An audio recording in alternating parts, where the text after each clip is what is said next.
Welcome, one and all, to yet another exciting day for Elestrals. This August 1st, another Premier Tournament. I am Andrew, you might know me as PrimaryArtemis, and I am going to be your host for today's festivities. Joining me here today, I have Perky. How's it going, Perky? I'm doing pretty well. I'm super excited to see what's our casters bring today. I cannot wait to see how the meta evolves. And how about you, Jacques? We're excited to have you back at the desk as well today. How's it going? Hey everybody, I'm Jock. I'm super excited to be here, and I can't wait to see, the random card that nobody has thought about for the last couple, maybe even years at this point, hit the table and we lose our minds. That would be awesome. We always love the surprise cards, and maybe those surprise cards will help you get to some of the awesome prizing that is available today, because with top level gameplay comes top shelf prizing, all the way down to the top 32 casters getting prizing today. One of those prizes being particularly important if you're interested in the upcoming World Championship. Yeah, and that is the QP reward. You can see here the top 32 gets QP. You need to establish 250 QP in order to qualify for Worlds 2027, and getting to that point is a very fun journey, I will say. Yeah, but if you aren't about, chasing worlds, or if you already have your worlds invite, the packs are invaluable. You get, the actual Sunstrike packs, but those premier packs only available through these premieres, and the cards are pretty, cards are rare. Nothing better than opening one of those quackles. And speaking of pretty cards, if you can break your way into the top 16, you get the absolutely gorgeous top 16 Imperial Champion of Hera, a very useful card in the current meta. And if you can make it all the way to the top, not only do you get the 250 qualifier points for getting into Worlds right away, you get the full art Champion Celestlio prize card. What a beautiful card. And you know what? Let's take a look at some of the casters that have managed to walk away with some of these champion cards today. I mean, what a diverse set of winners, both in terms of their decks and the names we're seeing represented here. The 2027 season has just been amazing so far to see. Yeah, and if you look, our last event was a card party Fort Lauderdale, and Six was able to take that one with the Sloth Morfrost Champion of Keone deck. You also see Six right above himself, actually winning the very first premiere of the season as well. So kind of crazy. We've got some really good casters here today. Last premiere, we also saw Bo take that one with Hera, and the previous one, Brewlock, with Sulfuri. Yeah, and Bo versus Justin, incredible finals match with decks that were not necessarily on the radar before that premiere. It was a big shift in the meta, and these two were ahead of the curve, per se. Yeah, and speaking of that meta, let's go ahead and pull up the breakdown from the previous event and kind of start to understand where we're coming from as we head into the future of today's tournament. Because this is a very fun-looking breakdown, I think, here. Yeah, as you can see, that's at the very top represented deck was the Champions of Dionysus deck featuring Dugabus and Dougie. Very popular control type deck, along with the Champions of Hera. We see that at 13.8% of representation. And then you keep going, you see the Champions of Festus and the Keone Neanderthal. These are some of the most powerful decks in Elestrals. There's a couple of them that are very aggressive, a couple of them that are very controlled. So we have a very diverse metagame here. Yeah, and if you saw this chart and you are playing in this premiere, you're like, okay, how do I beat these decks? But the meta is always a moving target. I wonder what the meta is for today. And you know what? Let's go ahead and take a look at today's chart here. And first pass, this is looking quite similar, with maybe a couple of standouts and shifts that have happened here. Yeah, so it looks like the Champions of Hera deck has taken over the #1 slot in terms of representation. Dionysus still up there, Keone Neanderthal. But we see a new deck here, not new to the game. This was a very popular deck back in Worlds, but Fish Nexus coming in at #4 here. Yeah, Fish Nexus It's just got a really good floor of just 2/5s. But my personal dark horse is still not on this board. Paleoth deck continues to perform well in the right hands and is not on this board at all. Six has clearly figured something out in terms of these Hera and Dionysus matchups, and I kind of think that maybe they might have another good run at it. And we got to call out the interesting Aeolus Hermes brew that there appears to be 6 of running around. Aeolus Hermes is something players played with in the Moth format, so I hope we get to see this today to figure out how this deck has shifted into the meta. Now, we have had a full season so far, as we've already talked about. Many players have won lots of different QP. Let's go ahead and look at not the cards, but the players and where they're sitting here. Look at all of these wonderful casters who've hit the 250 QP mark to get into Worlds. Yeah, as you can see, 6 number 1 right there with a pretty commanding lead in first place. I'm excited to see some of these other casters potentially catch up, or even see 6 cross that 1,000 at QP threshold to get a little bit more of the travel stipend. But a lot of good players here. I'm excited to see how they do today. Yeah, and there's certain players that we see time and time again. We see like Bo, we see Swolax, we see Adam Cthulhu. All these players we've seen from the previous season, and we see them just appear on stream because they keep on winning. Consistency is key when it comes to qualifying for these events. It is, and speaking of those players that keep showing up, let's take a look at some of those players we should be keeping an eye on today. I know personally, fellow commentator Swolax up there, let's go. Everyone is saved by the fact he ends up behind the mic so often, but I'm always excited to see what he's casting when he shows up. Yeah, you also see some other big names up here. We see MG1 and Brulok as well, 2 very great players, well known for different decks. Brulok on the Fire Sulfuri deck, MG, one of the best Hermes players in the world. And I'll leave that last guy. You guys might have heard that last guy. I'll leave that one to you, Jock. Yeah, we have Swolax, and we have Trishula here, world champion Trishula, best player of the previous season Trishula, incredible player, could be playing anything and could be winning with it. It's a really special player. That's right. We have all sorts of special players here today for this. What a wonderful stream we're going to have ahead of us. If you are new, understand this is the top level of Elestrals play. All of our players are going to show up today with their best or maybe most interesting brews. Get a surprise win. Maybe some people around here would know about showing up with Nixamera and surprising everyone. And they're going to go through, 7 rounds of Swiss, a long day of games, and if they come out victorious after that, they then go into the top 8 top cut elimination round to see who wins the bracket all the way to the top today. It's going to be exciting match after match as our players are vying for that top position to get that beautiful Celestlio today. Yeah, and my favorite thing about the metagame is just how diverse it is. There are so many decks that can come in here, and there's ones that can come out of nowhere as well and take the entire tournament. So I'm just very excited to see what random decks we get to see today, but also just happy to see like a diverse metagame. Yes, that is right. And as you see moments you are excited for, make sure to shout it out on social media. Hit up #PlayElestrals. Make sure you're over on the Twitch interacting with us. Share your favorite moments. Hit that like and subscribe. Do all the social media things. Let's get some Elestrals hype out there. Like, share, subscribe, follow. Every way that you can interact with the stream, get more eyes on the game, get more players to show up, better competition, better, more people with the prizing out there, more packs to go around.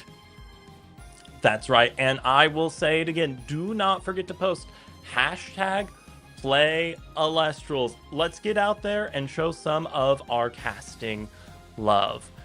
Speaking of casting love, I think we all have some cards we have predicted to receive some love today, and I think we should talk about them a little bit. Okay, this is a very interesting list of cards. I think a lot of them make a lot of sense. But Jacques, talk to me about Chains of Prometheus. What does that do? Is this for fire discard? What has put Chains of Prometheus on your radar today? I have 2 fire cards, 2 different decks in mind. Chains of Prometheus. These Hera decks, they take a little bit of setup. You have to expend, a good number of resources to be able to, eventually be able to Imperial.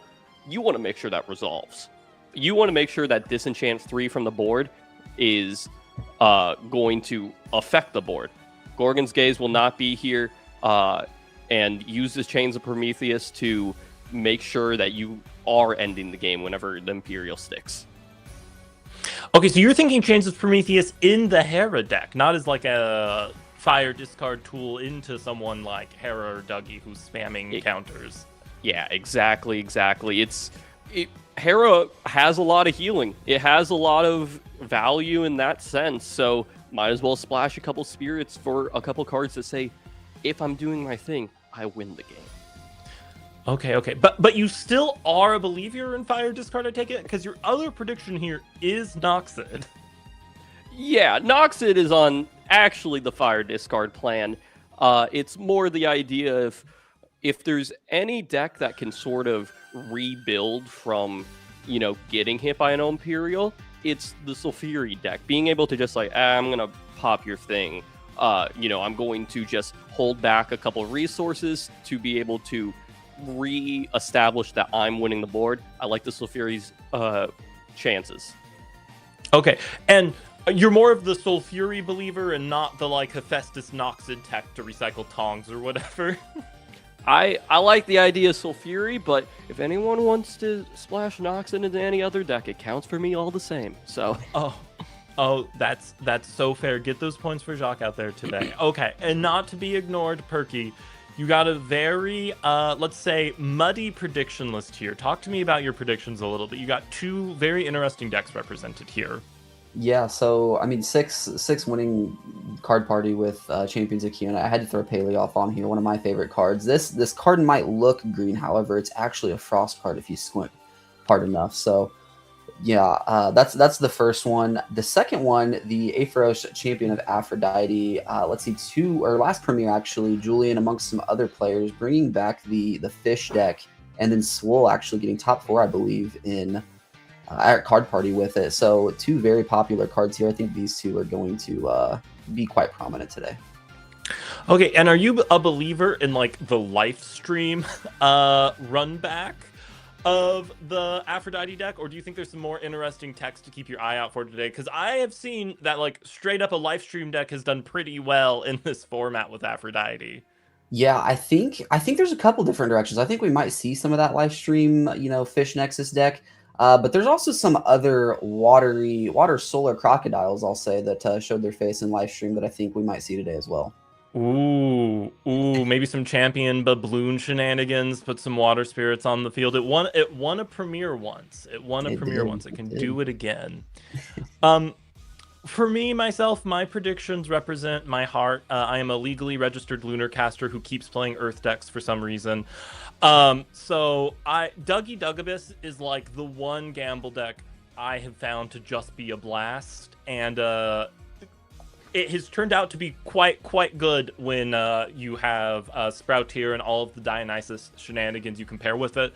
So I'm expecting to see some Dugabuses hit the field today. If we're really lucky, a Dugabus player is going to get Pandora box and get a free Dugabus off of it. So that's always the dream for the Dugabus player. And then Twilix. Twilix is my kind of left field suggestion here today. Now, we are in a format which, in my opinion, has slowed down much more than some other formats. We have these long sustained decks. Hera's very good at that. The Sloths are actually very good at kind of sticking around for a long time and repeating the thing they do. Valkyries, recycling fire spirits. We've entered this kind of sustain format, in my opinion. And in a format with sustain where games might go longer, there's opportunity there to get repeat cards, to get value off of Twilix, and then eventually get your Lumavale and just shut your opponent's deck down. You know, what's the Hera player going to do if they played their first Hera and now you have a Lumavale on the field, right? So, you know, I have faith. I have faith there's someone out there who has maybe cracked the sauce on the slower format using Twilix and Lumavale to get value today. It's interesting for sure. You know, Dugabis, very popular card in the meta, and Twilix, people might have forgotten that they opened a couple at this point. Well, you know, there's people running around with those beautiful full art Twilixes from Card Party, right? Like, you know, someone's got to look at that pretty cardboard and go, you know, I can make it happen. I can make this pretty cardboard do the thing it needs to do. It's actually a very good shout for this metagame, I'd say. Like, you know, with how long Hera wants to stick around, negating a second Hera, a third Hera late game probably just wins you the game on the spot.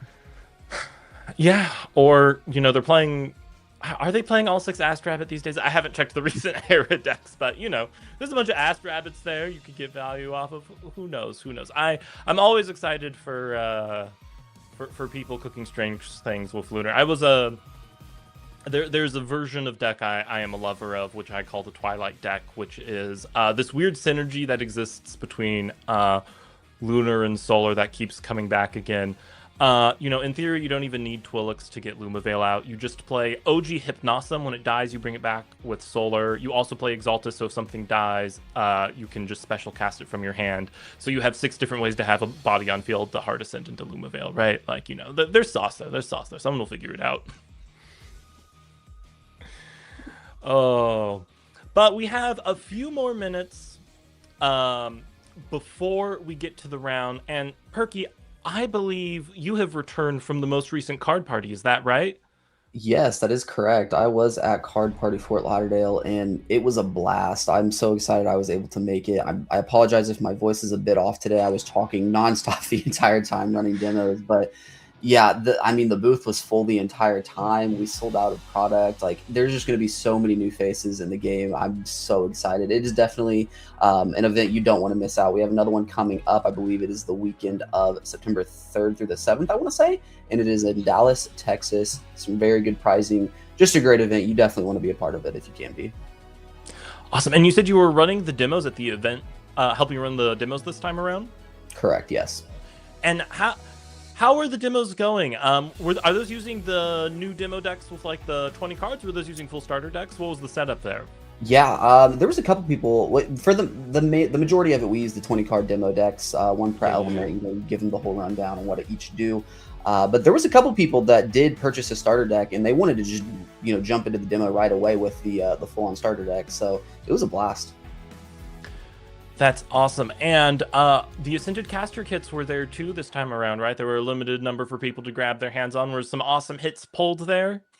Oh, yeah. The very first pull, Shady pulled a Stellar Keone, and I was just so very jealous because Shady can't keep getting away with it. Just every time. I don't know how he continues to do it, but he does. There was some Stellar Aphrodites pulled, Stellar Apollos, a bunch of good reverses. I believe Dan and Mr. A-Drive even pulled the number 4 out of 10 Toxiswarm champ. So, yeah, those ACKs, the best opening experience in Elestrals to date, in my opinion.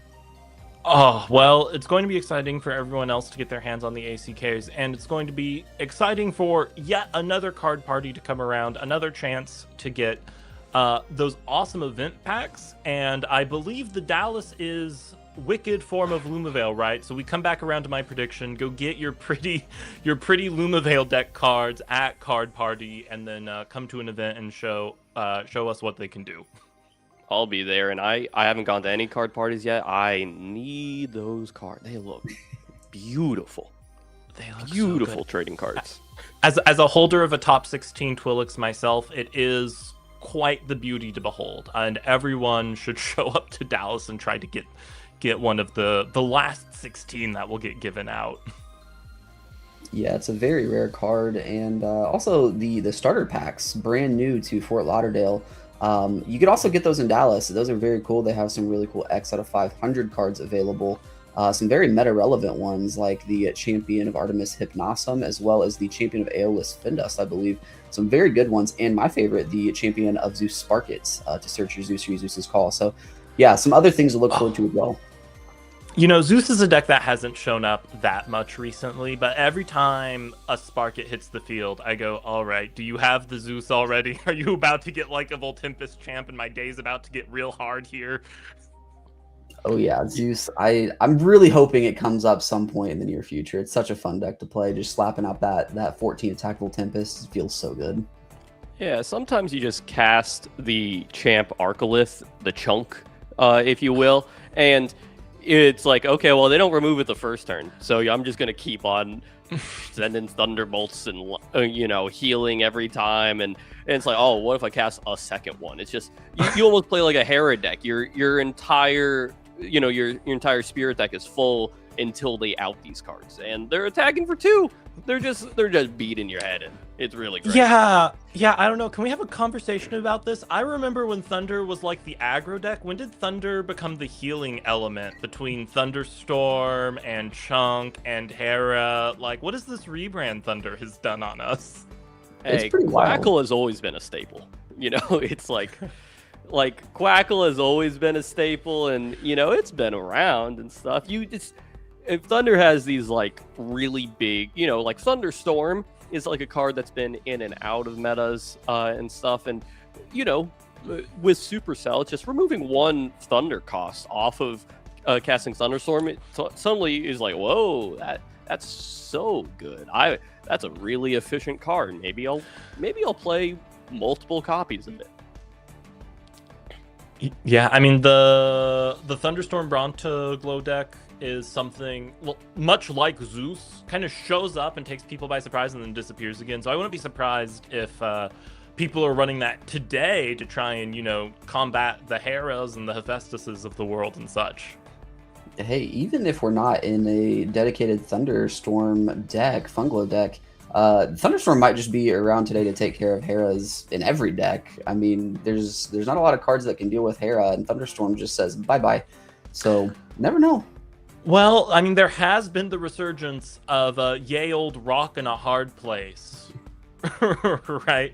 I think that's the biggest strength of the Aphrodite decks is not only can you play rock in a hard place for removal, you can just also play Eddie and Curubus. Yeah, I mean, rock in a hard place has always been sort of called like whack Thunderstorm EQ, and but against the Hera deck, it's like they really need Hera, and they probably really need their guy as well. So it's it is this actual like dilemma. It's like, oh my gosh, what am I gonna pick? And also they're about to ascend in front of me, and I'm gonna feel like a fool. It's gonna be a nightmare. It's real tough, the decisions you have to make in the face of that card. And it's a card that has more value now, in my opinion. Like the fact you can't chain your own counter rune to rock in a hard place is something that I feel like was only relevant in the past from the standpoint of not being able to like chain the counter rune that was targeted. But now there's so much like Nexus shenanigans and stuff that like if someone tries to Thunderstorm a back row or something, you're like, oh, or your Hera, you activate Alter, you get the Thunder Spirits off of it onto an Ast Rabbit or whatever to also draw a card, and you get your value right, and you can't get that value off of rock in a hard place like you can a Thunderstorm. Yeah, really efficient answers are going around. I'm excited to watch the games.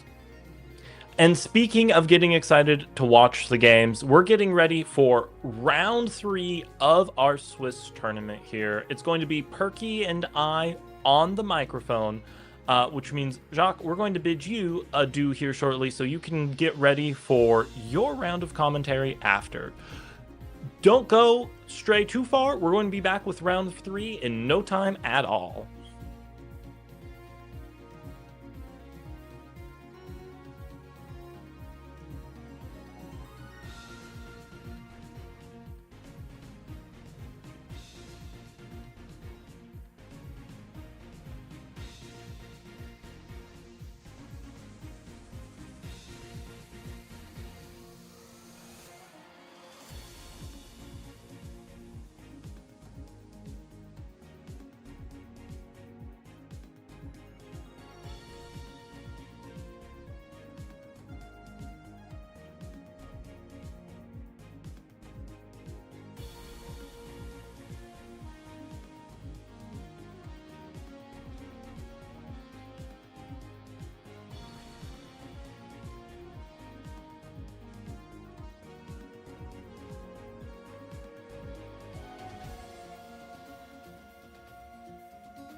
And welcome back here. I am joined at the desk with Perky, and we are getting excited for round 3 here, our first set of casting for this morning, afternoon, or evening, depending on your time zone. Hopefully there's people all around the world. In fact, we know there's people all around the world engaging in Elestrals today. Both players and watchers, shout out to our Australians and other European friends and stuff up at crazy hours to enjoy the tournament today. Yeah, I cannot wait to jump into it. We don't know what we're gonna see just yet. However, I really, really, really want to see that Aeolus Hermes deck and see what's happening there.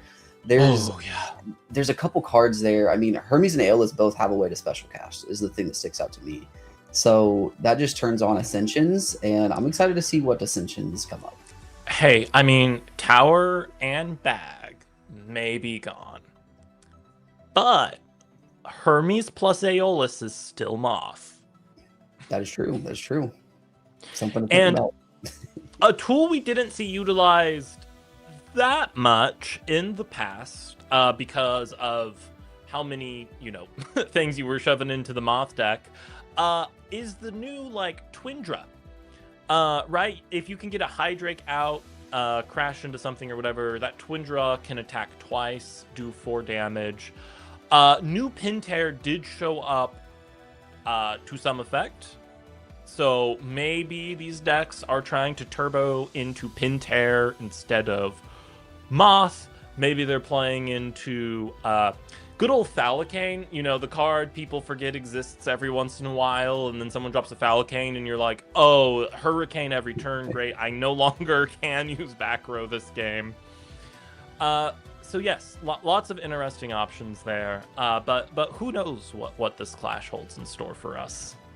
I think if I was able to pick an old Ascension to come back in these decks, I want to see Cyclovenom. Original Cyclovenom, special cast and Toxic Forms, Burn, that's what I want to see. Oh, yeah. Original. Yeah. No, that's so good. That would be quite the Hermes tech. Windburn so back. During the Moth format, someone was playing Windburn Moth, and it took me entirely by surprise because they were like Exaltus, Nexus, Tower of Winds, Moth. Another Exaltair Nexus, you're now dead because you were also playing Moth and you only had 6 spirits left or whatever. And I was like, oh no. No, the burn strategies can really get you. My version of the Dugabus deck was actually a burn version where I played all 3 Poison Nectars and just tried to use it as many times as possible. I will say to anyone who that gives ideas, it is worse than the normal version of the deck, but it is more funny. It is, there's a certain type of joy in the rage you induce when your opponent has no cards in hand. They draw for turn. You go, okay, Poison Nectar, no cards still. Oh yeah, that brings back some bad memories for me. In the premiere that Brewlock won in live stream, it was game 3, I want to say, and we saw Brewlock flipped a Poison Nectar Chalice in the draw phase, and I was just like, all right, what if I just don't draw here? What happens? Well, technically speaking, the draw is the first action of the turn. It is. But when you're about to win your top 8 match, you get a little trigger happy sometimes. Yeah. No, I get it. Yeah, judge call. Oh no, that's good. And Earth is full of so many cards people forget about. You have your Bloom to re-trigger your cards like Dougie. You have Kreisbohr, which is just Earthquake every turn. Dougie can also be Earthquake every turn, but who doesn't like more Earthquakes every turn? You have your Sakurasaurs to draw cards. Shout out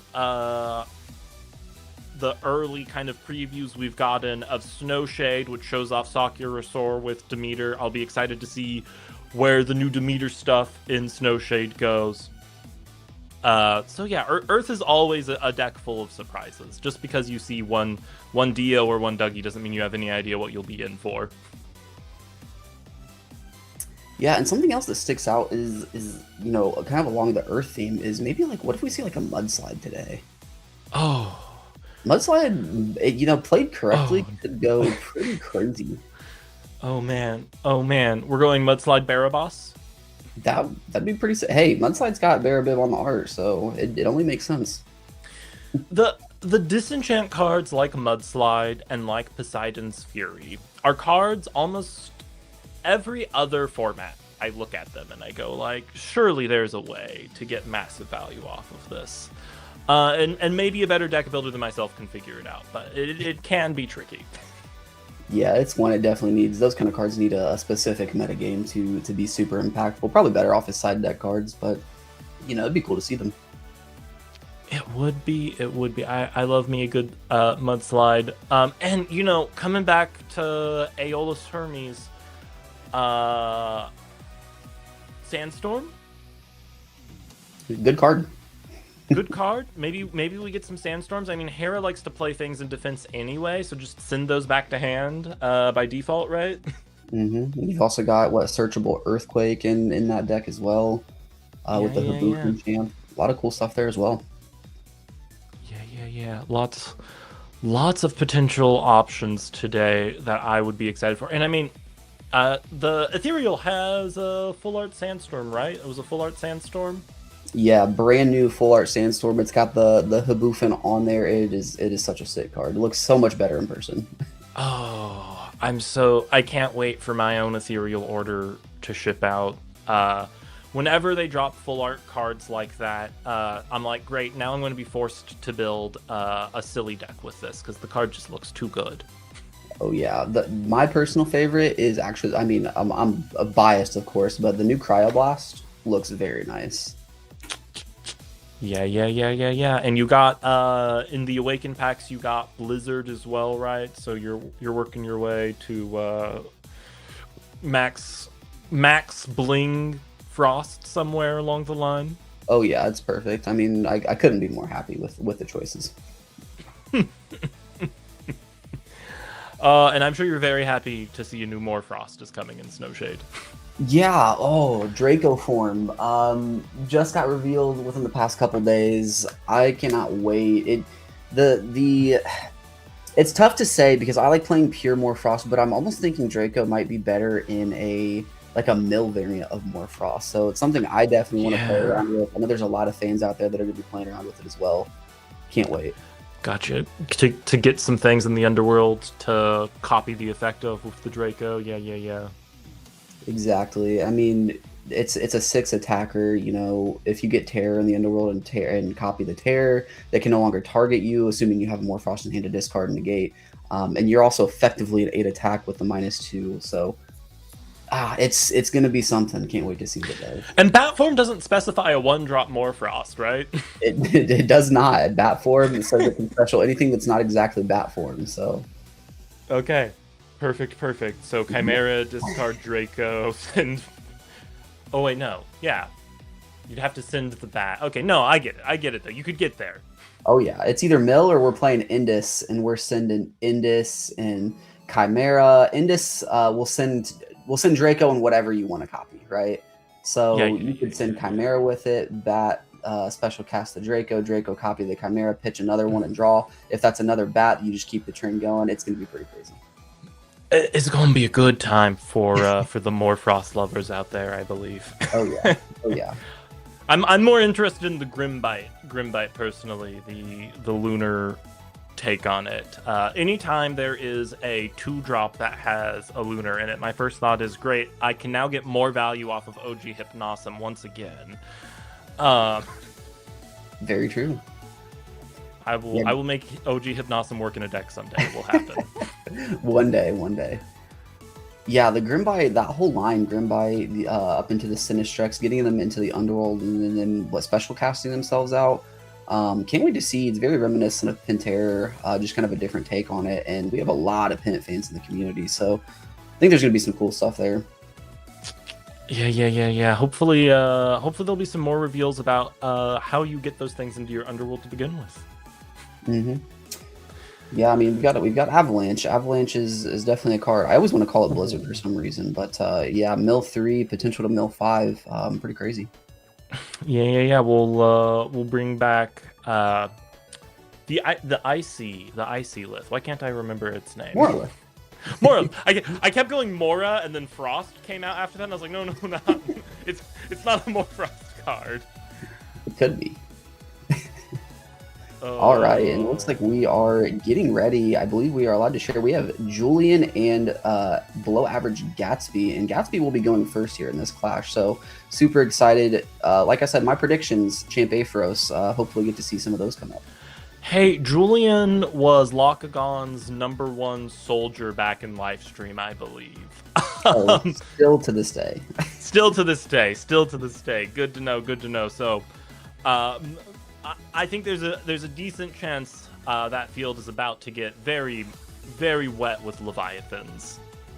Oh yeah, but I think that's a fair assumption, and I can't wait to see what Gatsby is bringing here. I'm hoping. What are you hoping for? Twilix. Obviously. Yeah. If this is an Aphrodite deck, Twilix is the perfect counter. Come on. It is. Twilix would be very. You know what? I think I'm with you because it's about time that we get some Twilix love on these premieres. Yeah. If no one does it today, I might just have to do it myself. We'll see what happens. For sure. But we're also going to see what happens with this game. I believe Gatsby is ready to go here, so let's see some excellent clashing action. Super excited to see. It looks like we're still getting ready here, I believe.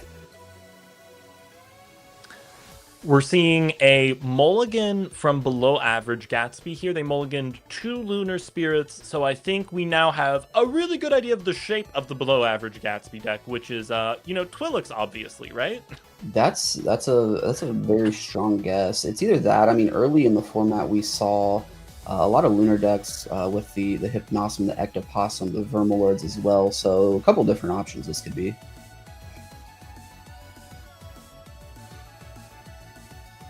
All right, and I believe Julian decided to keep there, so we will now be going out to the races with a Hypnosum from below average Gatsby, the perfect Lunar opener.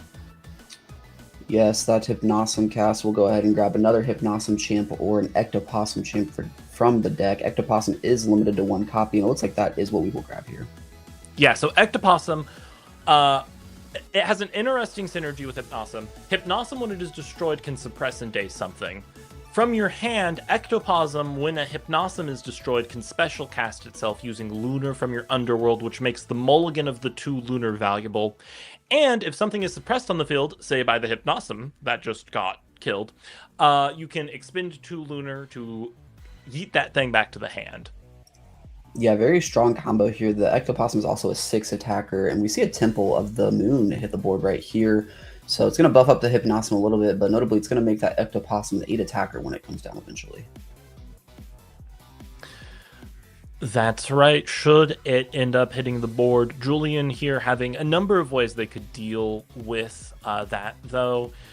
They could, drop their own Ouroboros, which can just spin the Hypnosum back to hand. But instead, we're seeing some Thunder action here. Okay, this is the Magneros, I believe. Magneros, am I right here? I believe that is Magneros, and it's going to search the Aepharos here, but that is going to be, I believe that was the Reverse Stellar original Aepharos, which makes sense because the full art Ascended Caster Kit Aepharos Champion of Aphrodite was in hand the whole time. Magneros can search an Aepharos. In this case, the original Aepharos was searched.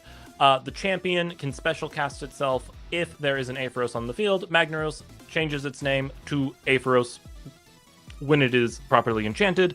The original Aepharos being in hand means that on a future turn, if Julian also has Aphrodite or some such, they can use the effect of Aepharos to Nexus and start drawing cards.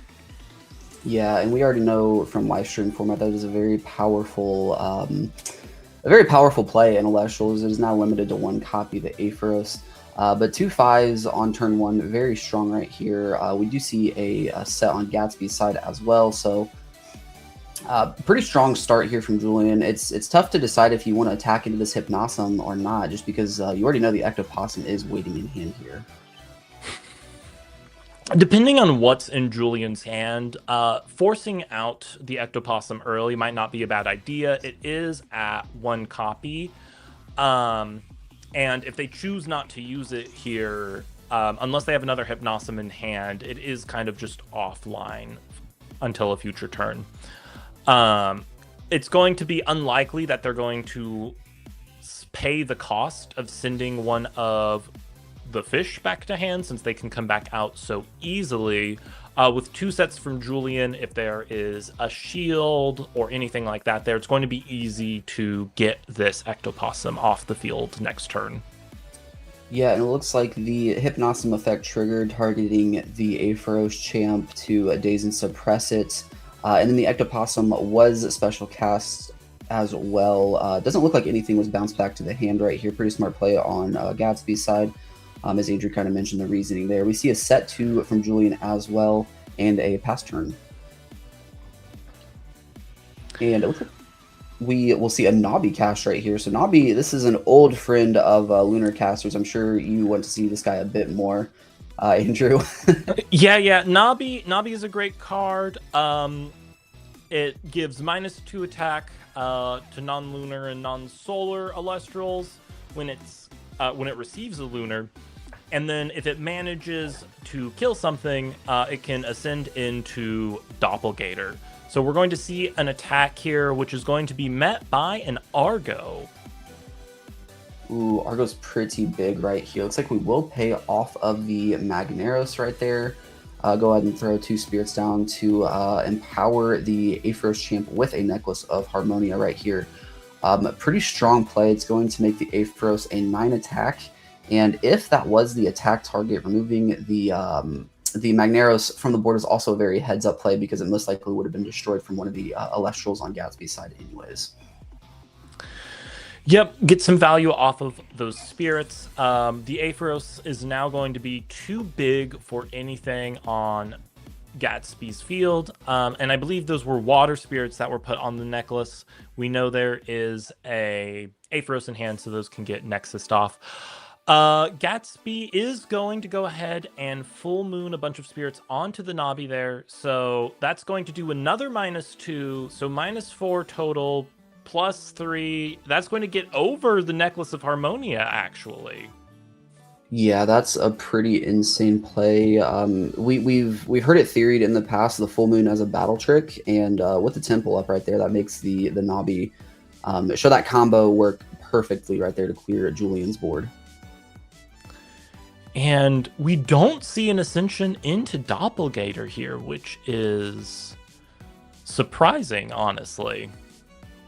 Yeah, it's very interesting. I mean, it might have been something that was just missed, unfortunately.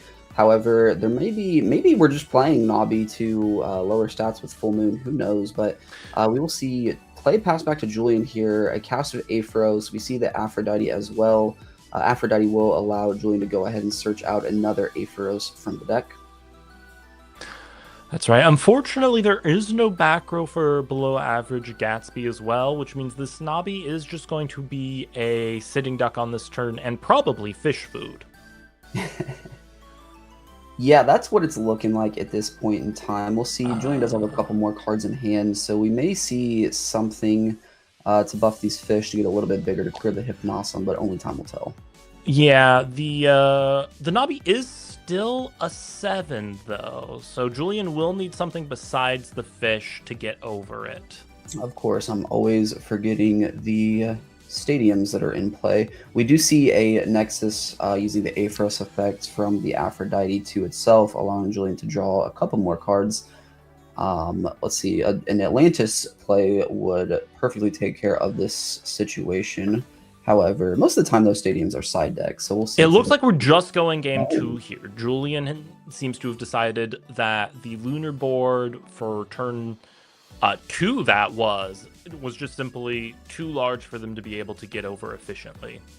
Yeah, and sometimes knowing early when you can't, get over a board and scooping is pretty strong, pretty good thing to do. Want to get into game 2 and get your side decks integrated into the game. Hopefully be able to deal with your opponent's deck. Yep. Especially if you haven't revealed much about your deck. Who knows what kind of Aphrodite text Julian might have in there. So they get to hold their cards a little closer to their chest, while I feel like at this point we have a pretty good idea of what Gatsby is playing. They seem to be playing the kind of full moon battle trick lunar deck. Yeah, I'm curious if there are 3 full moon in this deck. I mean, when you're playing Temple and you're playing Nabi, it makes a lot of sense to run multiple full moon. It's kind of the same logic as, the fish decks running Argo. Just being able to change combat math is so strong. It can flip the game in one turn. Yeah, I mean, with if you play Dice and you play your full moons and the variety of lunar cards that can get value off of that, you have a lot of ways to control the battle state into your favor. Yeah, and I'm curious what else Julian had, because we did see the Aphros cast in the Nexus to draw, so there were some outs in the deck. That could be, normal removal like Resting or Earthquake, but there were some outs that were not drawn, so we'll see what else comes out of the side here to deal with this Luna deck. I mean, I assume there is a Tsunami in there. Julian might have just been checking if they pulled Tsunami or some other kind of like counter rune that would let them get value back their next turn. For sure, an altar or something maybe. What do you think comes out of the side right here to help deal? I think the biggest thing that sticks out to me is Cryoblast. If you're citing Cryoblast, that's very strong into Lunar. Cryoblast might be a dead card into a Temple of the Moon deck based though. If it's not in main, I definitely think you bring in Rock in a Hard Place though, because being able to target the Temple and the Elestral you're trying to deal with basically means you're guaranteed to deal with the Elestral. Yeah, for sure. We also may see some Atlantis come in to try to win the Stadium Wars right here. That's the other big one. But my assumption is Rock is probably in the main. I feel like Rock and Hard Place, Eddie Kiribis, it's all such a it's just so good into a lot of different decks. I feel like it's most likely in the main, but if not, it's definitely coming in. Yeah, it depends if Julian really wanted to just do like the pure Locagon route and size into the Kiribis flavor. I did actually check Julian's deck from the last premiere, and there were 3 Champ Lock in that list, so it is very possible that it is just straight Locagon as the Ascensions. Gotcha. Okay, both have mulliganed here. 2 water from Julian, 2 lunar from Gatsby here. So we're playing a Gentle Caster's game of 18 spirits, it would seem. Yeah, it always feels bad to mulligan. However, when your opponent mulligans as well, it feels much better. We know Gatsby wants to get those lunars in the Underworld for the Ectoplasm effect. And we know the Locagon deck can heal a lot of spirits very quickly. So if that is what Julian is on, we've not seen Locagon just yet, but if that is what Julian is on, I think both casters are completely fine with the mulligan right here. That would make sense. Julian is going first, and they are going to open up a fully loaded Aphrodite here. So are we seeing Aetheros? We're seeing Dratagwa Champion. Yeah. Champ Dratagwa, very good card, will allow you to Nexus, and then if you do search for an aquatic, I want to say. Yep. It also counts as Locagon for Aphrodite's effect, right? Yeah, so Aphrodite can search a Locagon out right here. And it looks like we will see a set 3 from Julian as well. This is a very strong turn 1 board. The Dratagwa is a 4 defender, so this is going to be a little tough for Gatsby to get over. Yeah, Hypnosum's not going to be able to do anything into Dratagwa. Nabi drops attacks specifically, so a Lycavoid or a Temple will be needed, and that assumes that all 3 of those back row are nothing. Yeah, this is going to be a very tough board for Gatsby to deal with here. I guess your best, you hope you would have a Werepup here, as we actually see a Vermalord hit the board. So Vermalord, brand new card in Sunstrike. Is a 4 attack. It's effectively a 5 attacker. It gets +1 for every lunar enchanting itself. So a 5 will threaten the Dratagwa. However, we do have some back row on Julian's side. Yep, the real question will be whether or not Julian values the Dratagwa enough to save it here. I think if you're Julian, you definitely do. Did you catch the search? I missed the search. I did not catch what was searched. Okay, I would assume it's most likely a Lakagon or a follow-up Turtoggle. I mean, it has to be one of the two. As we see a Lunar Eclipse hit the board right here, this is a solid play from Gatsby. Will allow him to target one back row and destroy the target's back row up to the amount of Lunar Elestrals you have on your field. And it will be chained by a Gorgon's Gaze. So, firing the Lunar Eclipse here was an interesting choice from Gatsby. I can see the logic in some way. But on the first turn, if you're wasting your back row removal on a 1 out of 3, seems like it might indicate there isn't much else in Gatsby's hand right now to me. Yeah, it could also be one of those situations you sometimes find yourself in where you might not have another option. Like if you let this Turtoggle stick, you know the next turn it can Nexus and search a Lakagon if the Lakagon wasn't already searched, and go ahead and ascend. There's no back row on Gatsby's side either. So it might have been one of those things where you just have to hope there's a couple bluffs and, you remove a shield and it connects. But we did see the Gorgon's Gaze chained, and that will negate the Vermilord and stop it from attacking. Is that Chronodial? That is Chronodial. That's Tablet Chronodial. So, okay, I called it. We do see the Chronodial today. So this is a very insane Chronodial. Currently 6 spirits on the board, I believe, so it cannot be targeted. 8 attack. That's right. Oh my gosh, it's going to swing over this Vermilord and deal 3 damage. So we see the Chronodial hit the board here in game 2. Chronodial, my beloved. Where are all my Daybreak casters who started the game in Daybreak and picked up a Chronodial deck?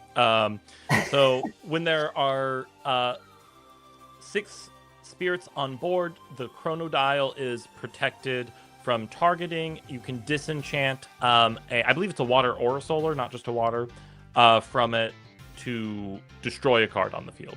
Yeah, it is disenchant. It does have to be water. Disenchant water to target and destroy a card. Pretty crazy. And fun fact, I'm one of those Daybreak casters. Chronodial was the first deck I picked up, and that's what got me started in the game. So this really love to see this Chronodial hit the board here.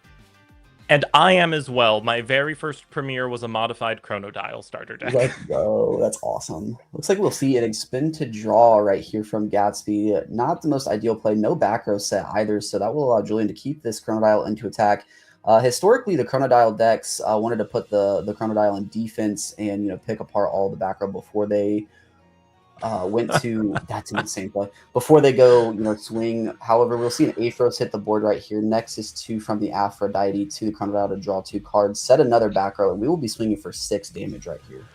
Yeah, I think that might be effective game for Gatsby. And yeah, it looks like we are going to just see the concede there.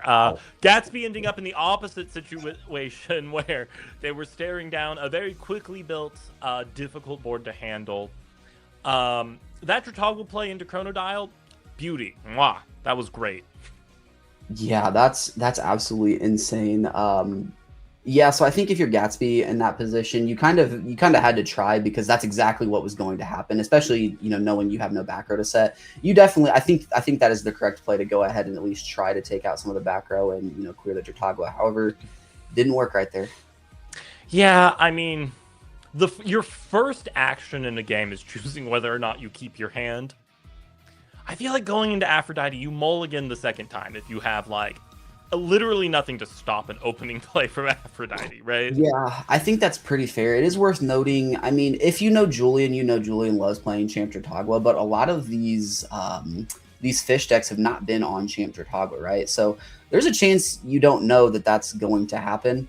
But yeah, I mean, if your opponent's mulligan and you mulligan, I think I'm going for a second there most likely. Yeah, I don't know. I guess I just have too much experience from live stream that the surprise Aphrodite necklace deck pops up, and so when I see Aphrodite, unless I've seen all of your cards for some reason, I everything is on the board for me. I'm like, there might be a necklace in there. Who knows what's about to happen to me? Yeah, there's so many different cards that Aphrodite players can play. Being either necklace. When I played the deck back in a couple of years, I think I played one of them. I played double Necklace of Harmonia. One of them I played Necklace of Harmonia, Necklace of Aphrodite. Necklace of Aphrodite, for those that don't know, gives your whatever it's empowering the name of every water Elestral in the game, and so your and +3 defense. Yeah, +3 defense as well. So it turns your Elestral into a wall, and you can Aphrodite search for any water Elestral in your deck. Yeah. So, I mean, I won this guy back here, the 1/1 Dionysus Stellar Giant card using an Aphrodite necklace deck, where the main point of the deck is while I had Locagon in it, I had 3 necklaces and 6 whales, and so I would just stick a necklace on a whale, and I'm like, all right, here's an 8 that I can now search my whole deck with, and I'll just like keep harassing you with it. That is a pretty insane combo. One we didn't see too often, but maybe one that we should have seen more often. Yeah. Looks like we are setting up right here. I believe there are right over 30 minutes left on the clock. We've had a very quick game 1 and game 2. What do you think the top end of Gatsby's deck is here? We've seen the Vermalord. We've seen the Navi. Looks like Gatsby will go first as well. But Ectoplasm might be the top end. If you're playing Full Moons and Temple of the Moon, you build your own top end, right? You put a Vermalord down, you put like 5 spirits on the Vermalord, or you put like 5 spirits on a Navi, whatever. Maybe there's a surprise Porky Wraith in there, on occasion. Players like to do the silly thing where they put a bunch of spirits on a Porky Wraith, which gives -2 attack to whatever attacks for every lunar spirit on it. So yeah, I think the one thing that sticks out to me that could be possible is a Pharaoh Geist would be super cool. But anyways, hopping into game 3 right here, looks like Gatsby will take first. We see a Werepup hit the board. Search for this is the counter Lunar Phase Full Moon right here that we saw earlier in the game. So looks like we most likely will have some back row set as well. And we have the Temple of the Moon as well. So this pup and the threatened Like a Void here are both going to be big boys for Julian to get over. But now that we know there's a Chronodial available to Julian, maybe not as scary as long as he has the tools to get to it. Yeah, and this is where your side deck really comes into play. You really hope you have Atlantis and you see the Atlantis. As we see, this is the same as game 2. We will see the Champ of Aphrodite Dratagua hit the board right here. We will see Aphrodite as well. So looks like we will potentially get a search, pending what the back row are on Gatsby's side. We know Full Moon was searched earlier. However, there is one more back row set. Yeah, Julian is kind of going to need exactly Gorgon's Gaze or Panda Box here to be able to protect this Dratagua, though. Anything like a shield is not going to be able to stop the onslaught of a counter-rune immune Like a Void next turn. Yeah, as we see a second Aphrodite hitting the board right here, enchanting 1 spirit. This will allow the Dratagua to nexus from 1 Aphrodite to the second, which is what Julian opts to do in order to search for a Dratagua, or because of the Dratagua affect a Locagon right here. And I will make sure not to miss this search. And it looks like a base Aphoros here. Aphoros. Okay.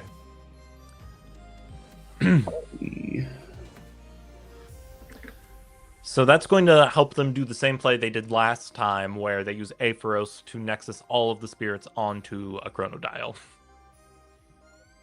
I'm not quite sure exactly how we're searching an Aphoros right here. Oh, because it's an aquatic. Ignore me. I was going to say, is it not an aquatic? That would surprise me. And we're searching a second Dratagua off of Aphrodite. So maybe Julian here, accepting that this Dratagua will not be able to survive a Like a Void, and setting up for a future turn to run it back. Yeah, very interested to see. Looks like we will need some back row right here. The Like a Void will most likely be immune. However, at least the Dratagua can wall off the Werepup, so it might save some damage next turn. But we will see 2 back row set on Julian's side right here. Okay. Let's see here. Does Gatsby gunshot the Full Moon? Oh! We're going to get Nabi value first. Okay. Okay, so yeah, we will cast a Nabi right here. Nabi being buffed to a 5 attack because of the Temple. This is currently threatening the Dratagua, and we know the Full Moon is set. As we see a Lunar Eclipse hit the board right here with 2 Lunar Elestrals up, this will target both back row on Julian's side. Okay, hopefully there is a Gorgons there. And this looks like is that an altar? Yeah, this is an altar. Stars. Okay. To put the Nabi into defense, I assume? Yeah, okay. Yeah, this is a solid play right here. Not super ideal because we know the Full Moon is still set. And it looks like... Yeah, that doesn't even matter. Because the Lunar Eclipse is played, that will trigger the Werepup to be able to ascend into the Like a Void right here. So this Like a Void will be able to deal with the Dratagua. Won't be able to do any damage this turn. However, Gatsby is taking control right here in this game 3. Okay. Julian does have an Aphrodite in hand, or Aphros in hand, so they can do some Nexus shenanigans and search a champ to try and get a counter rune. The problem is we know there is a full moon set, and if a shield or something tries to come in to stop this Like a Void on a future turn, Gatsby can just flip the full moon to make the Like a Void immune again. Yeah, and silly me forgetting that the Like a Void does piercing if Full Moon was cast on that turn, so there will be 1 damage done to Julian on that turn. On the pass right here, Julian will go ahead and cast an Aphros, be able to Nexus a couple spirits to the other Aphrodite to draw a couple cards right here, hopefully finding an answer, but we will see a Gorgon's Gaze flipped. Okay. Julian can still search a champ Aphros and at least clean up this Nabi, which would probably be wise to do. We don't want them getting too much value on their board here. But without back row, Julian will be in a difficult position handling this Like a Void.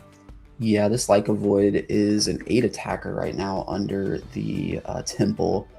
And I mean, yeah, like you said, the bright side being able to clear the Nabi. However, there is two face downs on Gatsby's side. We know one is most likely Full Moon, which hurts with the Temple being live as well, and one unknown as well. Yep, Temple could be used to save the Nabi here, along with the Full Moon. I don't know that I would value a Nabi that much in a board state where you're already in command. I would probably save that Full Moon for a future turn. It might be more necessary. Yeah, see, I think to me it really depends on, you know, what happens here. Just because if you Full Moon right here and there's no back row, which looks like that's exactly what's happening, the Nabi receives and then it's not going to get destroyed, and then you're going to be swinging for damage next turn as well. So very heads up play by Gatsby right here to enchant 2 to the Nabi. That will buff its defense to a 3.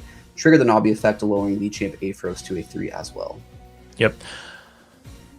and into a no back row board state. Yep, that's right. I am now curious if there is a Doppelganger in the deck at all. If there is a Doppelganger in the deck at all, I think you ascend here and go for game. I think you would basically have enough spirits to accomplish that.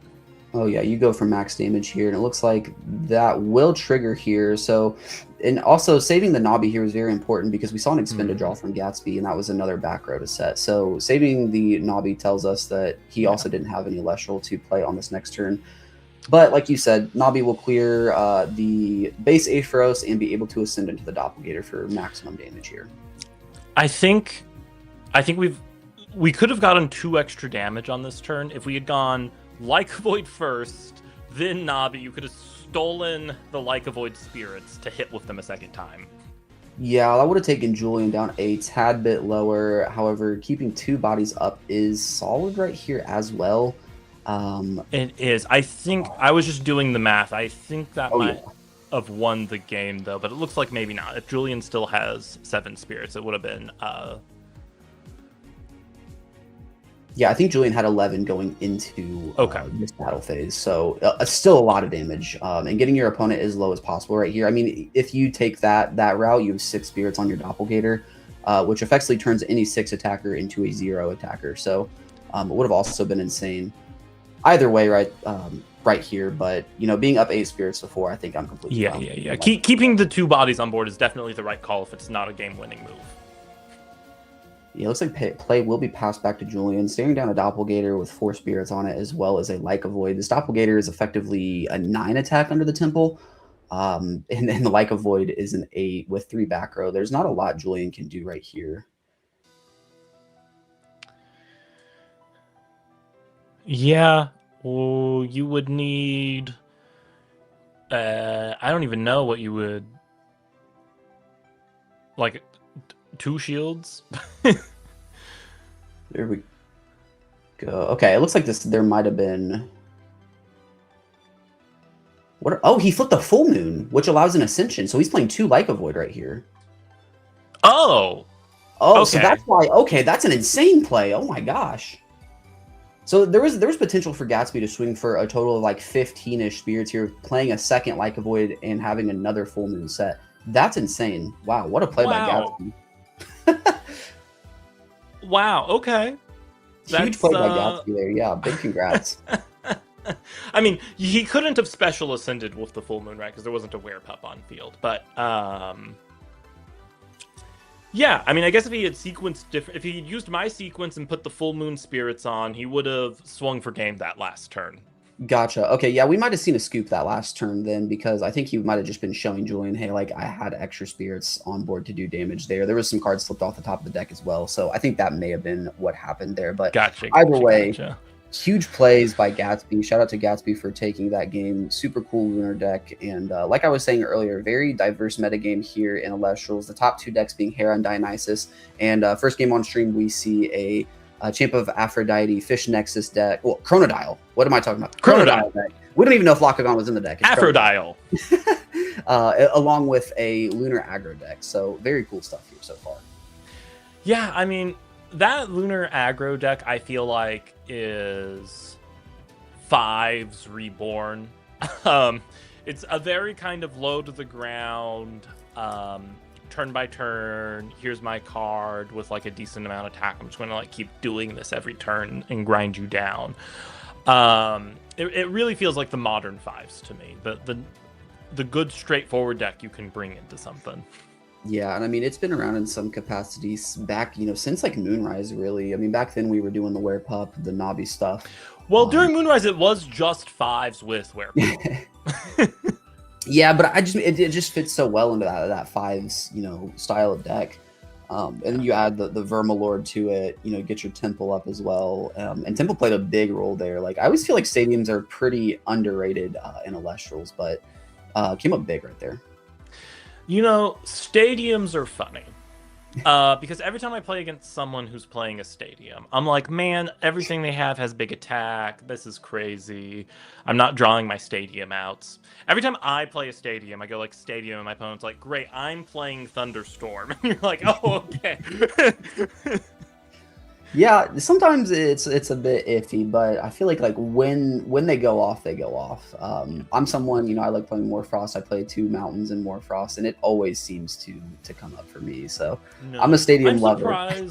I'm surprised Coliseum of Ares hasn't really seen any big, the way you can just stack the spirits and move them around your field to either give your guys big buffs or like put extra spirits on a spear or something for bonus damage. There's a lot of shenanigans Ares can do with the stadiums and the spirits specifically, which I'm surprised hasn't been more popular.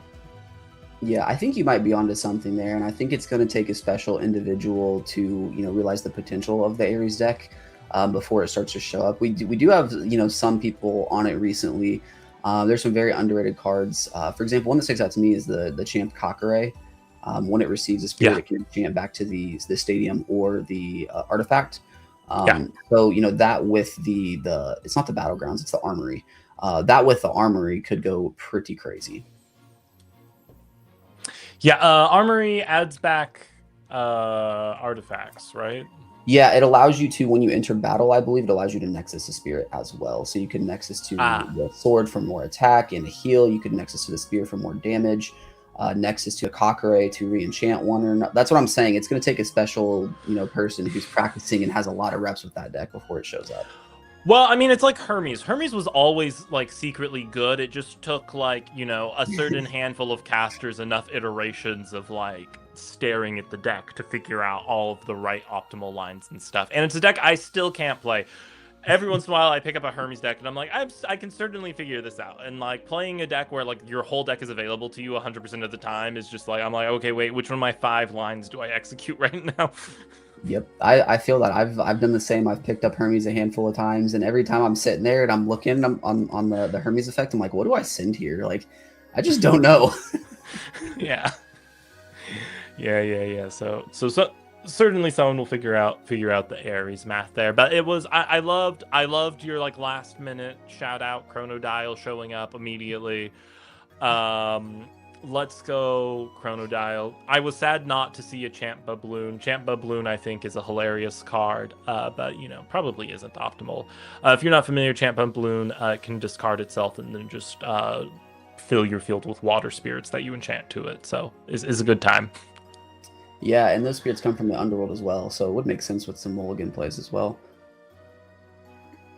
Yep. Keeps your Chronodial topped up. Nice and healthy Chronodial with disenchants. However, and I bet in the very near future, I mean, in Ethereal is Tadpuff Escaped from Tartarus, right? We're all waiting for its tournament legality to come around, which I believe is in a month. I think in a month's time it will be tournament legal. And then I guarantee we will be seeing, Aphrodite frogs all over the place. Yeah, one of the stories that I need to see is how that little tiny Tadpuff actually escaped from Tartarus. I don't know how it got out, but shout out to him for getting out. We need a full lore video. I mean, he might just be such a little guy that he just kind of like swam away and no one really, noticed. Yeah. But a tadpole was gone. Yeah, that could be it. Who knows? But yeah, gonna be really cool to see what casters cook up with the new Tadpuff and potentially new Frog deck. Yeah.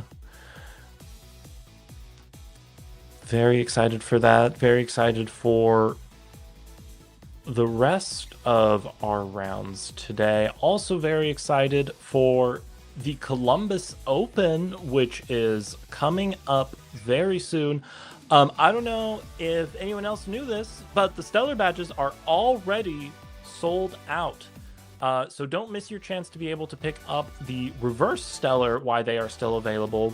Elestrals Opens are always just such wonderful events. I've had an amazing time at every single one I've gone to, whether it's been side events or the main event itself. And I feel like every single one of these events, Perky, they just keep making the prize and the promo cards better and better. I mean, these spirits, it's hard to beat the world spirits, but these spirits still look so good. And those Cryo Scorches and Dratumbras, they look so good, Perky. Yeah, I really want one of those Cryo Scorches. I'm not going to lie. Those are so sick. Along with this Dratumbra, the prize cards just keep getting better and better. I also want to point out the spirits, the full art spirits. I know you mentioned this. It's hard to beat the world spirits, but these full art spirits look so nice. Like, I can't even put words. Like, the Flurmine, I'm biased, but the Flurmine sitting there all pouty in the snow globe is just, it's perfect.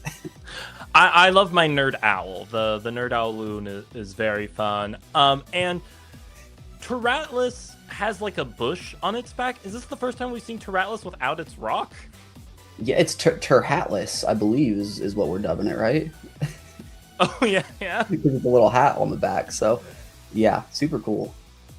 Yeah. So, if you haven't already picked up your tickets yet, make sure to go grab them while they're still here. They're going fast. Stellar Badge already gone. Yeah, and like Andrew said, these events are always the most fun events. If you're not playing in the main event, there's a whole bunch of side events. You see like the Pandora's box drafts. Those decks are super, or those events are super, side events are super cool. Along with, there's Gunslingers. I'm pretty sure A-Drive and Shady will be there.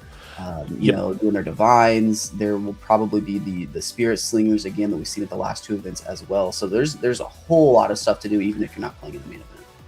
Yeah. And if you've gone to other events like this before and you haven't been to an Elestrals one, you need to understand there's some magic about a big Elestrals event like this. I have never been a part of like a community fandom like this where everyone is just like here to have a good time with the thing they love. The vibes are just immaculate at these large Elestrals events. Everyone is just very happy to get together, play the card game they love. It's some of the best times I've had at a convention like event like one of these. Like you were saying, you can challenge people for their divines. It's always fun to go up and challenge A-Drive. At Worlds, you could challenge Shady too. So maybe the Shady challenge table will be back for the run back. Spirit Slingers, you can, depending on what they do, I don't think they've fully announced the schedule, but previously they've had Spirit Slingers where you go face off against various ambassadors of Elestrals, and if you win, you get to win a specific spirit from them, from the promo spirits. Good time all around. Make sure to make your plans to get there. It's going to be amazing. Yeah, all my stuff is coming from like what we saw at Worlds, and something else that's coming back to me, which you can tell me if this has been announced or not. But the prize wall that we had at Worlds, I believe that's. I don't know if they have announced anything like that for Columbus yet. It was pretty cool at Worlds though. That was a good time. Either way, they always have like the side events and the prizing and the things you can get there are a lot of fun. I got the giant card at Worlds. They usually have a variety of giant cards that end up being various forms of prizing. There was who knows if they'll do something like this again, but they had a stellar competition at Worlds, right, where like a box of base set and then like the first person to pull a stellar won. So they get up to all sorts of shenanigans at these events that you're not going to want to miss out on. Yeah, there's regardless of what's there will be some fun stuff there. And speaking of fun stuff, these Snowshade reveals, Perky, have been immaculate. Sunstrike has been teased for a long time, and to see its full line now has got my little lunar gears turning, and I'm sure it has your frost gears turning a little bit too. Yeah, these cards are super cool. As we see the Stellar Grimbite right there, we see the Primal Roar, the Frozen Grave, which we didn't touch on earlier, but two really cool archetype specific cards. There's, like I said, I kind of said it was like Pint earlier, right? You have to find a way to get them into your underworld, and then when you get them into your underworld, you can ascend into them. But the Grimbite specifically allows you to normal cast it from the underworld. So if you don't have any guys that you can play, or if you just have, the Grimbite, the Grimtrex, and the Sunstrike in the underworld, you can just normal cast the Grimbite from the underworld on any turn and get the line going. It's brand new and really cool. Yeah. And I love seeing a series of runes that have subclasses again. For a long time, that has been exclusive to the Bears, so it's nice to see a new line of cards exploring the mechanic of being able to search a class of runes by their subclass. Yeah, it's really cool. And the Grimtrex, I believe, says when it's cast, you can search an archaic rune.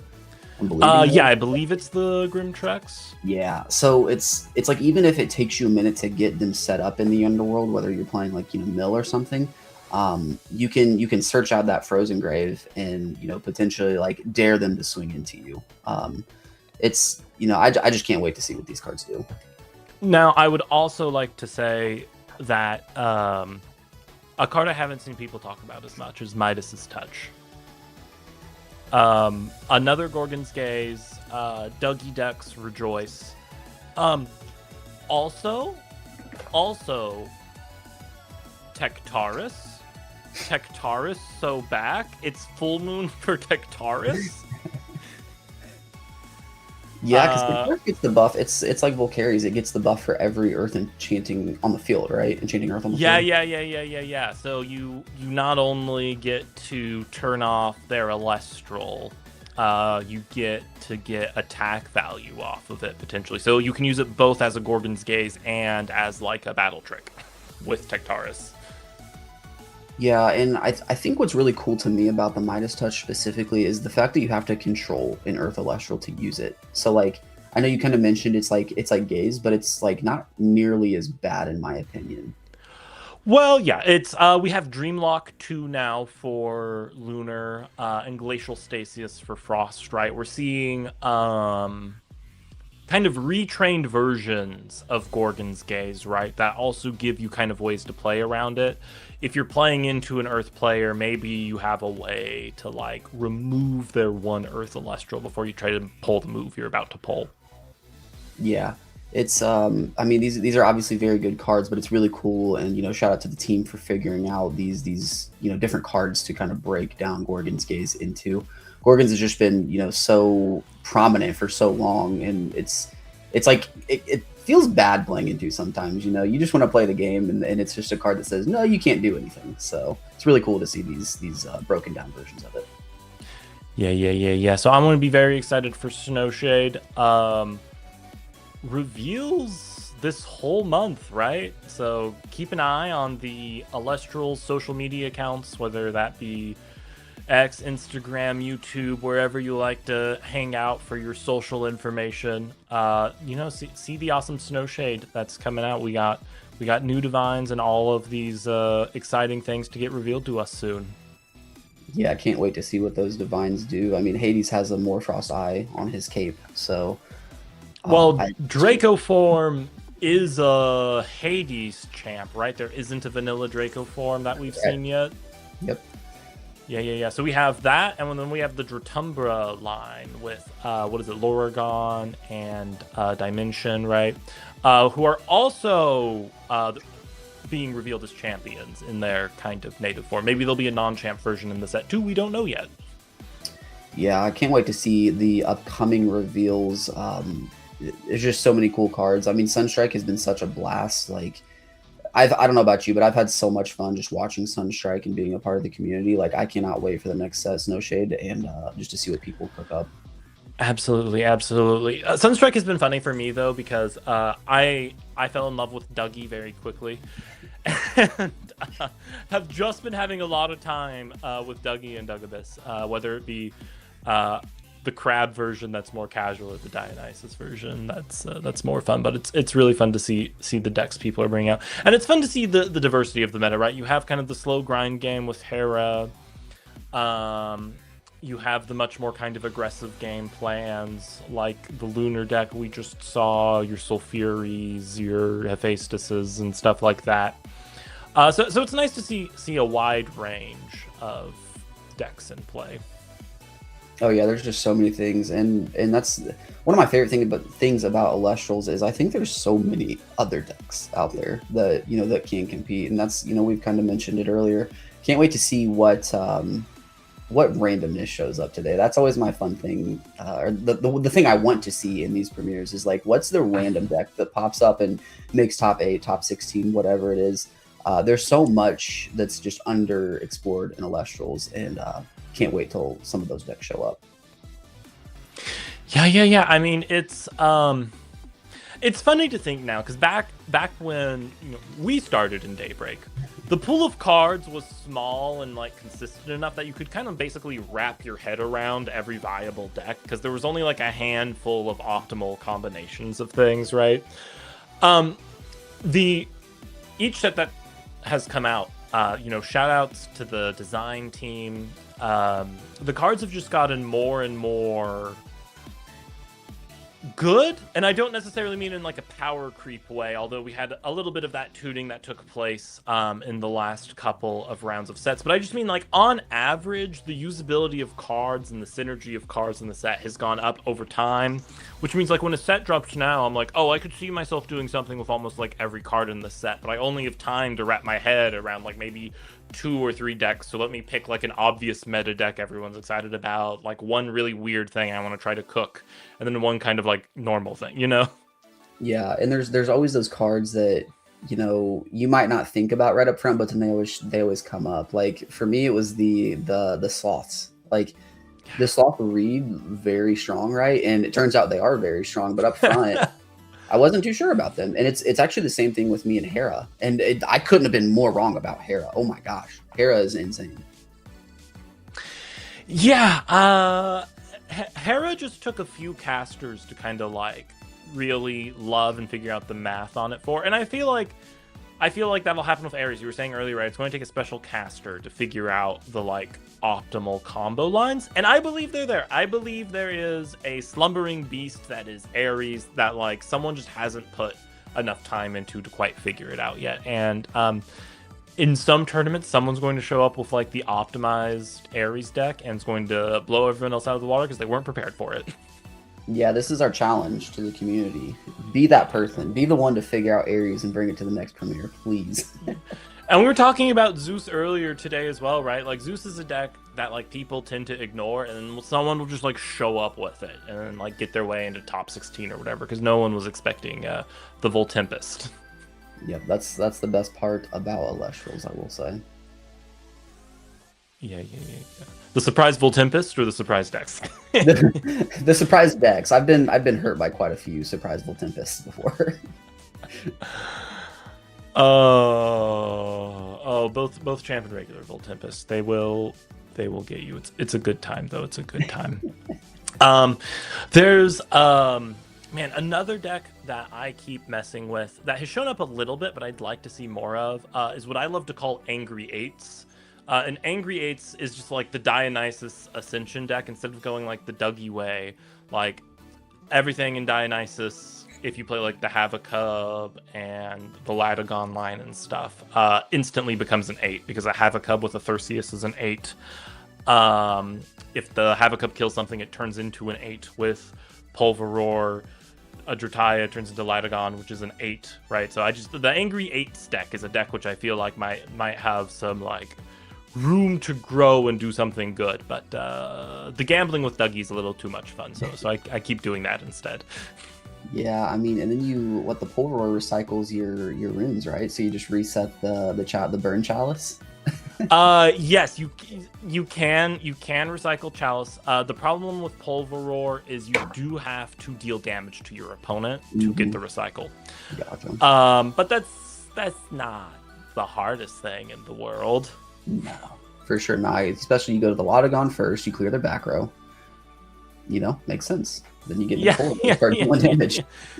Yeah. You get the Latagon and the Pulveror, and then it's off to the races. Now, Pulveror is one of those cards. The OG Pulveror is one of those cards I always really enjoyed, but was just always a little under the power curve of usability.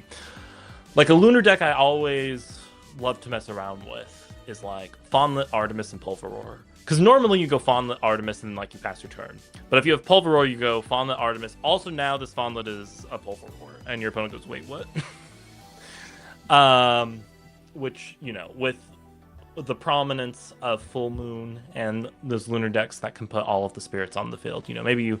the OG Pulveror, if you haven't read it, which I wouldn't blame you if you haven't, lets you special ascend a Lunar Elestral to it if you also disenchant Lunar from your field. So if you have a deck like Artemis or Full Moon is a battle trick where you're putting extra Lunar on the field, it's really easy to get out a 7-cat out of nowhere. Yeah, I never messed around with the original Pulveror, but I will say the one I did enjoy playing was around set celebration time for Sunstrike. I built a Theraheart control deck that had Fawnlit and Artemis as well. Ooh, that's some fun Elestrals. Theraheart Control is a deck that is near and dear to my heart, and I love it so much. It's a deck which I fully believe will be good someday. But we keep having formats that are like specifically crafted for Theraheart Control to not be a viable deck. Yeah, it's a once per turn search is absolutely insane. So yeah, like you're right. Once that meta comes around for it, it's gonna be a threat for sure.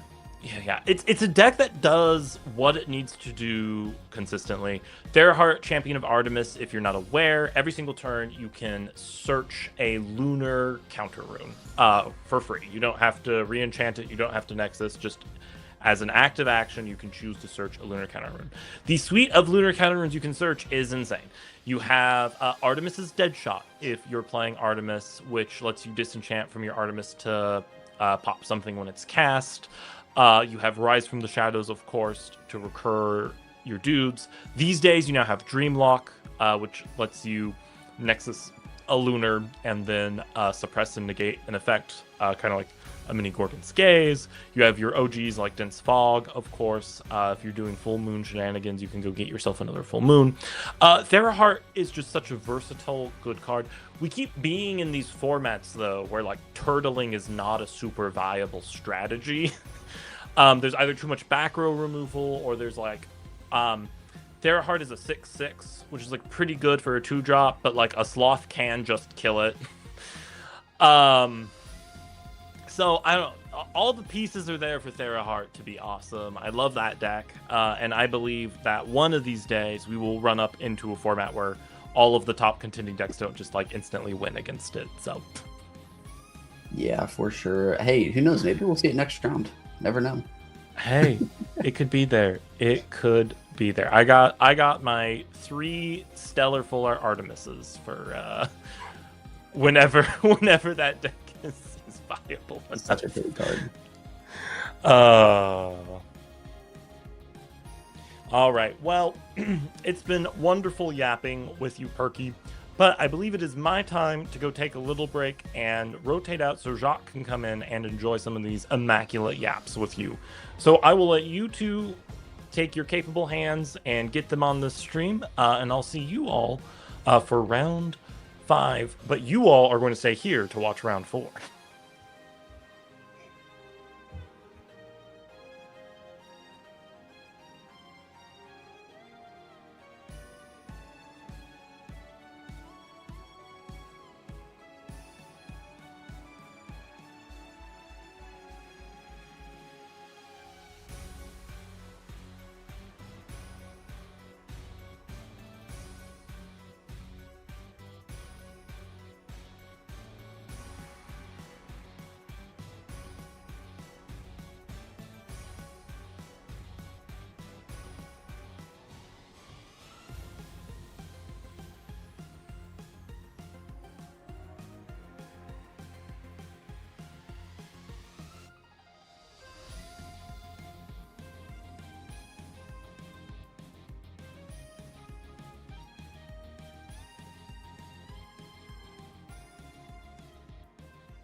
fans, Premier watchers, we saw a lightning fast round 1 or round 3 of the Premier, and now we're going up for round 4. Perky, how was it? How was it being back on the commentary desk to talk through such a lightning round?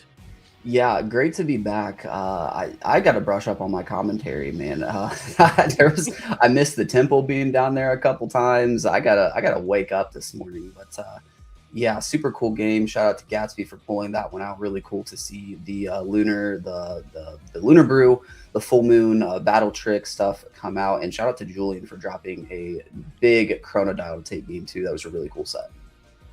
Yeah, just Julian has always been like a water caster, at least since Lakagon has dropped. And to see it's like, oh, by the way, big old croc, it's like, oh, okay. It's like now I got to stand back. It's there is, if only we saw every little trick and tool in that little deck. There's, Aphrodite has access to so many different cards in its decks through Aphrodite that you can find these little niche win cons whenever you need it. Yeah, the one that sticks out to me that Julian, like every time I play Julian on water, he's always playing Dratago Champ. And that card, like no one else, I can't say no one else, but it's not seen as much as, your normal fish, your Eddie, Rock and Hard Place, Kerbis stuff. But that card is crazy. I remember playing against Julian and the Gunslingers back in Kissimmee and forgetting that thing could search Lakagon, and that straight up won Julian the game on the spot. Very good card.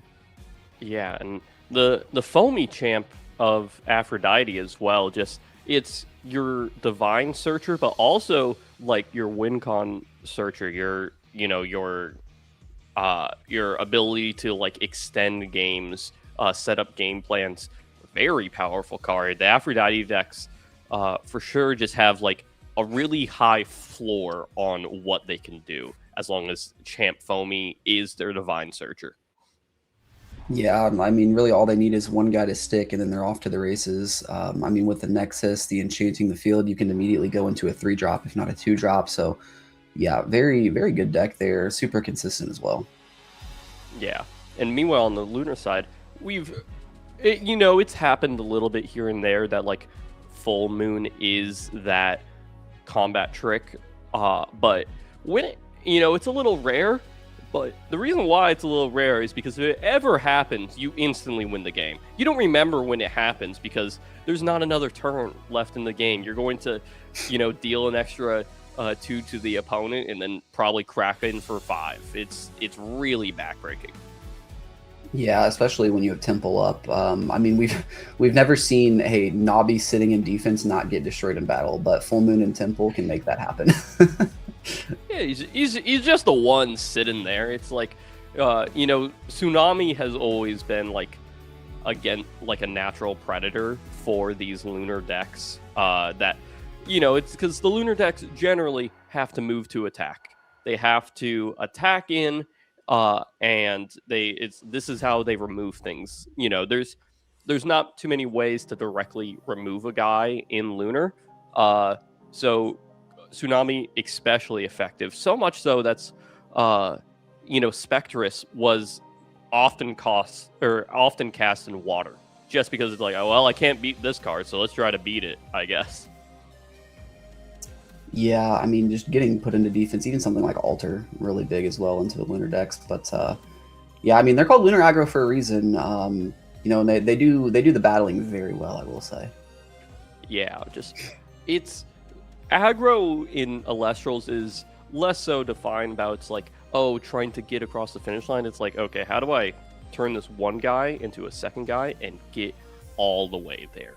That's all you need to do is just keep on poking, keep on connecting a little bit, and just putting pressure until your opponent physically can't cast anything. Yeah, and they just allow you to do so much damage so quickly. It's like Lunar really controls. Even when it's not a control deck, Lunar really knows how to control the board. Yeah, they have tools like Dense Fog, which is Potential Man. It's like it's always a Dense Fog format until everyone starts siding it out. Achilles Mist has shown up a fair bit in these different tournament metas. It's a real surgical piece when it matters. Now, I'm not sure if these cards are going to show up a ton in this sort of Dionysus meta and this Hera meta. Hera buffs up the board a little bit, but Dionysus is generally playing with the stats printed on the card, so maybe Achilles misses in the board and just sitting over there. One good lunar card against this sort of Dionysus strategy, Catabasis, the card that everyone is splashing for and no one's siding in, it seems like.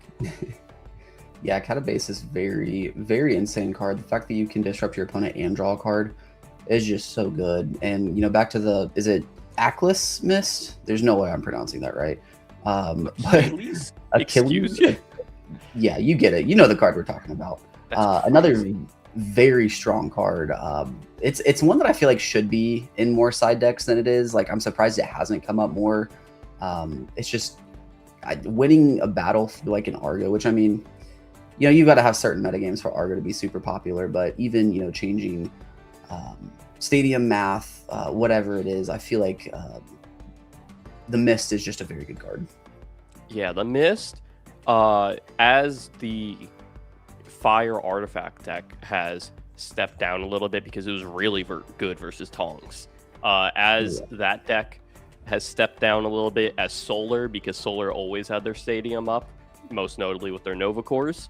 As that deck took us, you know, step down, and as Fish, while was just there, it's not as popular. All these little factors combine into a metagame where it's like, well, how much stat changing is actually that relevant? Hera's doing a bunch of stat changes with like the Platypulses, and Imperial actually gives a big buff to the whole team, but we, you know, once Imperial's on the board, you probably had something else happen beforehand that you're like, well, I don't, you know, the buff is, it's beating me, but something else will really beat me. Yeah, I think Imperial, by the time that hits the board, it's seeing through the Mist. The Mist is not affecting the Imperial. I will say we are getting ready for round 4 here. It looks like we have, is that Ruli and Jandries? So two pretty big names in the community. Yeah, round 4, it looks like they're both 3-0 as well, undefeated through the Swiss so far, 7 rounds to the Swiss. I believe that will leave one person undefeated at the end of it. And so these players are both having a good run. They just have the harder half of the tournament to make it happen, though. As you, if you aren't familiar with a Swiss format, as you go later on, you're going to be facing people with the same record as you. Other people have been winning. Other people are good. But let's get into this round 4 match versus Jandries and Ruli. Yeah, it looks like Jandries will go first here. I'm excited to see. Yes, we get to see the Zeus. I know Jandries has been going for those Stellar Zeus, as we see one hit the board right here with 4 spirits. Oh, and we see, that's a Platypulse, Champ of Hera right there.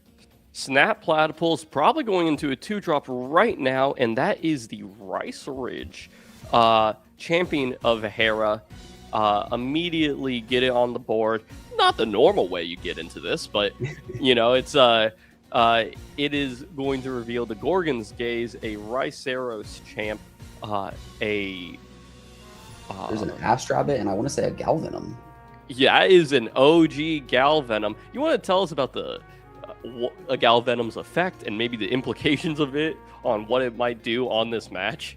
Yeah, Galvenom is a 6 attack and a 2 defense. It says you can expend 3 Thunder in order to target and destroy up to 2 cards. That does not, no condition, just destroy up to 2 cards. Face up, face down, Elestrals, whatever.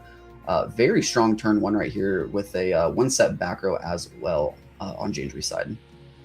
And that is a Hermes activation, a full art Hermes. So maybe we're seeing that Hermes Aeolus deck that you were clamoring for early on. This first search is going to be that makes sense. The carry off, just take care of the threat that was established on turn 1. You want to, you know, the longer a guy sticks around, the longer it's probably beating you. Yeah, carry off pretty big right there, able to remove the 7 defending Rice Ridge champ right away. Expending 2 spirits to do so. We see a water and it looks like an earth right there, I believe in order to take that out. So strong clapback right here from Ruli. And now, is that Aeolus? That is.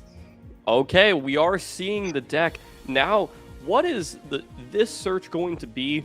Doesn't look like there's going to be a Pandora's Box activation. Really going down to 9 spirits immediately. Says, I'll play with this half. Wow. Not the first half. I'm good with this half here. And that is a search of, what is that? Is a Stellar P-Gust. Ooh, a little birdie told me that Zeus is gonna fall. That is that P-Gust I assume is going to be cast, and most likely will target that Zeus. Just really effective, honestly, burn at this point. Yeah, very strong P-Gust right here. I mean, in a metagame where we're talking about Hera and Dionysus sticking around and, you know, making games last longer, we are flying through games today. Ruli on turn 1 already halfway through the Spirit deck. Yeah, the sort of the synergy between these two Wind Divines is all about, you know, it's Hermes has this really impactful heal package with Champ Aviolith, and then you can use all this extra healing that you get to, you know, reinforce the searchable EQ with Carry Off, or you have the extra wind spirits to make plays with Aeolus, so you can just have the right cards in your hand. Can the right cards that you're going to spend a lot of spirits on beat the any cards that the opponent has? But we have a little pause there. I'm guessing judges are going to interact with everything that's happening here. We'll get you caught up on this match really quick. Yeah, I'm you know, super excited to hop back into this one. It's, you know, the Hermes is a really good toolbox, like you were mentioning, and what better thing to do than add another toolbox onto it with Aeolus? Yeah, you know, if eventually your entire deck is just tools, you know, it's just like you just everything's organized. I can find whatever I need. You know, they're even searching runes with Fin Dust and stuff. There's very little of the deck that you look at and it's like, oh yeah, I just have to naturally draw this. You know, it's like you can make a play for anything. It costs so much to make these plays. You know, already dropping down to 9 spirits before the normal cast has even come out. Now it has answered a Ricer Ridge on the other side, and it looks like it's about to answer a Zeus unless that face down back row from Jandres is capable of answering this P-Gust. But other than that, we you know, have this really expensive board state, and it looks like the P-Gust has been cast, and most likely targeting that Zeus, because here comes the Gorgon's Gaze to protect the Vine. Yeah, very good Gorgon's Gaze right here. Will stop the not only the P-Gust from destroying the Zeus, but also stop it from attacking on a wide open board. So very good Gorgon's Gaze right here. Yeah, and now Ruli is going to, you know, maybe potentially set a card, or, you know, maybe has something they want to do here, but sitting on half the number of spirits on turn 1 than from Jandres, and Jandres got to add whatever card they needed and stack the rest of their deck to be able to go back in. You know, the Ricer Ridge is gone, but the spirits are not. Jandres has a lot more game in front of them. 1 set back row for Ruli. Yeah, looks like Ruli's opting. You're trying to figure out if you know, he wants to play another card right here.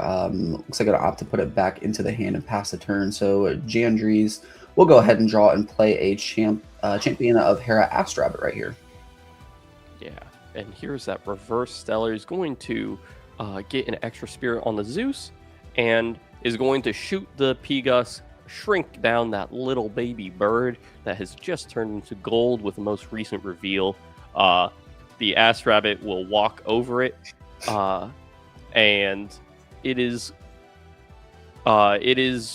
going to, you know, create good, you know, just like a good setup. It's like, hey, you spend a whole lot of spirits, and now I have the board. I have a guy on board. What are you going to do? Activate Hermes is the first step of the solution for Ruli. Yeah, it looks like Hermes is going to send the Carry-On at Champion of Hermes, which will trigger its effect to special cast itself with a spirit from the Underworld. We saw an Aeolus effect here as well.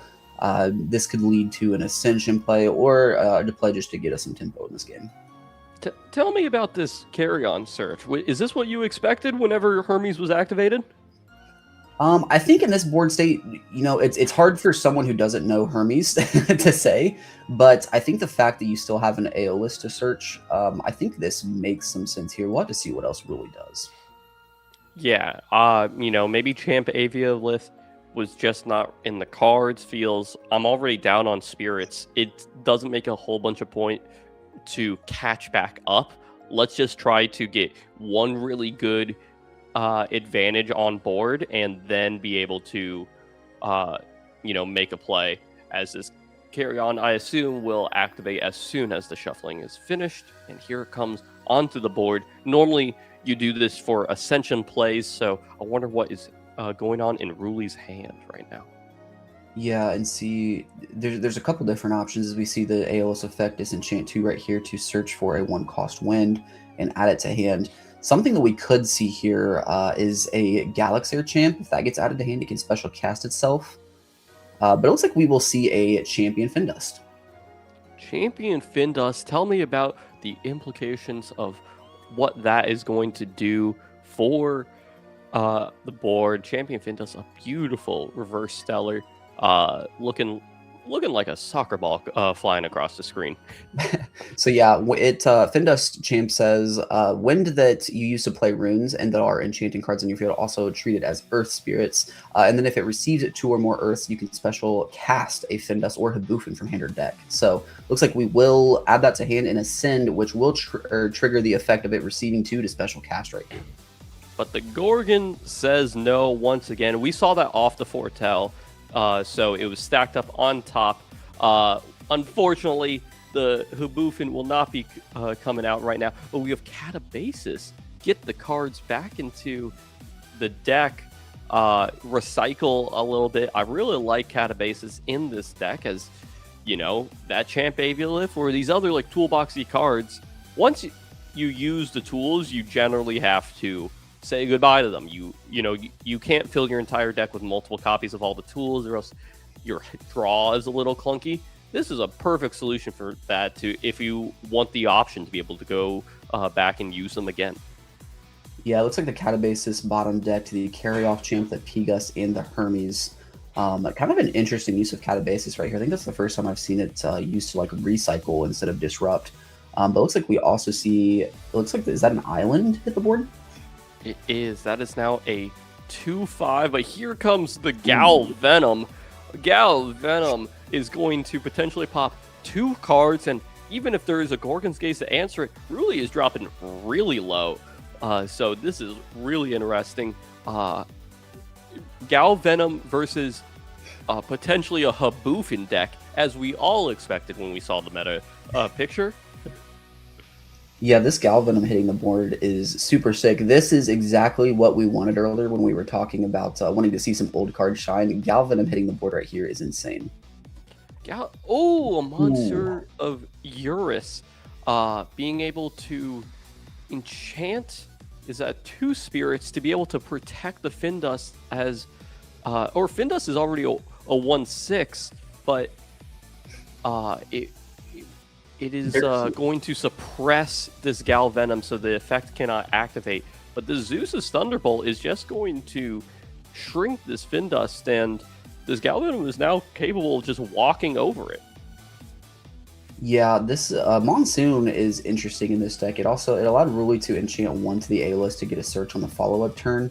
But it's also notable that you can enchant 2 to your Findust to trigger its receive effect to special cast Findust or Haboofin from hand or deck. Probably not an option here with how low Ruli actually is, but pretty good play right here to keep the Findust on board. Yeah, notably, the Findust, to trigger into Haboofin, it does need to receive 2 Earth at the same time. Now, all wind is counted as Earth, so that's why ascending over a Wind Elestral with it was 2, but Jandres is just going to say, no, I'm not going to test your back row. I'm not going to activate my Zeus. You don't have an answer to this Galvenom. This Findust is just around. I'm just going to pass the turn. You're on 2 spirits. I'll be fine.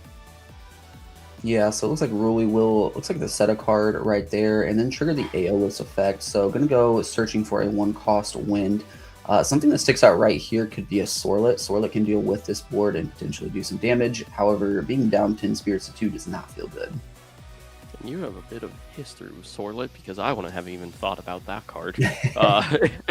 It does deal with the Galvenom for sure. Unfortunately, it puts you in a pretty precarious situation where you kind of say, you make a promise that I can't deal with another card for the rest of the game, but instead we're going for another Findust, an Ascension over this Findust for will allow the Ascension to Habufin, and Habufin heals a lot. Champion Habufin, that is.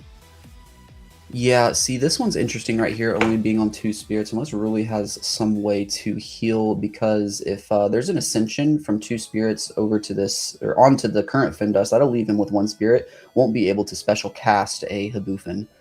So we'll see what happens right here as we see an Earth hit the board. Okay.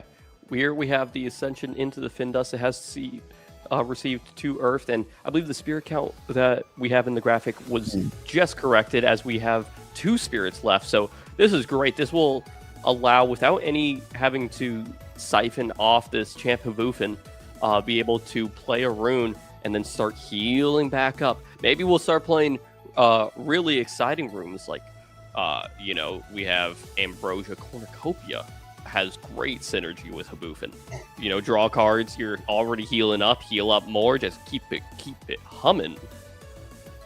Yeah, and this Habufin, it allows you to, when you cast an Earth rune, specifically allows you to target up to 3 spirits in your underworld and heal those. So, but there's potential for some heals right here. However, it looks like the Habufin will attempt to swing over the Galvenom right here.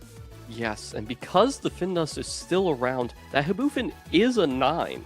All Earth spirits are counted as win, and while that is an Earth enchanted Habufin, it is properly enchanted thanks to its good buddy Findust, and we have the Island of Aeolus up, which also is factoring in, and so the base set Ass Rabbit, the good old funny buddy, is going to help Jandries find the solution to this board that they probably have never faced before.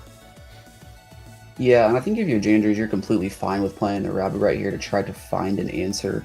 You still have a Zeus on the field with 2 spirits on it, and you have 9 spirits left in total. Ruli, meanwhile, on 0 spirits, and unless he finds a Earth rune, is not going to be able to heal up any spirits. I like this Hera right here, as Hera is going to allow for just small perpetual heals and just put 2 spirits on it, allow you to do a play like with Platypulse later on. But, other than that, it's just like, all right, well, you are now going to have to turn that Findust into attack. It is only a 3 under the stadium, but you're essentially forced to. I'm healing 1 every turn. As long as I keep on playing guys in defense, I'm not actually bleeding out of this game. So turn your smallest guy to attack, and now it's turned into attack in the face of a Zeus while you're on 0 spirits. This is scary. Yeah, it's definitely not ideal. It's definitely not a decision you want to have to make to put that Findust into attack, but at some point you've got to start doing damage. Jandries still on 5 spirits here to Ruli 0. The Zeus can effectively make that Findust a 0 as well, so any Elestral will be able to clear that. However, might need a little bit more in order to attempt to clear the Habufin. Yeah, and here comes the Riceros, champion of Hera. Normally how you get into the Ricerage, but important detail here is if that Findust is outed, the stadium buff on the Habufin is fully offline, and the Habufin is misenchanted as those Earth spirits stop acting as wind, and so that is a 7, which can be outed by any 5 plus that Zeus. It's by forcing Ruli to turn the Findust into attack has allowed Jandries to find a line to win. It's like, okay, I'm going to attack your weakest links, but here comes the Gorgon's Gaze siphoning off this Findust and potentially the stadium. Ooh, that would allow the Findust to stay on board and do another damage next turn. This is getting very close. The Riceros will stick around. Really will be able to do 1 damage through battle with the Habufin and then 1 direct. Jandry's still on 7 spirits though. It's getting pretty tight. Yeah, and now with like no spare spirits to lying around, Ruli cannot really use Habufin's healing effect. These are really all the spirits that are going to work, and Jandries is taking 2 here and is going to go back, and this was a part of the calculation on everything that was happening here, and now it's going to be a scary situation for Ruli, as fingers crossed. Does my board get across there? Yeah, and if you're Ruli, that's exactly what you want to see. There was an expended draw on Jandry's side right there, so not able to cast an Elestral, and we'll be able to swing for 3 damage here. Taking Jandry's down to 2, still has 1 on the hair, so can get it back up to 3 this turn with no other help. But this is actually, for how crazy this was, 16-8 at one point. We're right down to the wire as we see it. Is that another expended draw? Nope. Ooh. Oh, Arcolith! Oh, a banger draw of Unk, and that is going to be a scoop from Ruli, just the draw that Jandries was looking for. One important detail I wanted to point out there in that final turn cycle was that attack. That attack for 3 there at the end was when finally Jandries gave up the Earth Spirits for, I'm assuming, the Earthquake in the deck that they, many people are splashing for. Hera, really good at sustaining you throughout the game, but eventually you might have to give up these non-Thunder Spirits. Fortunately, kept just enough to draw a perfect out like good old Unk, but, just being able to hold on to those Earth Spirits, saying, well, this is also an out. If I can just clear the Habufin, I'll be okay. Holding back on their excellent play from both players. Yeah, that Arcolith was absolutely massive, and I mean, if you're Ruli, it's tough to play around a one of Arcolith. Arcolith currently limited.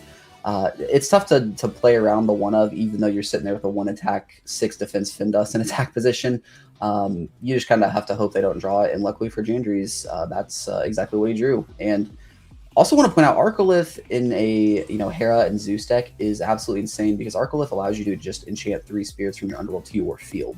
So it triggers Astrabbit on receive. It's gonna give your Zeus some more juice, gives your Hera some more heals. Pretty insane card. Yeah, and Ruli nearly came back after dropping down to 8 spirits on their first turn. By their own doing, but drop down to 8 spirits, and then their play is like, okay, I searched everything I need to do. I answered your Elestral. I have, I'm going to spend a lot of spirits to do like the play I want to do. I'm going to hit Pegas. I'm going to take out the Zeus, Gorgon's Gaze. And then the next turn, it's like, okay, here's for my big Findus play. I'm going to go get him. Gorgon's Gaze again. It's like, oh, to be able to nearly mount a comeback after that start where both of your opening plays were answered as you did big spirit commitments, really backbreaking. Yeah, the double Gorgons definitely hurt there. Playing toolbox decks, it kind of makes sense that they're this expensive, right? Because you have a tool for every situation, as we saw the carry off there, the carry on to ascend to the Findus. Like you have an option for every single board, so it makes sense that you're playing a deck that's that expensive.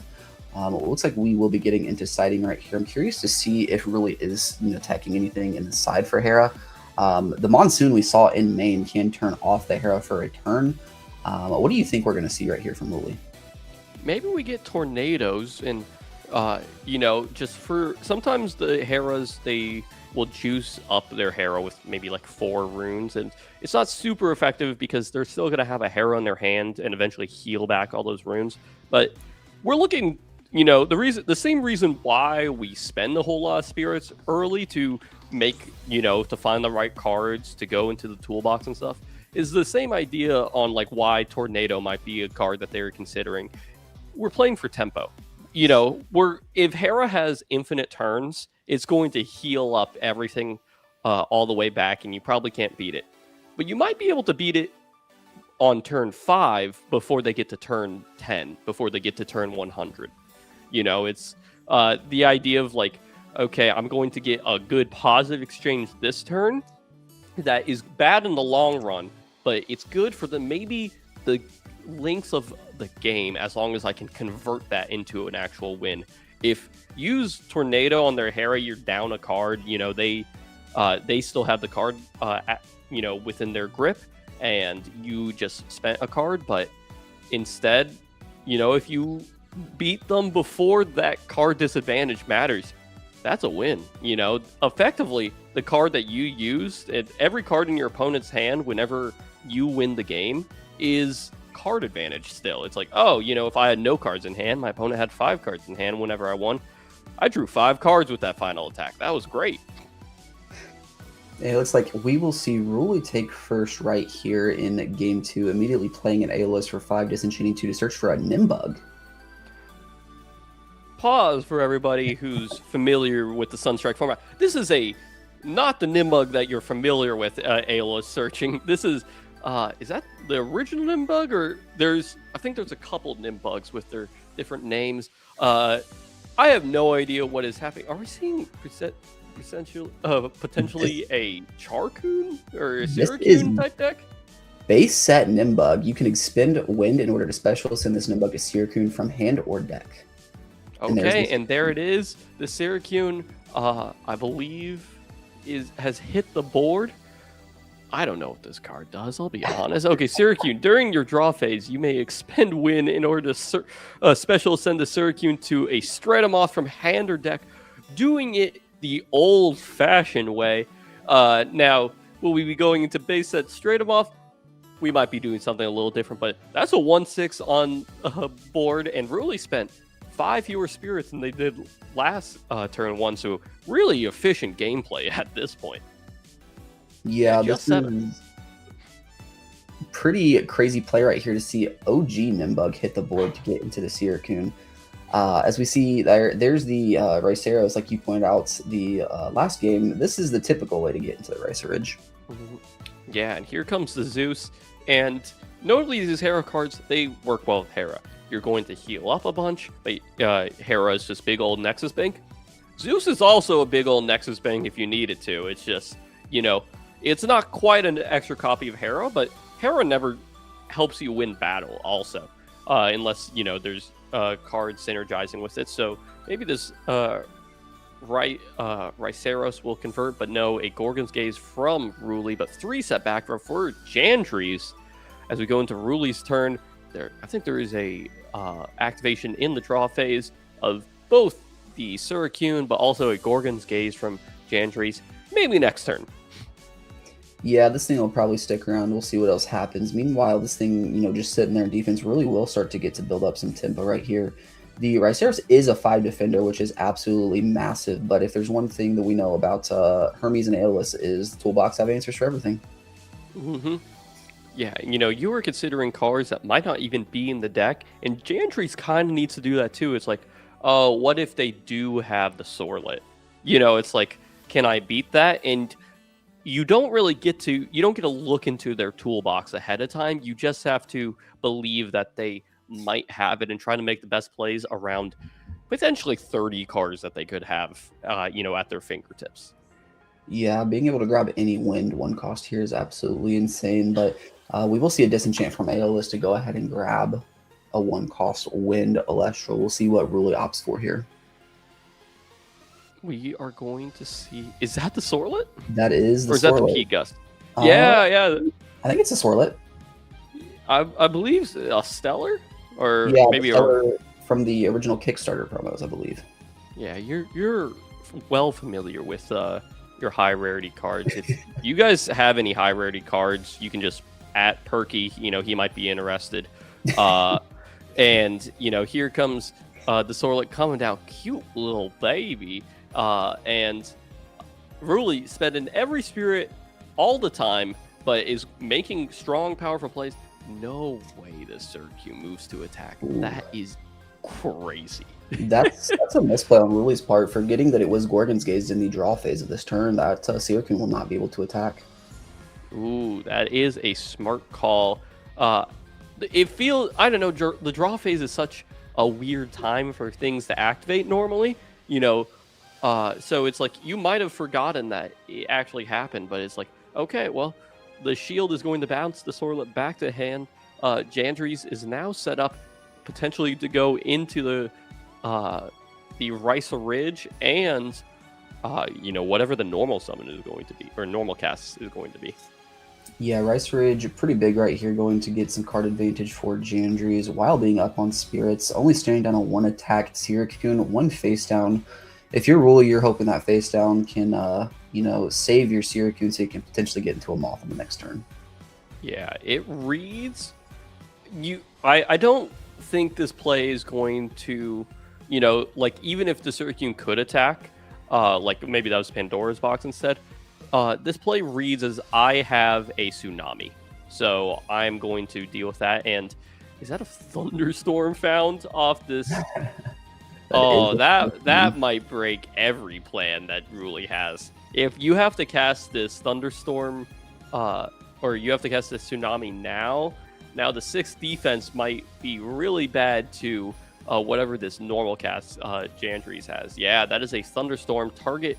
What? It is the face down Tsunami. Yes.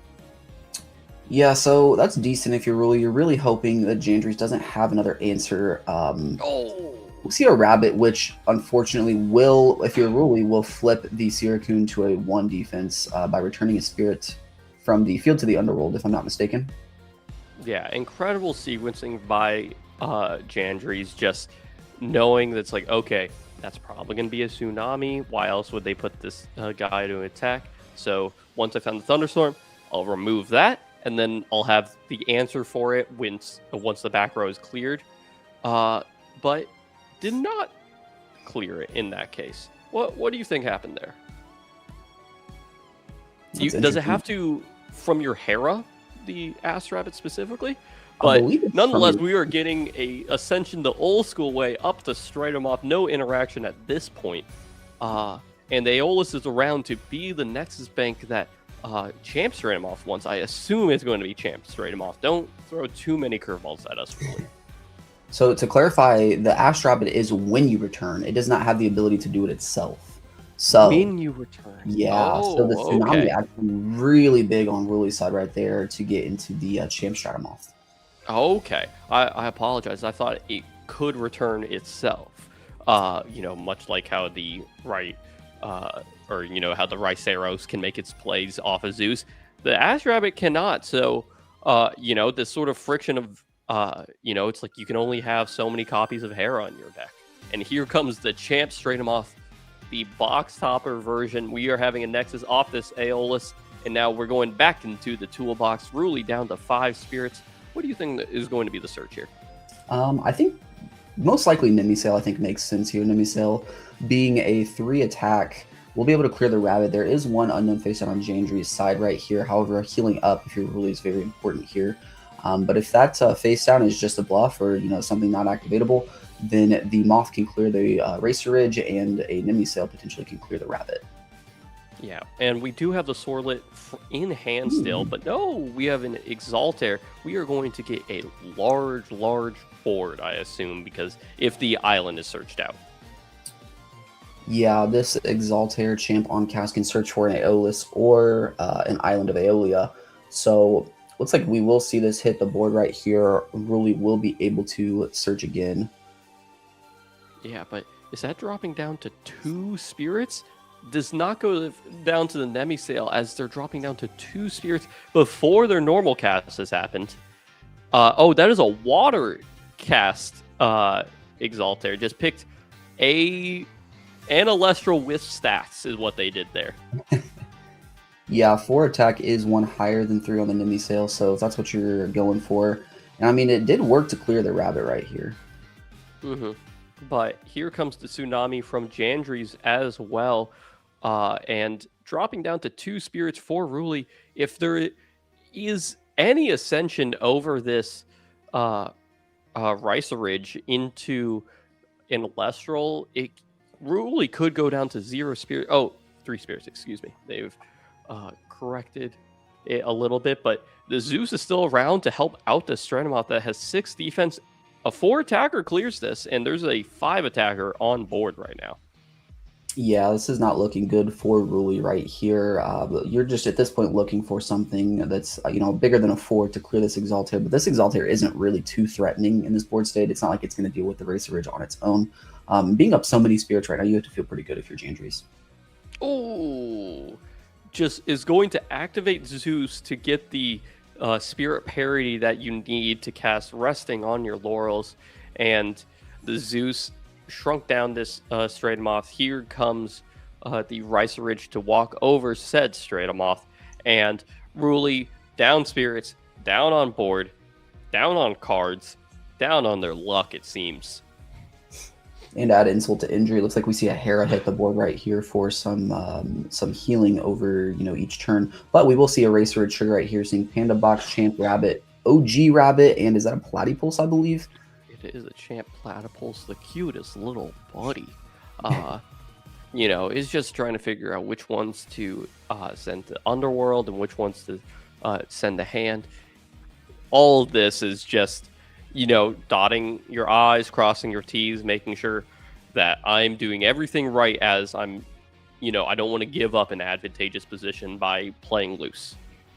Yeah, I mean, these are very smart plays by Jandries right here. Hera is a very technical deck, and Jandries really just putting on a clinic right here, showing how to play the deck, making the right moves when he needs to make them.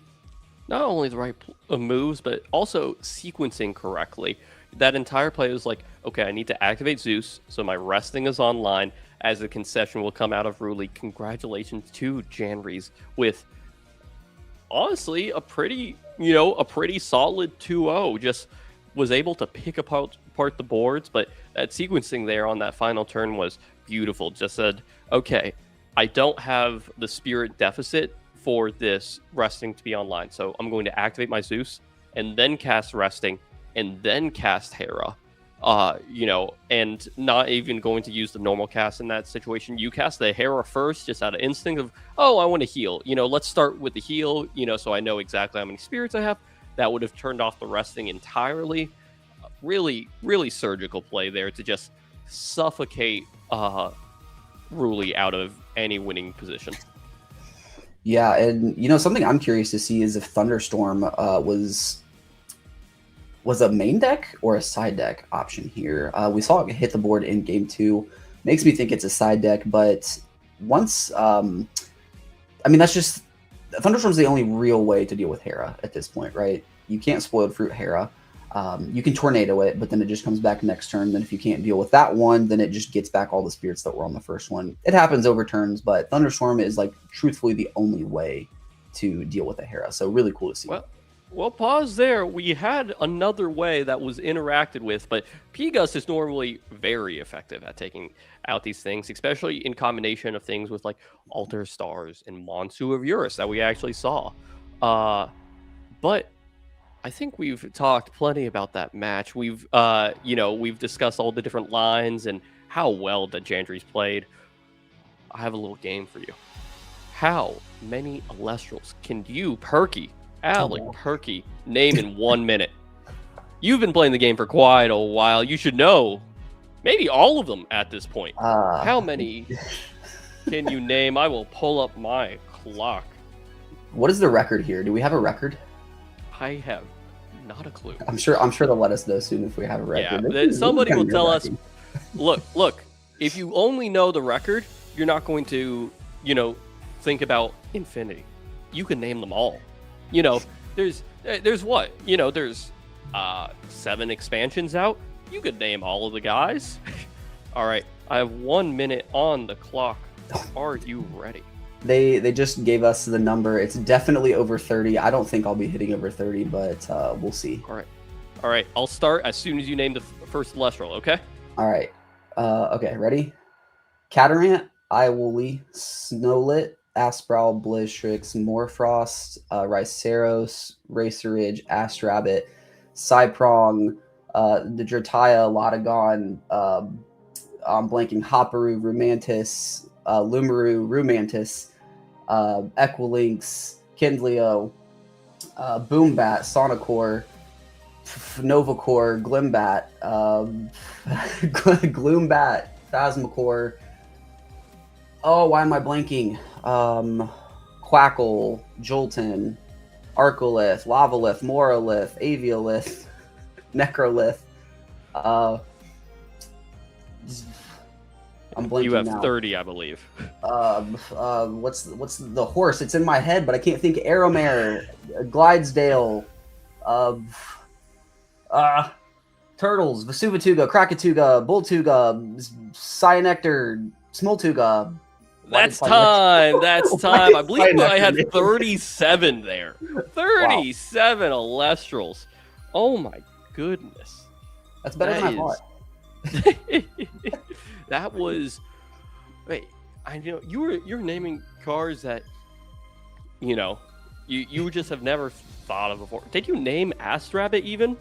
I might have said Rabbit. I don't know. I've got Collect pulled up next to me, and Rabbit was on there, so I was trying to ignore that. Oh, you weren't remembering 30 Elestrals. You were reading 30 Elestrals, okay? No.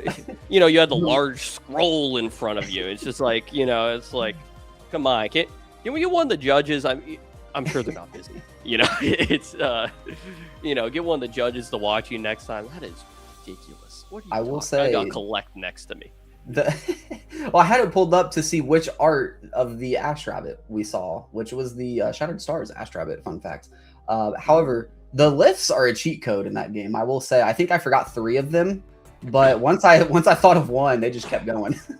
Yeah, Coast Lift is never appearing in your mind. It could appear in a deck list before it appears in your mind. I'll tell you that, but it's probably not appearing in a deck list. That's for sure. I think it was Coastlith, Vertilith, and Heliolith were the 3 that I didn't think quickly enough. Man, Heliolith, it had a time in the sun. Mm-hmm. No pun intended there, but it was definitely an important part of the metagame during that Firestorm format. It's honestly it's only fallen off with like Argo falling off.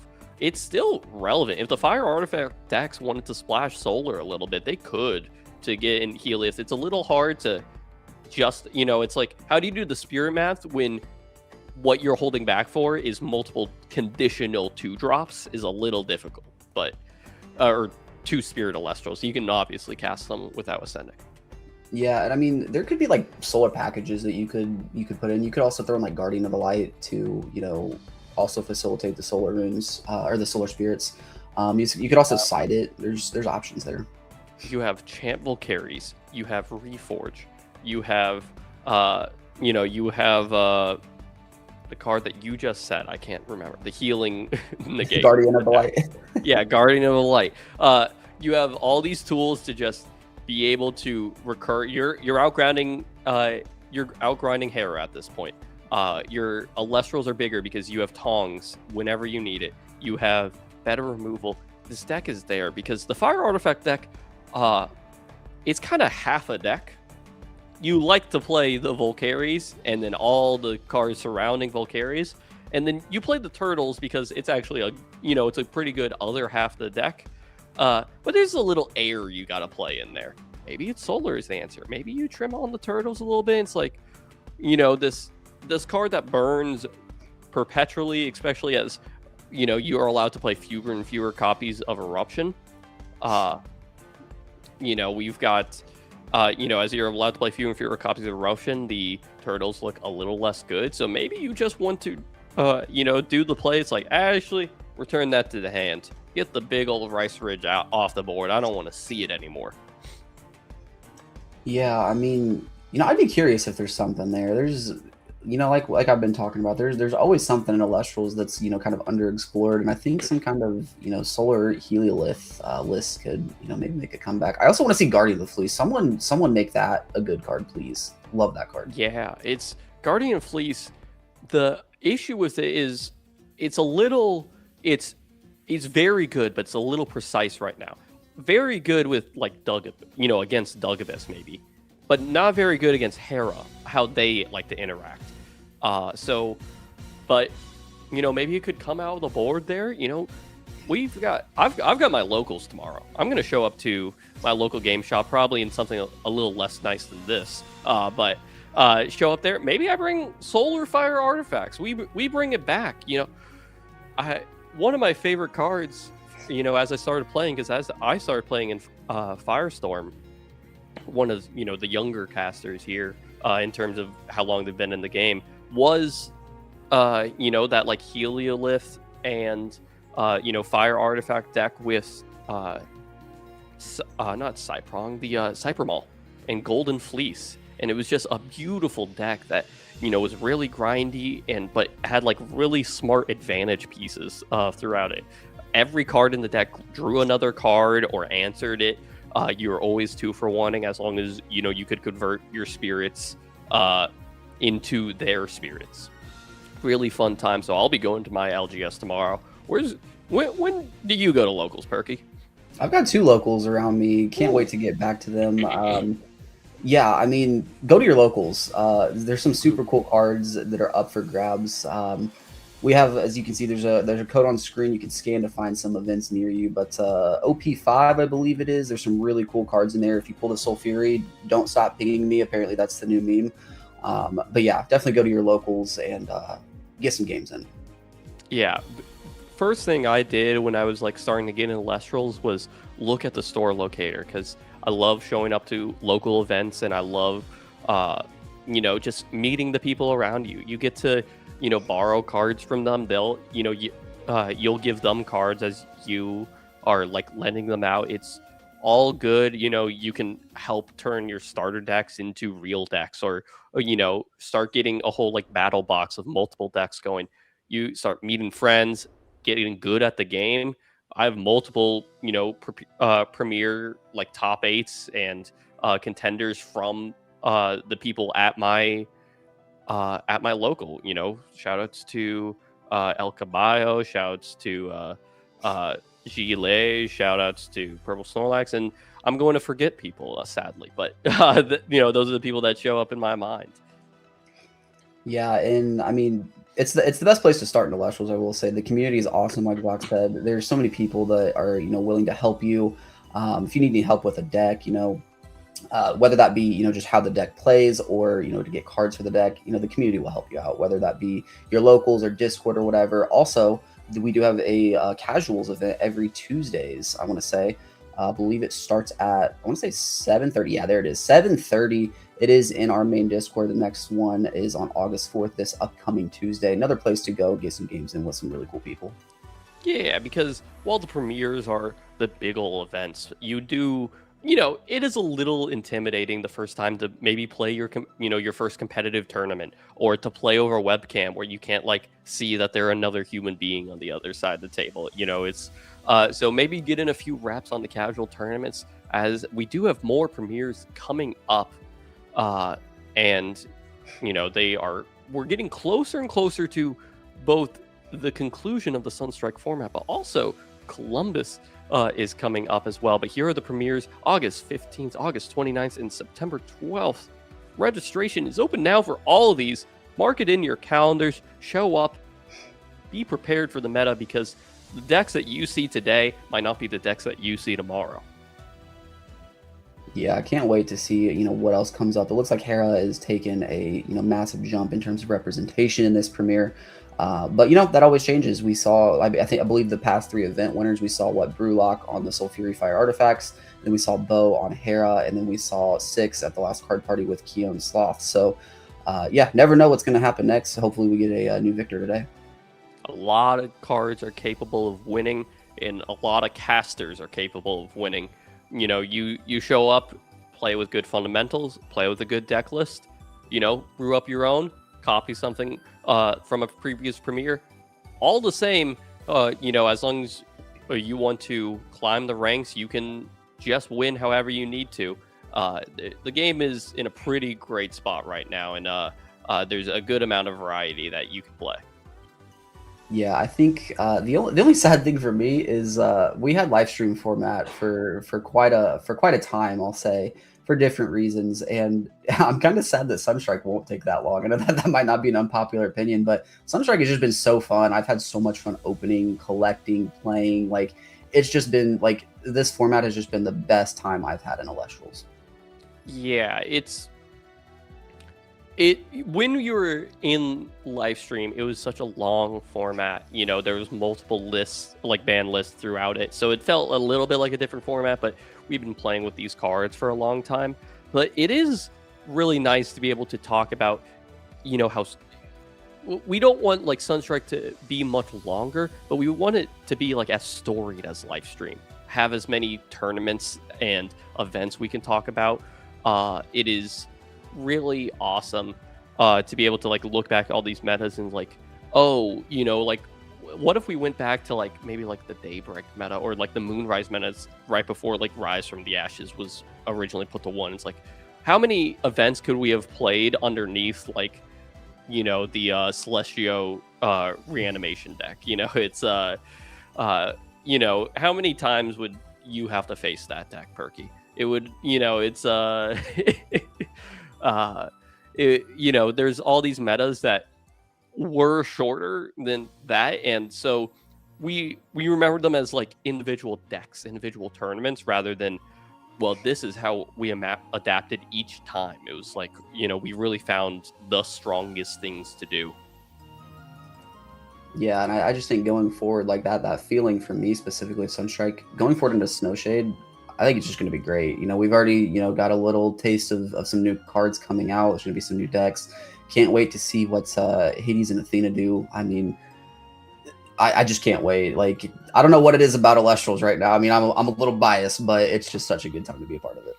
Look, you have, you've already got your one card for the entire set. You got the card that says More Frost on it. It's like anything more that you feel like you can play is just a nice little treat. Perky, if you aren't aware, More Frost expert, More Frost, worlds. What was it? Top 4? Top 8? Yep. Top 8. Oh, just top 8. I apologize. On More Frost, the best to ever do it on the archetype. Really incredible work. Yeah, I appreciate that. I mean, I just can't wait to see what Draco form does. It's there's different versions of the deck that are brewing. I think there's gonna be some Avalanche Mill style deck. Let's get the Snowlit, the Blizz line back in. Let's get all the More Frost in the Underworld and copy all of them with Draco. Yeah, Indus is becoming money for sure. Just whatever you need, send it over there. Lycan already good at searching out them. Well, we need to search them to a different place now, actually. Yeah, I mean, I've been saying for the longest time, I think Indus is underrated, but yeah, good card. Yeah.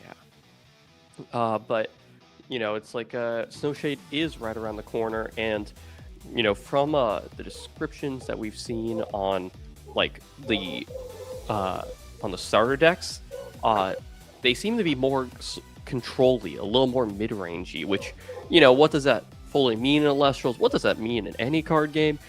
That doesn't really matter, but it's, these decks are going to be a little slower paced, and maybe the meta will be defined by, being able to play a little faster through these grindy games. It's, maybe the player that is spending 10 spirits on the first turn is, like, always putting themselves to, like, well, this is all I've got, because the other player's going to be able to just, grind out the game super long. Can't wait for those cards to start, really start being revealed, where we're seeing multiple of them every day. It's going to be very, very exciting.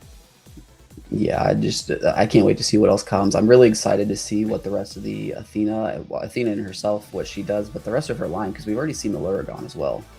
And having a 2-drop being a receiver seems pretty cool to me. Do we have any other 2-drops that are receivers? Am I missing something? I don't think anything comes to mind for myself, no. But there's 1-drop receivers that you want to play as 2-drops, like Champ Findus that we just saw, or not a receiver, but like OG Boombat was often played as like a 2-drop, so you could always pop something. But no, a receiver on a 2-drop is definitely not super common, because for the longest time it was hard to get into any Ascensions in Elestrals. It was stay low to the ground, we're going to attack on the ground, and we're not going to ascend a whole bunch. Now we're seeing ascensions basically every match, every game from both players, unless your deck is specifically designed around staying low to the ground, or the moment that you hit an ascension, you win. Out of like lunar aggro is like, yeah, they have Doppelganger in there, but really, the threat of Doppelganger is more than enough. We've got plenty of things, involved with that. So a 2-drop receiver is definitely interesting. Because you need, if you want to trigger it multiple times, you're going to need, a Nexus Bake flying around, and we are being told right now that there are a couple. We don't know them. We'll be honest. Artemis might be yelling at us behind the scenes, telling us Cactobrum is a 2-drop receiver. Who would have thought? I don't know. We're here to talk about the cards, not read them, is what I like to say. It's like, look, I'll respect the Cactobrum when I see it's hit the board, And there's crazy cards that we've seen hit the board. We saw a Galvenom. Hit the board. And then, we saw Shampoo Boofin. It's like, we've seen weird cards, but we have not, Cactobrum is maybe one that needs to, show up for me to care. Cactobrum one day, it'll have its time. Mm-hmm. Yeah, maybe. They gotta help the little guy out. What can you say? Okay, we are now ready, about to get ready for round 5. Perky is going to take a little break. Hope you keep track of the round, because these have been exciting matches to watch. Hope you guys stick around at home. Let's see you back at round 5.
Welcome back, everyone. It's nice to be back here at the desk with Jacques this time. What a fun round of games we had there. How was it being at the desk for that last set of games, Jacques? It was exciting to see what all was in the toolbox of the Hermes Aeolus deck, picking up the deck multiple times in the turn and never knowing what you're going to pull out. Like, what do you mean we saw base set Nimbug and, into the Syracune OG and threatening to go into the straight off and then eventually doing so. Really cool tech that is, it's probably very, very good when you're going first, is just saying, all right, well, I'm going to have a straight off next turn. Can you deal with it? Really awesome. And using that Aeolus to be able to go search that up every game if you can. Yeah, I mean, when we saw Hera and Aeolus Hermes, I think we were all prepared for Galvanum versus Hibufin. I think that's the game we all anticipated. Look, I've always been talking about like Galvanum and Hera. It's like you heal up so much, and Galvanum, when you activate it, blow up 2 cards is like game winning. It's like hit their Divine, hit their Elestral, hit them in the head. Just go win that game. It's so good, but it's to actually like see it in front of you as it's happening, you're like, oh my gosh, how do I beat a Galvanum? It's because if you don't out it, it's gonna out you next turn. Yeah. I feel like some of the old sets are full of like banger 2 drops that just like never quite saw their potential. You have the original Crysaur, right? Hit over, heal, Chrysbore, Earthquake every turn. I lost a Chrysbore like last month at my local. It's just like someone cast it against me and I was just like, I have no answer. I have no answer. Yeah. What do I do with this rampaging boar on the field? Man, what are some of those other 2 I mean, Signectric was a card that just kind of like disappeared, and then some people splashed it in Thunderstorm and stuff, right? Turbo Imperial, lots of fun stuff. OG Iwoli's, like with the help of like Champ Catarant, is like an 8 that says wipe the board. Just like really great stuff. It's like the problem with those early 2 drops is not that they weren't worth going into, they were really hard to go into, and it's like the answers are still really efficient, like Poison Tipped Arrow and Shield. So it's hard to justify. Or when EQ was at 3, it was hard to justify. It's like, why am I going to go into Chrysbore, which is EQ of every turn, if I just cast Asp Rabbit and search EQ every turn? It's like I'll be fine either way. But it's now that we have fewer EQs, asterisks, we're still finding it, and we're, maybe we're playing Dugabus instead. But there's fewer like direct Elestral removal unless like you really mean it. Well, Chrysbore is really meaning it. I don't know. Hey. I mean, Dougie can also recycle Earthquake every turn, so. Yeah, that is one heck of a guy, that's for sure. Speaking of Dougie, one of the decks in the top we haven't seen yet. We've now seen Lunar, Hera, Hermes, Aeolus, and Aphrodite, right? So we're missing the Dionysus, the Dougies from the top list. Not a deck, but Zeus was also in that Hera deck. So, we've seen 6 Divines in 2 matches here on stream so far. We are being spoiled, that's for sure. Yeah. I think to cover the top deck chart, we need Hephaestus versus Dionysus is the next match. Yeah. And hopefully that Dionysus is playing a Demeter as well. Just like cover all our bases. Get all the Divines. We're gonna black out the bingo board. It's gonna be great. Yeah. Well, then we gotta hope for Hephaestia. Oh yeah, Hephaestia. Oh my gosh, it's like Hestia is really good at spending all the spirits, and all the Hephaestus stuff heals all the spirits, and it's like all the Hephaestus stuff is like, oh, if you interact with their normal, it's like you can actually kind of interact with the deck. They're kind of slow. Hestia fills up that gap, so it's they do play well together. I've seen and then it's like maybe throwing a bear or two in there, and like you start doing cold fusion. Okay, it's you can do anything. Win, maybe not that, but you can do anything. Hey, I mean, Hephaestia can be pretty scary. You kind of play Bears, Hestia with just 3 Valkyries and 1 Hephaestus and like a Tongs, and you're off to the races. Definitely the Hestia deck has been slowed down. In the current format, you're only allowed to play the 1 Majursa champion, which is the big bear bomb, as we have called it in formats past. Hestia now has more tools than ever to combo in to the bear bomb. Majursa champion of Hestia, when it hits the field, gets to destroy 1 card per bear you have on the field. Pretty easy for Hestia to have several. The bear bomb can still be scary. Yeah, even 2 bears on field, you've got the power of a Galvenom, and that's very good. It's as stated. So, but there's a bunch of support for bears and a lot of support for special casting fire Elestrals. So anything is possible if you just do these cool lines. It's just it's like as soon as you think about playing this deck, you like draw on opening 5, and you're like, oh my god, there's like 80 plays I can do here. 70 of them are bad. 2 of them are actually good, and I still can't decide on like which one I should do. Maybe I should just do a bad one so the game ends quicker. Hey, I mean, who among us hasn't looked at an opening hand and gone, okay, so I have the right play and the funny play, and I am going to gamble on the funny play right now. Yeah, you're just like, if this tsunami does help my guy stick, then I can do everything next turn, and they don't interact with me. And, they're going to be real chill about it, too. Yeah. I mean, as someone who likes the Dugabus Poison Nectar setup for the deck, I have been guilty of losing mini games to like, I can turbo Poison Nectar. That doesn't do anything to actually help my game state, but it's really funny to annoy my opponent with that.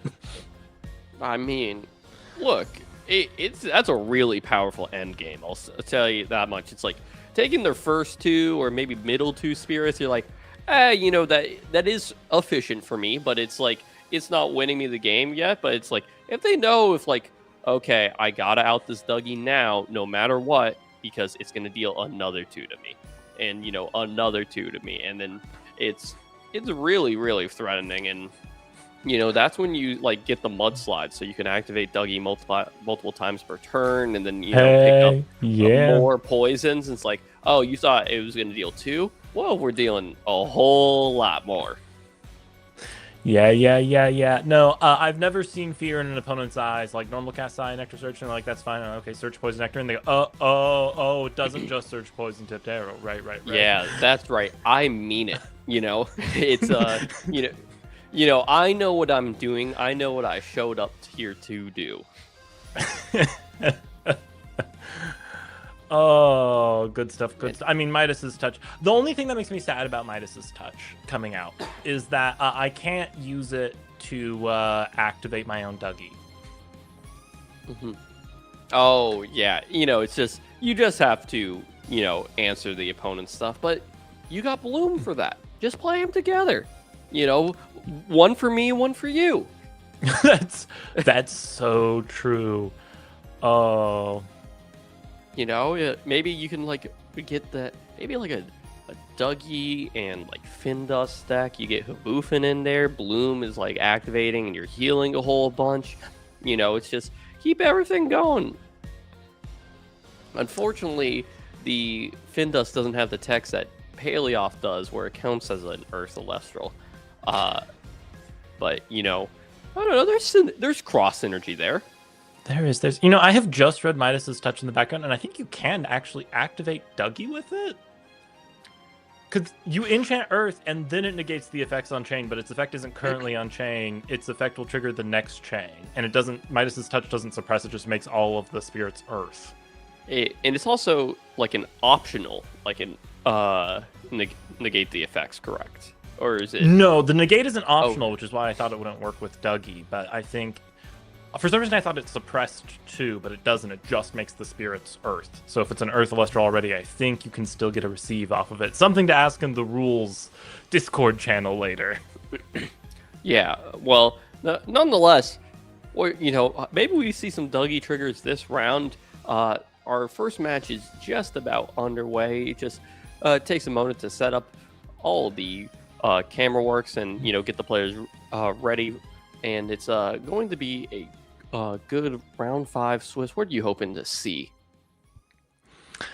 I mean, I really want to see the Hephaestus versus Dionysus match. I really want to fill out the bingo card for the top decks this event. But even more than that, Twilix, of course. Yeah. Once I saw the meta report, I was like, well, maybe that Noxid guess wasn't so good. I'm hoping there's just people playing chains and decks that maybe it doesn't belong into, or maybe they fully believe that they broke the meta with doing chains that way. But it's very, very, I knew what was going to be good, or at least had an idea with the Harris stuff. I should have probably leaned to that, but some of it is prediction, some of it is hope diction. You're just hoping that these cards show up. Yeah. I mean, if I was here for points, I could have put Dougie instead of Dugabyss on the cards because Dougie's going to get casted more often. But the commentary predictions are just as much advertisements for the cards we want to see people cook with as they are actual predictions. This is really today I have decided to torpedo my score to bring you the good news of Twilix. Please go build decks with it. Yeah, I mean, Twilix, it was it top 8 at Premier? It was in sort of the it was actually someone from my locals. They they were playing the lunar Hypnosum deck whenever Electopossum was still at 3. And it's well, how do you break the mirror? By casting the Lumavale. Suddenly the first, it was sort of puncher's advantage, puncher's disadvantage. You don't want to be the first person to commit the Electopossum to board. Now you can. But here we are going into this match. We have Dooms versus Full Art Kristoff, Stellar Kristoff. A player that has been on the rise.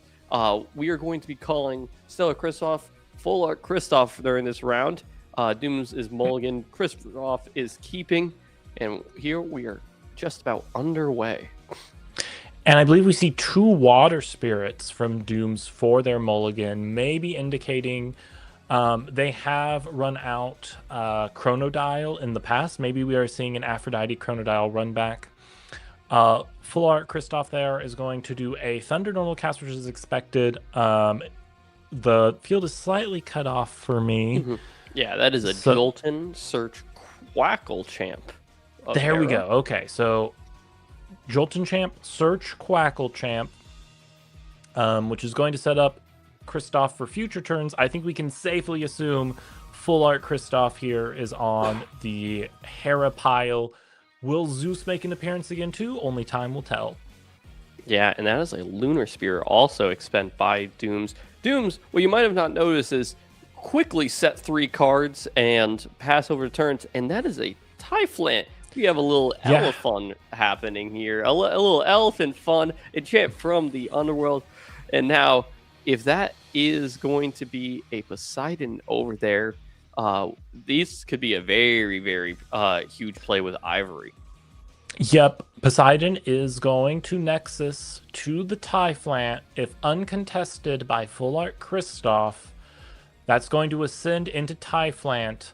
Dooms is going to have 2 choices here. They can either go with the original Typhlant, which will allow them to respecial cast, 2 different Ivory choices here. The original Ivory can recast the Typhlant from the Underworld, or the new Champion, which is what we see here, the Champion Ivory, can foretell for a number of cards equal to the number of water spirits on all of the Ivories on the field, and add any card that mentions Poseidon to hand.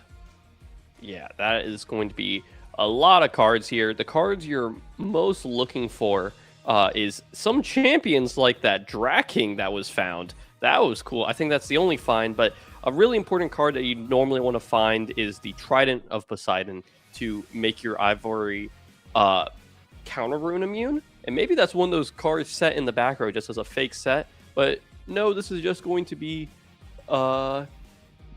is this going to be... That's a just an tsunami. attack over. Gotcha.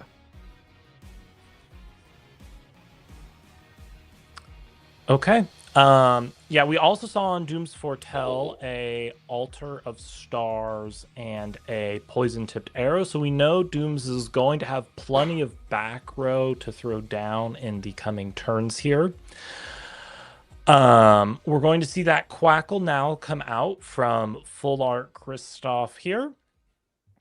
Yeah, after the EQ completely took care of business, and Dooms is on the back foot in terms of spirits and now board presence, needs to find a way to potentially get back into another Ivory, or maybe we're going into something else entirely here.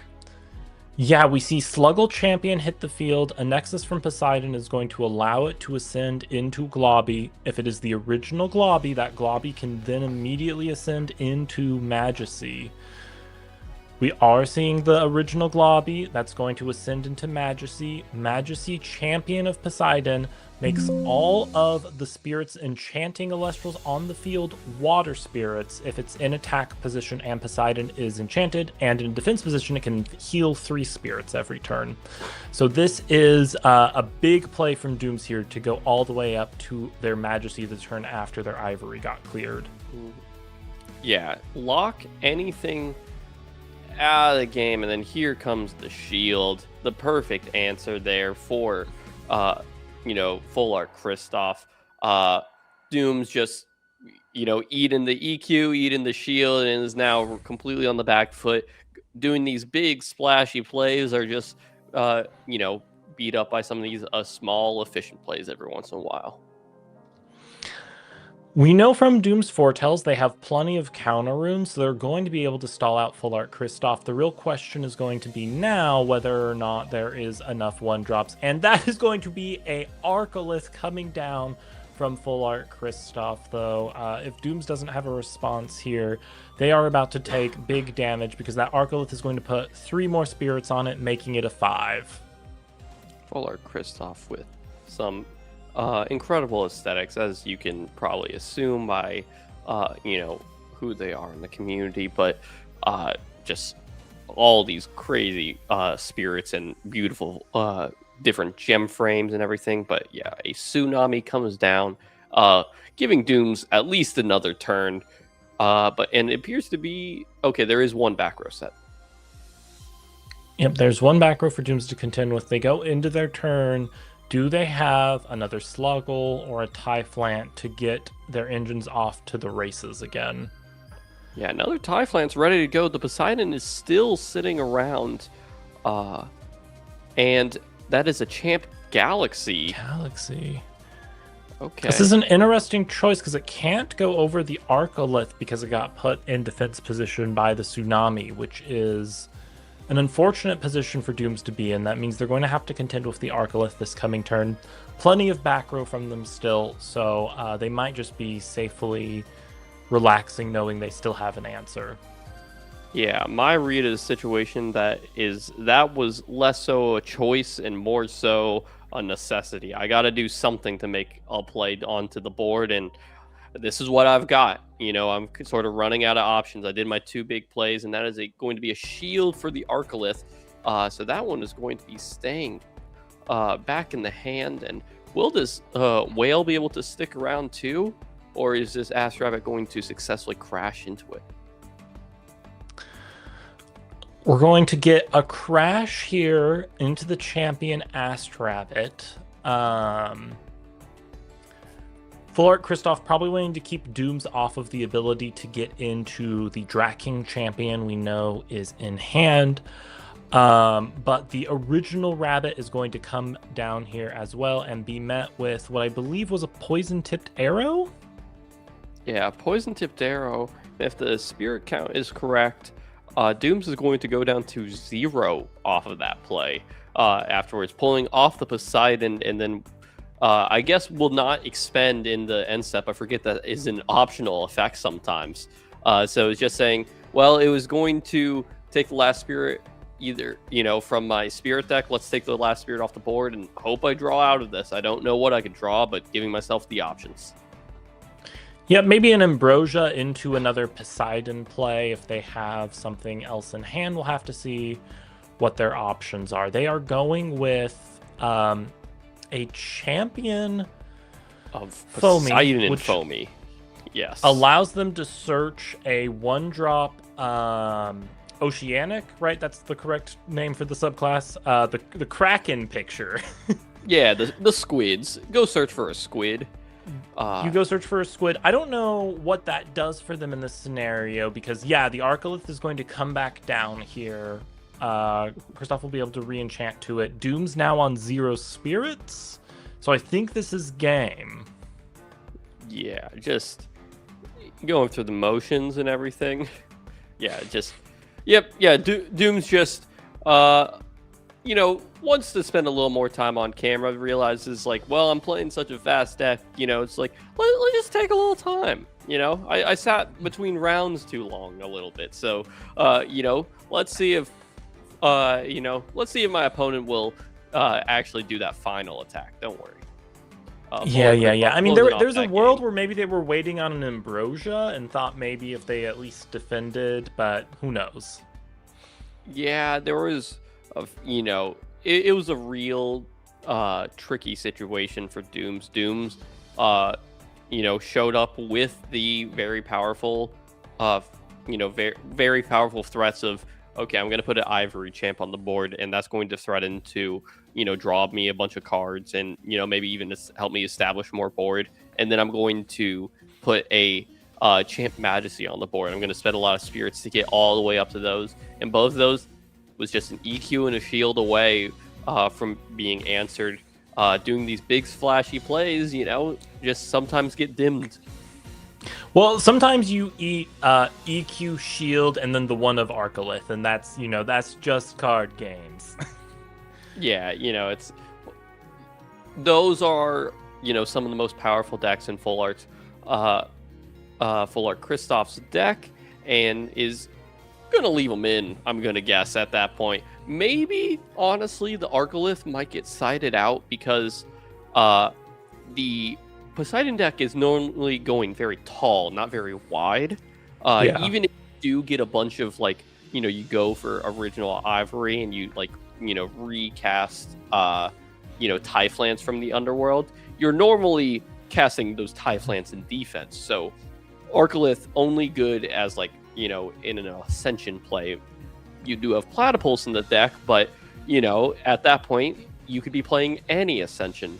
And is Arcolith really the one that you want to be doing there? But here we're going to start off with a Champa Drac Kid to go search out Poseidon. Poseidon added to the grip 4 Dooms. Yep, that puts Kristoff in a position where they know they have to start taking action.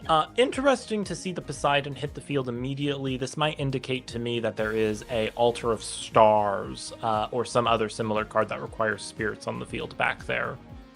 Yeah, that is an interesting choice because these Hera decks, to try to beat other Hera decks, are often playing Thunderstorm in the side, at least, if not, trying to spec it into the main. And, maybe for Kristoff is like, well, I saw you're a very Poseidon-reliant deck. I'm going to try to, cast a Thunderstorm against that. So to deploy early like that is definitely risky, but maybe the risk is going to pay off here for Dooms.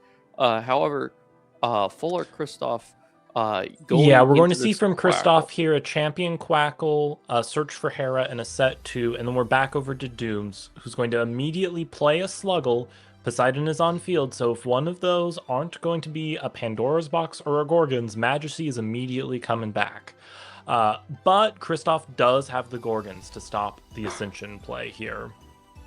Yeah, and there's like a couple of considerations on do I Gorgons the Sluggle, do I Gorgons the the Globby on the way up, or do I wait for the Majesty and then Gorgons its effect and then try to out it? There's different ways to think about it. I do like the idea of just taking out the Sluggle because it's just stop it at the pass. It has the smallest stat line. Maybe you can walk over it the next turn. And a big old juiced Hera here. 4 spirits. A full up Hera. Dooms did end up passing after that. No additional sets, so we still have the one set from his first turn. We're predicting maybe an Altar of Stars. Full Art Kristoff is going to play a Jolton here, though. I do not believe we saw a return from Hera yet, but maybe we did. We did, and it's going to...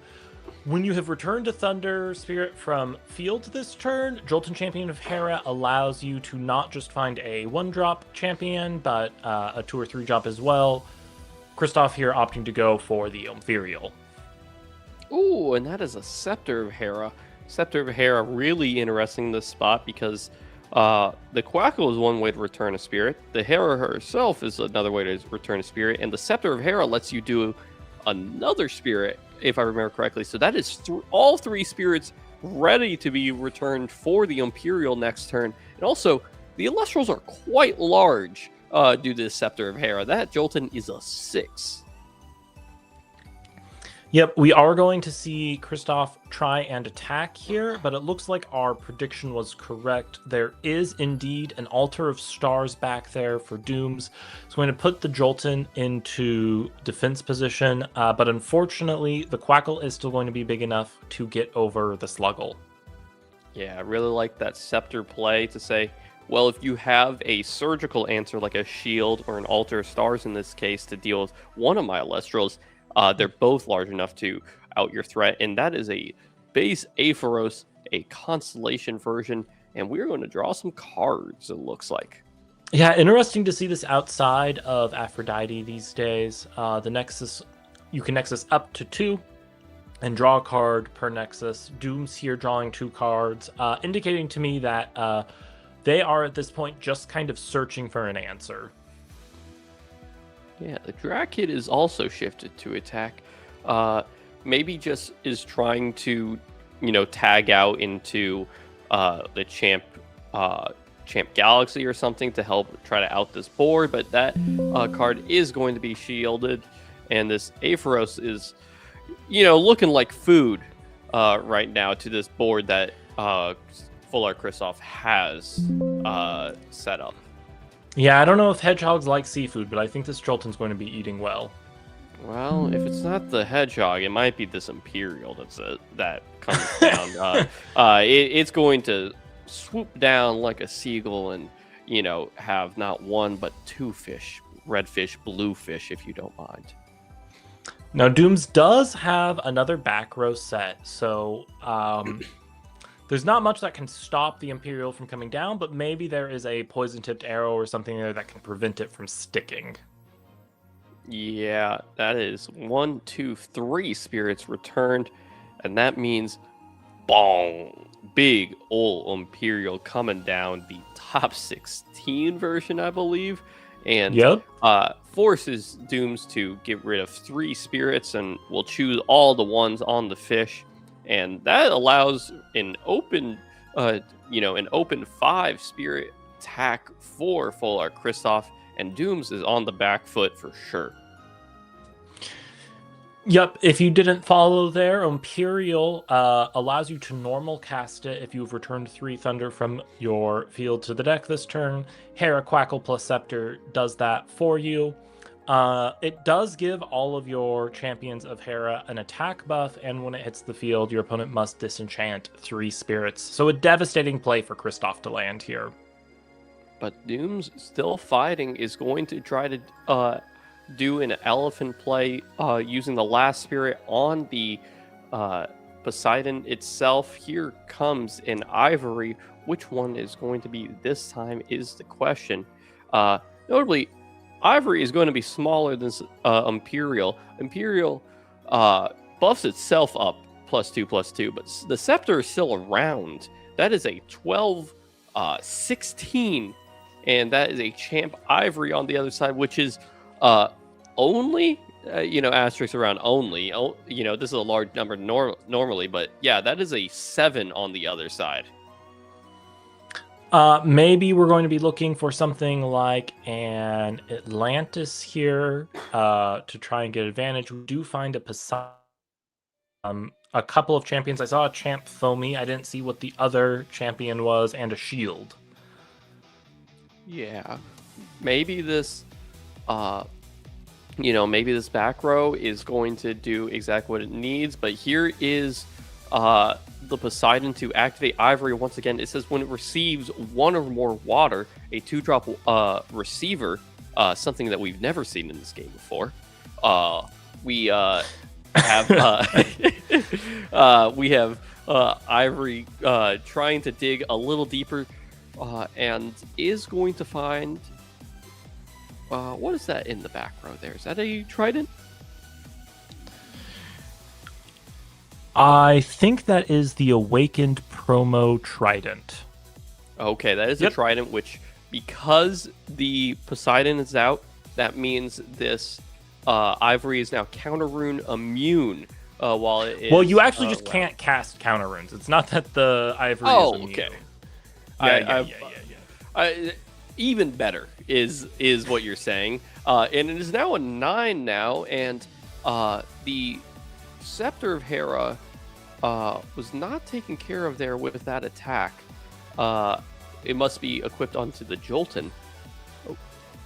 So that Imperial is still larger, and because its own effect, it's still larger. And here comes a Gal that everyone's playing it. The card is just good. What can we say? Galvenom returns. That might be lights out for Dooms if Kristoff has the spirits to expend the 3, right? And destroying 2 cards on the field, even if that back row is live, I mean, Dooms only has 2 spirits left. Yeah, we just saw Hera put back a number of Thunder Spirits. There are going to be 3 Thunder here. Dooms said, "Well, can you make sure that you have it? Can you, let's see before I have to try to interact there. Just check. You could play a Gorgon's Gaze off the elephant, maybe. Maybe that is a Gorgon's Gaze, and is going to pull from the Spirit deck, actually, not off the elephant. Says, I need every spirit on this Ivory here. Oh no! All right, well, there's one card that is not a counter rune that is pretty important to play across multiple decks, and it is an invoke rune known as Earthquake. What we say from Full Art Kristoff is, I'm rolled up. Still got all these, in fact. It's like, oh, that was a devastating ending. Oh, man. I mean, to run into the Earthquake 2 games in a row like that, I mean, Poseidon goes so hard on building up these kind of imposing things on field, and to just get spot removed like that is just crippling to what's going on.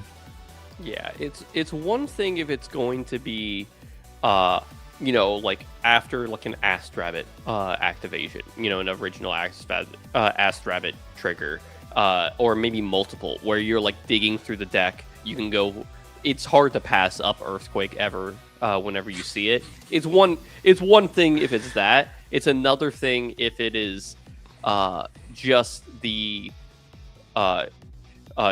just in one of the cards that you draw throughout the game. It's like, oh, okay, well, here's the power one of, and it's a powerful one of, that's for sure. Yeah. Earthquake, I mean, arguably one of the most powerful cards in the game, only topped by like Gorgon's Gaze, probably. It's like Gorgon's Gaze, Lavalith. Lavalith is banned, so. Oh, still in the game. Yeah. That yeah. I'm kind of with you there. That is that is a bit much. Let's actually see the top the top cards of the tournament. We've been talking about the runes, but let's start with the top 12 Elestrals whenever we can. Yeah, we have right here, and there it is back on top. The funny bunny is back around. Good to see you, bud.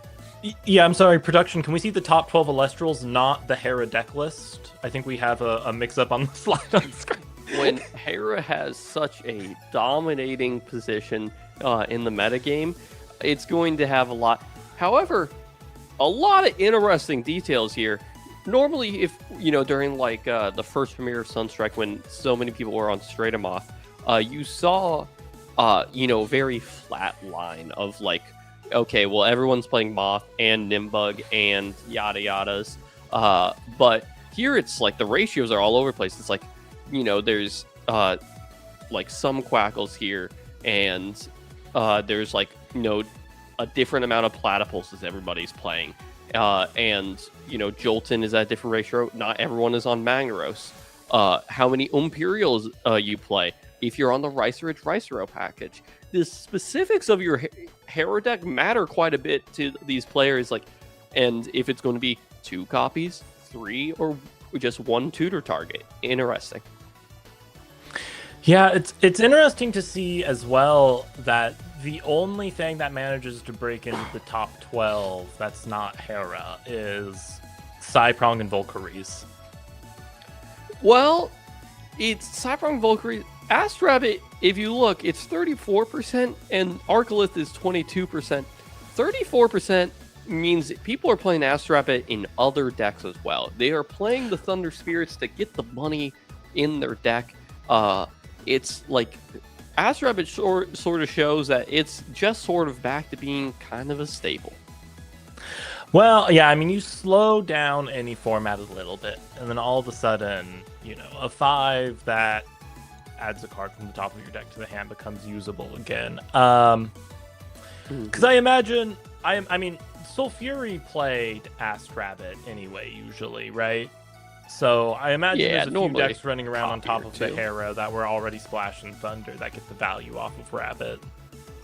Yeah, and now we have this Cyprong and this Volcaries. Those are like 2 of their strongest cards in those decks. Cyprong, very good in Dionysus deck. You just want to play 3 of them because it destroys Elestrals, it searches your Divine. Very good effect. Volcaries, deck defining, I would say. And it's like very interesting in that case. It's like that you are going to play like Volcaries and stuff. Everything else around the details of those is, probably a little hazy on like, what are you playing with Volcaries? What are you playing with Cyprong? But these are the staples. These say my deck is at minimum this good. Yeah, Cyprong is also a very interesting card in this format. We've had formats where Cyprong has been amazing. We've had formats where Cyprong hasn't been very good. This format feels like a format where it's a coin flip whether or not the Cyprong in your deck is going to be very helpful. Into like Sloth, fantastic. Absolutely, that Cyprong is going to, harass your opponent's Sloth. Into Hera, you're probably not getting much value off of the Cyprong. The Hera player is probably not going to bother to throw down their scepter and make their thing Cyprongable for you. Yeah, it's if you can destroy a Jolton with Cyprong, you probably have bigger problems going on. There's might be like a Platypulse sticking around as well. There might be an Imperial already on board. You might be underneath a stadium. In fact, it's like these are very defensively statted cards generally, looking to stick around a little bit, gain a little bit of advantage, and then go, boom, big old bird. Yep, and the Racer Ridge is up here, and we just saw the Ivory. It's been very interesting to see. I don't know, I'd almost call it like New Age Astrabbit. Like, Astrabbit is a very unique card in the game. I think it is the only card in the game that has the look mechanic. But we've seen other cards replace the idea of looking at cards and picking them with foretells. And we've been seeing that a lot with Racer Ridge. and Ivory. So it's been interesting to see how the game has developed, how decks are shaping their draws. But what would also be interesting is to see the top 12 runes that complement these lovely dudes. Hello, Hera. There you are. It's actually interesting to only see 19 Hera, because I think we saw 20-something champions of Hera. So are there less Hera decks than there are champions of Hera running around? I'm just happy someone couldn't fit the third Gorgon's Gaze. Someone just couldn't fit it in. You know, like I think Altar Stars are really good in this deck. You know, I'll be good without all 3 copies. There's some really like meta developments from the start of the Sunstrike format. Shield was, I don't think, on this list, or it was like very like bottom of the tier. Now Shield is back and feels better than ever. Great card. And Earthquake beating out like Tsunami and Poison Tipped Arrow. That card has really become on the rise. Everyone is splashing for it now.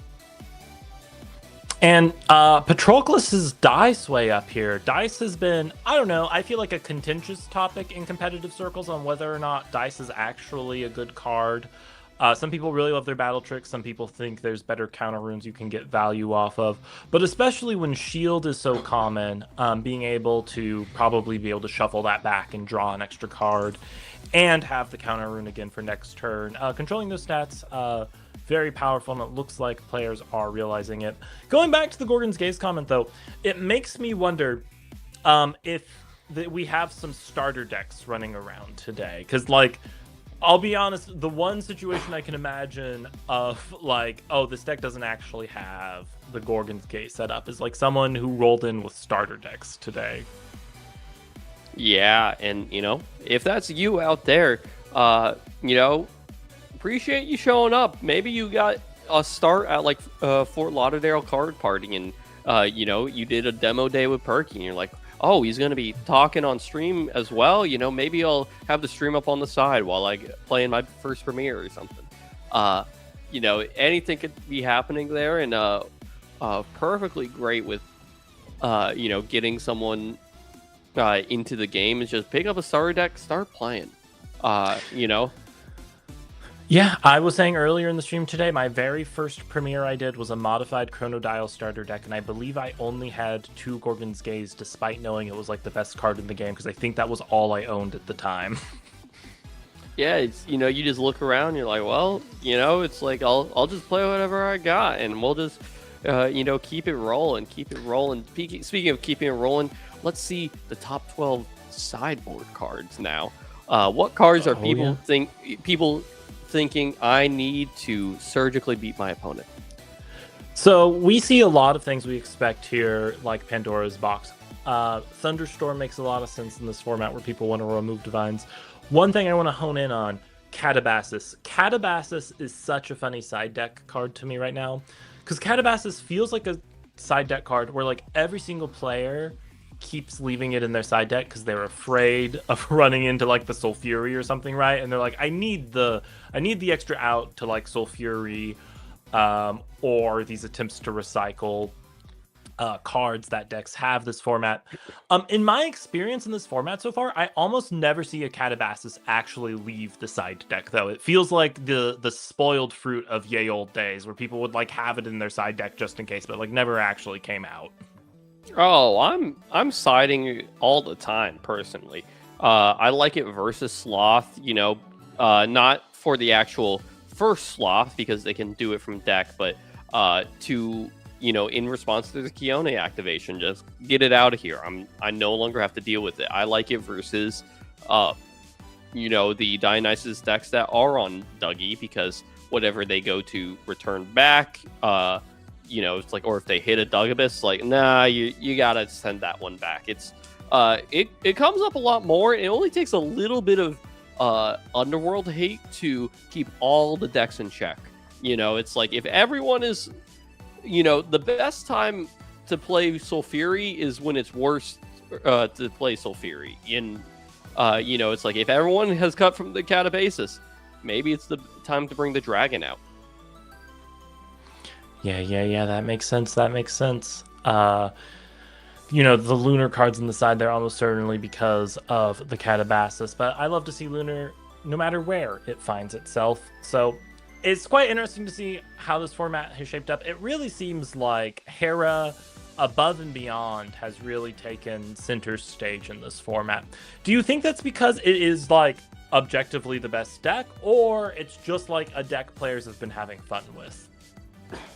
I think the deck is really good. It's it's resilient.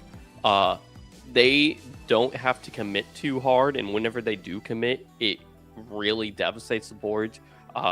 Just having Imperial just be like, oh, all right, I'm going to wipe your board. And even if you pick like a pretty good option, it's like, I'm taking all of the 3 spirits off my 1 Elestral. It's like, okay, well, now I'm going to attack you for 5. And if you Tsunami this, I've already gotten my value out of my card. I'm okay. The deck has a lot of value. The deck has a lot of different plays and is a little hard to interact with, because it's not healing. It's moving it from board to spirit deck. It's oftentimes not like a special ascension from the deck where Pandora's Box can interact with it. And then, we also have, these other pieces that are like a little hard to interact with. It's like, okay, well, you wanted the Gorgons, my Quackle, so you don't have air online. Galvenom, I come down now. And it's like, okay, I've got these cards that are just like, I wouldn't say like the strongest cards we've ever seen, but all of them are like maybe 9s out of 10s. And how many 9s out of 10s can you face until you're like, oh my gosh, they're all beating me now. Yeah, that makes sense. I think one thing Hera has going for it too is the fact that it's such a unique play style. Like, it is a breath of fresh air. If you've been playing Elestrals for a long time, it is a competitive deck that is very uniquely itself, which I think is fun. And I have said, and I'll keep saying, I think Ares and Hera are maybe my favorite divines that have come out so far, because they are the most uniquely Elestrals divines, because they're so focused on this kind of like spirit play thing that only exists in Elestrals. And if you haven't played very much Elestrals, that whole management of spirits on board and where they're going to and from is just such an interesting layer of strategy to keep track of that is so unique to Elestrals. And I love that these divines really focus on that. Yeah, the divines, Zeus and the meter, it's like, okay, our cards have stats, we can affect those. Makes sense, simple, good old brass tacks designs, and then we start playing with other ideas like, okay, what if we have divines that are card advantage, but they cost a little more, like Aeolus. Kione is card advantage, but only, once the game has gotten a little bit. So that's, like once that is rolling, we are, we have these sort of fundamental, like, how do these cards interact? And now it's like, okay, Elestrals has found its identity as these base ways to interact with all the different zones in the game. Now we're going to do really interesting cards like Hera, like Ares, and hopefully they keep up the trend with, Hades and Athena coming out. Yeah. I really look forward to more Snowshades reveals and finding out what these new divines do. I feel like each round of divines we have gotten has gotten more and more interesting. Obviously, Dionysus introduced a whole new mechanic, but also Hera's whole special cast for value, and then building a deck around that, very interesting. Hermes being like the underworld version of Aeolus. So the team's been doing good stuff. I look forward to seeing more of it. Yeah, they've been working on a whole bunch of divines. Sure, they've been working on a whole bunch of Elestrals, but how many Elestrals can you name, Andrew? Oh no, we have a recount from earlier. I miscounted a little bit. I was trying to keep track of the time and hear all the Elestrals. Perky got 42 Elestrals last time. Okay. Can you beat Perky? You have 1 minute on the clock. As soon as you name that first Elestrals, how many Elestrals can you name in a minute? PrimaryArtemis, Andrew, whenever you're ready. Okay.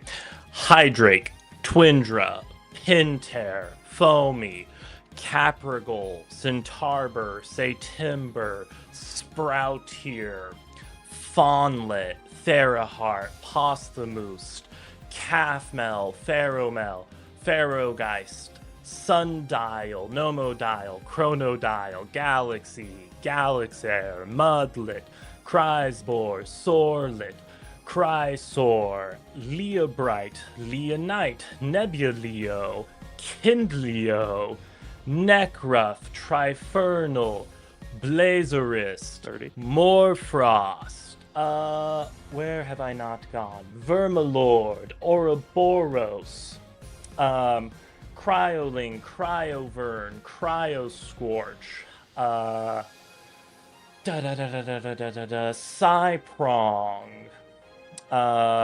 Clovey, Sakurasaur, Cedarsaur. And that is time. If I give you the Cedarsaur, that puts you at exactly 41, I believe. Oh no! Perky, the champion of it for today. Maybe I can get on it later. I like this strategy of, going through the ascension lines. Because, okay. Yeah, that was very, very good though. Yeah, you had a rhythm to it. Until the end, it was like, oh my gosh, if you keep doing this, you're gonna keep on getting there. But I got to the end and I was like, wait, because my strategy was to kind of like go by like the ascension lines and elements, and then like I got like halfway through and I was like, wait, which elements didn't I hit yet? Mm-hmm. Yeah, you're like, okay, I got through like Penterror, and then and then you're like, oh god, it's like Cryoscorch, and it's like yeah. Wait, okay. Meanwhile, it looked like Perky was just whatever appeared in his mind. He started with like Catarant Iwoli, and then I think like when like the next like 3, he was on like Viscerus, and he's just like, whatever I've played with, that'll work. It was very good performance. Yeah. I forgot the pro move of naming all the lifts too. Yeah, that's what Perky figured out. It's like, well, just hit the super cycle of all 8 of them. It's not too bad. And then if, there's all the different ones those remind you of as you're going down the list. Yeah. Does Omnilith count? He doesn't have a card yet, but he exists, right? He could be whatever you want it to be, I guess. I don't really know. Wait, what if Omnilith is divine? We don't know. It's like that would be so much fun. Yeah. Great job, great performance. And maybe we can play this game a little more in person, as we have a in-person event coming up, Columbus. And I know I'll be there. Will you be there? That's the plan, and if you haven't picked up your badge yet, the stellar ones are gone, so make sure to get your reverse stellar ones before they are gone. Gosh, and those are cool play mats. These are cool arts for that. That's gotta be Cryoscorch, right? Just burning a hole. Is that into Tartarus? I don't know. That is awesome, though. It's going to release Cryovern. Get Cryovern back out of the I need to save my friend. It's it is awesome. We have some people that help us work the stream production, saying it might be like shooting at Mountain of Boreas. Nonetheless, Cryoscorch is doing awesome things on that art. That is beautiful. These in-person Elestral events are electric. There's side events to play. You can just spectate the actual matches. There will be a stream set up there. There'll be all sorts of meet and greets and, gunslingers where you might be able to play against maybe even the creator of the game, Dan A Drive, or Shady Penguin. It's a lot of fun. These are incredible events to go to. Pick up your badge and then, maybe even go to the hotel that the actual event is staying at. And if you're not a big, like, all-day long tournament person, I will say I played in the previous Opens, but at Worlds, I was mostly just doing side events and stuff. And I gotta say, I I love my tournaments. I kind of think the side events were more fun than being in a tournament. The side events are just like a really good time. So if you're not like a top level competitive player, but you love your Elestrals, I would say definitely come out just to enjoy the awesomeness that is Elestral side events. Myself alone, and a couple of my buddies that anytime I could get them to, I think we fired like 4 or 5 Pandora's Box sealed side events all on our own. We would just show up and be like, we want to play Pandora's Box sealed, where you get a Pandora's Box, whatever you open is what you play with. And you're just like, oh my gosh, like what sort of cards can I even get from your base set pack? You might hit like an Earthquake and you're like, this is the best from your from your packs in the Shattered Stars. They might give you a direction. It's like, oh, okay, I get like a full Ascension line I can do. Really, really great stuff. Yeah, and if Columbus is a little too far for you to travel, maybe Dallas is a little closer. We also have Card Party Dallas coming up. I went to the San Diego one. It was a wonderful time. Immensely enjoyed it. Was really good to mingle not only with Elestrals folks, but the greater card game community. And they have these very fun black marble event packs that you can pick up. And of course, if you play in the tournament, just by going in, you get that really cool full art Twillets, which you can then play in the next event for me. Those packs, those promos are not only there, they are only there. If you want these packs and promos, you need to show up these card party events. This is the third card party event. I'm going to be showing up. I'm going to drive up there, a little hop, skip, and a jump. It should be a lot of fun. They're just so cool. The atmosphere is alive. There's people that are trying out the game for the first time, and there's veterans that just want to show up for these like cool promos.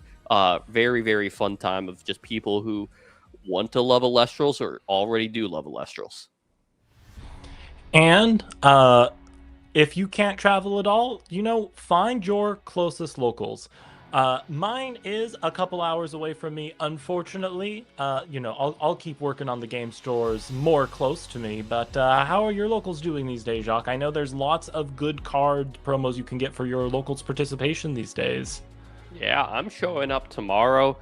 We fire, quite often. It's really great. Just every Sunday I show up and see my friends. We got to reveal as the local, we got to reveal one of the packs that you get from going to locals. That's right, there's exclusive packs for going to locals with exclusive promos. We got to reveal the Up in Flames in the gem frame, which looks incredible.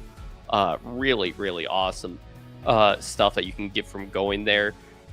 Really, really great time. Just find the local near you, show up with your starter deck, maybe even buy a starter deck when you show up if you don't have one there. It's like you do it all on the same day. My first tournament was for Elestrals was a starter deck tournament where I showed up, you had to buy a starter deck to compete, and then you played against other people doing the same. Really, really great time. It's what the game is all about.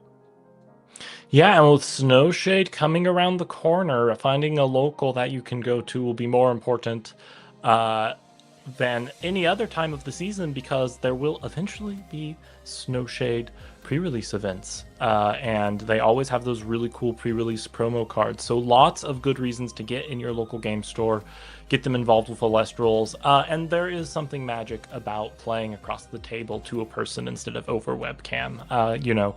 We do a lot of webcam tournaments here for our top level play, but the real magic happens across the table, I think, in this game. Yeah, whether you're looking for someone with a community, you're going to be seeing like a friend on the other side of the table, or maybe if you're more more of a competitive player, you're going to get little tells off how they react whenever you cast certain Elestrals and cast certain cards. Like, oh, okay, maybe I'll make the play as if they don't have shield, because it doesn't seem like they do. It's there's a lot to paper play in person that you just don't get over the webcam, and it's a lot of fun. Just rolling out your play mat, showing up, and it's like, all right, let's have a good game. And hey, they are almost always good games. Sometimes you get hit by triple Gorgon's Gaze, but that is few and far between. Look, sometimes they're, I mean, that's what they kept the hand off of. That's okay.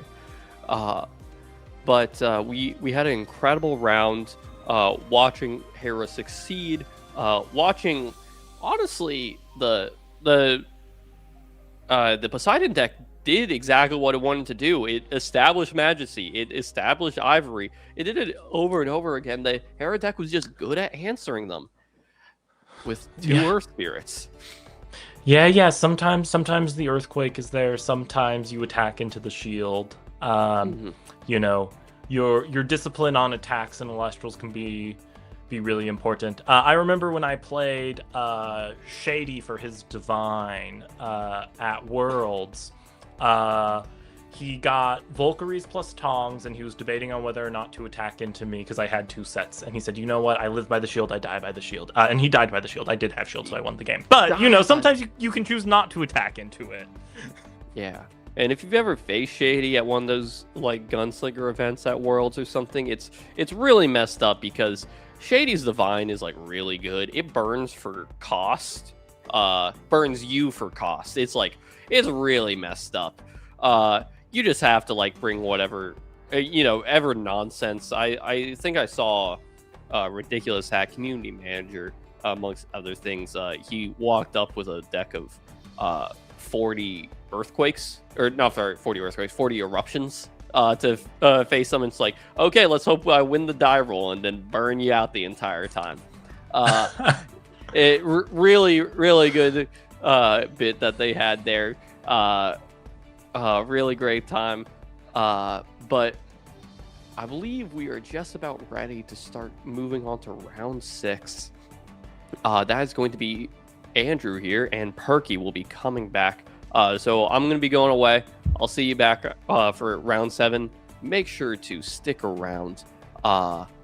You at home. We'll see you soon, though.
Welcome back, everyone, and welcome back, you especially, Perky. We are heading into round 6. The end of Swiss is coming upon us, my friend.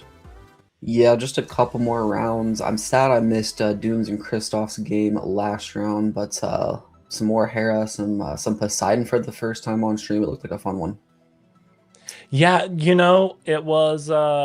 it was a game where Poseidon did everything it needed to do, but Hera just had the answers. And sometimes those value grindy decks can simply hold out until they get the card they need to get over you. Yep, and 9 times out of 10, these are not confirmed numbers, but 9 times out of 10 they will find it. Yeah. I mean, if you cast a Majesty, there's a 50% chance your opponent draws an Earthquake the next turn. I'm not quite sure how it happens all the time, but it does seem to be a law of the game. That it is.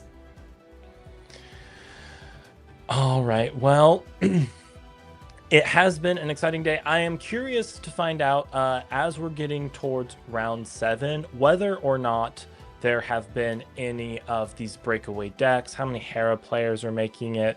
But we do have a breakdown of the top 16 players so far today. So let's go ahead and see where people are standing as we head into this last round here.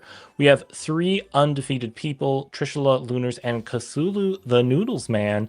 So those are all very exciting players. What are you seeing here? A lot of good players in here, a lot of players that have won a lot of things. To say it in the easiest way possible, you see Bo, you see Dimax, Julian, Super Insane, Six, Wirebell. There's just so many big names in the top 16 right now. And I noticed Julian here. It appears Julian has been winning out the day after their loss on the feature match. So maybe we will see the Chronodial return in the top cut today. I hope so. I gotta say, shout out to Lunars Christie. 5-0. I know, big Keone fan. Hopefully we get to see some Keone here soon on stream. Yeah, we're just saving it for Top Cut. Top Cut will be Sloth Party, surely. Surely. Love it. Cannot wait to see how our top 16 wraps up. Yeah. And I'm curious to know what Cthulhu is on. They're a big fun glow lover, as I understand, right? I think I have a Fun Glow signed by them from Worlds. Where did I? Anyway, so I'm curious to see if this is Thunderstorm coming out, or if they have some other kind of sauce they've dug into for today. Yeah, I mean, it would be very cool to see Thunderstorm. I think that's a great pick right now into Hera specifically. But who knows? Maybe Cthulhu has been messing with something else. Hey, Thunderstorm Hera, why not heal in 2 different ways? Might as well, yeah. Just keep the spirits in the deck. It's a good time. It's a good time. Well, as we're heading into round 6, we have 2 more Swiss rounds left for wild card options to see. Is there a deck we haven't seen yet you're really hoping for? Soul Fury. Yeah, Soul Fury? We've seen Fire Discard. I believe it was on the graphic it was like the 5th or 6th most represented deck. I want to say, I could be wrong. But yeah, I want to see some Fire Discard stuff today. Soul Fury would be good. I was expecting you to say Sloth, but I think that's almost guaranteed for Top Cut, so you'll almost certainly get your fill of the Paleoth. Oh yeah, and we've already seen Lunar, but what else are you excited to see? We haven't seen Dougie make it on stream yet today. The Dougie Dugabus deck is quite interesting because it is kind of weirdly a toolbox deck, because you can choose what your game plan is for the recycle ability of the Dougie Dugabus. Because the trap of the Dougie Dugabus deck is that Dugabus is actually just a bonus. It's not your game plan. Actually, you're using Dougie to just like keep your value engine going and recycle cards, right? And there's been several different versions of the deck I've seen run around, and I'd be really interested to see, what does the top version of the deck today look like? Are there any new techs in it, or are we seeing the same kind of Dugabus plus Latagon plus some Tarbur setups? Yeah, I think it's just very hard not to play the Centaur line. That line is just very strong. It's very consistent, very easy to get into with Sprouter, and Dougie's also a 5 defense. So I mean, it's just such a good line. It is good. Centaur is one of those cards in the deck though, where like the games I land it, I'm like, this is the best card that has ever been. I have won the game, fantastic. And then there are games where I like draw Centaur, I expend to draw something else, and the next turn I draw say Timber, and I'm like, why are these cards in my deck? Yeah, they can be very bricky and mess you up at times, but when they go, they just win the game on the spot. Yeah. You know, sometimes you need to have the bricks to build the house. Exactly. You know, something else I want to see. Let's see right there. Maybe some Baraboss. Baraboss would be cool today. Baraboss, Mudslide, let's go. I would like to see some Baraboss. That's the other one I think would be very cool. Because the original Barabib, if you do Mudslide, gets to turn into Barabog, right? Something like how that works? Oh, it's been such a long time since I've read the Barabog or the Barabib. I know. At one point I was trying to make Earthburn with them, but that was so long ago. The original is when you cast an Invoke rune with Earth, your opponents must expend a Spirit. This effect can be activated up to 4 times. When you cast a Mudslide, you can special send this Barabib to Barabog. You got it right. There we go. The secret line for getting to Baraboss faster. You Barabib, Mudslide into new Barabog, and then you do your expend and get Baraboss, right? That's the line.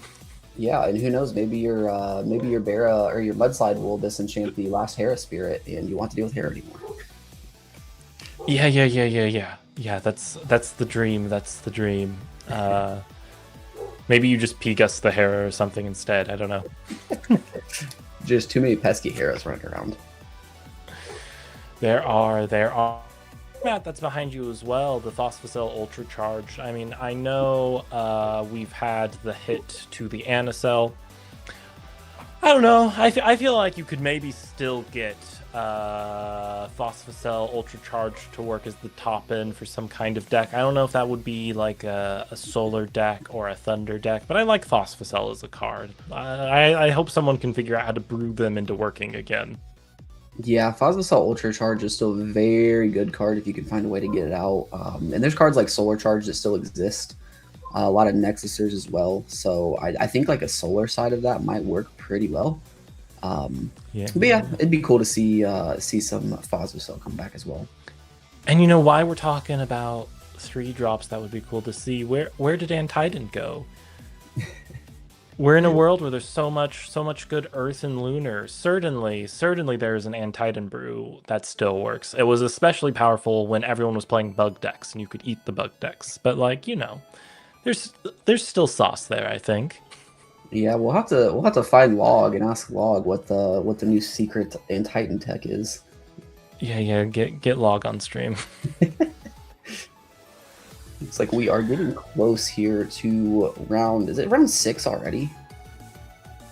Yeah, it's round 6. That's what I was saying. Yeah, we got this round and the next, and then Swiss is all locked in for Top Cut today. So we're very quickly heading into the end state of this tournament. We've been seeing very efficient gameplay from our stream players today. Everyone just hitting the marks they need to hit. So I think it would be fun to see a game against 2 decks that really have to duke it out against each other here.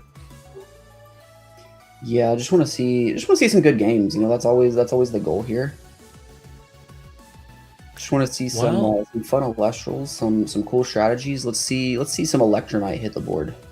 Let's Electronite. Yeah. The 2-drop receiver that doesn't exist. We love it. It doesn't exist until now, exactly. Oh man, and you know, peeking at what we got on stream, it looks like we got a couple of high-powered casters, so I'm going to be very excited to see how this game goes. We're going to actually be peeking in on 2 of the undefeated players, I believe. Oh yeah, I'm super excited. We'll get Cthulhu here, see what Cthulhu brought. I know we were just talking about it, wondering. We also get Lunars or Christie, so very excited to see this clash. Both players are 5-0, and I think it's going to be a good one. Hey, when you got undefeated players duking it out for the top slot, you know it's going to be a good one. We do see the what was it? The Kissimmee Fun Glow mat on Cthulhu's side there. So spoiler maybe. We'll find out. We'll find out. And Lunars with a top 16 Blizzstrix mat there. Yeah, that Blizz mat. I mean, I'm a tad bit biased, but the Blizz mat, it's somewhere over here if I can figure out where I'm at. Super cool mat. Yeah, Worlds was awesome. Just cannot wait to see it be played on. I can't do that with mine. But. Yeah. You got it up on the wall there, but that's fine. It's a beautiful piece. So, our casters are prepping up to go here. They've got their cards drawn, so we're about to get into some high caliber Elestrals action, I believe. Yeah, we shall be hopping into this one right away. Let's get into it.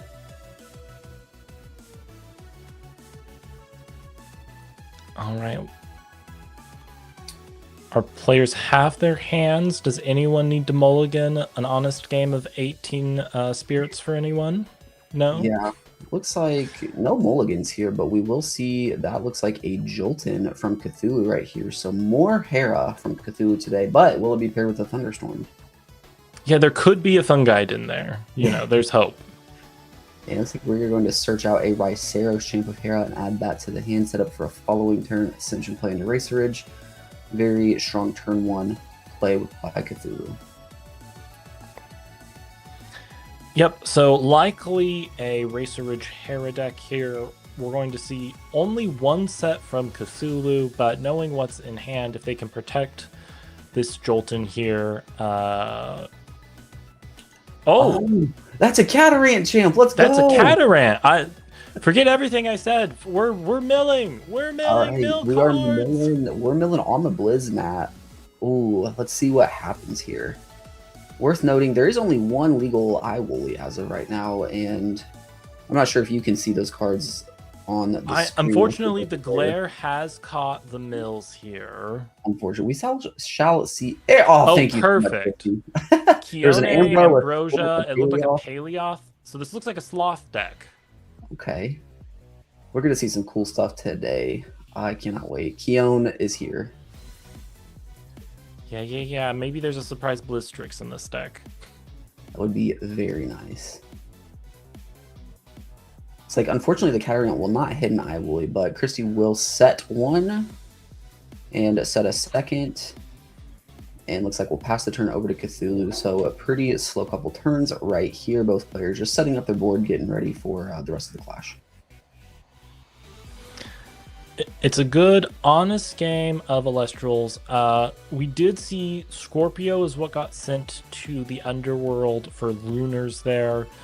So I'm excited to see how the deck evolves on the coming turns. Of course, Cthulhu here, throwing down a Zeus, going for the little Rhino. It's going to send a Spirit back to the Spirit deck and get out the big Rhino, Racerage. Yep, we've seen Racerage already today. Very good card. 5 attack, 7 defense. Allows you to return a Thunder Spirit from your deck back from your field back to Spirit deck. Foretell 4, add 1 card to hand, send 1 to the Underworld. So, and then you obviously get to stack the other 2 cards in any order that you want. Very strong card right here. We're going to foretell an Astrabbit, a Platypulse, and is that an Earthquake? I believe it is the Awakened, Stellar, Earthquake, and Tsunami are the other 2. Yeah. Heresy's Earthquake. You don't love to see that. Looks like the Astrabbit will get added to the hand. You can opt to only, it's up to 2 Thunder and Frost cards. So we're going to opt to add the Rabbit to hand and then put the other 3 back on the top. All very good cards. I think that's pretty smart play from Cthulhu. Yep, and with Zeus, if we're choosing to expend it, everything on field can get over the Catarant. It's going to really depend how threatened Cthulhu feels by it, though. Yeah, I don't imagine Cthulhu wants to lose the Zeus here without having a Hera. At least having some, Thunder on the board to return is pretty important for Hera decks. However, I also think clearing this Catarant is also pretty important. Yep, Racer Ridge can clear it natively, but into 2 back row, it will be taking a gamble to just send the Racer Ridge in there. Exactly, and if it's something set like a Tsunami, then the Zeus effect doesn't matter anyways. So Yep. this is one of the choices that you have to make playing the game, and it's what makes the game a blast. All right, looks like our players are discussing board state here. So we'll see if Cthulhu moves into the battle phase or chooses to take another action before doing so. Looks like we will see another Thunder Spirit go to the Underworld here. Hopefully get some clarification on that one soon. Yes. Unclear what the Thunder Spirit was for. Looks like either way, the Catarant has been cleared, and it looks like that might be a Madness Pottery Art. I want to say Dionysus Madness to probably daze the Racer Ridge, I would assume. And we're going to see Moralith here, the boogeyman of formats past. If you have more Elestrals in your Underworld, Lunar's having done some mills here. Can normal cast itself, and then mill, what is it, 4, 5? I believe it's 5. And it looks like from earlier, it looks like Cthulhu declared 4 spirits enchanting the Zeus, but only enchanted the 3. So that's what the additional spirit from the spirit deck to the Underworld was, just to clear things up. Okay. And we will see Moralith mill the 5 right there. Moralith, a very strong card, limited card, 6 attack, 4 defense, mills some more cards. And we see a Keone hit the board as well. Okay, that Keone is going to allow Lunars to start filling up their hand with all of the things they have milled to their Underworld. We're seeing a Gorgon's Gaze on the attack declaration of the Moralith, it looks like. Very interesting to not have stopped the mill if you were going to prevent the attack anyway. Yeah, I guess the thought process here is like maybe if you think they're on Blizz, you want, while they have, no Snow but no Asprawl on the board, maybe you want to let them mill and try to get those pieces out of the deck. That might be the play here. Either way, the attack will be stopped, so it looks like the Jolton and the Ridge will stay on the board for now. And there's an Earthquake from Cthulhu. That will take out the Moralith. We saw that foretold earlier stacked on the top of the deck. Earthquake, another very powerful card. All the limited cards hitting the board as we see a Platypulse, Champion of Hera, special ascend, or special cast. And is that Ascension into... That's a Racer Ridge, isn't it? That's the original. I believe that is the original Racer Ridge, which lets you... What is it? You expend a Thunder, and then it negates an attack? Yes, that is exactly correct. And the Elestral cannot be Thunder Enchanted, though. It cannot negate a Thunder Enchanted Elestral's attack. But any other, it can. So pretty cool. So this is an interesting position for Lunars. We know they have the Paleoth. So maybe the Moralith was to try and bait out the Earthquake so that the Sloths could go uncontested. But having to fight off this Racer Ridge that can negate the attacks does make the situation a little more difficult. It does. Looks like we see a Paleoth cast here from Christie. And the thing about it is she will Nexus one Frost up, triggering the Ascension here. She's probably not playing a Thunder in the Spirit deck, I would assume. However, if she was, she'd be able to ascend into the Sloth Thunder Enchanted, and then the attack would not be able to be negated. We'll have to see what the Ascension Spirit is.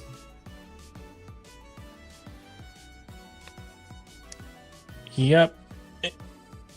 We're looking in the Spirit deck right now, and that looks like a Earth. Yeah, it looks pretty safe. Just the Earth as the very beautiful Reverse Stellar Neander Sloth from OP5. Go to your locals, friends. It looks like the Sloth will hit the board here. Yep, and I believe Cthulhu has no... Oh no, there's one back row set from Cthulhu. So Sloth can attack in here and force Cthulhu to expend to prevent it. Or if that is a shield, maybe the Sloth just goes away. Yep, okay. Expend the Thunder, save the attack with Race Ridge. That's really cool with this Frostfall Race Ridge as well, because you can safely leave the 4 in attack to deal damage while it kind of protects it while it's protecting itself. So pretty cool card here to see come back. Yeah, combined with Hera healing every turn, makes it kind of free. But we haven't seen the Hera from Cthulhu yet. Hopefully the Ass Rabbit finds it for them. Otherwise, Lunars is just going to keep poking and forcing Cthulhu to expend for attack negation.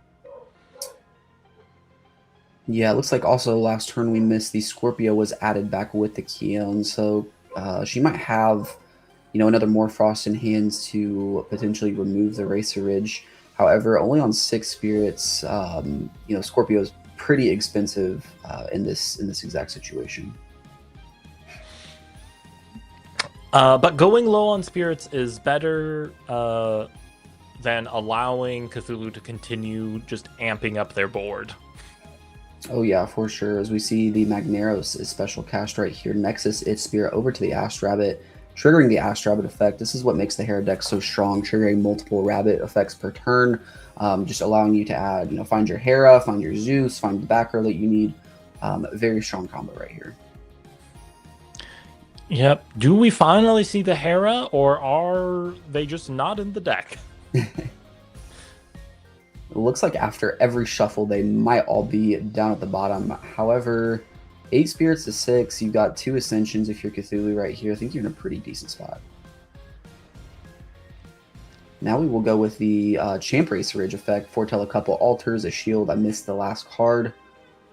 We'll go ahead and stack those back on the top of the deck. Yep. So Cthulhu now with 2 back row. They have a weirdly commanding position despite not having anything that can contest the Sloth. Lunars currently is not in a position where they can actually get through to the Cthulhu board. Yeah, I mean, all it takes though is one more Paleoth, really. Assuming she's playing multiple Sloth, that will allow a Nexus of the Spirit off of the Neandersloth onto the Paleoth. Ascend a second, so you can at least start clearing some stuff. However, we did just see a shield foretold, so in a rough spot right here for Lunars. Yep, we're seeing an Ambrosia from Lunars here, maybe putting them back in a position where doing something like Scorpio will feel better. And maybe that is the line to deal with this Racer Ridge that has been preventing them from action. Yeah, and it looks like we will see a Chimera, Morphrost Chimera. I love to see it cast right here. Looks like we will use the effect to pitch a Morphrost in order to draw. Not sure. And I believe that was a bat form. It was a bat form. Okay, I don't know if there's another Morphrost in the Underworld. I want to say it was the Scorpio that was added back on the previous turn. Okay. I believe that's what it was. I might have misread the art. Looks like we will see a back row set, and then a Tsunami will be flipped on the attack declaration. Don't even need to expend the Thunder to negate an attack here. Okay, we got confirmation it was the Scorpio discarded. That board going to defense is going to hurt Lunars. That means Cthulhu's whole board can swing over now.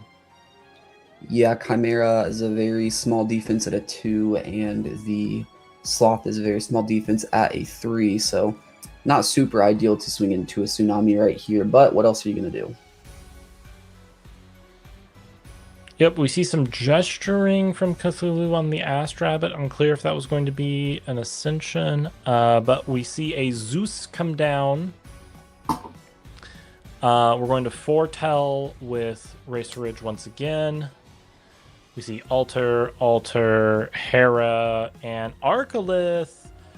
I think we can all guess what's coming to hand. It's the Arcalith. Yeah, this Arcalith can hit the board right away. The Hera's on top of the deck for the follow-up turn. We know there's a shield in hand. That was most likely the top deck from the last foretell, and then the top deck this turn. So Cthulhu just keeps putting themselves in a pretty good spot right here. And we're going to see a Jolton instead, which honestly, with Lunar's board being in defense, playing a little slower and getting some value to pressure them by adding the Imperial to hand, very heads-up play, I think, instead of trying to just go in for big damage when Lunar's has 3 back row. Yeah, good play right here because the Racer Ridge returned a Spirit from the field to the Spirit deck. That allows Jolton to grab the Imperial for a follow-up turn. Looks like we most likely will, assuming that the back row aren't live, which they most likely are. But if not, we will be able to get through both Elestrals right here.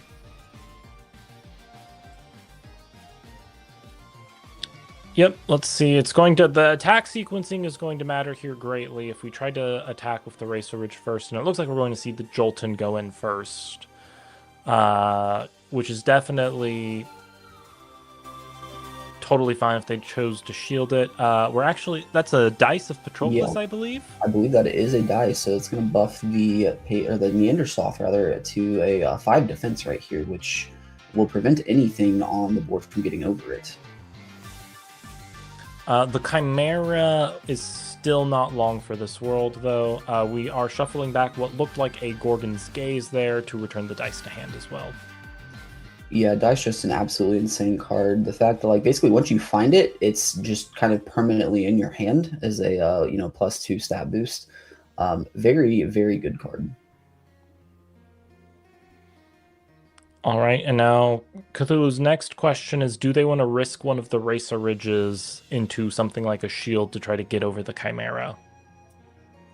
Yeah, I mean, it's pretty tough here, but I think you do if you're Cthulhu, just because at this point, you know you have the Imperial on the follow-up turn, right? You know you have a shield to protect you from the Sloth on the next turn. So you know you can clear the Chimera here. I think you will go ahead and attempt to clear it, but looks like we will pause right here. Looks like there might have been some stuff happening.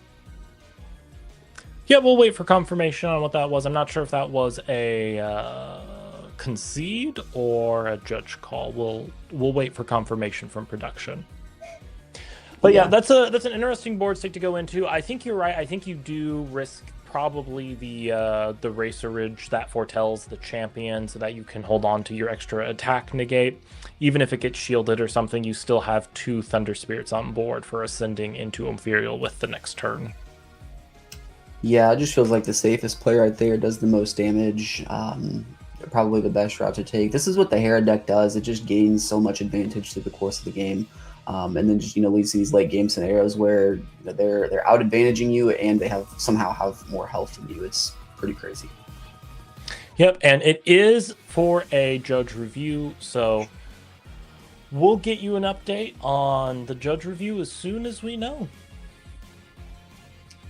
Yeah, I'm excited to see the original Racer Ridge providing value like that. Original Racer Ridge and even Original Raceros are cards that people have played with for a long time, and it's good to see them getting some serious value and some serious high level play. I mean, we have Racer Ridge, we saw Galvenom earlier in the day. It's the era of random 2-drops returning from past sets, and it's all the Thunder ones. That is correct. Yeah. It looks like the pause is because there was a dropped card on in the clash, and so I believe the casters have to get checked to confirm that the dropped card is indeed a card in their deck. So short pause here while we get this figured out. Okay.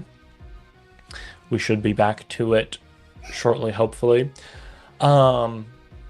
Yeah, we know Lunar's had a Paleoth in the Underworld from doing the Ascension. The Kione was gone, though, right? So I wonder if there's a way Lunar's can get that Paleoth back on field so they can get second Sloth. Yeah, I mean, very tough. Hindsight's 2020. You wish you would have, maybe enchanted more to the Kione in order to get the Paleoth back. However, I do also understand using one of the disenchants to grab the Scorpio. That way you can get a draw off Chimera. Like we've been saying, with the advantage that this Hera deck, builds over time, it makes a lot of sense that, she is trying to find the cards in order to take control. Yeah. You know, as a more Frost expert yourself, do you think Chimera was the right play, or do you think going Scorpio, discard Chimera to try and get rid of Eraser Ridge would have been better? I think in this instance, knowing the shield is set because of the foretell from the Racer Ridge, and then the second foretell, the shield not being there, that tells you that that was the top deck. I think that is the right play to go ahead and play the Chimera because they have nothing that can clear it. They can crash with the Racer Ridge. But I don't believe the Zeus is on board anymore, right? So the only way to clear the Chimera at that point is to swing in and crash the Champ Racer Ridge with it. And there's still a couple back row on her side as well. So potentially the right play here, but we shall see as the clash goes on. Okay.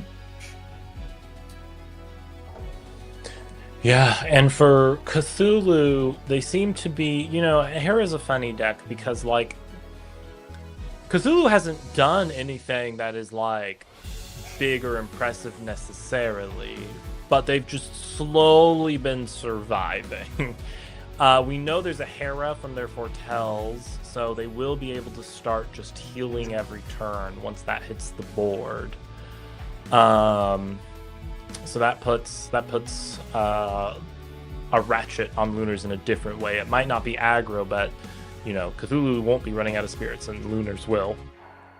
Yeah, I mean, it just shows you like Hera is like so important in this deck, but it's also like the deck is just so strong even without Hera, right? Like we've seen this entire clash go on, and Cthulhu's ahead without seeing Hera. Finally, seeing the Hera will just allow all of these, you know, back row that typically you couldn't use late in the game because you'd be low on spirits. Well, now instead of being on 2 spirits, you're on 8 spirits all of a sudden, right?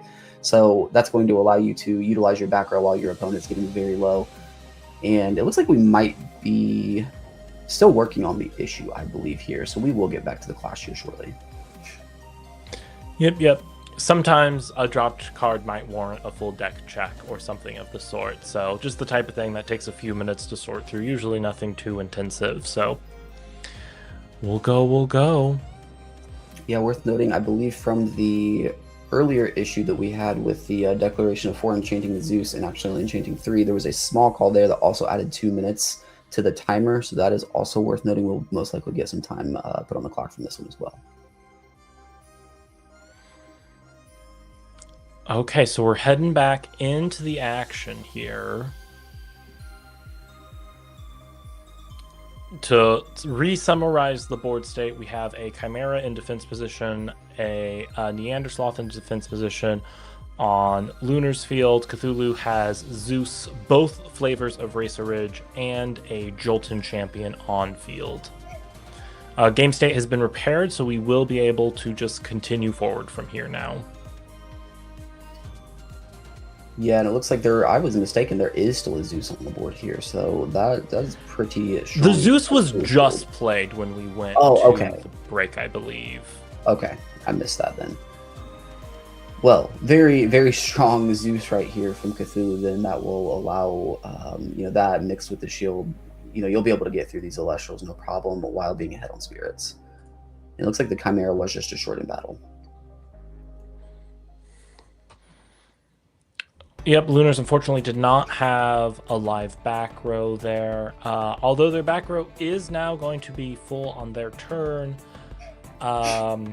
Do they have something that's going to be able to stop the onslaught of Umpherial?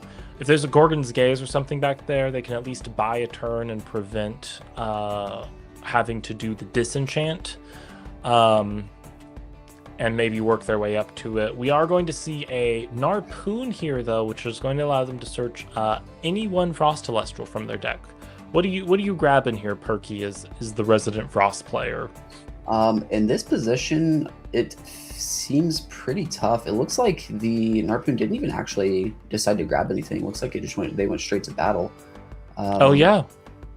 And it looks like, is it double Racer Ridge effect to negate the attack? So we don't even want to shield this Sloth. We want to save some spirits, so looks like Cthulhu might have another way to deal with the Sloth.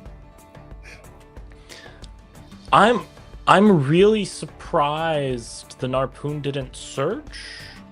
Maybe it's misenchanted. Maybe I missed that it's misenchanted. I can't tell. It's one of the stained glass spirits. I can't tell, but we will see an ascension into the Imperial here that will force Lunars to disenchant 3 from the field.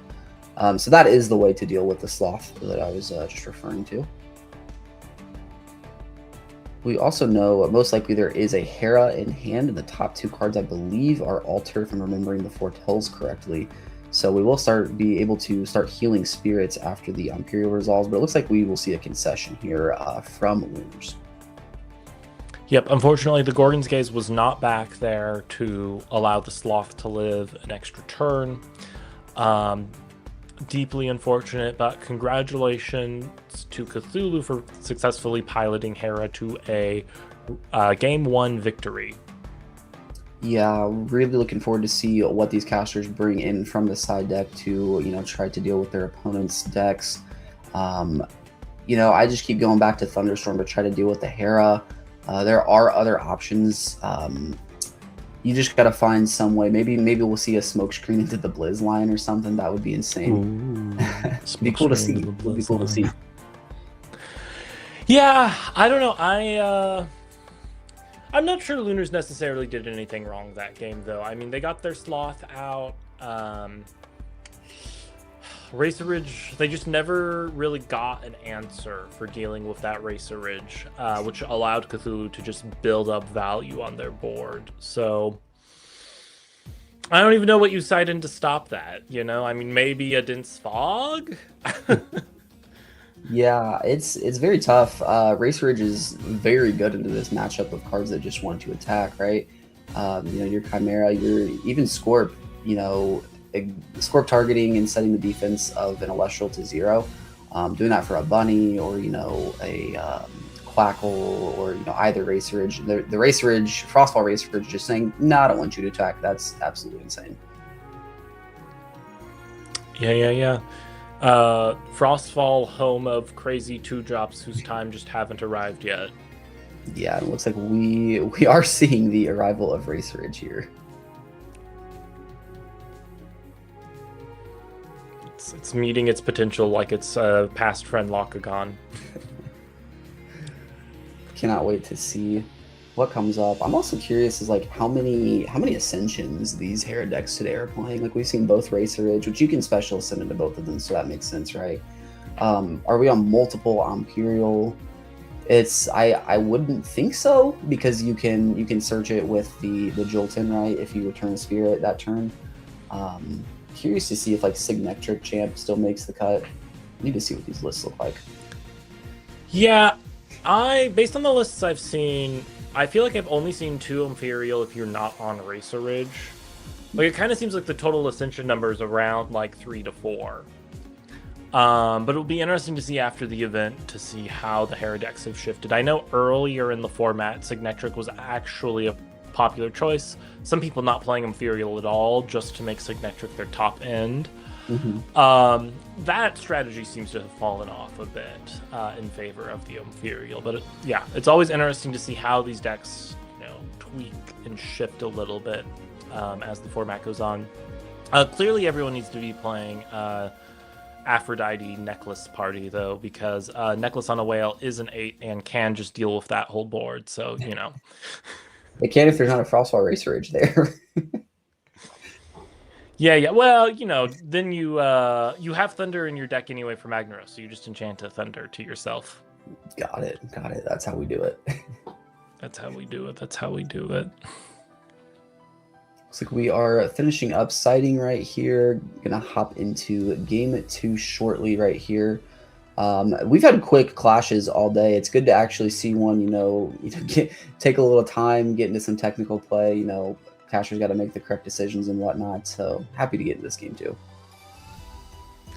Yeah. I'll be excited to see what Lunars tries to set up going first. Can they do a full Neander Sloth turn 1? Are they going to do something a little slower place? Do they hit the Blizz they clearly smoke screened into? We'll see. Yeah, and we saw, what do we see? We've seen the Paleoth Keon could be a turn 1 play. The Narpoon can be a turn 1 play. Most likely searching for Lycan, which will get either your Scorpio form or your Chimera form and a Bat as well to set up for future turns. Not too sure if they're on anything else, but those have been the popular options for the Keon Sloth deck. Yeah, and I think we can abandon hope that there are any fungi in Cthulhu's deck. I think we saw most of what was going on there. Yeah, that is correct. And what I forgot about is the Catarant, which we will see here on turn 1 again. I believe that's a Full Art Mountains, a Keone, a Paleoth Champ, and I want to say that last one might be a Resting Full Art. I can't tell for sure. I think it's the Pottery The Madness. Okay. Yeah. So it looks like one was sent right there. That was probably the Paleoth. Stacking the Keone back on the top will allow to grab the Paleoth back next turn and instantly get into the Ascension. Setting 2 on Lunar side as well, and then passing Cthulhu will cast. It looks like we're running back game 1 here. We have a Catarant on one hand and a Jolton on the other. Yeah, Jolton will allow Cthulhu to go ahead and grab a. That looks like a. Is it the Quackle? That is the Quackle we're getting here, so we might get into Hera much faster this game. Yeah, and I think if you're Cthulhu, you're very happy with that. How many back rows? That indicates to me that Racer Ridge is probably, Raceros is probably already in hand, because Racer Ridge worked so well last game. I imagine if it wasn't in hand, that'd be the first thing they're getting. Yeah, I think that's pretty safe, as we see a Magneros returning the Spirit on the Jolton back to Spirit deck, Jolton to hand to special cast itself as a 4/4. 3 back row on Cthulhu's side as well. We know the 2 in hand being the Jolton that was just returned and the Quack will be able to grab whatever is needed on the follow-up turn. So pretty strong play from Cthulhu right here. We're going to see more mills from the Iwooly, it looks like.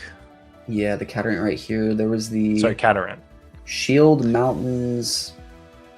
I think the Madness. I couldn't tell the other card. It looks like Shield is sent, I want to say.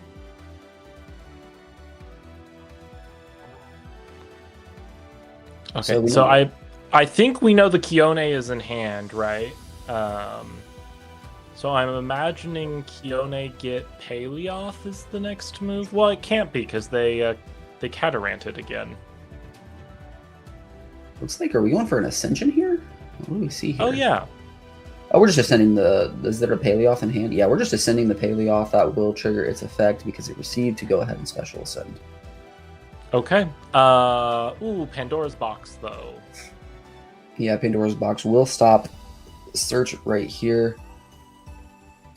Or the now, Ascension, if the Keone is in hand, they can just Nexus and do it again, though, right?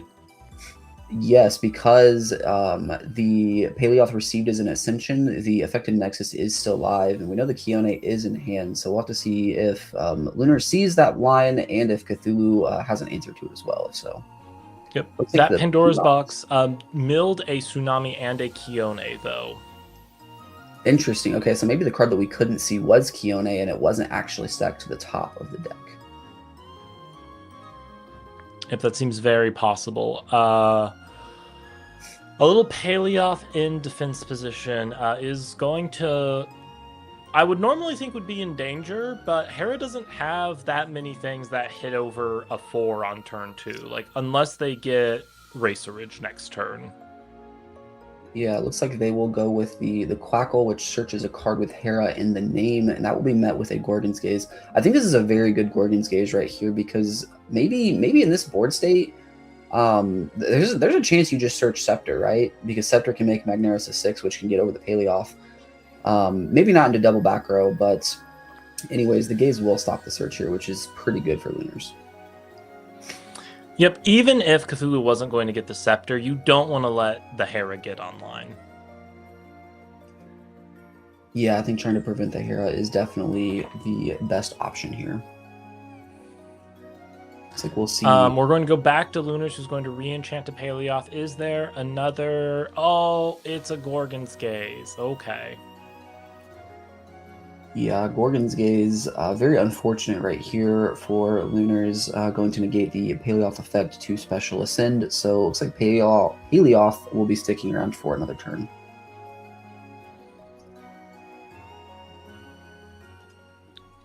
We are going to get, it looks like a Mountains of Boreas getting activated there. Yeah, I believe that is the fuller. I see the very beautiful Indus form sticking out right there. Yeah. which is good news. That means this Paleoth is going to have 6 defense, which means Cthulhu's going to need something more interesting than just a scepter to get over it now. Yeah, it looks like Cthulhu will take play, and we'll go ahead and special cast a Magneros by returning the Quackle to hand, and then we'll just, for the normal action, go ahead and cast that Quackle back out. Going to try to search for a card that has Hera in the name, and it will be Hera herself. Okay. We're going to get the healing engine off to the races here. There's not anything immediately on board that gets value from Hera necessarily, but we can assume that there is a card in hand, such as Raceros, that is going to be leveraging those spirits in the very near future. Yeah, we also still have the Jolton in hand that was bounced earlier that we can use to search out other, champions of Hera, so it's something to pay attention to as well. As the Hera does hit the board, and the effect is activated to return 1 from itself back to Spirit Deck to enchant 1 from Underworld to herself.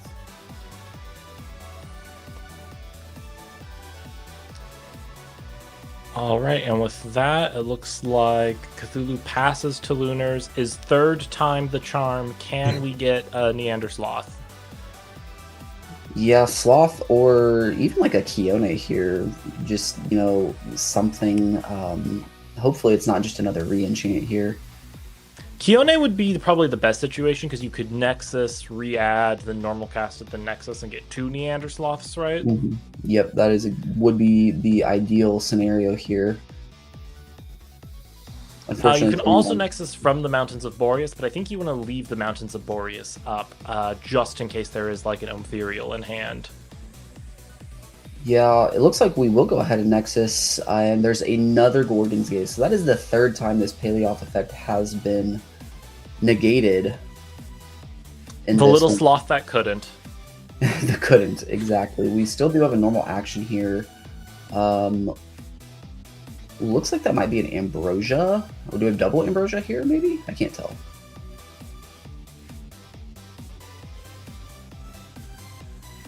I believe that looks like a full art resting on your laurels? Resting, okay. Looks like we might be going over a target right here. Players are chatting back and forth. We're going to go with an altar here. So Cthulhu was confirming the target right here because they can go ahead and Nexus another spirit onto that target. And that will allow him to... It will allow him to make the target become illegal, so the resting will not resolve. The altar will also change the Paleoth to attack right here. Which is an interesting move, because Lunars can still just put it back to defense, right? Correct. I think that the best thing here, though, is to try to... Is that an Earthquake, I believe? That was an Earthquake. Okay, well, that was a pretty strong play. You get rid of the back row there and get the Earthquake out, and you still got the Paleoth on board, so maybe you hope you can play some defense right here. Yeah, unfortunately, it really hurts to have lost the mountains. And not having a normal cast that is being leveraged here, I'm curious as to why the mountains was taken away. Looks like we will see an Ambro here, siphoning off of the Paleoth.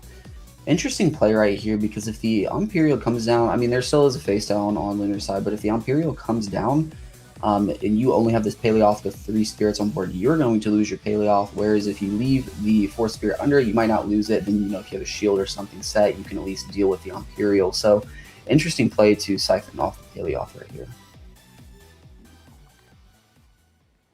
All right, Lunars does have a back row, though, so maybe all of their hope is on that shield/Gorgons that is there.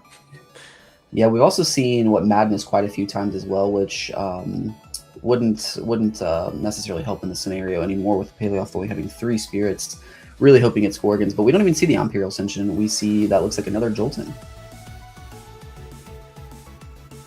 Okay, Jolton is coming down. A spirit has been returned. But we're not grabbing Ethereal here. We're grabbing Platypulse.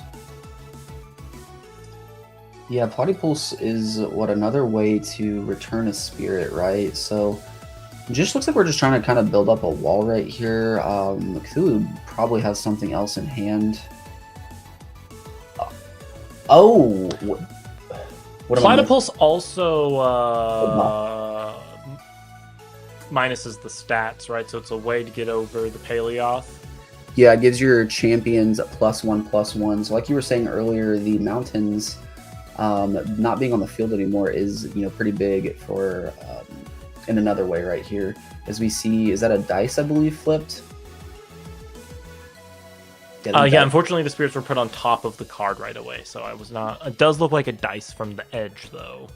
Yep, dice will buff the Paleoth to a 6 defense and shuffle back a shield to return itself to the hand, allowing Lunars to also draw a card right here. So pretty, pretty decent spot. Will save the Paleoth for a turn. There's no more back row on Cthulhu's side as well, so maybe we will finally see the ascension of the Sloth. Lunar's in a tough position here, though. Even if they land the Sloth this turn, they are under constant threat of Big Bird right now. That is true. We do see some cards set, though, so we might have something to say about that Big Bird. But what about this Paleoth? This is the little Sloth that could right here. I mean, if it ever gets to ascend, I'll agree. Tried its effect 3 different times in this one. Still on a huge spirit advantage, I will say as well. 13-7 right here. So we did grab a spirit out of the spirit deck. We'll see. Oh, this is a hard Iwoli. Oh, this is huge. Oh my gosh, the Iwoli. Expend 1, destroy the entire board, and do 2 spirits of damage over something. Oh my, that's insane. Oh, it's the little Paleoth that could. I'm a believer now. I believe. What an insane play right here. Iwoli, for those that don't know, is an 8 attack, 4 defense. When it destroys an opponent's Elestral in battle, expend a Frost Order to destroy each of that opponent's Elestrals. That Iwoli just did so much work right there. Shout out to the Paleoth for sticking around. What a play right here. And it can still attack, right? So Cthulhu No, will it take just did, 3 it damage? did 2 damage. Yeah, it did 2 damage in battle and then use its effect to destroy. So Gotcha. after 1 ascension, Lunar's way ahead in this clash. 11 spirits to 6, and Cthulhu's gonna try to find a way to deal with this elephant. Yeah, now Lunars has to be careful not to immediately walk into a shield or something and lose the the game state they've earned back. Oh yeah, it looks like there might have been an expend to draw there. We didn't see any other normal actions from Cthulhu, but it looks like Christy did just draw. Or no, here we go. There's an expend to draw. Okay.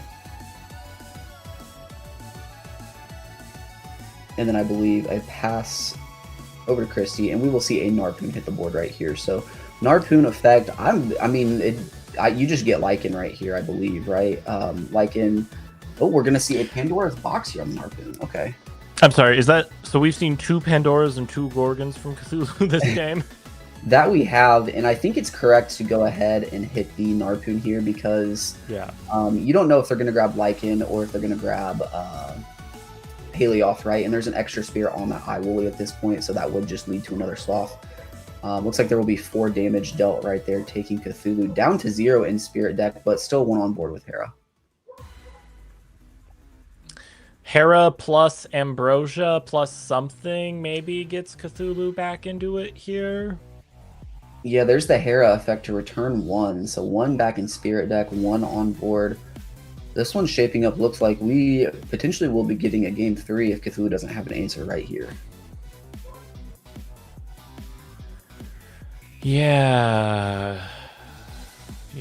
Okay, no, it looks like we got the concession from Cthulhu. So, wow.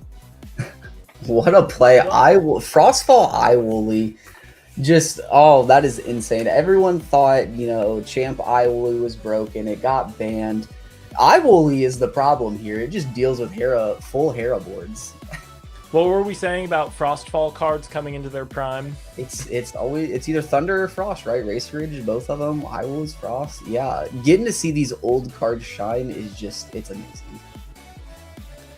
Oh man, that Iwoli was just pure cinema. Did Lunars just only draw 1 Elestral that whole game? I think so, and I thought not stacking the Keone on top. We saw the Send of Paleoth right from the first Catarant, because we saw Catarant turn 1. So Yeah, we saw the Catarant turn 1. That sent the Paley off, right? You would think that Kiona is the stack, but it actually isn't. But somehow that Paley off, there's another Paley off in hand, and it sticks around for, felt like 30 years until Iwolu hits the board and just takes the game on the spot. Yeah. Huh. Man, that elephant, who knew? The Lunars is playing Ice Age deck, right? You got all the Ice Age animals, a mammoth, a sloth. Do we have any other do we have a saber-toothed tiger Elestral? Shiveror. Oh, Shiveror! There we go. Right. There we go. Where's the Shiveror Lunars? Show a Shiveror next game. We've got the mountains, might as well. Looks like we have 12-ish minutes left in the round. There will be a plus 5 minutes here for the time extension for the couple judge calls that we had. So hopping right into this game 3, I believe Cthulhu will be going first here. All right, do we have any mulligans or are we off to the races? Looks like we are off to the races with an Astrabbit, everyone's favorite. Okay. Cthulhu will add 1 to hand, and who knows? Maybe we'll start seeing the Hera early in this one. Maybe we'll see the Magneros, Nexus, trigger more Astrabbit. This deck is very dangerous when you see a bunny get set up turn 1 unchecked. Yeah, the real question for Lunars is going to be how many back rows Cthulhu's setting this time, and how many of those are Panda Boxes and or Gazes. Yeah, that was impressive to fight through double P box and double gaze as we see 2 back row set in a pass. So once again, no Hera here early on Cthulhu's side. There's the Lycan, the perfect Lycan, and it is met with a Pandora's box. Oh no. Milling a Catarant. Lunars just can't catch a break today. That is tough. That would allow Scorp and Bat to get over this rabbit. Looks like we will see, for the 3rd game in a row, another Champ Catarant cast. We'll simply hit the Iwoli. This time, I believe. I was a Shield, a Madness, and I don't know what the other 2 were. So we have not. I'm interested to see. I'm gonna have to look at the list. What do we see here? A Moralith? Ambro. Okay. Okay. I'm interested to see how many Iwoli Lunars is on, right? Because with back in the day, you played the Champ Wooly at 3, right? Because that thing is just crazy, flood the board. However, Frostfall Iwoli, good card in certain situations, but it's like every time you play an Iwoli, they always have shield, right? So I'm interested to see the ratios, but we will see 2 back row set and play passed over to Cthulhu, who plays a Hera.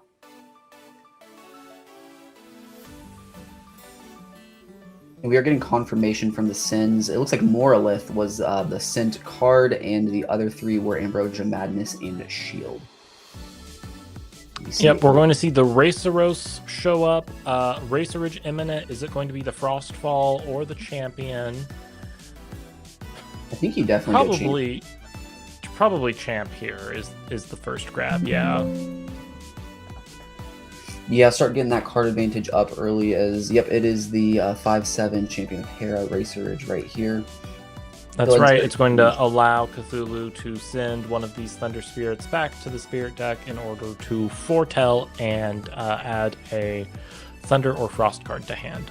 And if they really wanted to, they can also send a Thunder or Frost card to Underworld, but I almost never see them doing that. Sometimes if it's like, the perfect situation, but this is just a crazy card. The fact that it says up to 2. So you can choose if you send something or you don't. And the fact that you get to stack the next 2 cards, very, very crazy, as we see Tsunami, Platypus, Champ, Clackle Champ, and Gorgon's Gaze off the top. Yep, so we're adding Platypus and sending... What was that? I think it was the other way. I think we added the Clackle and sent the Platypus. Oh, okay. I could be wrong. It was Clackle and Platypus.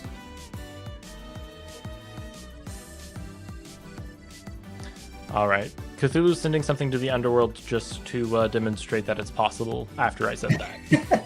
I think you were right. I did see the Clackle picked up. So Platypus in hand. We see another Hera hit the board right here. So healing 2 per turn right here.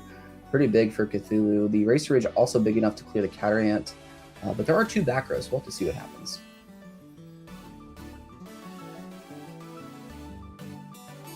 Yep, Platypulse comes down here. I believe that was an attack declaration. See if there is a response right here, and is that a tsunami, I believe? That is correct.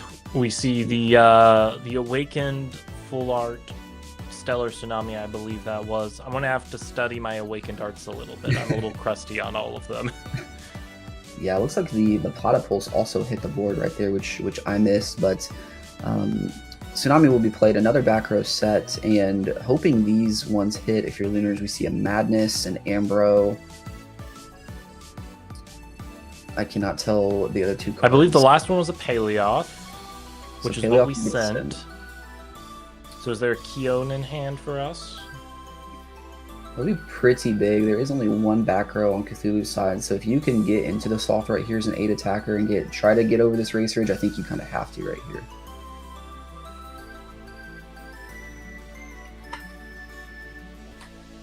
All right, Lunar's thinking about their next move.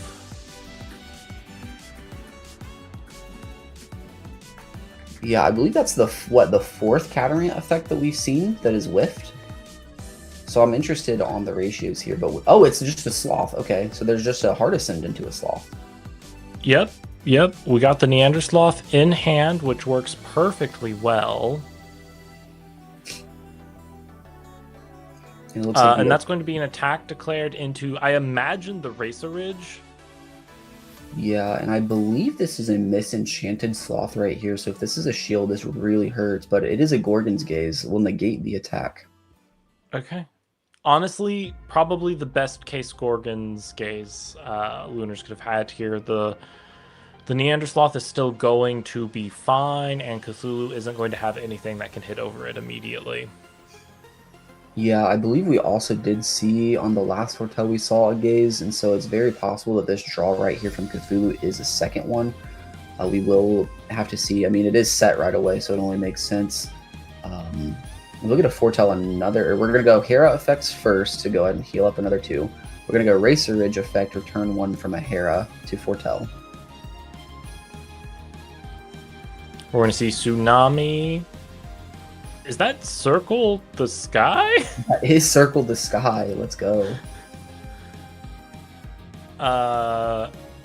Zeus to hand. Wow. Okay.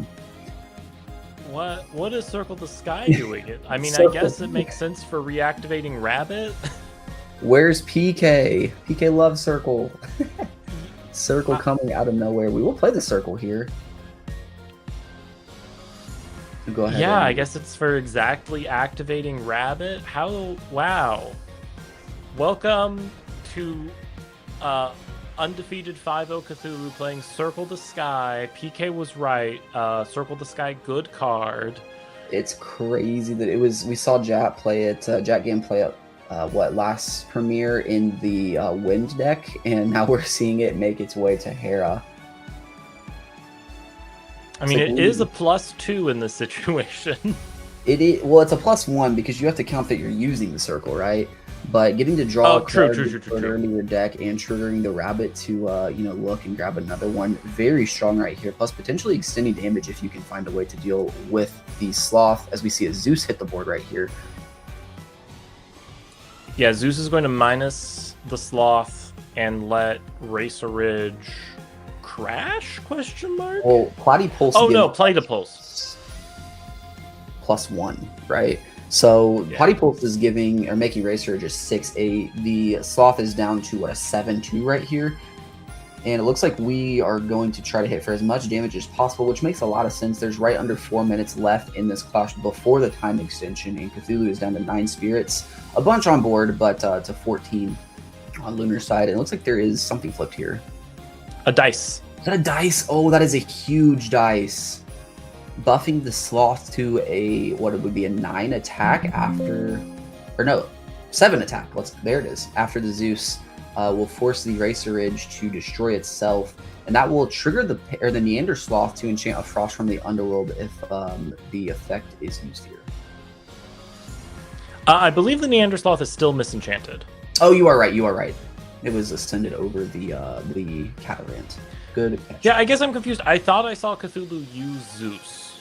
I thought he had Zeused the Neandersloth. Yeah, so there was the Zeus was played for 1, disenchant target the Neanderthal. That puts it down to a 5.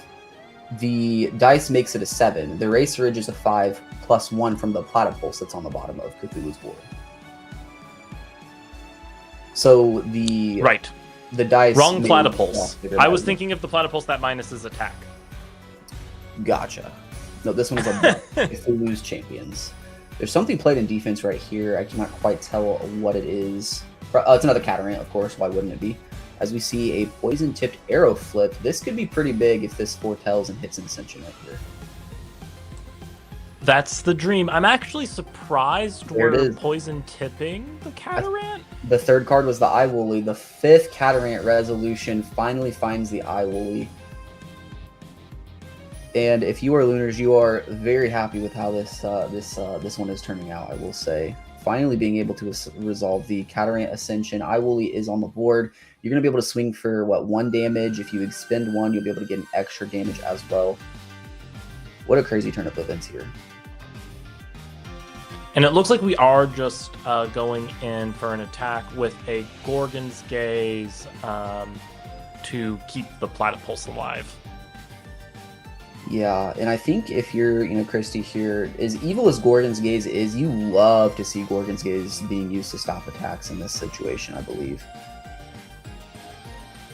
Yep, now the question is going to be, can Cthulhu drop an Ethereal out of nowhere? Because they already have 2 Heras on field.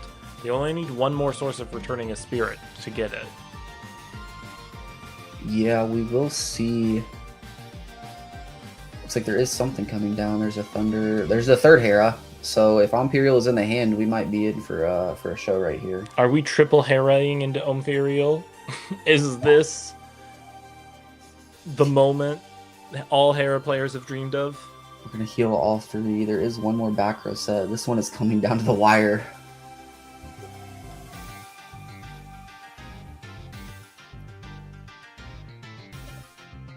Okay, looks like we only see 1 spirit on the board. 1 spirit to the Underworld? In a pass? Was that an expended draw? Platypulse to defense? I think that was an expended draw, yeah. Okay. There's still 1 back row set on Cthulhu's side, so might be able to do something here to these attacking Elestrals. However, it looks like there's just 1 played, and then we're going to start swinging. I can't even tell what the Elestral was cast. Looks like Sloth will take out the Platypulse here. And it looks like we are at time in round, so either this is turn 0 or last turn is turn 0. Looks like the card I could not see was Chimera, and we will see a Tsunami here. So that might have been a Water Chimera. Oh, I think Neandersloth was Water Enchanted this whole time. Water Ascended. Okay, so that's how Sloth was able to take out the Paleoth. Okay, that makes sense. Thank you for the clarification on that one. Okay, so we're going to heal 3. Ooh, Racer Ridge. Oh, wait, but Frostfall Raceros can just stall indefinitely with Hera. It can, but we are actually in time now, and so I want to say this is turn 1 of time, right? So if we go back to turn 2, that's still going to be 3 expends. I believe we're in the time extension still, right? Oh, okay, so we're not in time yet. Okay, I'm following. Yeah. We entered the time extension they got, so they have 3 minutes before entering time. Okay, so yeah, this is to negate all of these attacks. This Racer Ridge is going to put in some work here. Looks like might be another Ascension over the Chimera.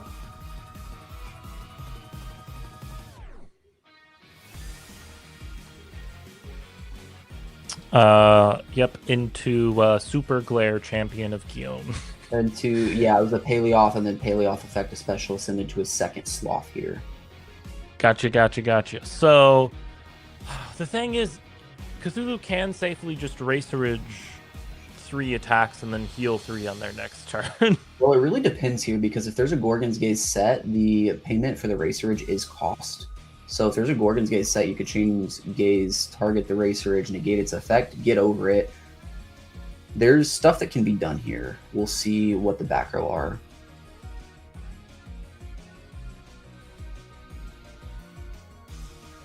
Looks like casters are trying to figure out what they want to do. We have a pretty crazy board on Christie's side right here. Sloth, and the Eye Woolly. Looking down Eraser Ridge, all the Ascensions on the board. Love to see it.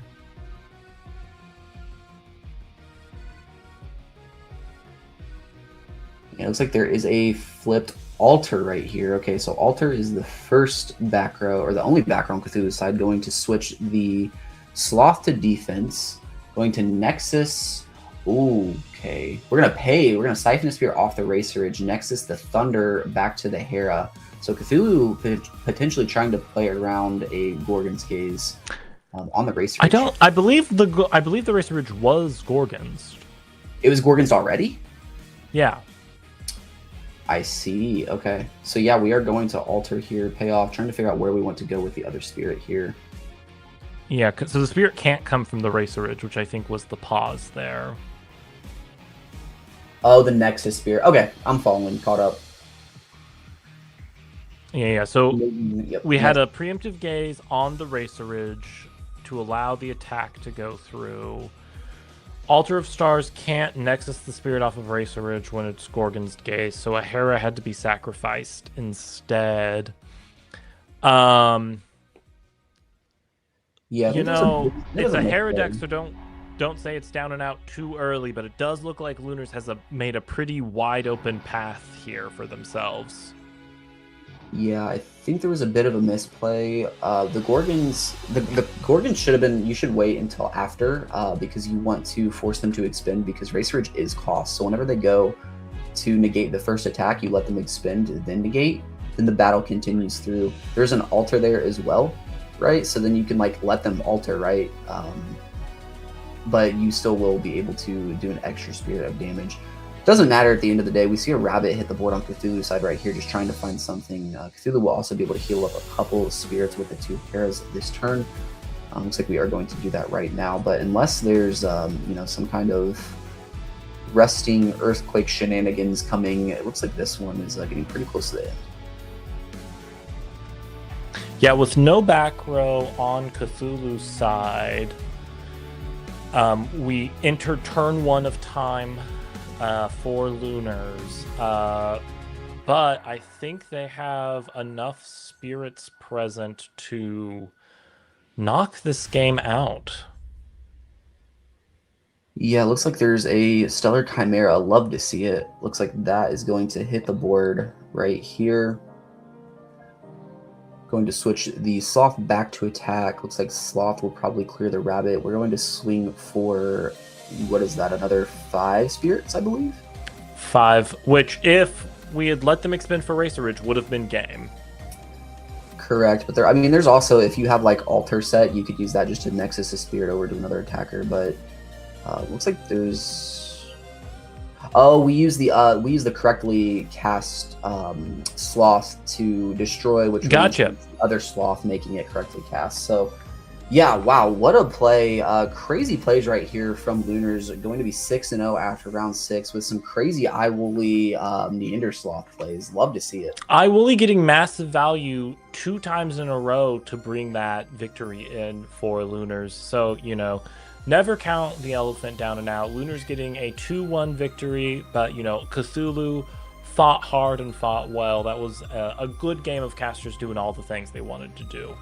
Yeah, for sure. Shout out to both of you guys. Bringing back the Frostfall 2 drops that could. We love to see it. Yeah. I think that means we will see Lunars in Top Cut, even if they lose round 7. Now they'd be 6-1, right? So. Yep, so I believe Christie is a lock for Top Cut, so hopefully we will get to see the Ice Age deck come back later in Top Cut. However, we will be getting ready to hop straight into round 7 shortly. Jock will be joining us again. Andrew gets a well-deserved break here. But yeah, cannot wait to see what comes in round 7. Sounds good.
Welcome back to round 7. Jock is back for round 7. We just had a great clash between Lunars and Cthulhu, but super excited to get into round 7 and see what else we get to spectate today.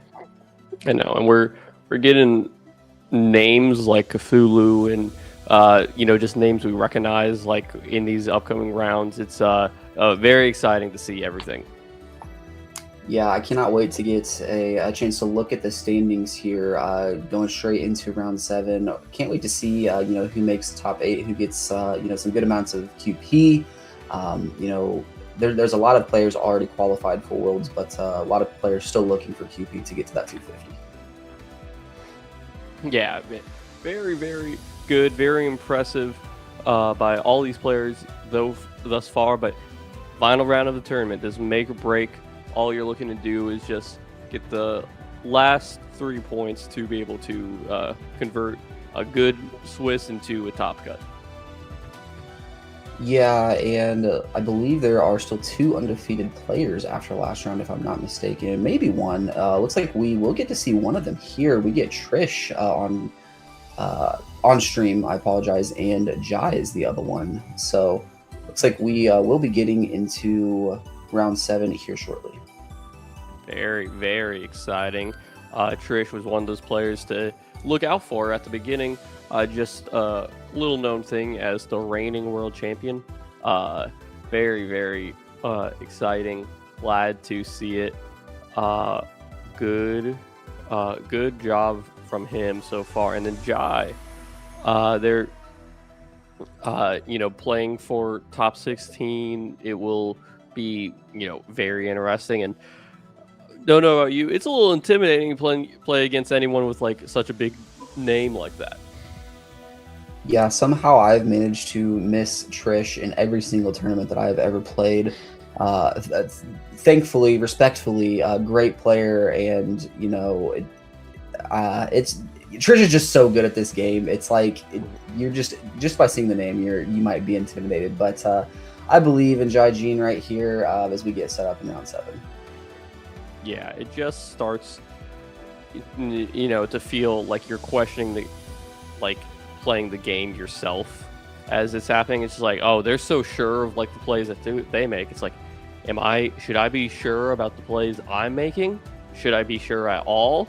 It can be really, like, I don't know, it's like foundation breaking to play against somebody so good.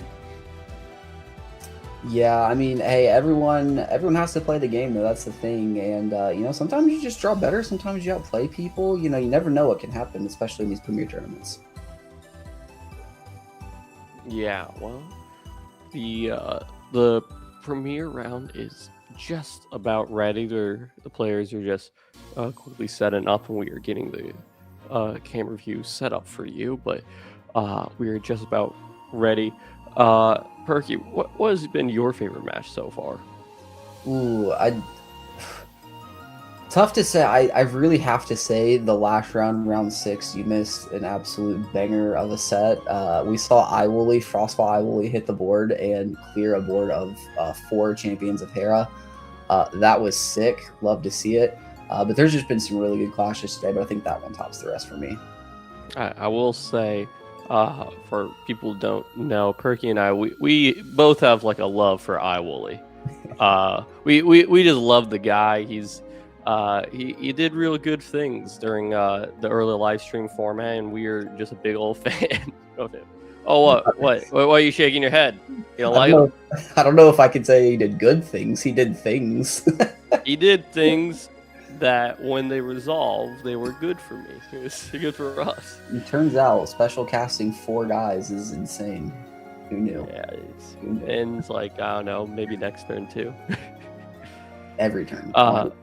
Yeah. Why not?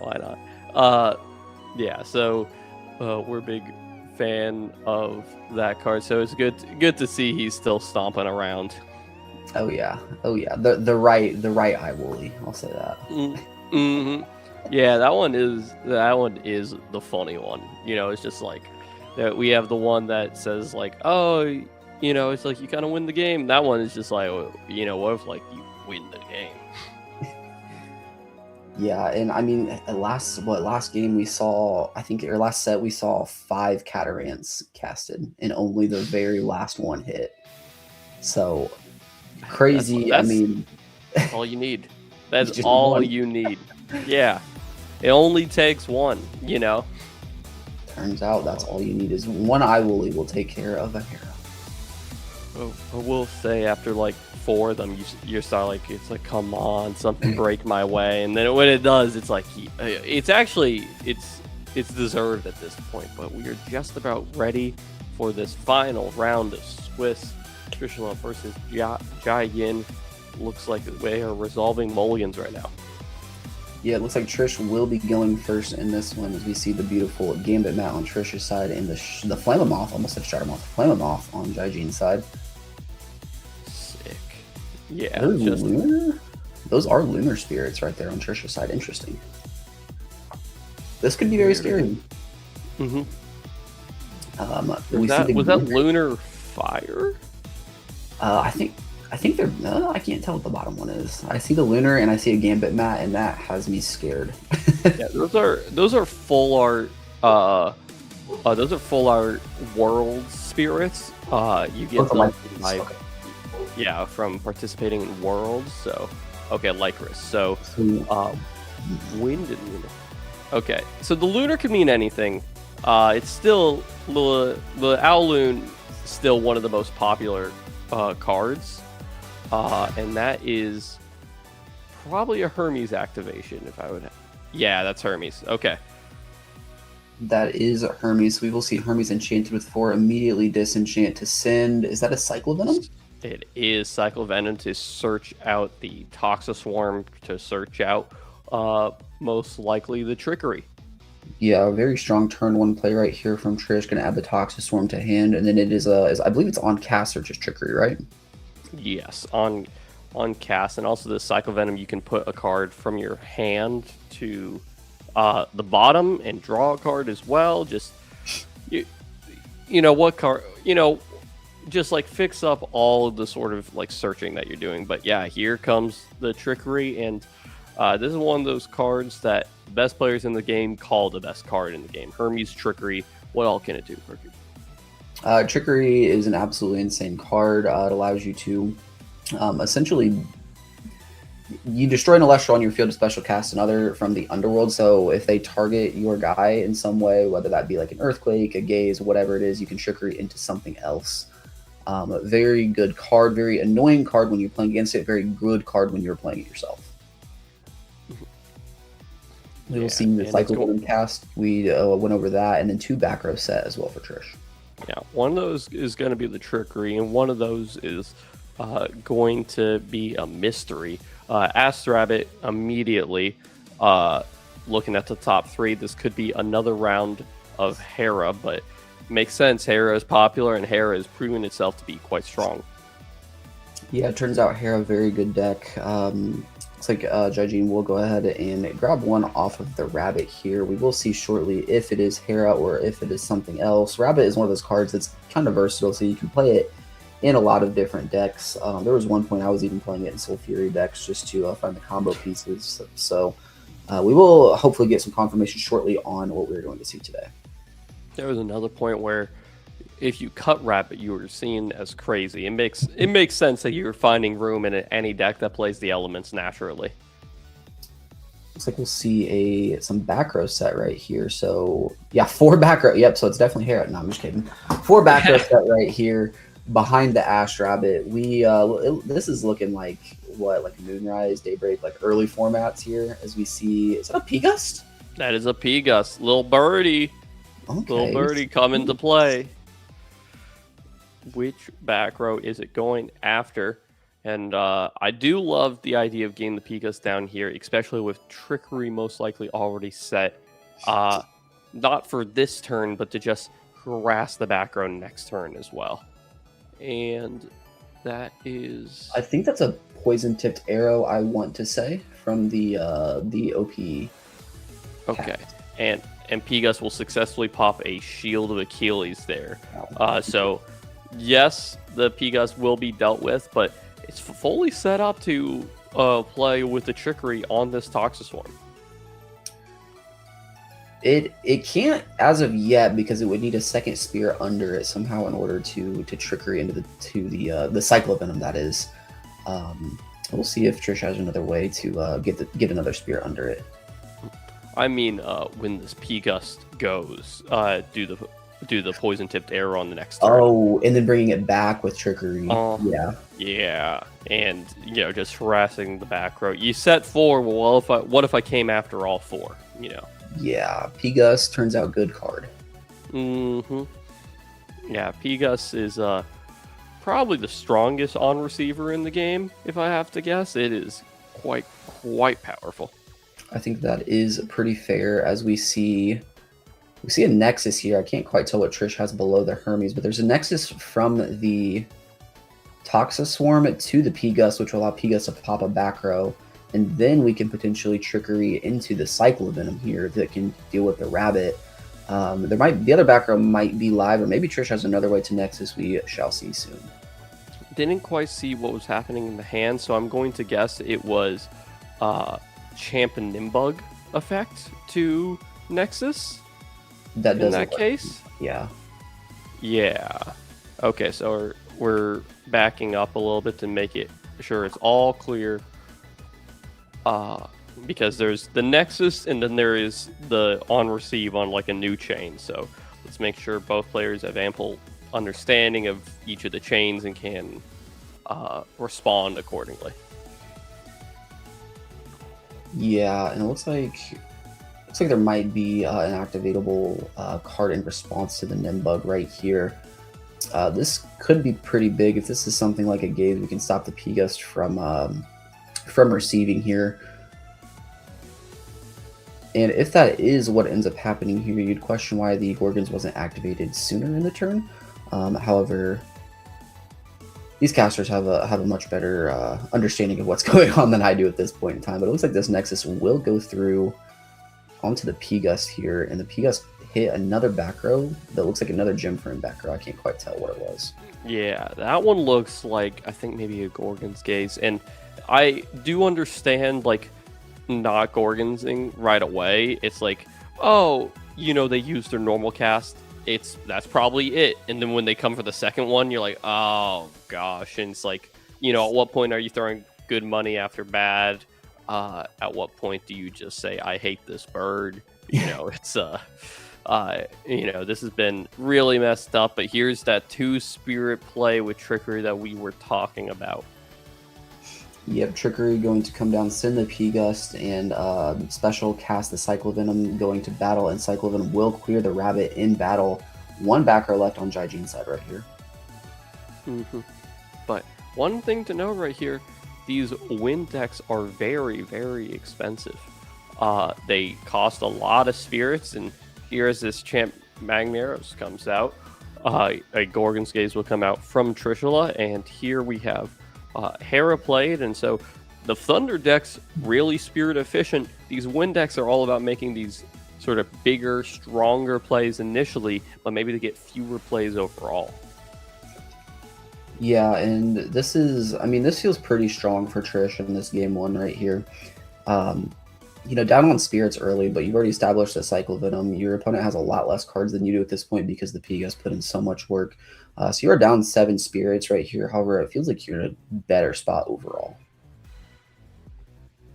Yeah, it's just, but having like a spirit disadvantage right now is like, okay, how hard can I actually like push my advantage without it feeling like overcommitment? A search with Hermes right now is going to tell us exactly how Trishula feels about the game, wants to heal back up. 4 spirits sort of equalize the game, and if they're able to just play a more like low to the ground game from this point, then they spend a lot of spirits early, and now we'll come back and play spirit for spirit, mano a mano, but already have a winning position, or maybe they're like, okay, I need to heal up 4 more because I'm about to do something crazy again.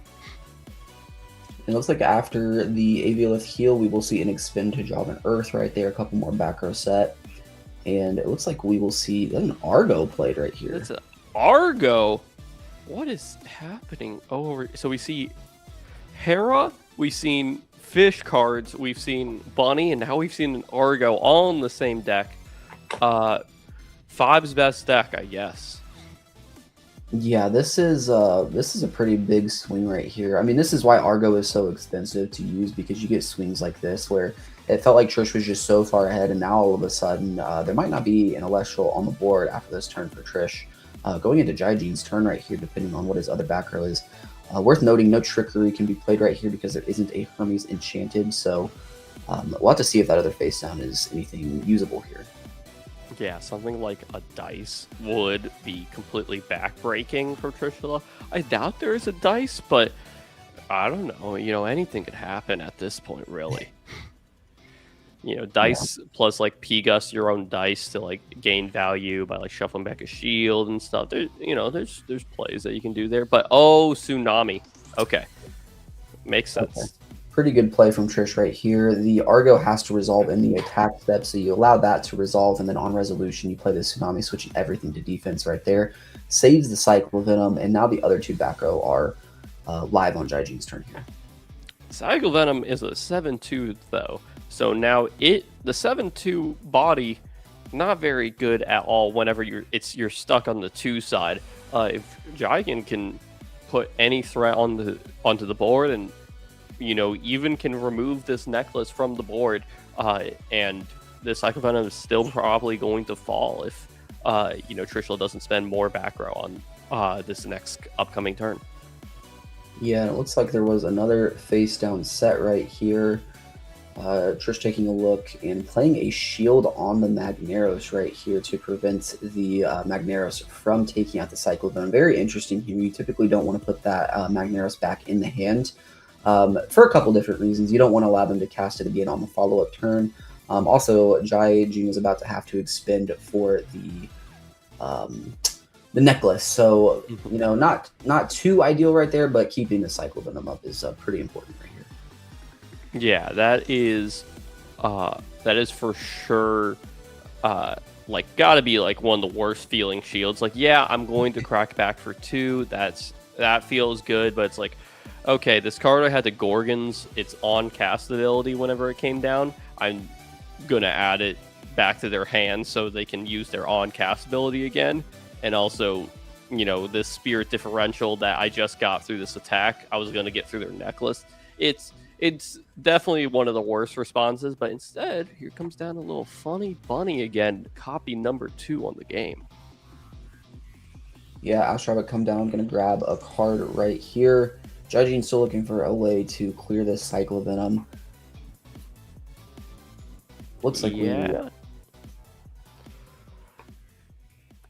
wants to find the mythical, Hera card Earthquake. It's just, and reason why we call it like a Hera card is you've got Ask Rabbit. You have a lot of ways to like Nexus Spirits in the deck, or get an extra spirit on the Ask Rabbit here and there. You just see a lot of cards. Of course, Earthquake is a card that you can see. Yep, and if you don't see Earthquake, you're most likely seeing back row, and it looks like that's what was seen right there. English is a very hard language. We do see another back row set, and looks like there will be a pass over to Trish right here. Yeah, and with each turn, it's like, okay, Bunny found a new back row. It's like, well, I still have to attack with my Cycle Venom, but my position isn't that much better. I'm defeating their Ass Rabbit, but I'm leaving myself vulnerable to a whole new opportunity for shields and such. Yeah, and there being 2 fresh face downs right there, you have to be worried about shield right here. But are we in a position where we have to try to deal with this rabbit either way? As we see, looks like a carry-on cast. Interesting. So one of those cards you really don't want to see in your hand, unless it's like exactly turn 1 and you send Cycle Venom to put the carry-on back. But just casting it out does not feel too good. Yeah, in this toolbox deck of you have a bunch of tutor targets, well, you're going to draw them sometimes. This is the nature of card games. But here comes the poison-tipped arrow on this normal cast of a carry-on. I've never seen that before, but here comes Hermes. And maybe this was something that Jagan was predicting, is like, okay, I think there's a Hermes play behind this as well. Yeah, Hermes right here is pretty big. You can send the carry off and still get through the rabbit. Looks like that's exactly what Trish is going to do right here. Expend 1 to get through the rabbit. That will allow the carry on to still swing for a damage because it's originally a 3 attack going down to a 1 for the PTA. So going to swing for another damage right here, and it could opt to just sit on the Cycle Venom if you're still afraid of shield here. But even if, I mean, Trish is down to 3, so you got to make some smart plays right here. Yeah, we were saying that you know, like Earthquake is sort of like a Hera card just because they're able to find it so much. Hermes just has you know, Earthquake within its toolbox. Like, yeah, I'm just gonna send the carry off and take care of business. And that poison tipped arrow did deal with the carry on there, but Jagan did have to still take 1 as that was a 3-1 carry on. So Trishula to, you know, Trishula at 3 with Jagan at 6. There's not a lot of wiggle room, and there is still a Cycle Venom attacking. Yeah, as we see the 3rd bunny hit the board right here, going to be able to look for, you know, that Earthquake or, you know, whatever you have to deal with the Cycle Venom. Also worth noting, Jaijin has the Hera up as well still, and the Hera will be able to heal 1 each turn. Yeah, seeing Ass Rabbit number 3 and seeing the Hera up, even just if, you know, Ass Rabbit found like the 2nd Hera, would be, you know, to Trishula maybe like alarming, or it's you know, it's it could be like an emergency. You would feel like a you know, something to panic over. It's like, oh my gosh, just something I can't come back from. And it's so now this Ass Rabbit in any Elestral that you cast in defense whenever you have Hera there is like kind of net neutral, especially if it's you know, giving you another card in the same way that like Astrabbit is. Oh, yeah, it looks like Jaijin finally found this shield right there to put that Cycle of Venom back in hand. Gonna cost 3 spirits, however, you're keeping your rabbit up and you're about to make a play. Your opponent's only on 3 spirits. We see the Magneros cast that was bounced earlier, which will allow Jai to search for an Aepharos, and it looks like we just see a concession from Trishula here in game 1. Yeah, just this Hera deck has continued to prove just how spirit efficient it is. It's willing to make good exchanges and rely on the, you know, fantastic interaction that is a staple to this game, like Earthquake, Shield, PTA. It's just like, okay, let's just do these spirit efficient plays, remove your guys eventually, and then is going to win, you know, by just having a couple more spirits than you. Just the Hera was around for 2 turns, and Jai needed essentially 2 spirits to close that game out. Yeah, in that game, like, it wasn't even really, you know, putting pressure on it. It was just finding more back row and removing your opponent's Celestial is really what it came down to. Also, it helps that Hermes is a pretty expensive deck. Jai just really didn't even have to do much. Just, you know, resolve Rabbit, you know, a few times, find the cards that you need to deal with your opponent's cards, and, you know, just kind of let your opponent run themselves out of resources. Yeah, you know, between triple Ast Rabbit and 1 Hera, you're just gonna find a lot of, you know, you just have a lot of time. You're gonna find the cards that you need. The deck is all about consistency at that point. If I want to find the same cards every game so I can play the same game every game so I can win every game. Pretty simple as that, as we're getting into the 2nd game in just a moment here. Yeah, and thinking about, you know, the side deck, what you're going to see from these players, I think we saw did we see a Pandora's Box in game 1 from Jaijin? We did not. No. We saw a couple of shields and PTAs versus like the P-Gust and such, but all the searching did resolve, and but yeah, that is a great option out the side, as you are, you know, if you're going to search with Hermes or if you're going to search with Aeolus, let's nick one of those. Just prevent, you know, all the plans that you worked out on exactly what you wanted to do on your turn. Yeah, and see, I'm also interested. I know there was the Aeolus Hermes, you know, that kind of deck showed up in the top decks. I'm wondering if that's what Trish is on. We didn't actually see Aeolus or any champions there I don't think we did, at least. So interested to see if that is the that same deck that Trish is on here. That's fair. I saw the P-Gust, and so I was leaning in as like, oh, that's like, P-Gust is a Aeolus card. Aeolus loves P-Gust. But instead we have these cards that are just, a little, a little flexible. It's an elemental game. We don't prescribe to anybody that you can play. You just have to play an exact list, an exact, like, all champions deck. So Trishula might have even more surprises in the deck. But here we have game 2. Hopefully we can see more. Yeah, it looks like Trish will most likely go first, losing game 1. Most likely go first here in game 2, hoping to get us another strong turn 1. The turn 1 play that we saw from Trish in the last game was exactly what you want to see. Unfortunately, just rabbits will do rabbit things, and that's why rabbit's a good card. Mm-hmm.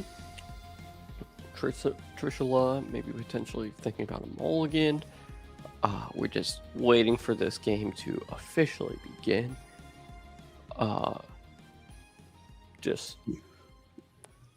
Yeah, and if it is that Hermes Aeolus deck, a mulligan, it's like kind of okay. Like, you can use the Mulligan Spirit to special cast the Carry-On Champ of Hermes. However, if you're on, Hermes is already expensive, right? If you're on the Aeolus stuff too, it is also very expensive. So I feel like you really have to figure out if you truthfully want to take that -2 up front, just because of how expensive this deck is. Mm-hmm. Yeah, but here we have a start, and that is the champion Exaltair searching for an Island of Aeolus, or Aeolus, the man himself. So, yes, this is that hybrid deck that is running around. The deck that can search every piece whenever it wants. Yeah, I cannot wait to see how this deck converts. Trish 5-1 right now. Most likely going to make the top 8 here. Can't wait to see if any of the other players on this deck. Seems like there's that one group of players, all playing this deck. Just can't wait to see how it does. Yeah, when there's normally like a small clump of players playing a weird list, and maybe they all have a very similar list. Sometimes there was like a testing team in the back just to see exactly what we can do. But here we have a Magneros champ into an Aphros champ. Good old 2 5s. This is the real rock in a hard place where you feel like you are immediately under pressure. Yeah, not ideal to set 2 back row and not have a gaze to deal with this Magneros right here. But if you're Jaiji and you love to see this resolve, even like through a Tsunami, this Aphros can still connect. So unless the back row is something like Tsunami Shield, and even then that still doesn't feel good to pull off both of those. And then Jai most likely has a couple back row as well. So pretty strong turn 2 right here. Looks like we'll set 1, and looks like we are going to try to attack. Looks like the Aphros champ will swing first into the Exaltair, which will go through, and most likely swinging for another damage with the Magneros here. Yeah, just 1 back row right now. Jai at least not deploying another one, but here comes a poke, and how is Trishula going to attempt to break this board, get a little footing back on this game? Yeah, I mean, we know the Aeolus is in hand, so there are some plays to be made. We saw Trickery last turn. Sometimes Trickery can just sit as a dead face down for multiple turns without the Hermes being on the field to utilize it. So it's very possible that something like that is sitting there. But yeah, your Aeolus hopefully your Aeolus can find something right here. Oh, and here is a Hydrake, but Champ Hydrake. No, this is not Champ. This is Sunstrike Hydrake. Yeah, sorry, not Champ. I meant the other Hydrake. Yes. So this one is going to search a Dragon card and add it to your hands. What do you think is happening here, Perky?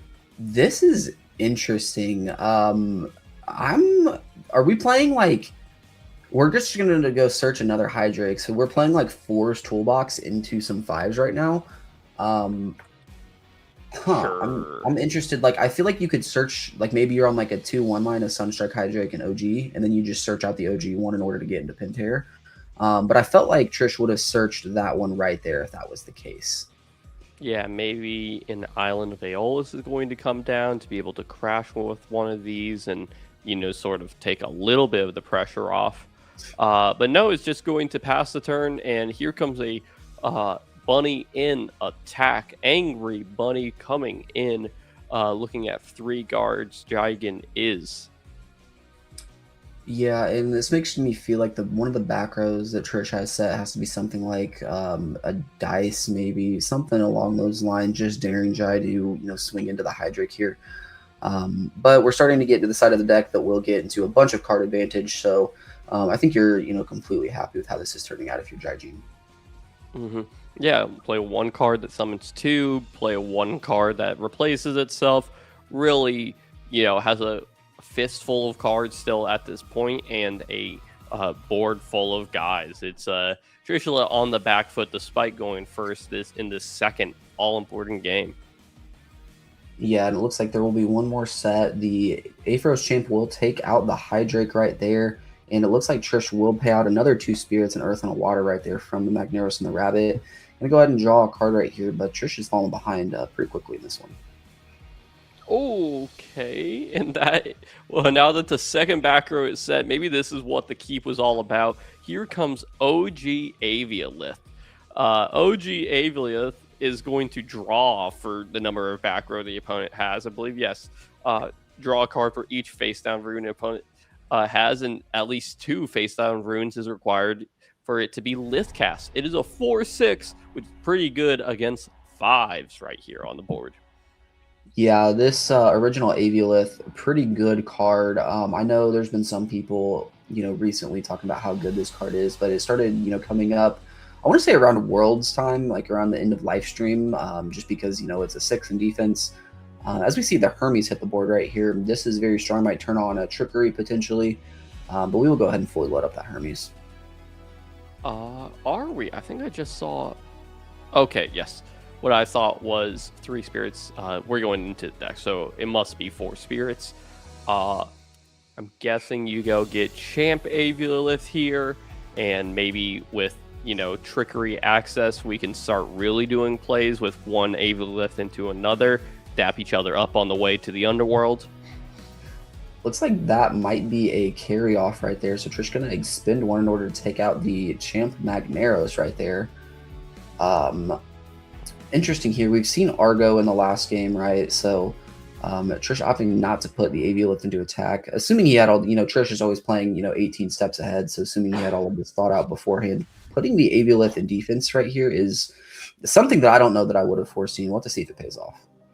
Thunderstorm, target the Hermes. So I really love that play. Obviously, it's spirit efficient because, spend 2 spirits to destroy their divine with 2 spirits, but also spend 2 spirits on a divine that was going to expend to heal 4 most likely in the next turn. So that was a really, really good, efficient play. And here comes another Ass Rabbit. Just find them all, probably taking Ass Rabbit off of one of these activations. Just, is trying to... we should have predicted this card. I'll say that much. Yeah, another Ass Rabbit also in attack right here is pretty important. This really tells me that Jigen has an Argo set most likely. Just daring Trish to swing in at this point. But Trish able to play some defense right here behind this Aviolith. That Thunderstorm just absolutely, insane. That just, hits Hermes so hard.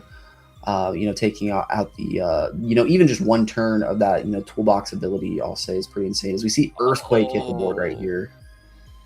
Now, normally Trickery is a great answer to Earthquake, but first remove the Hermes, cannot cast Trickery, there's no reason to cast it, and now, the green Invoke of Doom comes in, really messes up Trishula's day. Has no board set up, is down on spirits, and here is another original Aviolith, as we all expected. Yeah, I mean, if you're Trish, this is a solid answer right here. You know the Earthquake is gone, right? You hope they don't have anything else. You're not swinging into Argo, and you get to draw 3 cards right here. Yeah, you get to draw 3 cards, and also, you knew from the first OG Aviolith that there probably wasn't a PTA set off the first 2 runes, and there's only been one new counter rune set, and this one is just Gorgon's Gate. So still no PTA here. Gigan is going to have to find an answer to this OG Aviolith if the attacks want to continue to come through. No Earthquake available at all. Yeah, it looks like we see a no stone unturned right there. That is the green invoke, or that is the earth invoke that we all expected to see for sure. One of my favorite cards, one of my favorite decks was No Stone Turbo. Go find, in this case, Champ Arcolith. Let's trigger both those rabbits by ascending over this Magneros. There is a little synergy that you can definitely see here because Magneros is a golem that you can search out if you weren't aware. All the lifts are golems as well. I wonder what else is the golem in this deck.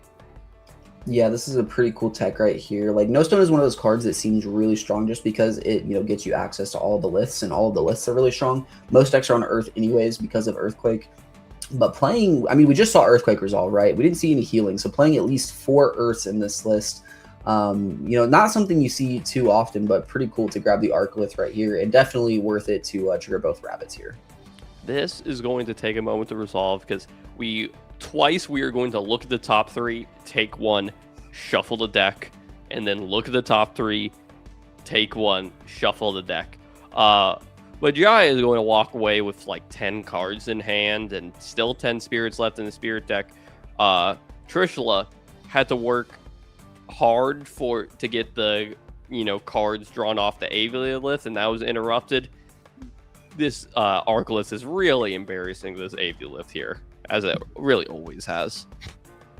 Yeah, but the thing here is both players still have back row, right? And so what's important to note here is Arcolith still can't clear the Aviolith. And if Jai tries something like an Argo on their turn, and Trish responds like with the Tsunami, like that's what happened last game, then all of a sudden you put the necklace on, you're burning at the end of your end phase. Like, this could get closer depending on what these back row are.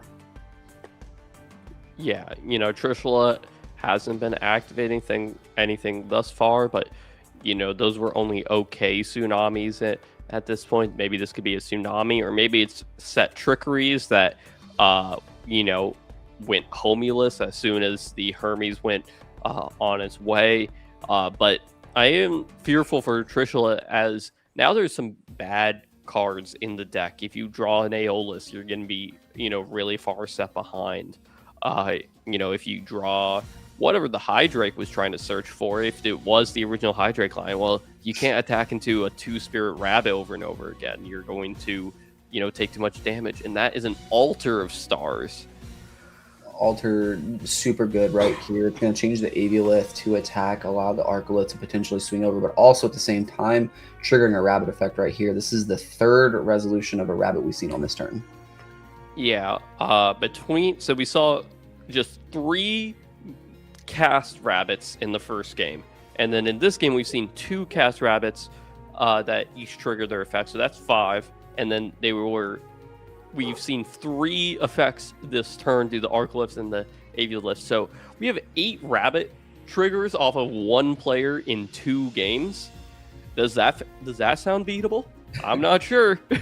Yeah, when you can get this many resolutions of rabbit off, like, you're just winning by card advantage alone. Spirits are 7-3 at this point. Trish might still have a response here. As we see Zeus is also pretty big here, going to lower the Aviolith down to a 1/4. So even if maybe the Arcolith gets shielded or something, then the rabbits can still deal with the Lith here and a couple more face downs. My opponent just got to look at 9 extra cards and take 3 of them throughout this turn. Even if I had a way to interact here, I do not feel like I could catch back up. And yeah, Trishula was unable to catch back up. And one quick detail at the end, the Hermes did not have a Champ Aviolith to search, as it was stuck in the hand of Trishula. So would have had to search like the Cycle Venom to bottom it and then find a new Hermes. When it's at 1 copy, it is way harder to use. And once the Hermes was taken down, it's like, oh, okay. It's like I drew one of the cards I don't want to draw.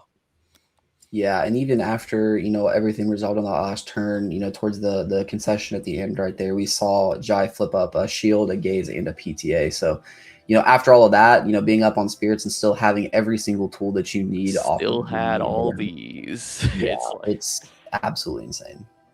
yeah, it's real messed up. But really, I wish we knew more about that deck, because that wasn't a normal Hera deck. What it could have been is a normal Hera deck, and like, oh, maybe they're playing like Magneros or something. Maybe that is what they're doing. But instead, it's like, okay, we have no stone unturned. What does that mean? How many lists are in that deck? You're doing like Magneros stuff, but like, what other golems are you able to search out? Is it like a 1 or a 2 of? There was an Earthquake cast and also the No Stone cast, so there's 4 Earth Spirits in there as well. I really am curious about the deck's construction there. Yeah, and the other thing is we know that we saw Zeus, right? And so is there a chance we're playing Champ Arcolith as well, just to be able to further heal and just normal cast a 6? Oh, the chunky unky, yeah, just get him on board and just keep on doing spirit efficient plays. That's what today has been all about. It's like it's less about these big splashy tall plays. It's more about stay a little more spirit efficient, lower to the ground, and as the meta gets lower to the ground, eventually there's room to go really big. But it's all about just trying to be spirit efficient. That's for sure. Yeah, and honestly, like, we haven't seen the list yet, but that list that JacqueKeener is playing, that might be the new quote unquote, good stuff list. Like, the fish have been good for a bit, right? We know Thunder stuff has been good. Like Hera, Zeus, they've been paired for the last few premieres. We see Arcolith there. We see No Stone, right? So that can tie in another list, like Jacques was saying. There's just a lot, and I'm curious to see the entire list, just because, like, I wonder if it's been found. The new good stuff list has been found. Yeah, I mean, the reason why like good stuff exists is because decks, like, as synergy pieces are printed, some of them are more generic than others, and with the elemental system in the game, it's kind of easy to play multiple elements throughout the game, throughout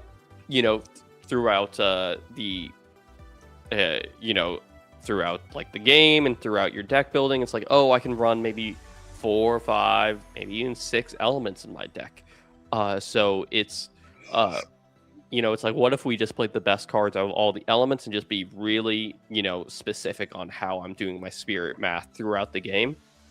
Really, really interesting list there. And if good stuff is back, I think it's kind of cool that like the good stuff is good, but in like a different way than it was good in the past. It used to just be like, I know we're playing Viscerus, we're playing Spectrus, we're playing 5s, and now it's like maybe it's a Snowstone deck. That was not or close to good stuff back in the day. Yeah, I mean, if that is the case, it's definitely changed over time. It is for sure interesting because it used to be defined by like the best 5s of all the different elements, but it is definitely interesting. It's like, okay, we actually are still going to play a little synergy, but No Stone is like its own, like, if like there's like wide ranges of synergy, it's like No Stone is like its own little vertical that's like, okay, well, we're actually going to take bits and pieces of other people's synergies and slide into one. Maybe that's a Moss Station build by chance. It's like that was always the No Stone card in my mind, especially once Lavalith got banned. Maybe, and you know what? Actually, Jack, I'm gonna tell you, keep No Stone in the back of your mind for no particular reason, but we are about to play. We're about to give Jock a chance to see how many Elestrals he can name in a minute. So I've got the timer up and ready. Okay, we got 1 minute on the clock here, if you can see that. Okay. I will try to keep count, but we'll see how well that goes. I've done a very poor job. Don't worry. will. I'll start whenever you say the first one. Okay. Verdalith, Coastalith, Moralith, Lavalith, Arcolith, Aviolith. Let's go Morfrost, Brumalinx, Shiverroar, Funguide, Funglow, Brontoglow, Brontowisp, Cyprong, Drataya, Dratagua, Lotagon, Locagon, Foamy, Sluggle, Globby, Majesty, Hydrake, Panterer. I can't remember the middle one. We're going Viscerus, Spectrus. We're going Porky Wraith, Porky Tide. We're going Drakid, Crackid. We're going Draking, Cracking, Curibus, Dugabus, Dougie, Eddie. We are going Galaxy, Galaxair. No way I did as well as you guys. Oh, that was really bad. I counted like 39 or 40, so that's not enough. I was hitting ones no one's even thought of. Oh, I forgot my favorite even.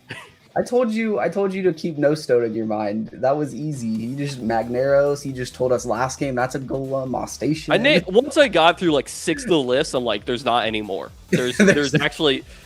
We finished the cycle at 6. It's like there was not 8. I don't think I did. I didn't feel that good. I'll tell you that much. And then as soon as I'm done with the list, I'm like, okay, let's get into the Frost, Brumblings, Shiverroar. Sure, okay. Porky Wraith was a crazy pull. Yeah, Porky Wraith and Porky Tide. just like, yeah, of course it's Drakid, Crackid. No, that was good. That was good. I'm interested to see what the numbers are. The number to beat was 42. We'll see if you put up quite the show. It was a. Do you have a favorite Elestral, Perky? Because I regret to inform you, I didn't name my favorite Elestral there because I was thinking of all the Elestral pairs across different elements. Mine is Permafrog. I love that little guy. He's weird looking. His effect is really not powerful. He came out in the same set as Lavalith, and Lavalith is better than him in 8 different ways. It's hilarious. Except for the fact that you can play Permafrog, but you can't play Lavalith now. Yeah, it's like Permafrog. Real quick, let me explain to everybody because you don't know the effect, and and don't lie like you know it. 2-drop Frost 1/3, 1/3 on your 2-drop.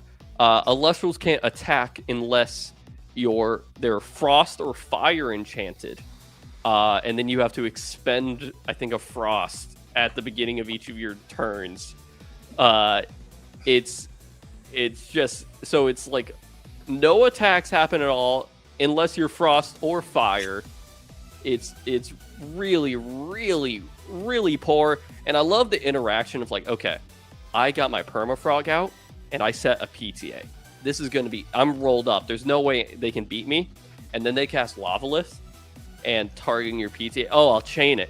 Don't worry, the Lavalith is a 4. You can still walk over your 1/3. It's it's just like a nightmare scenario in that. And the card he's got such great art with the ice bubble in his neck and stuff. I really love that guy. If only he had a little love.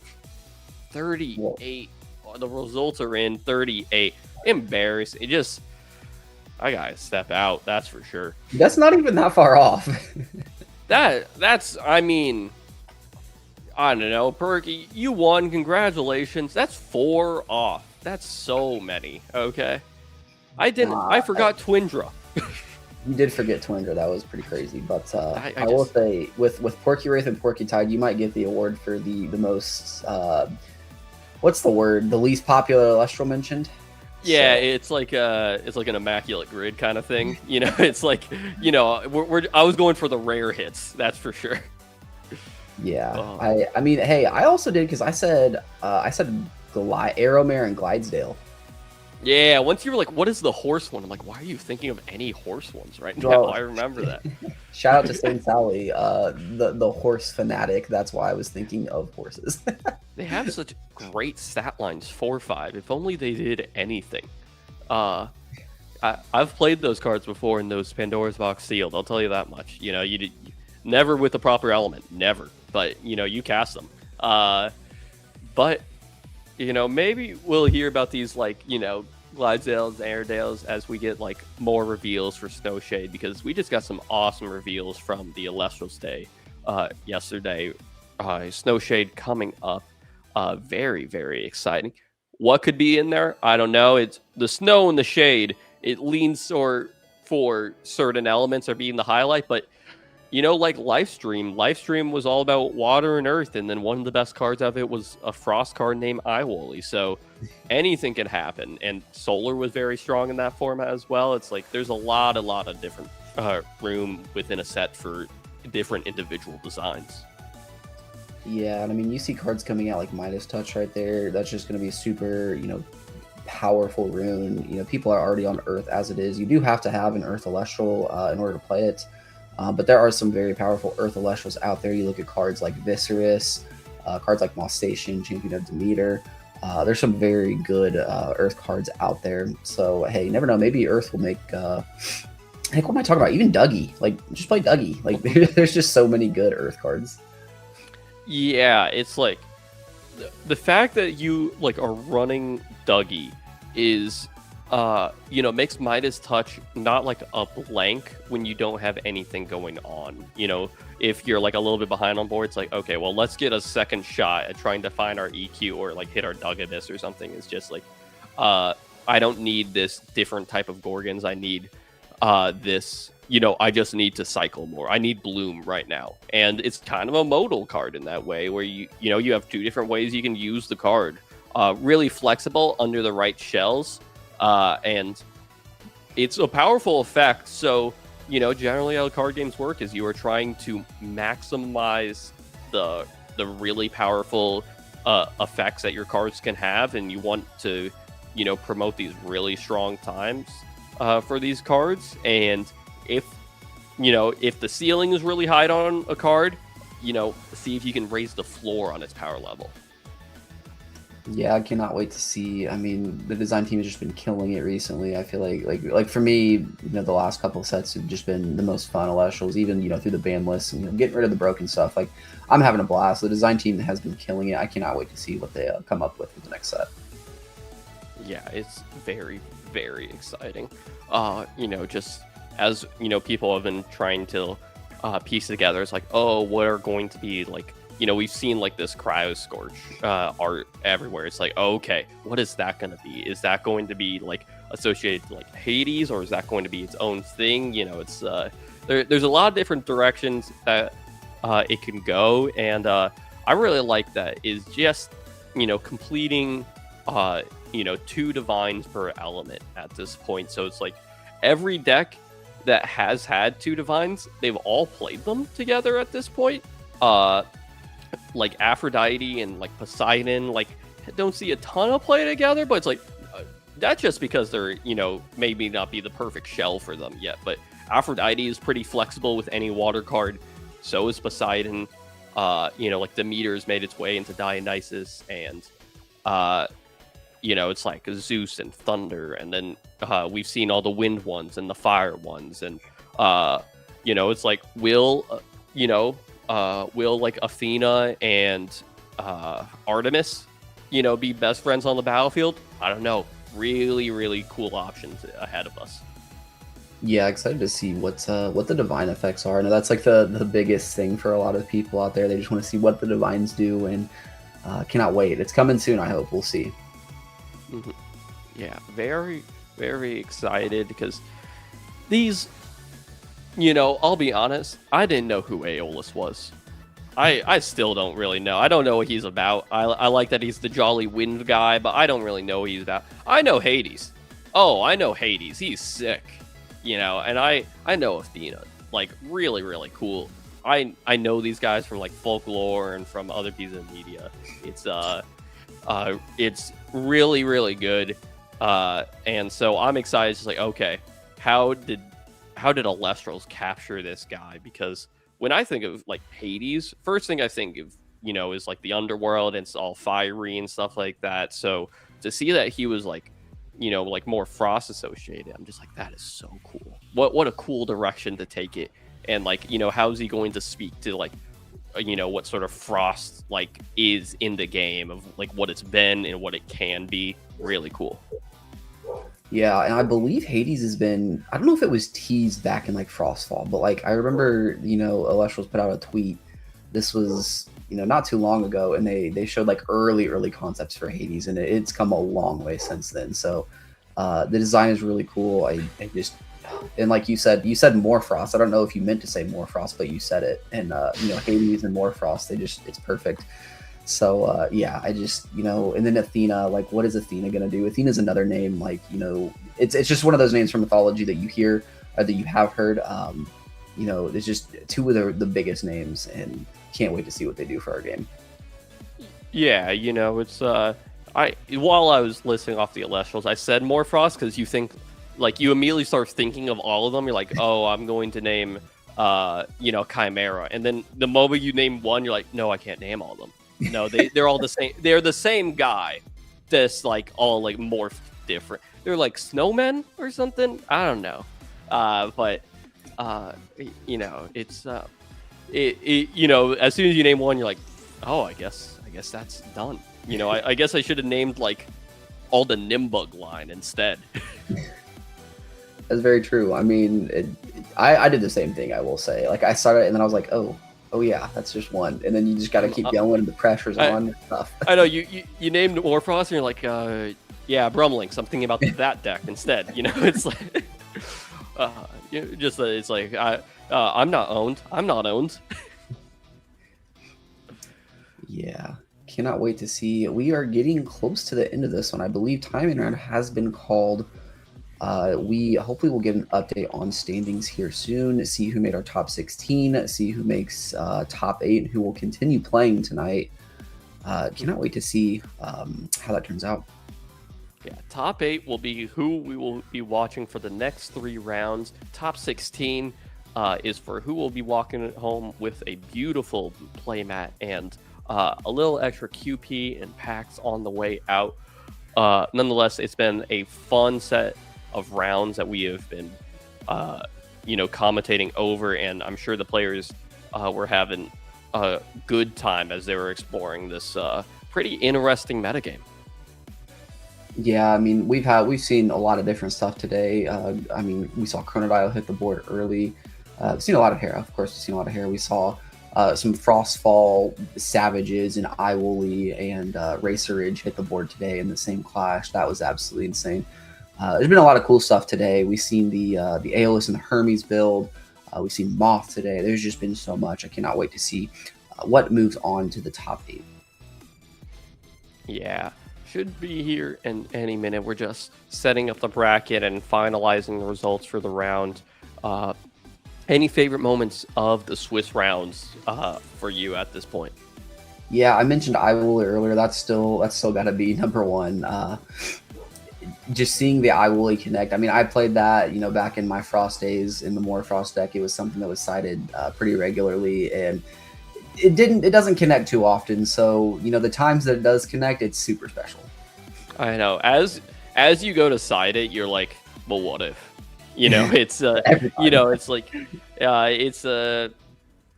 I won a premier match because of it. It was I was facing Kier, and we were on the Blistrix mirror, and we were talking about the deck list previous tournament, and I sided it in and then hit it off the Catamaran, or like Tad flowed into it. It's like, all right, well, this should help out the board here. And Kier looked at it and was like, oh yeah, that works. It's like not how you expect to get into this Iwooly, but that works for sure. It was a really good surgical meta piece to beat up Solar and beat up other Frost decks. Oh yeah, I mean there was premieres where 6 would hit me with an Iwooly into no back row, or I'd have a Tsunami set and he'd water enchant it, and it's not getting its effect off, but it's like, this never works for me, but it always works for everyone else. Mm-hmm.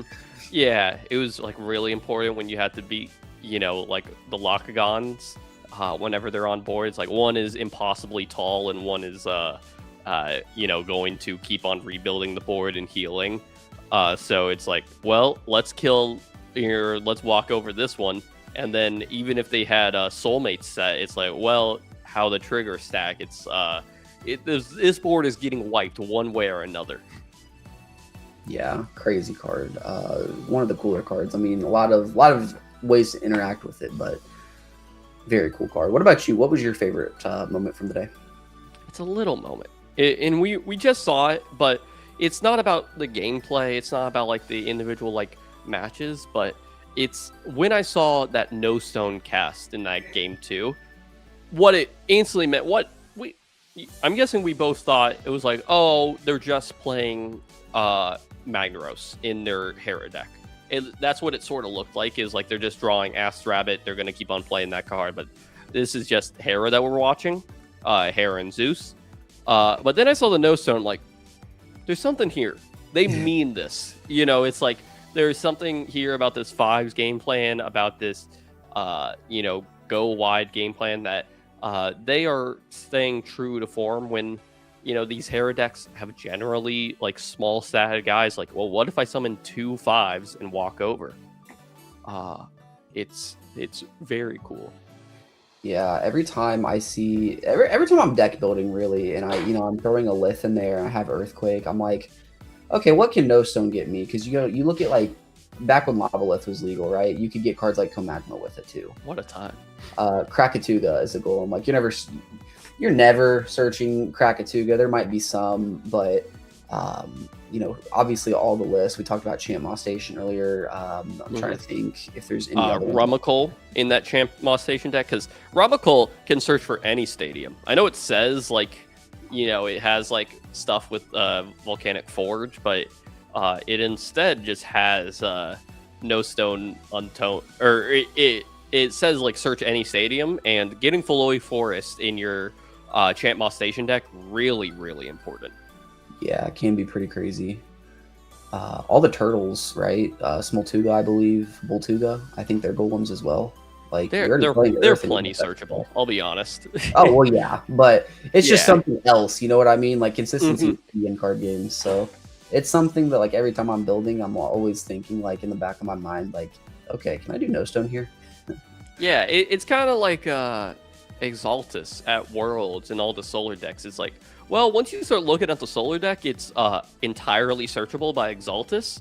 So should we be fitting this in? Should we be like supporting it with like Argo, or just hope that we find like Apollo to always pair with it? There was a number of different options, but it was like just being able to like, okay, I'm gonna search up 2 Nova Cores off this thing, and you're gonna shake my hand. Really great. Yeah, I mean, Exaltus was just so crazy in that format as well. You also had the Glimbat to search for the Nova Core combo, so that's just another bank as well with the Temple. Just that was crazy deck building, I will say. Now I think we are about to see the top 16 casters. We finally have the data, so let's move over to that chart whenever production is ready. Awesome. Right now, and here we have Lunar is 6, Bo, Why Rebellion, Kryber, Trishula, Julian B. Whaley, and Cthulhu all making top 8. Congratulations to them. Congratulations to them on a fantastic tournament. But here are our top 16 casters. Yeah, we see Jandries, Gatsby, The Fool, Christoph, Lucrezi, Kier, Jaijin, and Yoda, I believe, down there. Congratulations to all of you for making top 16. You guys had some, we've seen some of your games on stream today. They were a blast to spectate. Thank you guys for playing. Yeah, not a single undefeated player, because the 2 undefeated players, they did not face one another. Instead, they were gatekeepers on who was allowed into this top 8. And it was really, really good. Really good matches throughout Swiss. But congratulations to these top 8 competitors, these top 16 competitors. Now, top 8 is we're going to turn up the heat. These are top players. They know exactly what's happening, and they want to play for a Premier Championship and that auto invite to Worlds.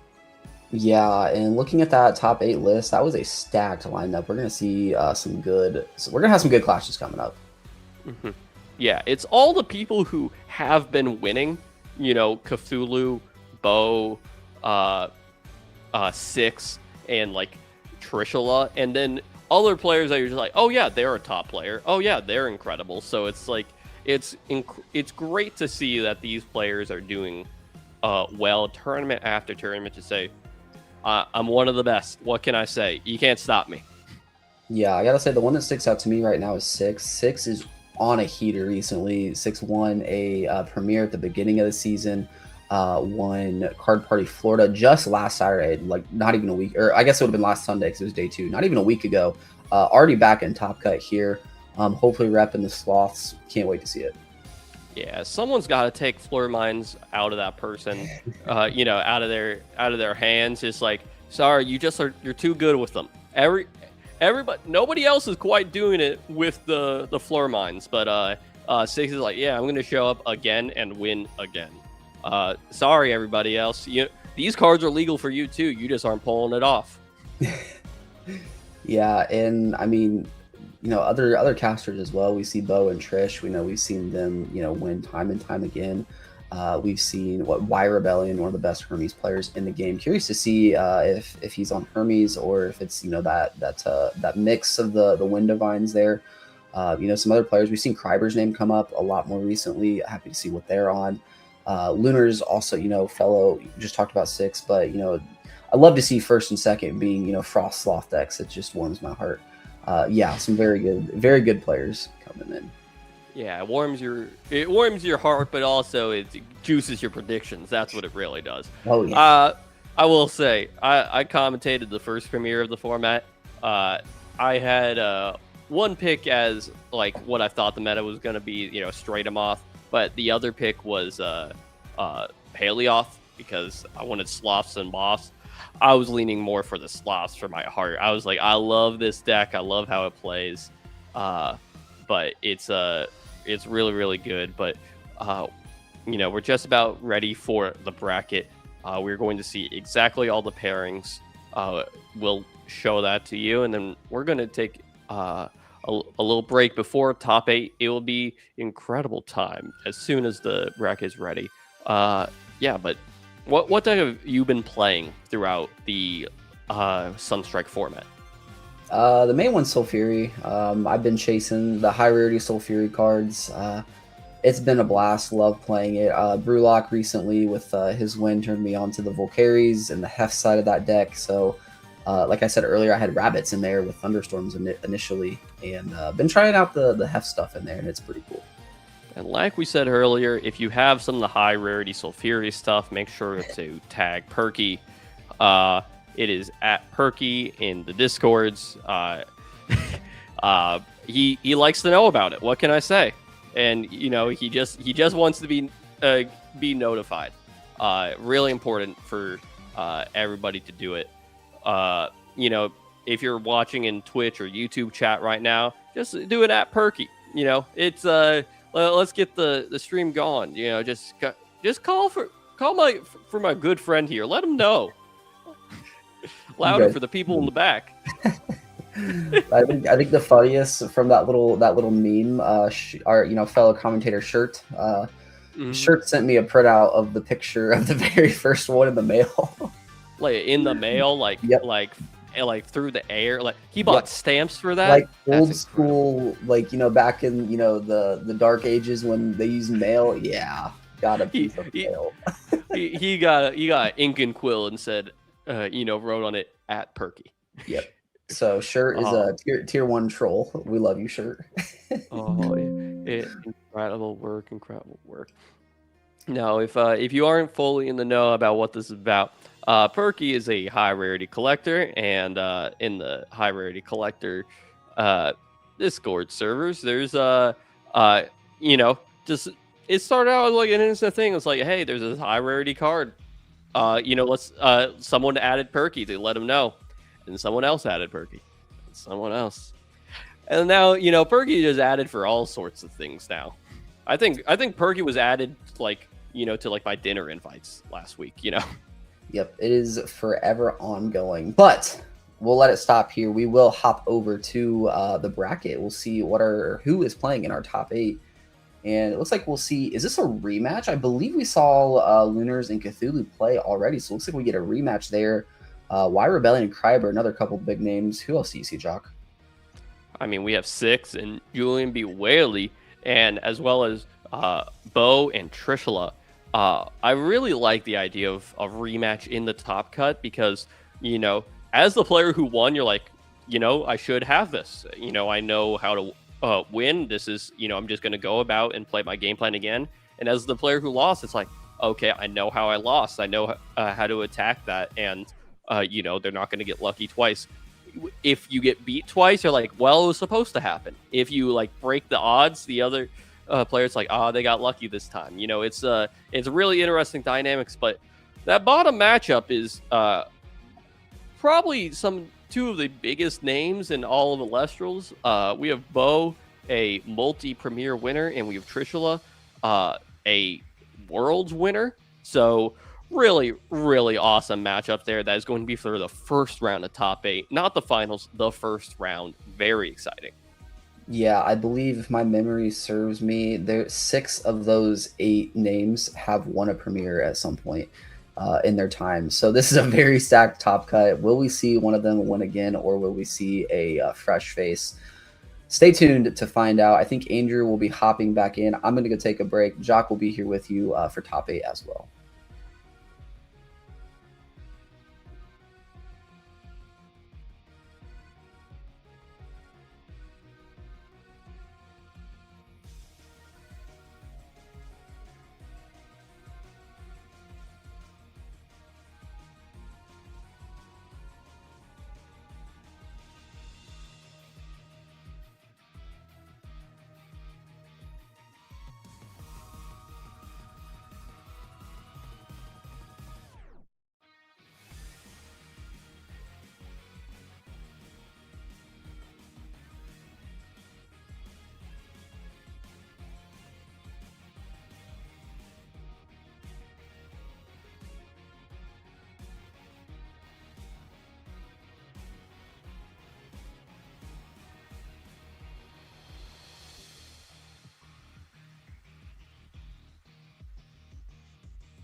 Here for Top Cut with Jacques.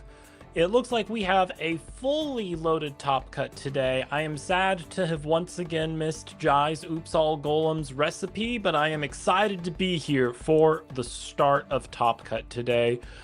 What a full list of names here. Lunars and Cthulhu, who we saw earlier in the day. Bo, the legendary original winner of in-person Elestrals events. Trishula, the world champion. And Six and Julian, who have just been consistent performers. And what looks like it might be a matchup for the hero of Hermes, Y Rebellion versus Kryber. They're both big Hermes players, right, Jock? Both big Hermes players, and we'll see if that is the case, as that will be our feature match for top 8. Y Rebellion, known as the Hermes, the Hermes guy, and Kryber not close behind. It's just, Y Rebellion. It feels like there's not a top 8 without their name and without Hermes. It's Hermes is sort of seen as like an expert's deck. You gotta have a lot of reps on the deck to start winning, and then way more practice on it to continue winning. And Y Rebellion and Kryber both have it clearly. I have had to face down Y Rebellion on Hermes in events past, and boy, is it a terrifying experience. My favorite part about the Hermes deck is, in their hands is like, there's the core cards you're going to play, and then there's like the 10 or so slots of these could be anything. We've seen original Riceros. We've seen, Neander Sloth, I think, out of a Hermes deck. It's just there's all sorts of things that can happen. I've seen original Quackle. Anything is possible, really. It made sense to be Electopossum for a moment there, and then it made sense to be far away from Lunar. Now in this, more Hera centric meta, how will this turn out? Who knows? But seems to be a lot of Hermes in the top cut with Trishula, Y Rebellion, Kryber at the minimum. It's possible they are maybe on the Aeolus brew. We actually don't know for sure either of them are on Hermes. Maybe this will just be a total surprise all around. Yeah, Y Rebellion's like, I don't know, I felt like playing Fire Discard today. I've always had it. Y Rebellion walks up, it's like, I always have like Hestia built and Hermes, and I flip a coin and it just has always landed on Hermes. I don't know what to tell you. Hey, I mean, if you're Y Rebellion showing up with like Fire Discard, your opponent sits down with you and goes, okay, I gotta play around Hermes, and then you're like, all right, Noxus. Yeah, Kamagma effect discard Smell Tongue. It's like, resolves, I guess. Yeah, sure. It's it's a look. It almost might be a breath of fresh air, as it's like, well, I don't have to beat the expert on their deck, but for them to feel inclined to swap to something else, maybe I should be more scared of that. Yeah, but either way, I think it will be a great matchup. Both of these players having plenty of experience in games under their belts. I think we are in for a awesome opening to Top Cut. I think the saddest part about today's Top Cut bracket is the first round.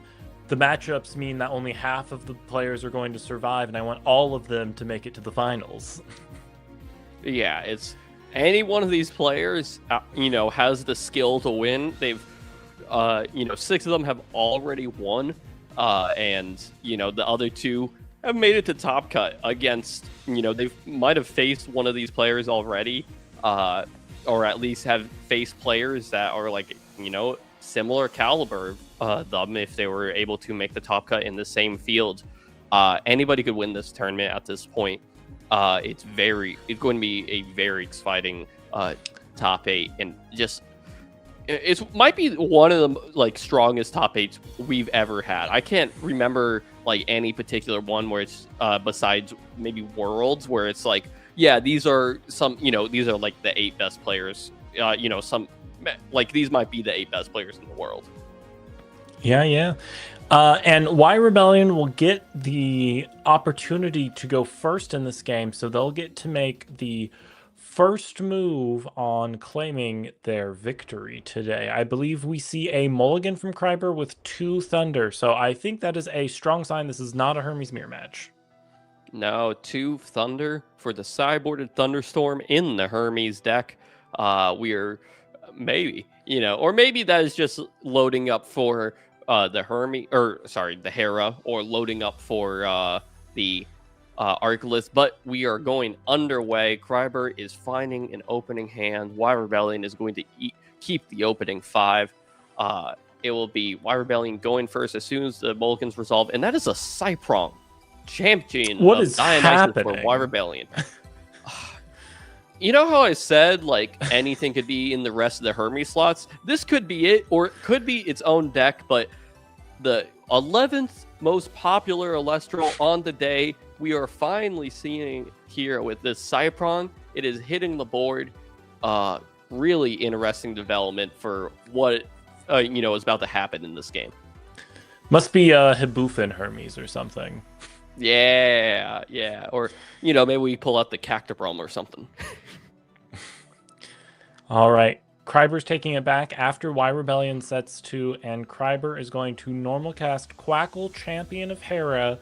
So here we go. Hera deck. Almost certainly going to search a Hera here. Yep, we see the Hera. Kreiber has fully ignited the engine of their Hera deck. It's now going to be up to Y Rebellion to try and stop the absolute onslaught of spirit healing Hera is able to provide.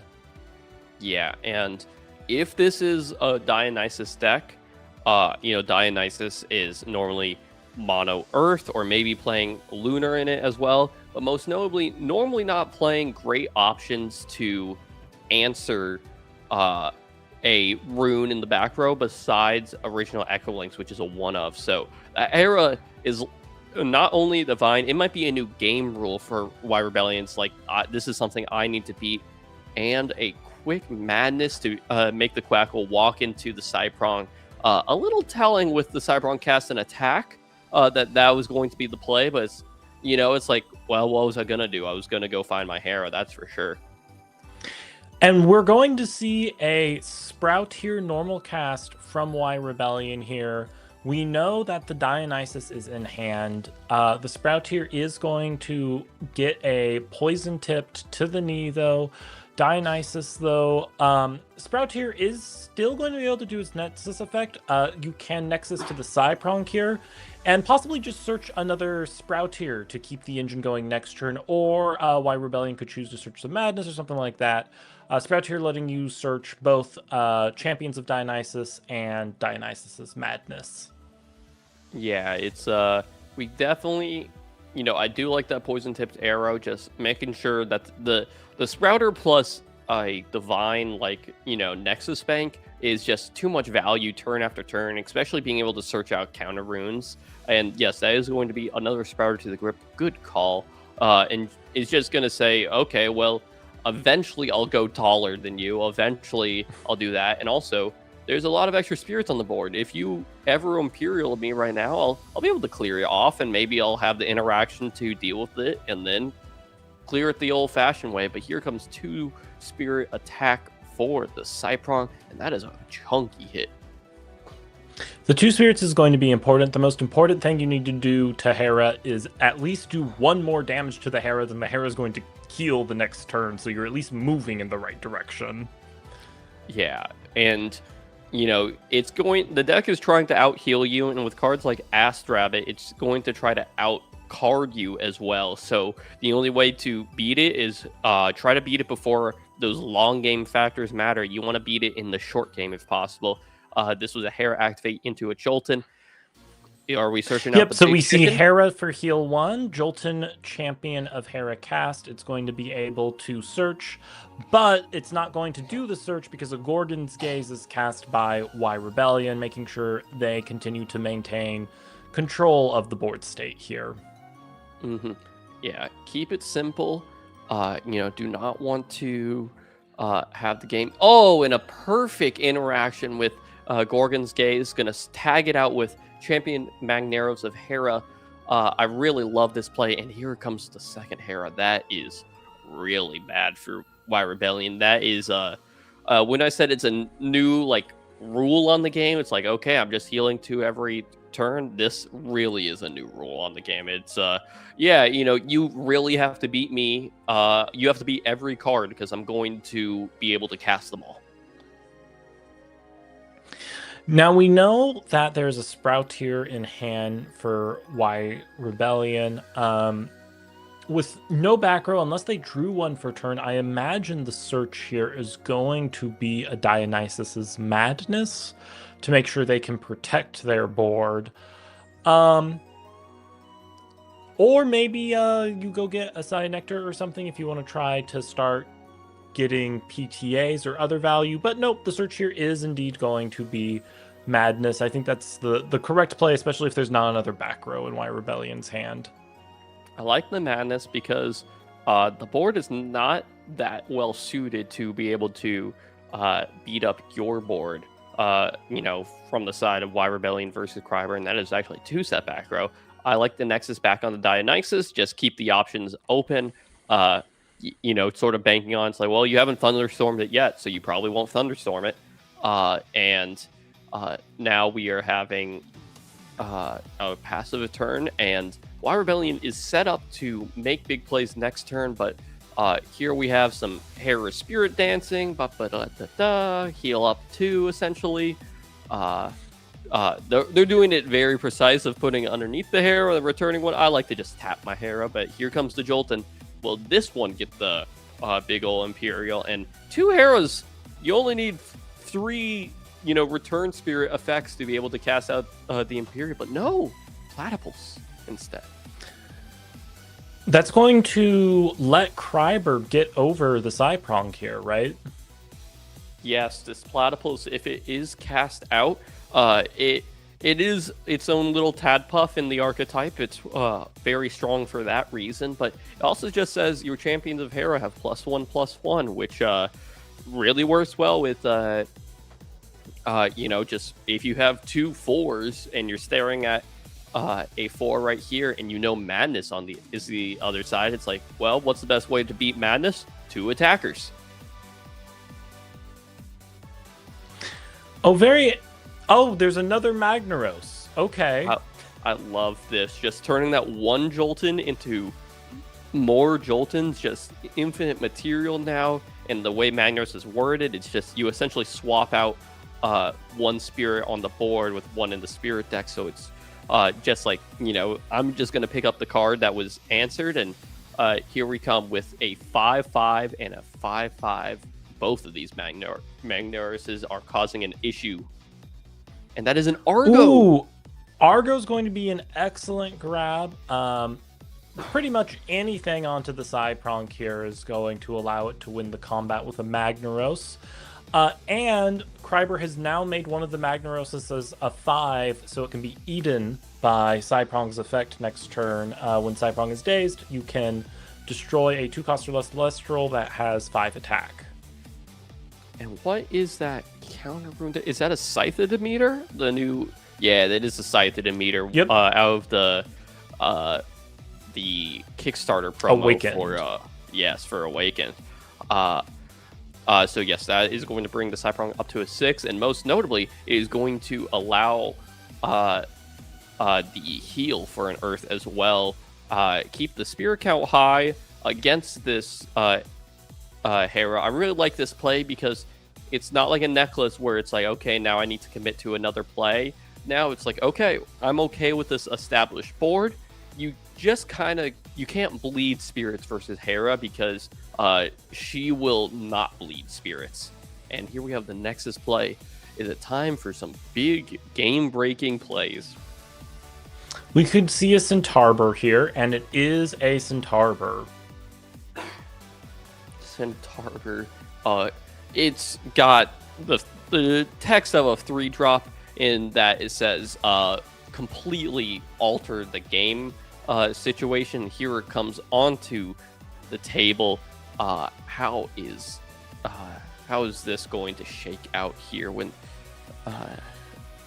Yep, it's going to be able to daze itself get a Satember. The Satember is coming out now. The Satember can then enrage opponents' Elestrals. You can then enter the battle phase. In the battle phase, Sunstrike destroys all opponent Elestrals that are enraged. So you got this kind of interesting like loop here where Sunstrike dazes itself but brings out the Satember, who then enrages and then allows you to get the value off of destroying things in the battle phase. Yeah, and also, if you need to enrage another Elestral, there is the Madness that we know is set.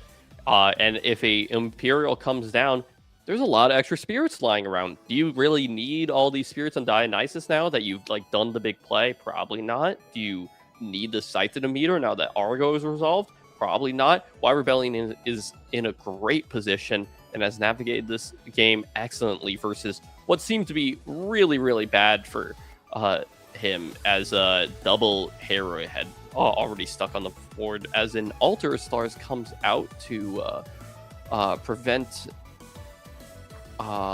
more damage from coming through. Yep, that's going to put the Satember in defense position. The Cyprong is still going to be able to hit in. And Kryber's staring at something kind of scary here. Even if they land Umtherial now, Umtherial cannot get over Sunstrike by default. Kryber would need additional help.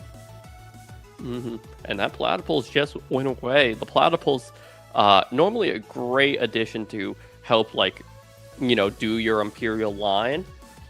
You know, just as a special cast and return the spirit all the way back, because right now there's only 2 spirits being put from field to the deck.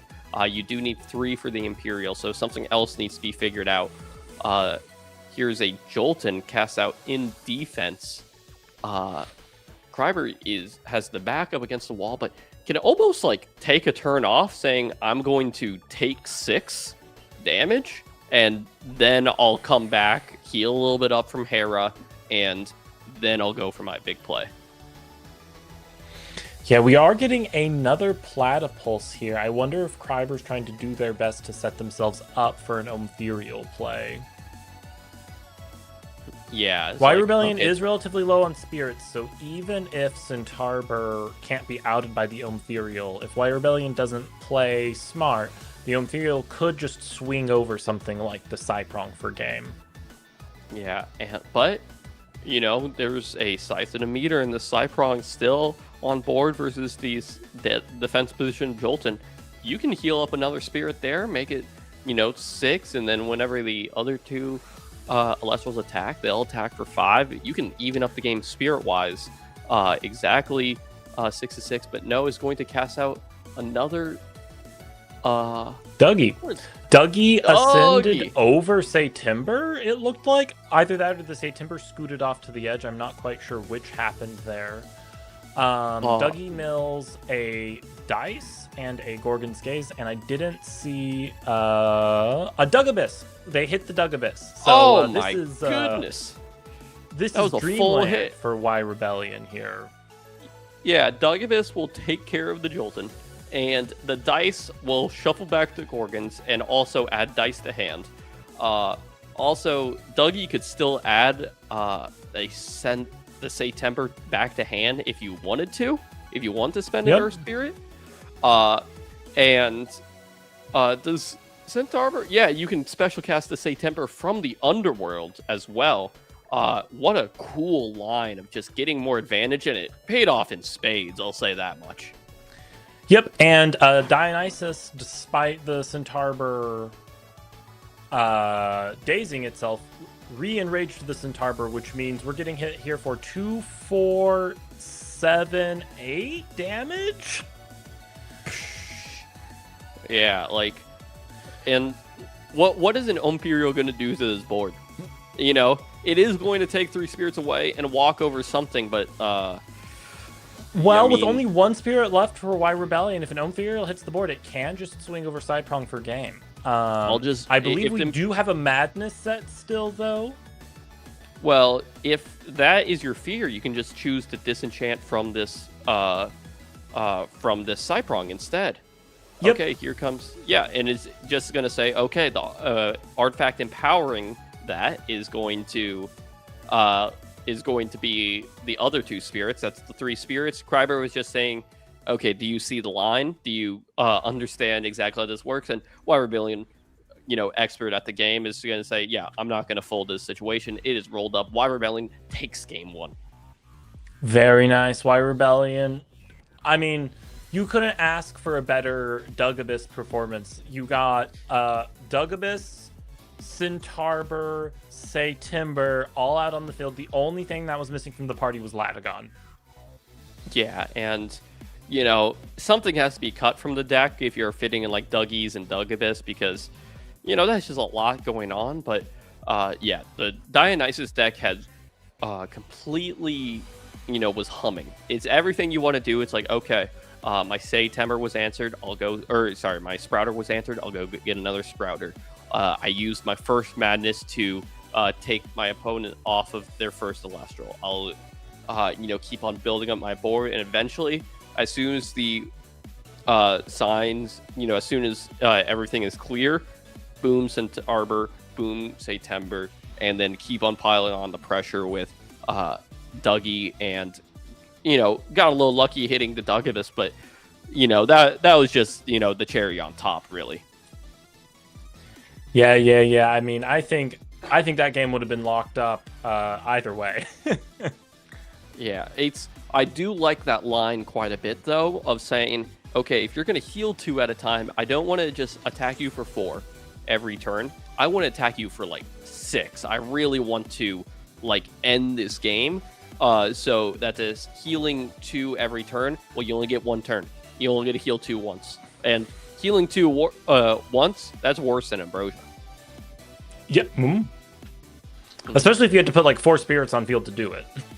Yeah, it's like, yeah, we are making commitment, and beating 2 Heras that were just around most of the game is just saying, no, I'm just going to continue to go bigger than you. I really like that, because all day we saw, this low to the ground gameplay so rewarded of, just play low to the ground, play good interaction. Anytime you try to go tall, strike it down. This was, well, let's go tall and wide, and then let's go bigger and bigger and bigger, and just saying, if I just keep on going bigger, you can't you can't stop, really. You can't stop me. I've just covered the whole board with my spirits. It will be interesting to see what strategy Kryber takes going first. I'm not really sure the Hera deck needs to side anything special against Dionysus. Maybe you bring in Catabasis if it's in your side to try to combat the Dougie shenanigans a little bit.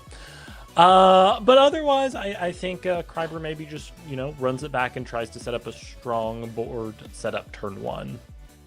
I like the idea of maybe even bringing in Thunderstorm, because how do you expect to lose as the Hera deck is, I expect to lose when my opponent can do the Sprouter Dionysus setup, do that opening, and then I can't out it at first, and they get into Centaur.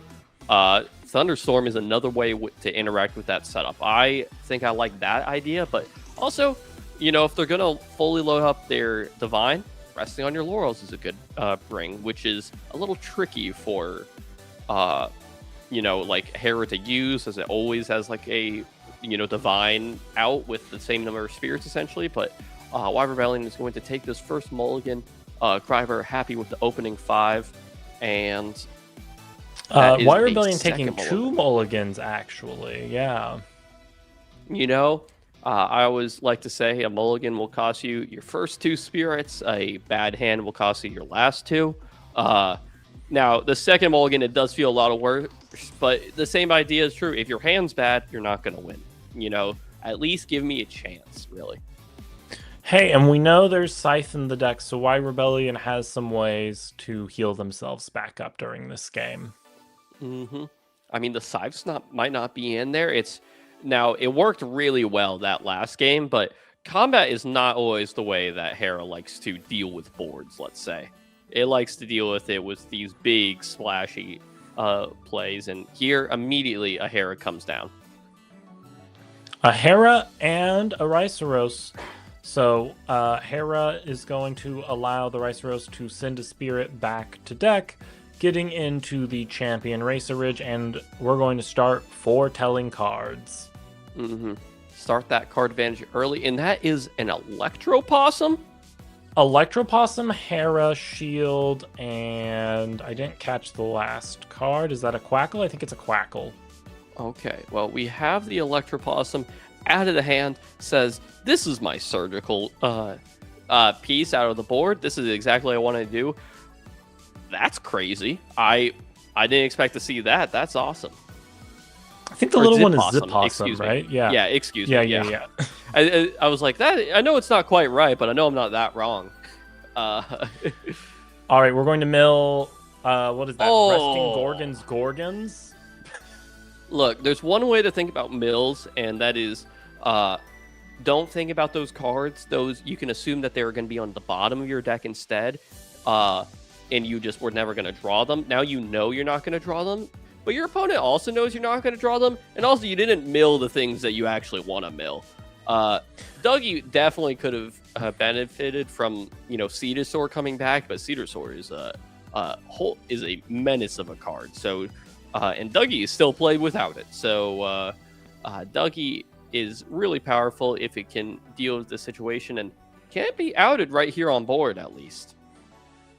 Yeah, the Dougie will stick around with 3 back row. It's probably safe. Why Rebellion having gotten their bad mills out of the way, they simply need to mill a Dice of Patroclus now to get some of those Gorgon's Gaze back in play.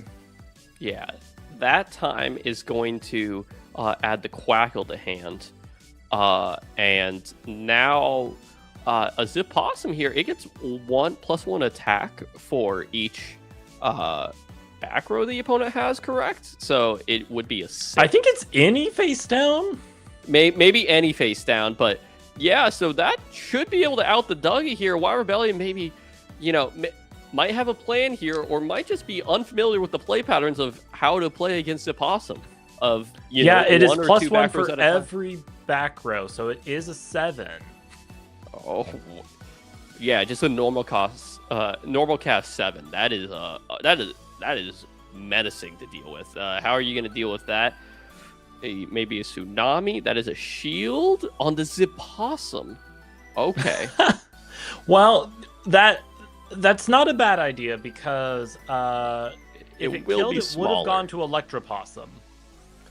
Yeah, and by returning it to the hand, it's you did spend a back row, so it is going to be smaller next time. And now it's going over to Y Rebellion. Here comes the second Dougie. We're milling. Oh yeah, I wonder if there's like a, Sisyphus' boulder in this deck or something. But nonetheless, we are seeing if Kryber wants to interact with this mill, and says, this is getting a little scary. That's a lot of potential resource generation, and I want to keep it exactly how it is. But that is another back row going away. The Zipossum might just rot in hand from here on out. Yep, coming down again, it would only be a 5 and would no longer be able to get over the Dougies, but if Kryber has any rune in hand, they can just put it face down to make it a 6. Mm-hmm. Hera will quickly heal 1 to start out the turn. Good way. Just always take care of that so you don't forget it. Just first action that you do. That is fair. And here we have a second Hera. Really good work there, and is putting on the new game rule saying, hey, this is going to be an issue. Yep, and is now only 1 card for returning spirits away from being able to own Furiel. Yeah, and but here comes another Zipossum. It's just a 5 right now. Is there going to be a way to bump it up? No, it's a 6. Yes, right there. Oh, here it comes, and here I come to break your board. Now, it doesn't really matter what those counter runes are, as long as they could be cast, the Zipossum would not be able to get over. Yeah, it might have even been like a dazing of the Rice Ridge there, on that one. It doesn't matter what it dazes or what it enrages or whatever, but it suddenly shrinks down the Zipossum, and the Dougies are back in better than ever. They are safe. Maybe we'll just get a re-enchant on the Dougies. Hope to hit some Dugabisses. We are getting a re-enchant. Heck yeah. All right. I believe that's a Dugabus we hit. Dugibus, That really looks like dark full art art, Dugabus. really sick art, but really dark art. And I did not see the other options on what will be added to the hand, but it will come in. This Dugibus, whenever it is milled, you can ascend over a Earth Celestial. Doesn't need to be the Dougie that milled it. So here it comes. Here it comes to break the board. Boom! Earthquake on a guy. Also milled Achilles Mist and Tsunami. So the Dougie will not recur anything. No Earth cards to bring back amongst any of those mills. But now there's a Dugibus out, and the Zippossum is looking smaller and smaller as the game goes on. Dionysus comes down here with 2 spirits. Are we maybe enraging the Dugibus to avoid Tsunami, or is that a daze on the Zippossum for safety? Maybe it's enraging on the Zippossum, or, just to create issues for it. I'm not quite sure of, what exactly was playing. Maybe it was enrage on the Dugibus. Because if it's shielded, you don't actually feel too bad. And then we have we have the Achilles Mist there to prevent a crash of, both shrinking down the Elestrals, but also the Zippossum would have been shrunk down because there was no more face down, or there was fewer face down cards. Working around that card, it's doable, but you do have to take a moment, and every time, okay, what am I doing? Like, the sequencing matters in ways that other cards don't. Okay, it's over to Kryber for their turn after their Zippossum goes down. They're going to normal cast Quackle, Champion of Hera. That's going to allow them to search for a card that has Hera in its name, and we're going to get a Scepter here. Maybe just trying to buff up this Quackle enough that it can live for a turn, and then that gives them 3 ways to return spirits for an Ethereal on their next turn. Yeah, maybe that, or maybe it's like, okay, this Quackle is not going to stick for this turn. That's okay. I'm healing up too, so I'm not going to take too much damage. Instead, let's just set up for maybe not even the next turn, but the turn after that. There's a lot of time that you can play with when you have this much healing, that's for sure.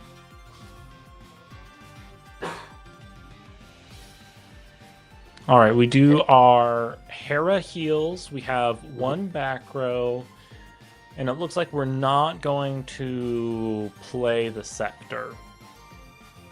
Nope, just going to hold that in hand. Maybe even the 3rd Hera is in hand, just as trying to, okay, first use this back row, and then, leave space for this and everything. Just, there's a number of different options here. Kryber is returning a spirit to maybe activate Quackle's effect. Not quite sure. Or is this Magnaros? This is Magnaros. Are we going to try to sense. use Scepter to crash with Dugibus? ? Maybe just walk over the Dougie, figure that the Dugibus problem will eventually solve itself, just stop all the card advantage that Dougie could provide. Both these are decent options. Y Rebellion just on 1 back row and 6 spirits now. So any option here is any trade here is a good option for Kryber. And that is a madness. The extra spirit we saw go back was for the Quackle to give -2 attack. That makes sense.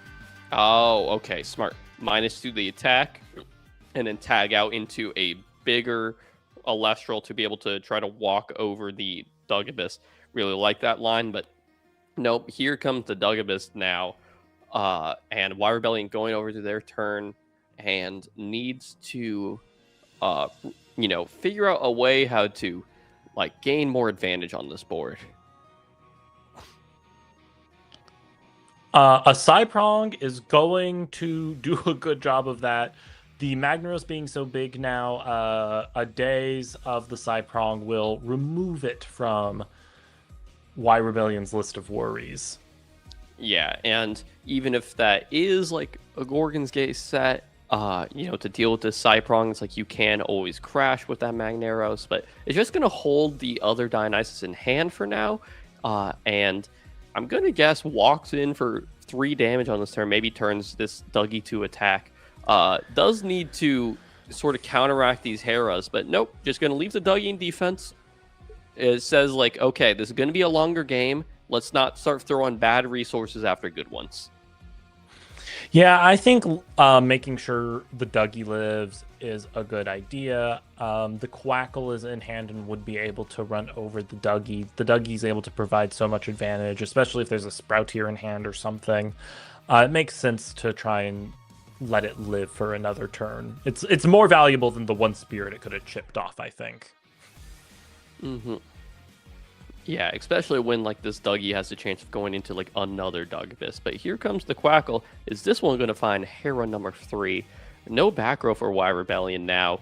It is everything that you can see on the board is exactly how it is. And the third Hera is going to just say, all right, you got to win bigger. This is a pretty good board. You got to win bigger, though. Yep. Without another play, though, Y Rebellion is going to probably be able to knock down over 3 damage per turn, even if Kryber wants to commit to all 3 Hera. Yeah. But instead, we're getting a second back row from Kryber. Okay. Figures like, okay, well, I want to interact with this board a little bit more. I can start, healing once per turn a little bit later, potentially. What is this last Elestral spot going to be used? Viserys. OG Viserys. Good to see you, bud. It's been a while. And I really love that, being able to out a 2/4 defender here in this Quackle. Yep, the Viserys going over first. I don't know. I feel like I might have preferred to go in with the Dugabus. Even if it got shielded, Kryber would have to pay 3 spirits for that, and then you could walk in with the Viserys, right? But instead, we're going to see an Altar of Stars here to put that Viserys into defense, and then we will try to get the Dugabus to walk over, which will take a shield, unfortunately. Okay, so that is a 2-spirit Quackle that has stuck on the board. And, now there's nothing that is going on with this, with this Earth board. It is now going to be hard to mount a proper offense into potentially 3 Heras, and Kryber is set up to just normal cast an Imperial at this point if it's been rotting in hand the entire time. Okay, Hera heal 1.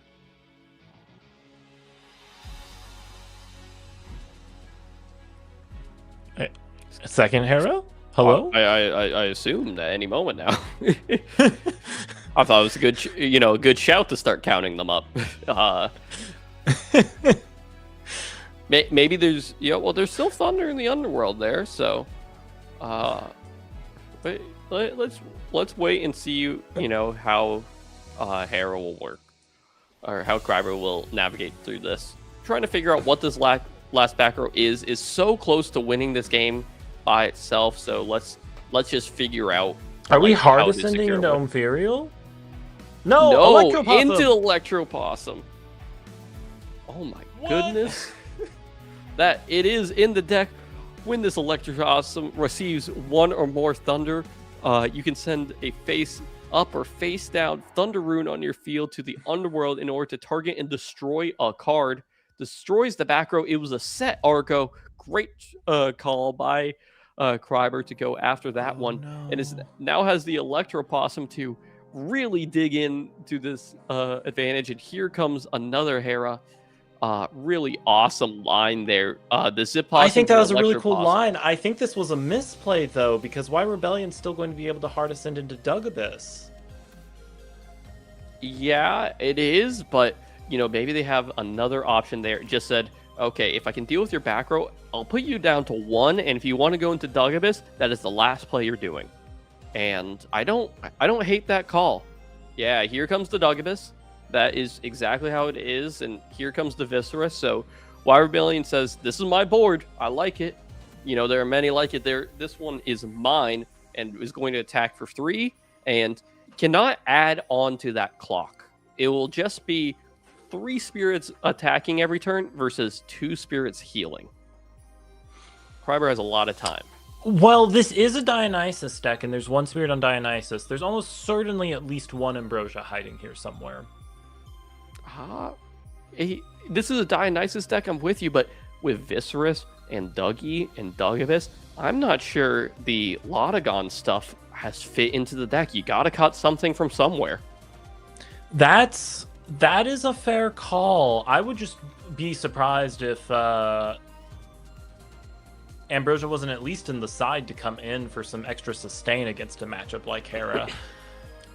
Yeah, it's definitely going to be interesting here. The Dionysus having another spirit is especially relevant for stuff like Dionysus of Madness, being able to, like, you know, essentially free cast it as it heals 1 as well.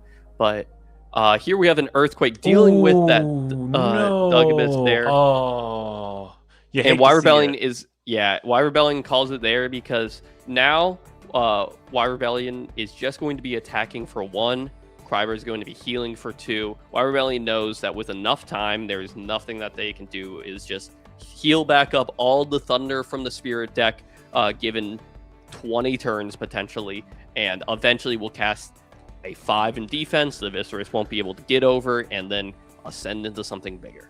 Pretty good control gameplay there from Kreiber there, and Y Rebellion had to take a couple mulligans early there to find a good opening hand. The Dougie Mills weren't too great. That happens when you play a deck with so much interesting top end. You know, those mulligans happen because sometimes you're holding Dugabus in hand, and you know that's not wonderful. And you know, that third hand was very good, but you got to go find those sometimes. Yeah. The scoop makes me think there was indeed no Ambrosia for Y Rebellion's future.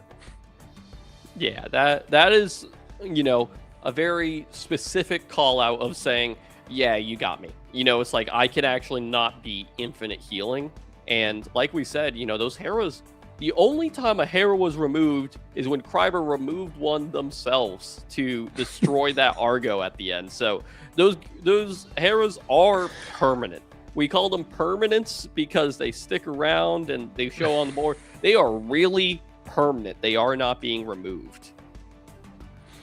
All right, well, Y Rebellion will get their chance to go first once again here. And let's see if maybe they can Dougie Mill into something good. We are going to see what looks like a opening mulligan from Y Rebellion, though. I saw 2 Earth Spirits hit the mat there. Yeah, 2 Earth Spirits just get the game going. Are there even any other spirits in the deck? Have we seen tsunamis? Have we seen anything like that even? You know, that's a good point. I'm not actually sure there's anything in here but Earth. Yeah, there might be like a lunar or 2. The Owloon might be in the board. It's a very popular card in the sideboard. Oh, we saw an Achilles Mist in their deck. They have to at least have an Owloon there somewhere. Yeah, it's a very smart call. But okay, Dougie opener. That's what you're looking for. Green Ast Rabbit. Mill. That's Bloom. Bloom. And Bloom. Tsunami? Looks like it, and is going to pick up the Bloom, and has a Sprouter there as well. Oh, Bloom is awesome. Here we have Dionysus. Let me go get the exact wording of Bloom, because I know it you works Nexus well with an Dougie. Earth. If you do, you may enchant Earth to the Celestial, so you can double trigger Dougie. Boom. Dougie can only trigger twice per turn. It's that final line, and Bloom does it all at once. Rolled up, all the back row set. Y Rebellion is going to have to fight through the entirety of a Zip Possum if it comes down. Oh, Bloom is awesome. Yeah. Let's double trigger Dougie. Oh, good to see you. It's been a while since I sleeved it up. It was good to see it. And here comes the funny bunny. We've got Ast Rabbit and Dougie facing off against each other. Very similar Elestrals in design, but really speak to, you know, how they feed into like different elemental synergies and stuff. Like Dougie, Earth does like milling a little bit, and it plays well differently than like Ast Rabbit is all about. You know, is just like Thunder. Like, let's just get that card advantage. Very simple design from original, and sort of help define like what Thunder is allowed to do. But when are we If we see a couple of sets from Kryber, I wonder if we'll see an in-phase Bloom from Y Rebellion, because getting that advantage on Dougie before it can be Gorgons is... Yeah, in-phase Bloom. Mm-hmm. All right, it's going to cast that, is going to Nexus, is going to enchant, and here we go. And this Ass Rabbit, if it sticks around, it is because Y Rebellion did not hit a Dugabus, and it seems like it's going to be pretty likely. That is a Cyprong, a Shield, a Gorgon's Gaze, and there was also a Sprouter in the Underworld earlier if something else wants to be taken. I think the Sprouter was taken off that first mill. It looks like he added the Sprouter, and we're hitting I believe that was Madness, Shield, and Resting.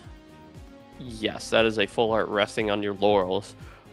So no Dugabus quite yet, but that is a 3-spirit but he re-added Bloom.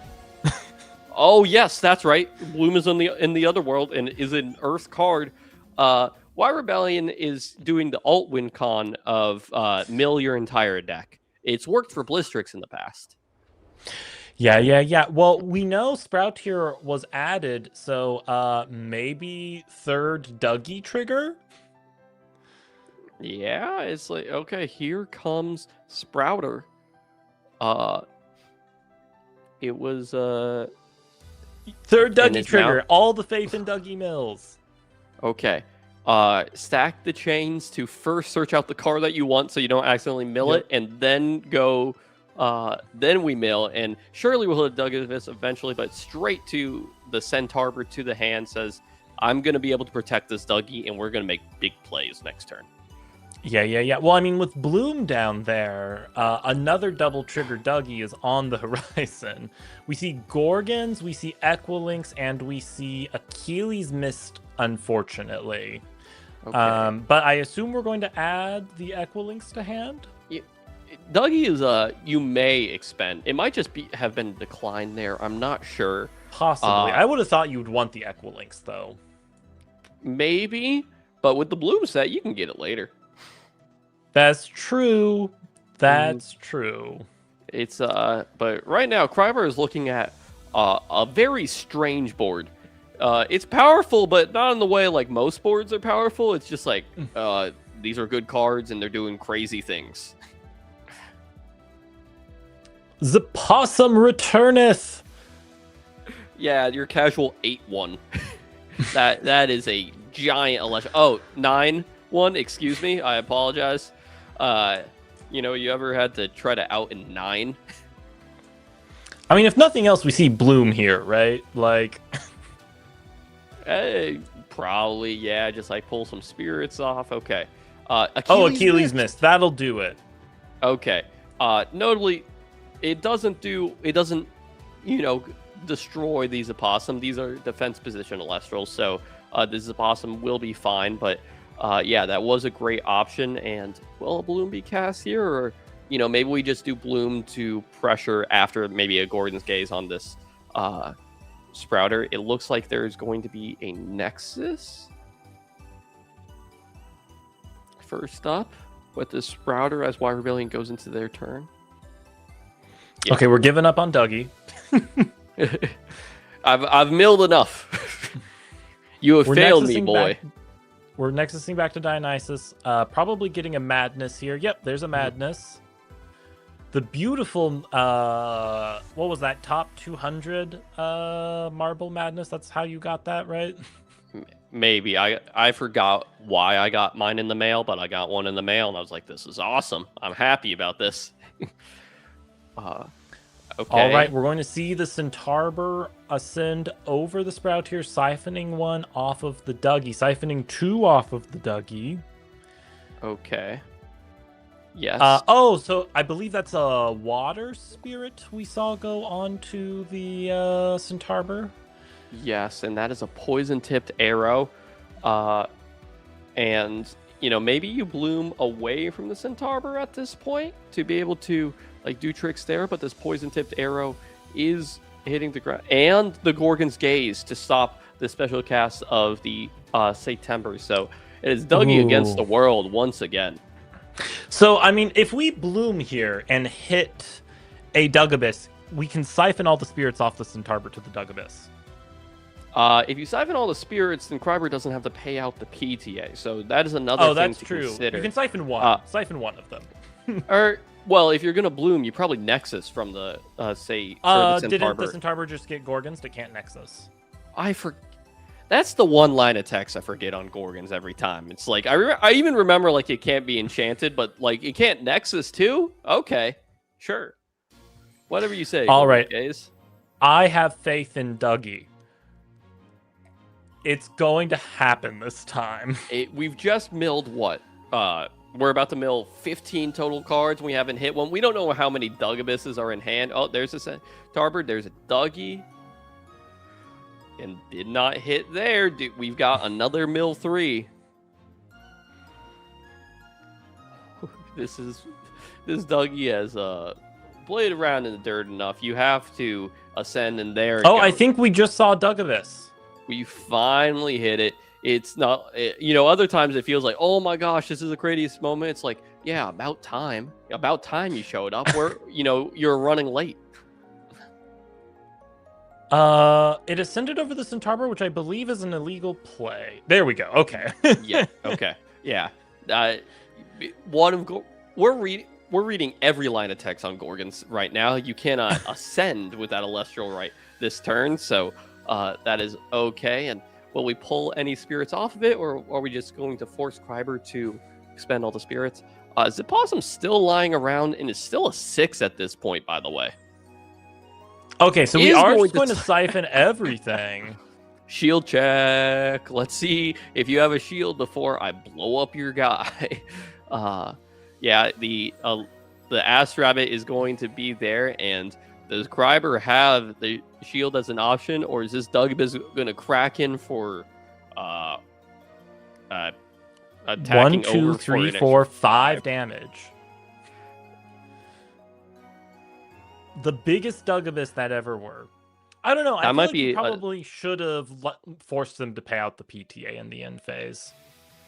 If the idea is, if this attack connects, it's the same, because those are all the same spirits that they would have had to pay out. Oh, it is the shield.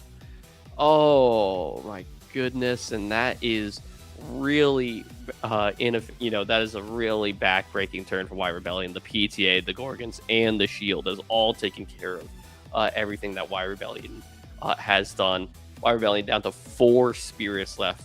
One of those cards is a Set Madness, because that was searched over the course of the turn. But yeah, Kryber is pretty rolled up at this point. Feels like they have just won their quarter-final match with this much of a lead. Yeah, we'll see what happens here. We are going to see a Zeus for some reason. We're going to do like Racer Ridge to send some of those spirits back. Yeah. There's the Raceros. Okay. Yeah, just deal all the extra damage. Let's just pile it on. Force you to use that madness. Just squeeze your opponent out of resources whenever you're in the lead. I like this play. Maybe we even have a Platypus here to go for the win entirely. That is an Imperial, a Rhyceros, a Platypus, and an Altar Stars. The Imperial is going to be added to hand in that case. And there's comes the Platypus. Attack for 4. There is a Madness set. We know that. That was face up. Today's the Rice Ridge, but that is still going to be 2 taken from from Y Rebellion, and that is a rough situation for Y Rebellion to be in. Yeah, I mean, we know all the mills and ads. Is there anything in Y Rebellion's hands that gets them out of this? I mean, Viserys doesn't do it because Racer Ridge is a 7 defender, right?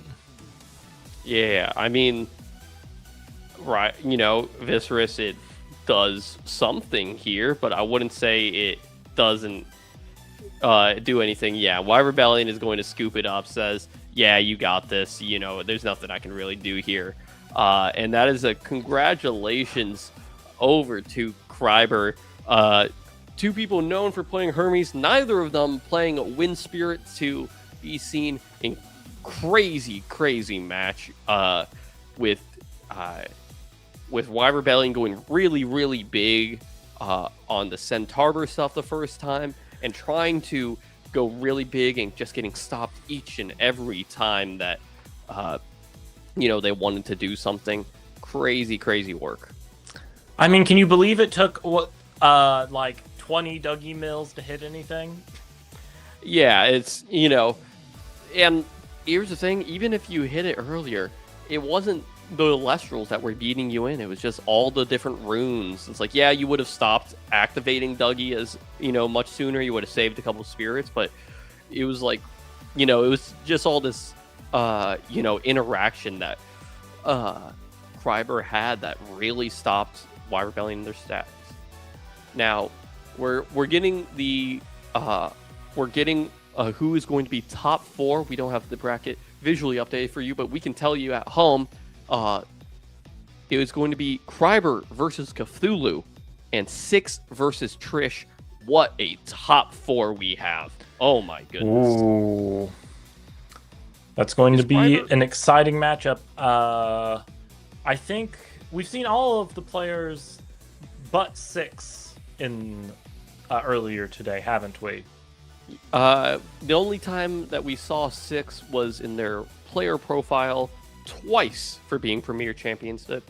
But don't worry, Six and Trish will be the feature for next match. Very exciting. Six, known for their sloth gameplay as of late. Really, really great work on that deck, and winning like nobody else is on that deck, having an incredible season. And Trish, reigning world champion. Can't count them out. One of the best players to ever touch the game, and just is also having a great run today. It's going to be a very exciting match.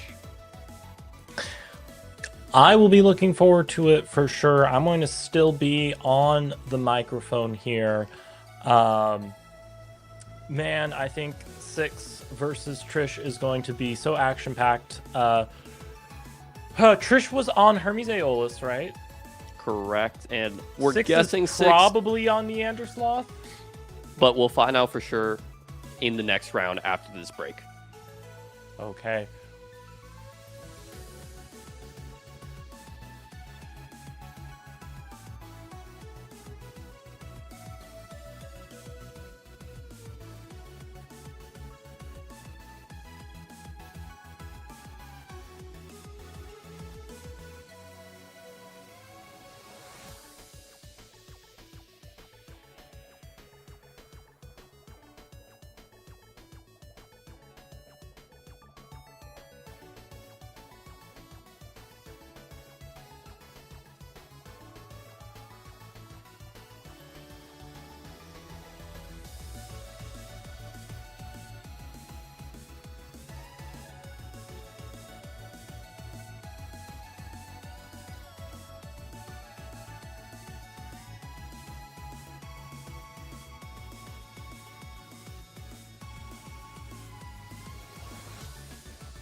Welcome back, everyone, and Perky, welcome back to the desk here as we head into our semifinals for today, where we will be watching Six versus Trish clash it out for their chance to play in the grand final today. I think it's going to be an amazing game.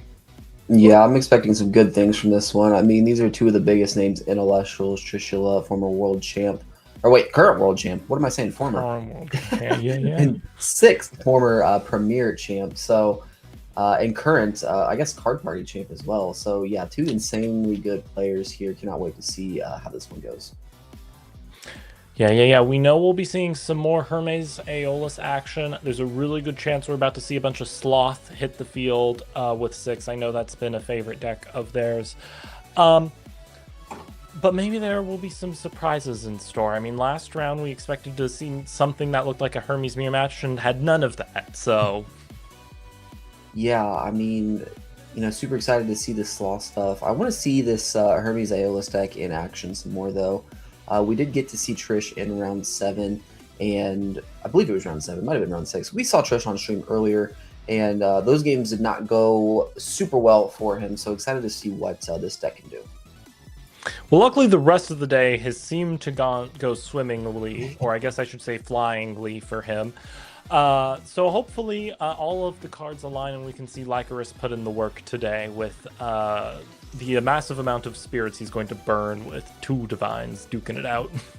Yeah, 2 of the most expensive. We talked earlier, these both Wind Divines are just super expensive, which makes a lot of sense with the how they function as toolboxes. Looks like 6 will be going first in this clash.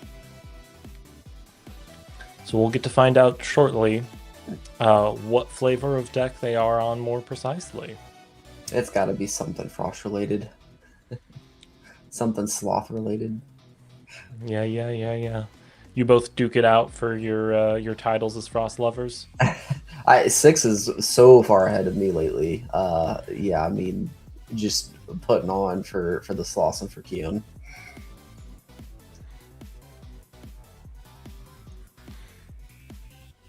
Okay, looks like our players are finishing their shuffles and preparations for the match here. We're going to head on over, though, and see what 6 pulls. They have the beautiful Ascended Caster Kit sleeves from Ethereal. They must have picked that up at Card Party. Let's see if any of these casters are going to need a mulligan. Yeah, well, looks like we will be going for a quick mulligan on 6 side right here. Looks like Trish may be keeping... Is that a mulligan? Oh, it's a Lycan form! Let's go! All right, so okay, we're just off to the races. That was, yeah. I saw 2 cards and thought it was a mulligan. No, we are going to activate Lycan and hand discard to grab Chimera in bat form right here. So I know lately I've been looking at the decks that 6 has been playing, and it's a small Morfrost package in the recent ones. Don't know if he's expanded on the package, but here we will see at least Chimera bat. We'll go ahead and cast out the Chimera, use its effect, pitch the bat. Bat effect will special summon the Lycan that was pitched already, and allow 6 to draw a card here. Yep, not only does this Morfrost engine provide value from getting bodies on field, these 2 bodies on turn 1 here, the draws off of Morfrost Chimera, but just thinning your deck down so you can get to the other cards you want for your bigger game plan is always super important. Yeah, that's kind of one of the things that doesn't really get talked about much in Morfrost. You always hear that, it goes super wide, but it also thins the deck, crazy. So by the end of the game, you're only sitting there with, 15 cards left in deck. There's a lot higher chance you're going to draw what you need. We're going to see the brand new Sunstrike Hydrake from Trishula here. What dragon is it going to search? A second Hydrake? ? Yeah, it looks like this is exactly what we saw earlier. Hydrake into Hydrake, just allowing the deck, thinning the consistency. Just continuing to have forwards to cast. This will be able to clear the Lycan, assuming the back row isn't something activatable. However, it looks like there is a Divine that I can't see because of the glare. It's one of them. Probably Hermes, I would say. There was only 4 enchanted, so I think it's safe to say that it's most likely Hermes, and we will send the carry off right here. Carry off will allow Trish to expend 1, most likely going to take out the Chimera here. Yep, that is going to allow a gusty board clear from Trishula here. The 4 attack from Hydrake being big enough to get over the small snow puppy. Yep, this is a good response right here from Trish. So has the Hermes on board, 2 face downs. Also the Hydrake in hand for follow-up as well. So pretty strong response here from Trishula. All right, 6 is going to go ahead and cast out a Brummalinx here. That's going to allow searching out either a Mountains of Boreas or a Blizzard. Both are good options in the situation. I think maybe you go Boreas here so you can get your Brummalinx big enough to get over the Hydrake. Yeah, it feels like a pretty good option. That, and it's also a Nexus Bank later if you are on Sloth cards like we assume 6 is. And we do see the Mountains of Boreas come out here.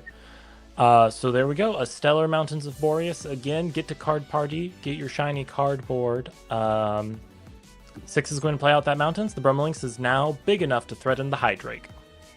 Oh yeah, that beautiful Stellar Indus form on the Mountains. The most perfect stadium. As we see a Tsunami flipped right here. That will change the Brummalinx and the Hydrake to defense position.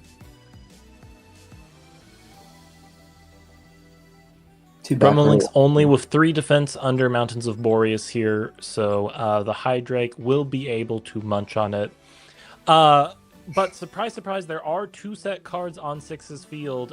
So Nectar of the Gods, Aviolith hits the field.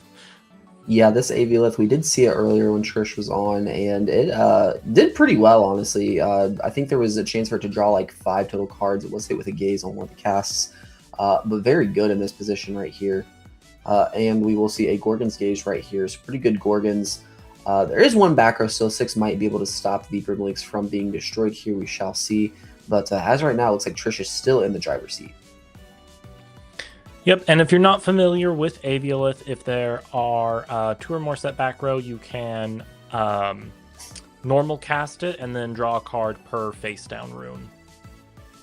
Yeah, pretty good card, especially into this metagame where Hera is super popular, running a lot of back row, seeing a lot of back row with Rabbit, Nexus, and Receive triggers.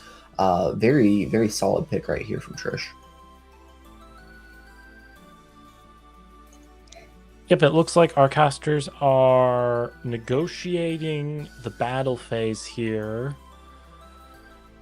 Is 6 going to save the Brummalinx? Yep, we're going to see a Dionysus's Madness here, which can daze the Hydrake and allow the Brummalinx to live another turn. Yeah, I think that's definitely the correct play from 6. Keep the Brummalinx up, potentially cast another guy. Try to get some of these Elestrals on Trish's side into the Underworld. Definitely like that play. Yep, 6 is going to go ahead and bring out their Sloth here. Is there a Kione to go along with it? No, we are going to activate the Nexus here and presumably use the Spirit from Mountains. You really would have loved to have seen a Kione here. Nexusing off of the Mountains means the Brummalinx will go back down to a 4 and not be able to clear either of the guys without taking itself out as well. So, and it looks like we will see a Gorgon's Gaze right here that will negate the Paleoth Ascension. Unfortunate for 6, as like I said, the Brummalinx is not big enough to deal with either body on board alone. We do see the Brummalinx switch to attack, however, so it can go even with the Hydrake here, or even the Aviolith. However, you will take 1 damage if you're 6 here. If you do opt to take out the Aviolith, might be the better play in this scenario, though. Yeah, we know there's another Hydrake in hand. I don't know if Trishula is on Pinterra. Did that show up at all in previous games? It did not show up, unless we see Infrostix here. Okay. Infrostix going to bring back, looks like maybe a Chimera. We did not see Pinterra. The only thing we saw in the earlier rounds were exactly Hydrake. Okay. And I believe that was a water-casted Chimera trying to play around a potential Tsunami right here. That tells us 6 does not have another Morphrost in the hand to pitch to draw. Yep. Morphrost is going to Chimera, will be able to swing over the Aviolith. The Brummalinx could trade with the Hydrake, which would, if able to occur, would be a good way to reset Trishula's board here. Yeah, that Infrostix. I mean, we've known Infrostix is a bit of a broken card for a while. Super, insane here. allowing the Chimera to be cast, not only cast, but it doesn't have to be cast with Frost, allowing it to be cast with Water to play around Tsunami. Just an insane card that's going to give 6 some, good tempo plays here, assuming that the Chimera can clear the Lith. It's exactly what we see. And then if I'm 6 right here, I'm crashing the Brumalinks into the Hydrake, and that's what we see as well. So good clap back right here from 6. Yep, Baby Sloth has 4 defense, correct? Yeah, it's a 3 attack and a 4 defense. Okay, so even if Trishula puts down another Hydrake here, that's not going to be able to threaten the Paleoth. Yeah, I don't know Trish's exact ratios. We saw the Hermes send a carry off earlier. Could send another carry off to try to take out the Sloth. Probably pretty solid play given in this board state. But first we do see the Hydrake come down and activate its effect to search for another dragon. That looks like the Pentair full art, I believe. Interesting. Cut off a little bit. I'm pretty sure that was the full art textured Pentair from Sunstrike. So maybe we're playing for, I don't know if there's like a Nexus play, or maybe we're going to try to protect the Hydrake. Maybe Hermes effect, special out of carry on, Send and Siphon for the Pentair. Might be going for something like that. Yep. A number of options there, especially if Aeolus shows up, although Trishula is getting low on spirits, so the ability to do big splashy plays is getting more limited. Yeah, for sure. As we see Keone hit the board right here from 6, so I don't know if that was off the... I have to assume that was off the top, and that's a good one to get right here. That will allow the Paleoth to Nexus, Ascend, or Keone can even grab back something like a Brumalinks if maybe you want a whiteout for whatever reason later. We'll see a second Gorgon's Gaze flipped on Trish. Unfortunate. Luckily, 6 has not used their normal cast yet, so if they have more options available to them, they can still make plays here. The Chimera can get over the Hydrake, so Trishula won't have exactly a straight line to the Pentair on their forthcoming turn, but 6 does have to be afraid about what tricks Trishula might have to get it on the board. Yeah, there could be something. I mean, the Keone for 1 Spirit is very interesting, using it as only a Nexus bank. That tells us that 6 probably has another cast in hand. If he did not, then bringing back that Brumalinks with a second Spirit on the Keone might have been the play here. But we will see what happens here. Going into the Spirit deck, looking for another body to cast. If that back row is something like a shield, that can negate the only attack on board currently. So I think we know what's coming if you don't find a way to deal with this Hydrake right here. Ooh. Enfrostix again. Yep, Enfrostix putting in the work. Expend 2, discard itself to special cast a 1-cost Frost Celestial from your Underworld. Very, like we said earlier, very insane card that's going to allow the Brumalinks. Brumalinks is also on any cast, allows you to search. So this will trigger the Brumalinks effect to search for a Mountains or a Blizzard. That's very good. That's very good. I don't know what 6 has in hand, but since there was an Enfrostix there, I almost wonder if you hard ascend to the Chimera, take all the spirits off the Paleoth, and then recast the Paleoth with Enfrostix to try to go Sloth again, you know? Yeah, potentially. There's definitely different lines there. Wait, well, the Paleoth was already gazed, so it can't ascend, right? No, you ascend over the Chimera and siphon the spirits. Oh, and siphon the spirits, okay. Yeah. But here we could, if OG Blizzard is in the deck, we could clear out the only back row we're afraid of. Never mind. It's a poison-tipped arrow. There's a PTA on the Brumalink. Oh, no. Okay. Yeah, no. Yeah, it was just on the Brumalinks, right? Yes. The Brumalinks also did not search, so I am assuming there just isn't another search target for 6 in deck. Very interesting. I know 6 was a fan of playing the whiteouts just because, that insulates your big Sloth once it hits the board. Maybe opted to take them out for this one. I'll be interested to see this list. But we will see Trish will get taken down to 3 spirits and will take the play. Go ahead and activate Hermes effect, able to send 1. Tough spot. I mean, we see a carry on here, which will special cast itself from the underworld. We'll see if Trish has an Ascension that is not exactly Pinter in hand. Yeah, a Twindra might do it here.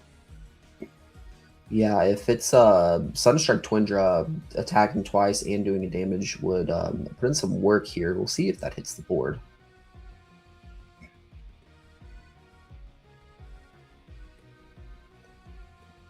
So we are thinking about the plays. Chimera still on board along with the Paleoth, a few spirits on Paleoth as well. Very close game getting down to the wire here. We're getting some kind of count from 6. Looks like a spirit count.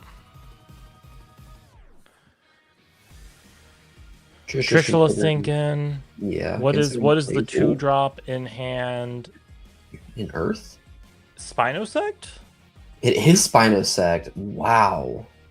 That's really good right here, isn't it?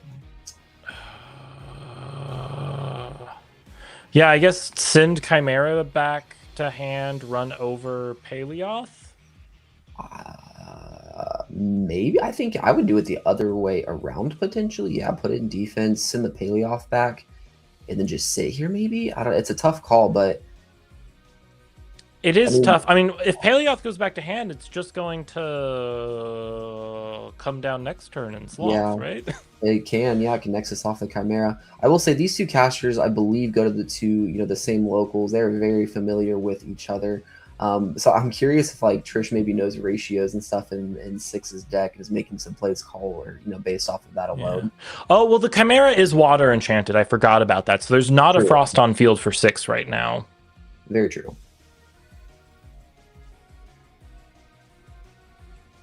One set back row right here. We know the Paleoth in hand. 6 up, 4 spirits to 2, and this Spinosect just kind of sitting here. The other thing, 6 has been playing Scorpio form in the main deck. However, the Lycan was played on turn 1, so not very likely that we will be getting into the Scorpio anytime soon. Yeah, we're going to see an Expendedron instead. Trishula can just hard ascend into Pinter now. Yeah, I think that's what 6 is going for, trying to find a way to get through this Spinosect right here. Very, very smart plays from Trish here to go ahead and bounce the Paleoth, knowing that the Chimera is water enchanted, and it looks like the Pint will hit the board right here. Pint misenchanted, worth noting, will do 2 spirits of damage right there. Potentially a misplay on 6's part, just switch the Chimera to defense. So we see a Laurels with the last spirit. Trish still has one, so that should be game, right? Yeah, I mean, Trish wins, right? Yeah, Trish takes that one. 6 concedes right there.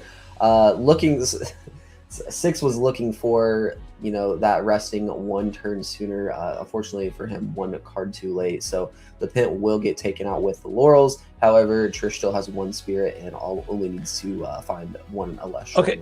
Yeah, I'm really surprised. I guess if he had put the Chimera in defense position, wouldn't he have won the game? Potentially? Yeah, because he's taking less damage, so it depends if he has guys in his hand to cast, which we know he had Paleoth at least. Yeah. Because even if Trish chose not to go to Pint and just ran over with Spinosect, you could still resting it. And if you had any guy in hand.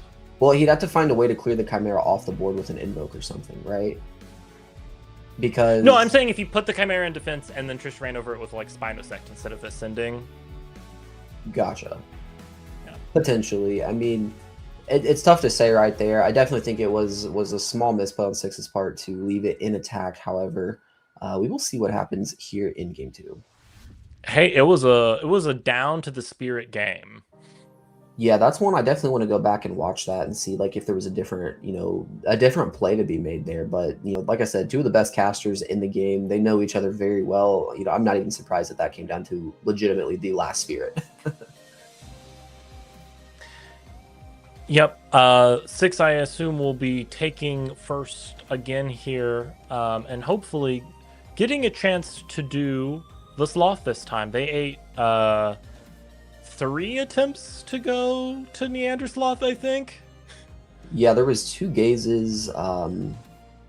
I believe it was only just 2 2. gazes, I want to say, but yeah, Yeah. like the Sloth is just a Gorgon's Gaze magnet, it seems. Looks like we will be getting into game 2. Looks like both casters have sided, and we're going to jump right in.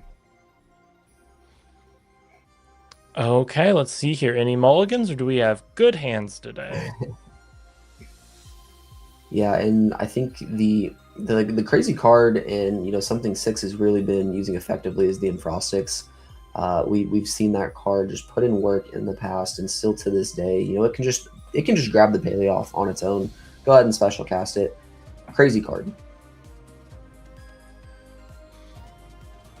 Yep, we're seeing a shuffle finish up from Six here, making sure those cards are good and organized. Let's get a Sloth.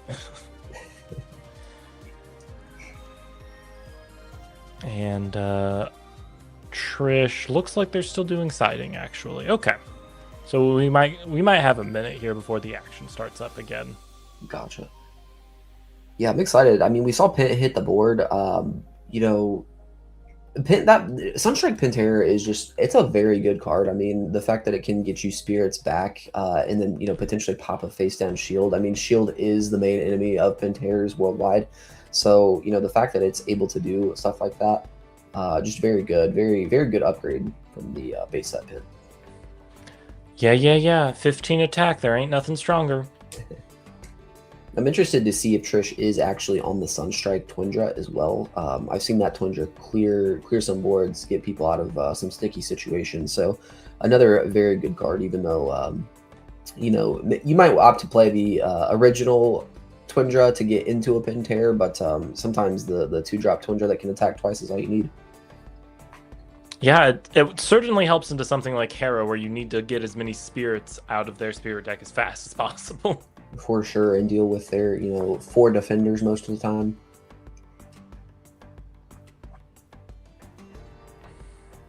Be interesting to see what kind of siding tech Trish has decided to bring in here. Yeah, these maybe are an additional carry off. Who knows? Yeah, I'm not too well versed with the Hermes, but I know, like, I say back in the day, like it was that long ago, like right before Worlds, there were players citing the second carry off, and that is definitely something that could come in here. At 6, if there were no blizzards in main deck, bringing some in now if they're inside might be a good idea. Yeah, potentially those or the whiteouts. I mean, we saw 2 Gorgon's Gaze, and had there been a whiteout set for either one of those, then the game 1 might have turned out completely differently. But we will see a quick early mulligan right here from Trish, going ahead and spending 2 Lycurus, 2 Wind Spirits here. We'll go ahead and draw a new 5. Yep, as our co-commentator Jacques likes to say, a mulligan costs you your first 2, a bad hand costs you your last 2. That is very true. Jacques with the wisdom. It does look like 6 has a keepable hand here, so I'm hoping we see immediate Sloth for their sake. That would be very nice to see. I'm pretty sure 6 has some copies of the very pretty Reverse Stellar Sloth from OP5. Go to your locals, friends. Get the Sloths. Get your Brimscale, and then DM me as well. But yeah, we will go ahead and finish up the mulligan right here on Trish's side. And it looks like we will see a Lycan game 2, turn 1 again. So 6 opening Lycan both games. I am so jealous. I wish I could do that in all my Morfrost games. Just, yeah, glued to the hand here. We're going to see Chimera and bad again. All right, 6 says, give me the run back. I can do it this time. Yeah, I mean, it's such a strong opener. The problem the last game was Trish just had the perfect cards to deal with it. And the problem with going through Lycan so early and doing the combo turn 1 is that turns off the late game Narpoon search Lycan gets Scorpius removal as well. So it's one of those things that it's like a super strong opener, but if it gets dealt with right away, it can take away a strong piece later in the game. Yeah, well, that's what Kione's for. Put it back in your hand. Kione, the queen. Looks like we will see 1 set on 6's side as well, and a pass to Trish.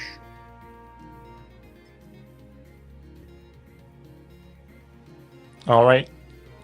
Give us the true run back, Trish. Normal cast Hydrake. Looks like that might have been a Hermes, I want to say. That is a Hermes. Very nice. We'll go Hermes for 4 here. So we are at a very similar situation right here. Just the roles reversed a bit on the mulligans, but we will see a Hermes effect activate right here, going ahead and send something to the underworld. Looks like a Cyclovenom Champ of Hermes. Ooh.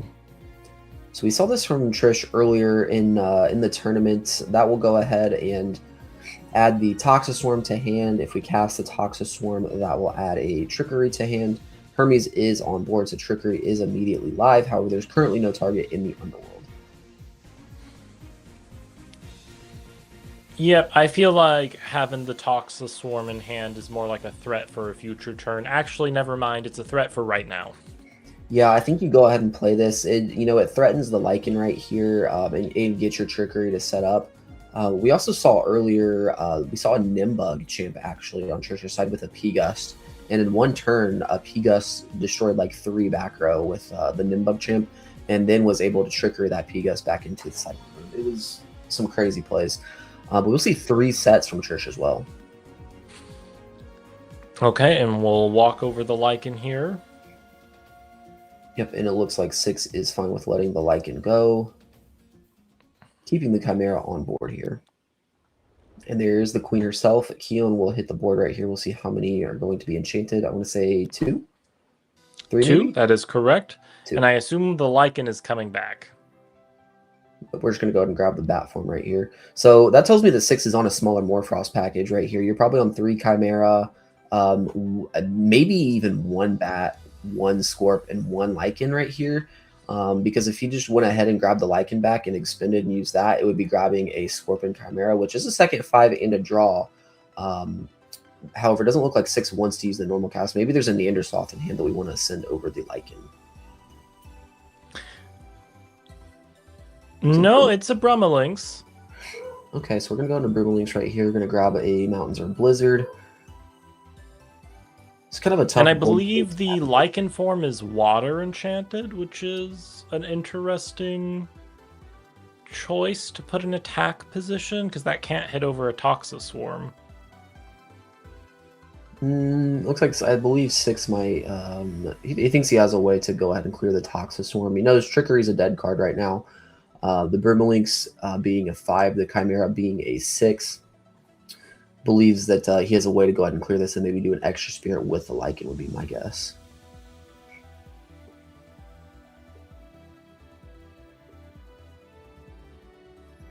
Looks like that will happen. So we see the Brumalinx will clear the Toxiswarm right there.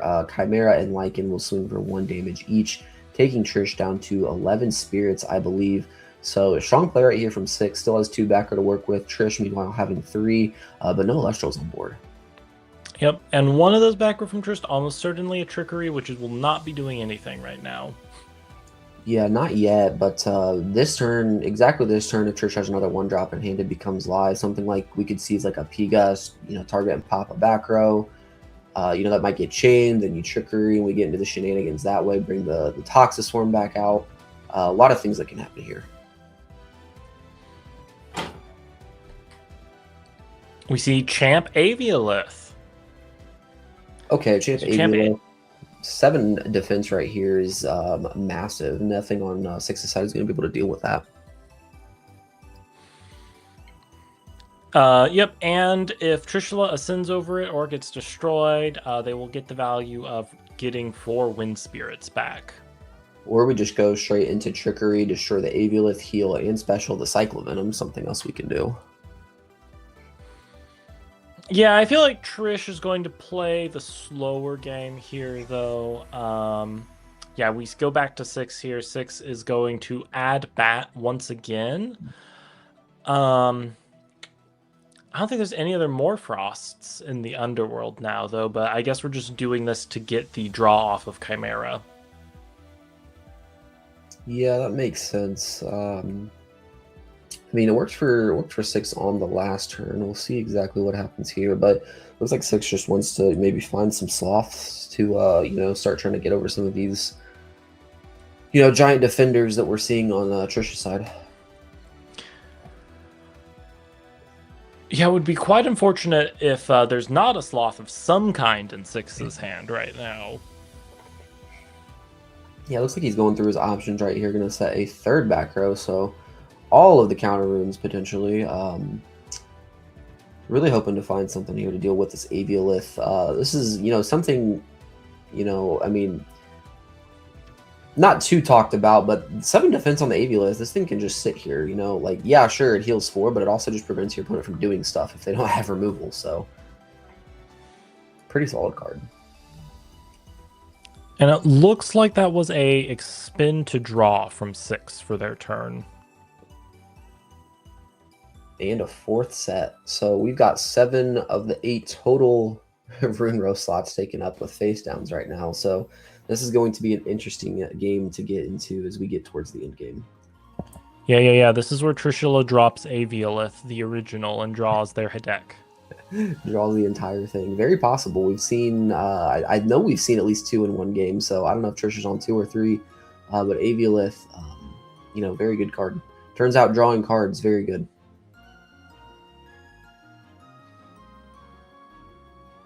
We still see Hermes on the board. Trish probably wants to keep the Hermes on board, though, with the face-down trickery, so makes a lot of sense there. We're just playing a slow one here. Yep, Trishula thinking of options. Casters potentially in a kind of stalemate. With boards, neither of them can clear, and facing down as much back row as possible. Looks like we will see a P-Gust, though. Okay, so it looks like Trish is going to try to make his way through some of the back row here. And this is, what we saw earlier in the day, this P-Gust kind of putting in some work. Trish also being on the Aeolus side of things. The Nimbug allows Nexuses as well. Looks like P-Gust will opt to take out the Mountains of Boreas here. Interesting.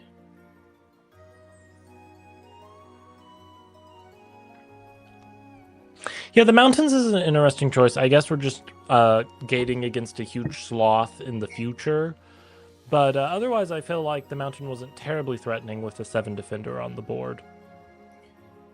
Yeah, I wouldn't think so either, but there is a reason that Trish is the world champ, I will say.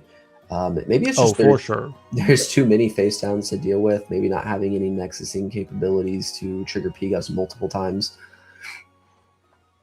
6 will also have to start removing any of his back row if he wants to play any runes, so maybe, I don't know, maybe there's something there. Trish is wanting him to get rid of his own cards, that kind of thing. We'll just see an immediate activation of Gorgon's Gaze here. So paying off the Lycan and 1 out of Spirit deck that's probably going to target the Aviolith, I would think. Seems the most likely, although that's probably going to be met with a Trickery. Yeah, Trickery would make too much sense here, but worth noting, Cyclovenom is only a 2 defense, so maybe 6 has like a Cryoblast in hand. He's trying to bait Trish to, just go ahead and Trickery into the Cyclovenom and take control of the game that way.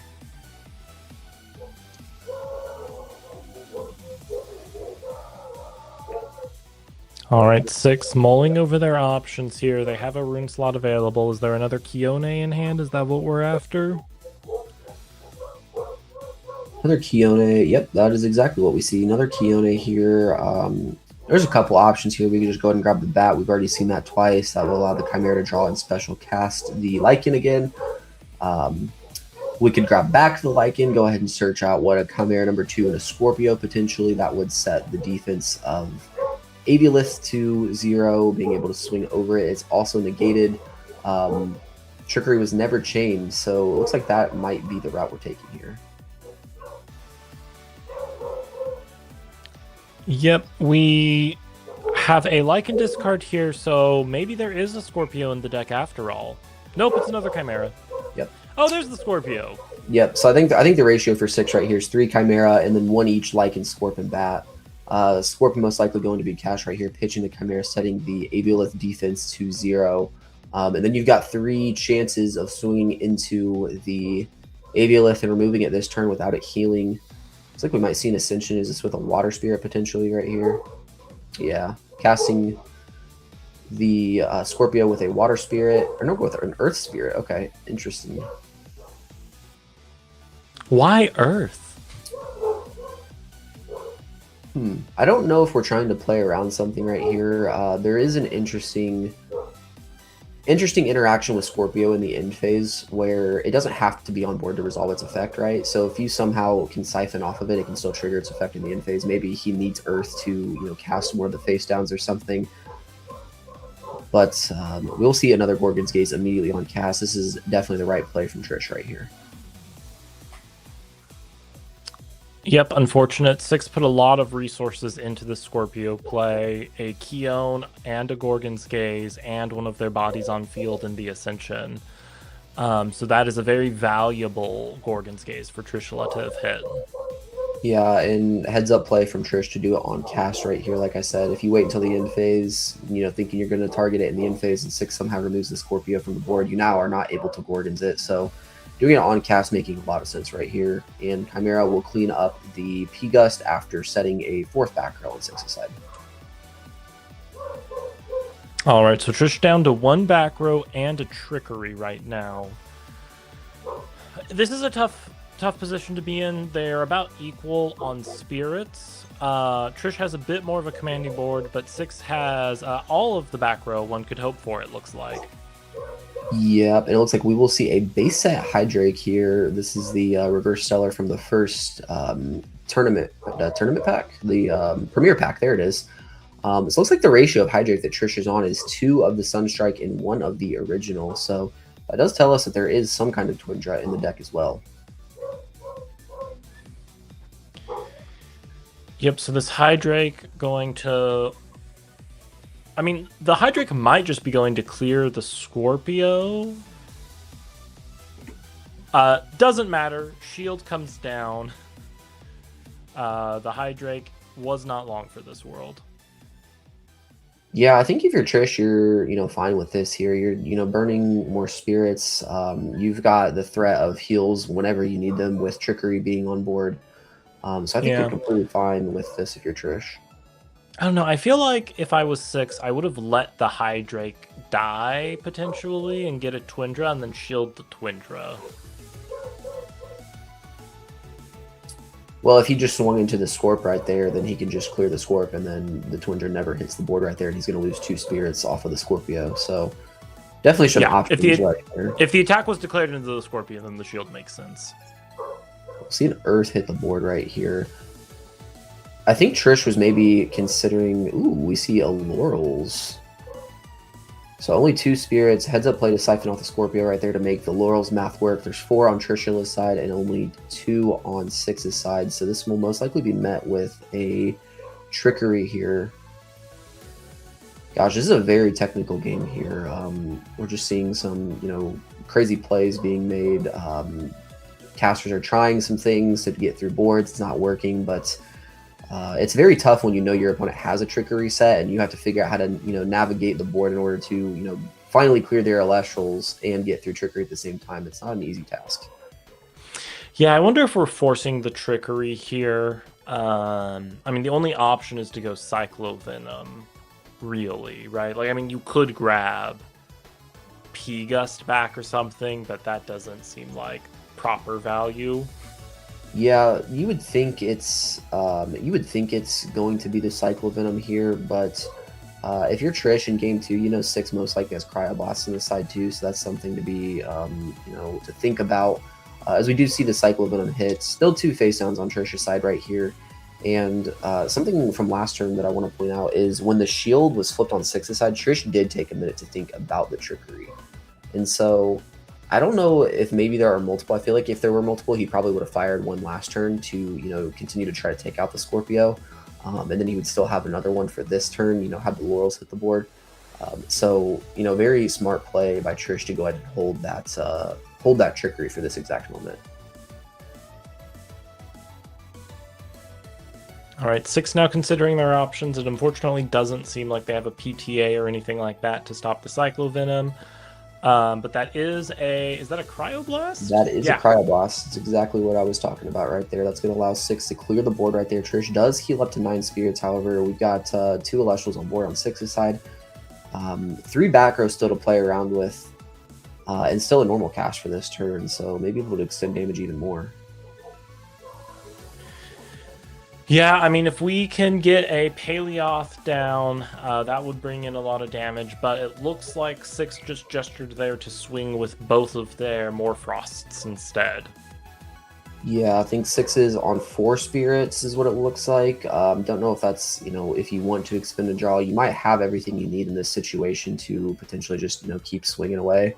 But we do see a Tsunami flipped on Trish's side, so that will at least save a single damage. Okay, we know Trish has the Hydrake in hand, though, and that's going to be pretty threatening for 6, because while Trish can't kamikaze it, just putting it on the board does make an annoying shield 6 has to consider. All of that is irrelevant, though, because Exaltair, Champion of Aeolus, is going to come down. Yeah, I think this play makes a lot of sense here. We saw Trish, Tsunami to take 1 less damage. That tells us that Trish really just wants to save as many spirits as possible, and that just tells us that, he had a play to go into one of the expensive divines, whether that be Hermes or Aeolus here. Opting for the Aeolus, and we'll see what he wants to grab to try to clear some Elestrals here, but currently this Exaltair is threatening either the Scorp or the Chimera. Hopefully one of these back rows is something for 6. Yeah, you would assume the swing is going to be onto the Chimera right here, and we will go Altar of Stars right here. We're going to siphon off Chimera Nexus over, probably switch the Chimera to attack would be my guess right here. Yep. That will force the crash of the Exaltair. Good heads-up play right here from 6. That is an excellent play. 6 working on very few spirits, though. I mean, they still managed to be on 4 due to doing their spirit math right, but Trish on 7 here means they have plenty of wiggle room for counter runes, and 6 is running out of budget. Yeah, I mean, you're going to take Trish down to, 5 spirits here, most likely. The Narpoon will resolve. Probably going to grab maybe a Sloth here. Sloth ascending over Chimera would be enough to get or Paleoth ascending over Chimera would be enough to get out the Sloth. Looks like we will go ahead and grab a Sloth here. So threatening a couple damage right here. The other thing is if Trish, plays a back row, if we see shield or gaze to stop, I mean, you're not going to gaze to stop an attack in this situation. But if we see a shield or something, only taking himself lower, and we know that his game plan kind of revolves around the Divines, and these two being very expensive, he might not actually have the wiggle room that it seems. All right, so 6 gets their search. We're remembering what cards we set, and then I expect we're just going to see a swing for 2 in the battle phase. Yep, there we go. Looks like what will happen here. So let's see if Trish decides to take these. Very close games right here, and we're in top 4 already, aren't we? My gosh, in the semifinals right here. This is a very close one. I mean, game 1 came down to the last spirit. It looks like that might be where we're headed in this game 2 as well. There's less than 10 minutes left in this round as well, so if 6 wins this one, the players are going to have to play a fast-paced game if they don't want to end up doing tiebreakers in time. Yeah, I think the benefit to both sides here is it looks like both of these decks are pretty expensive. At least the Morfrost side and 6s, and the the Divine side on Trish's side. So, even if we only go through a few turns in game 3, I think both players would probably go through a decent amount of spirits pretty quickly. If we get to game 3, Trish still has 5 spirits in spirit deck and 6 down to 3. So we'll see what Trish has up his sleeve. Yep, 5 spirits is kind of what feels like a critical low amount for Trishula's deck. That means that even if they have an Aeolus or another Hermes to try and do something fancy with, they don't really have the spirits. For example, this Hydrake here is not nearly as threatening as it used to be because you can't go up all the way to Pinter on the number of spirits Trishula has left. Yeah, and honestly, that may, I completely spaced the original Hydrake being in hand, but that may be why Trish Tsunami'd that turn as well, just to keep as many spirits, hoping that, it might get to a point where it can crash into something. Depending on what you think 6 has in his hand, the Hydrake could potentially crash into the Narpoon. The Twinger comes out, could crash into the Chimera, dealing 1, leaving 6 on 2 spirits with 0 Elestrals. I mean, you have no Elestrals as well because you don't have the spirits to cast Penterror. This is a tough one. We know Paleoth is in hand, though. That's right.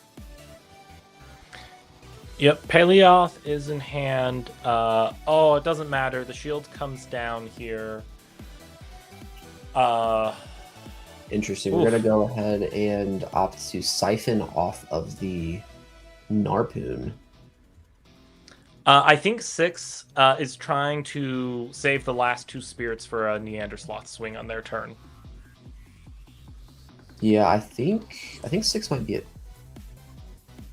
Okay, we see the Earth come down. Yeah, this makes sense. This is a very tough board state here. I think you just have to fully commit to the Neandersloth and just hope that Church doesn't have an answer, right? Yep.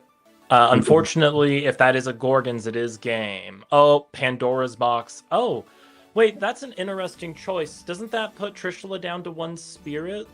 It does. No, because he took 1, siphoned 1 from the Hermes. That will put him down to 3 spirits, I believe. The Paleoth will swing for 2 here, putting Trish to 1, and the Hydrate comes down as a 4 attacker and is able to deal 1. 6 still having 1 spirit left as well, so we'll have to see. You know, just like game 1, this is going to come down to the very last spirit. Yeah, I guess.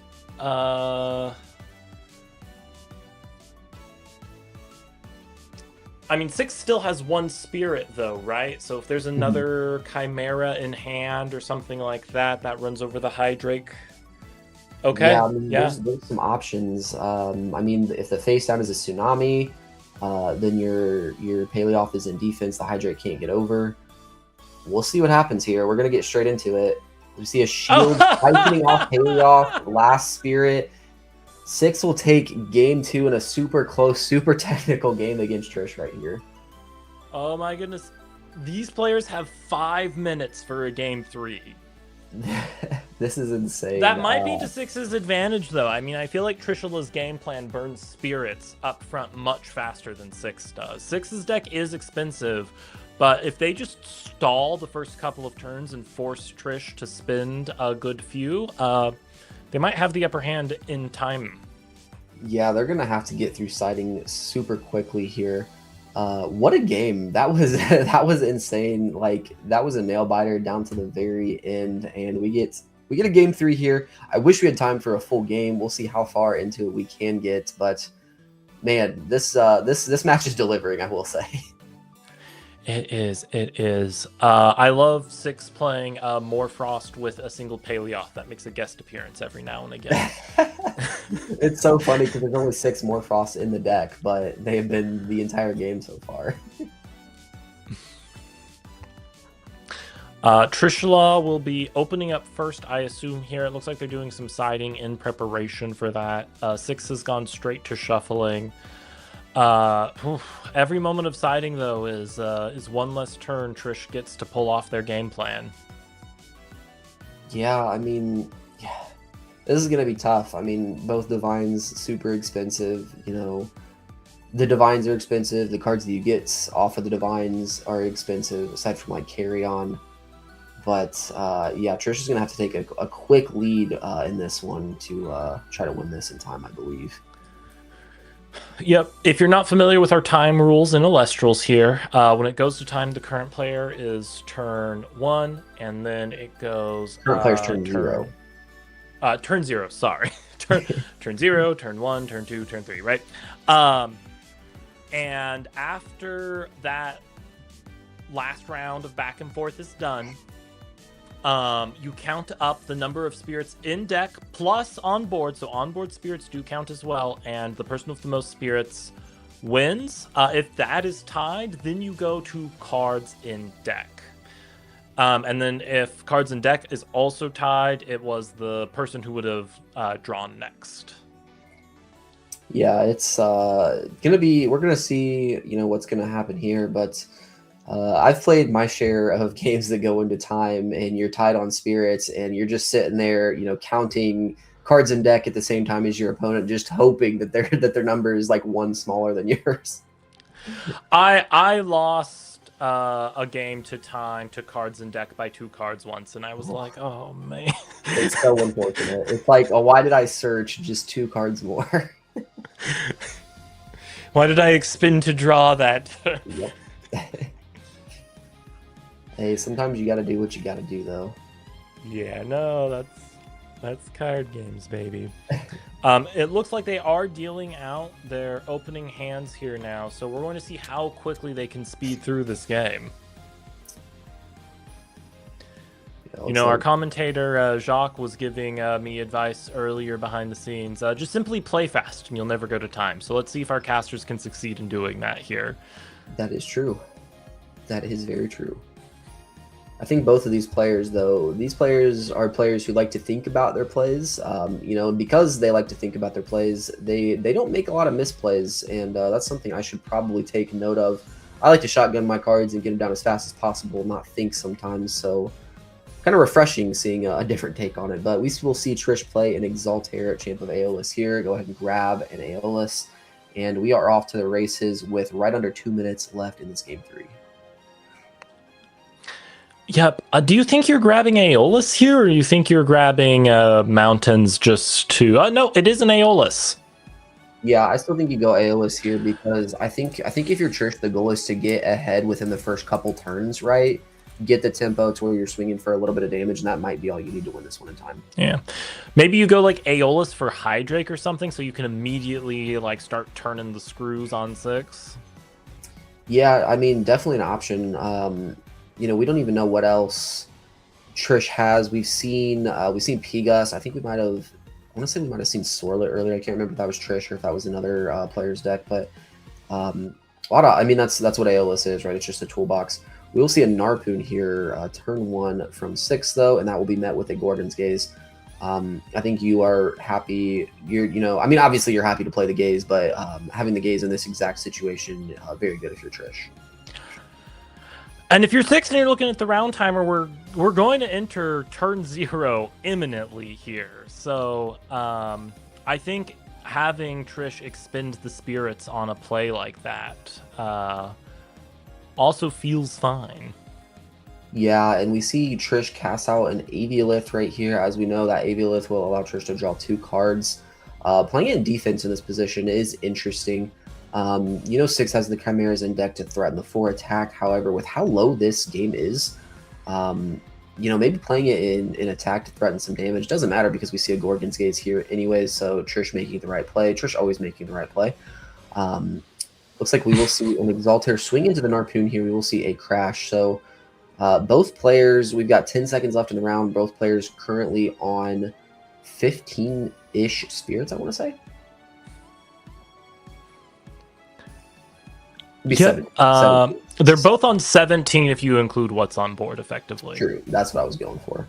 And it looks like time has been called around. It looks like Trish might have hurried a little bit there to get the turn pass. So 6 would be turn 0. That is notable because that means Trish has the last turn of the clash right here, which could change plays a little bit depending on the board state. But definitely a slight advantage right here to Trish. Yep, and production is confirmed 6 was turn 0. Yeah, the Gorgon's Gaze on that Narpoon really hurts. I mean, the Aviolith wasn't on board yet. So we see an Earthquake. Ooh, Earthquake is so big right here. Okay, do you have a body 6? Yes. We do see a Chimera hit the board right here. So both casters at 15 total spirits. This will take Trish down 1 spirit. We'll see if there is any response. We know Trish has the Aeolus. The problem is using the Aeolus is going to be risky unless it gets you the equivalent of a 2-spirit differential on 6. Because if you just expend those 2 spirits, you're putting yourself low if you can't do that damage to 6 in return. Yeah, and actually having the back row here, more back row, it might be at a disadvantage to have more back row in this exact moment. As we see the Aeolus flipped, was a bluff set.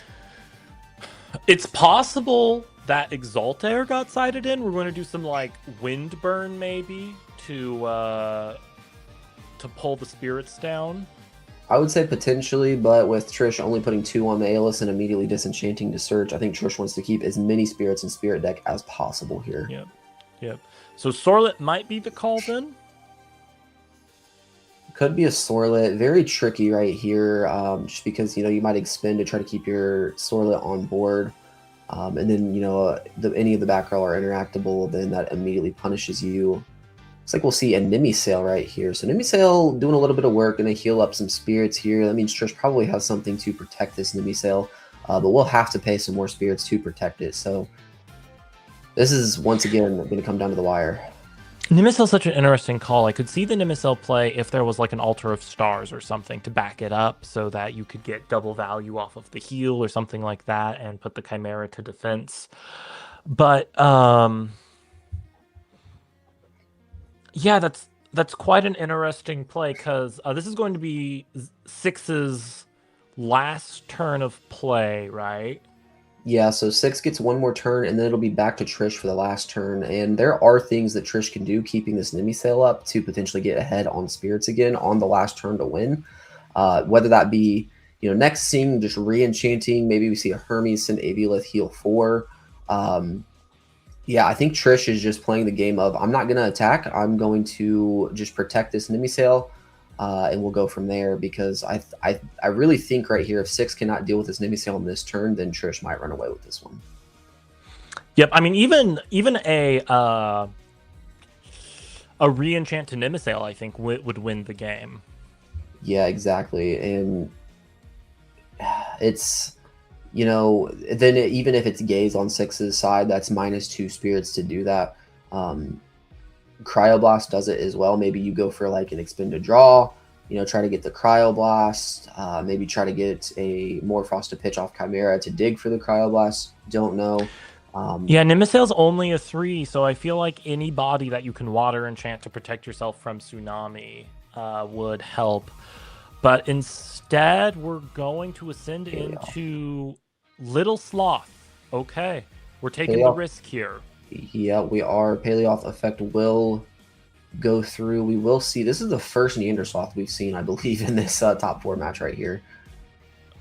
Okay. So notably, the Sloth has a 3 defense. So if it's only Nimisail and re-enchant, it won't be able to take out the Sloth on the last turn of the clash.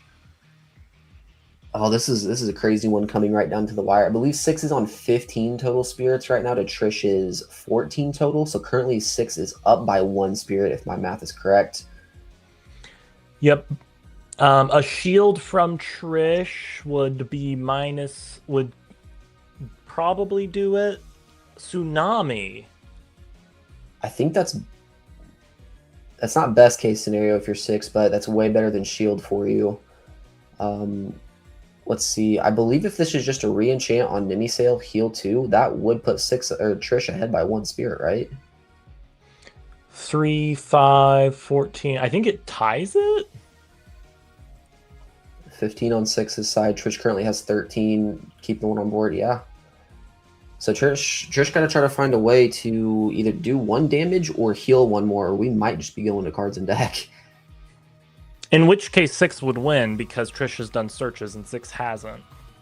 Well, we did search for the Sloth, right? No, the Harpoon got gazed. The Neandersloth. Oh, I see what you're saying. Yeah. Oh. And there's the Hermes. So yep, Hermes send Aviolith right here. We'll just win the game on the spot for Trish. Okay. So yep, gonna pay the 2 spirits. That will, unless there's a Pandora's box set on 6's side.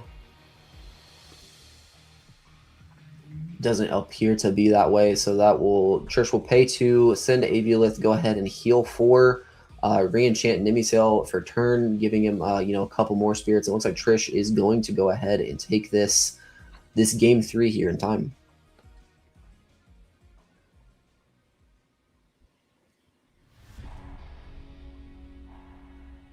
Yeah, we're watching the players go through the motions here.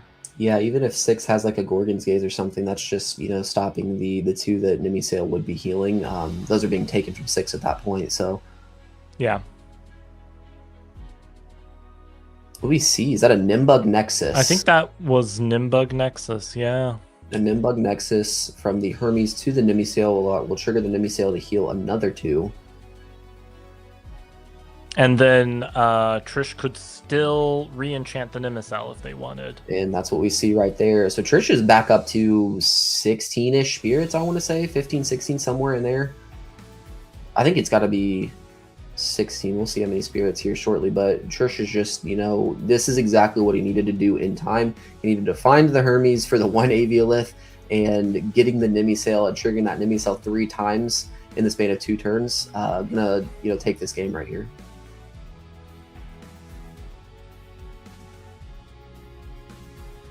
So we should just shield white out. Okay, I think we just need confirmation on the spirit counts here.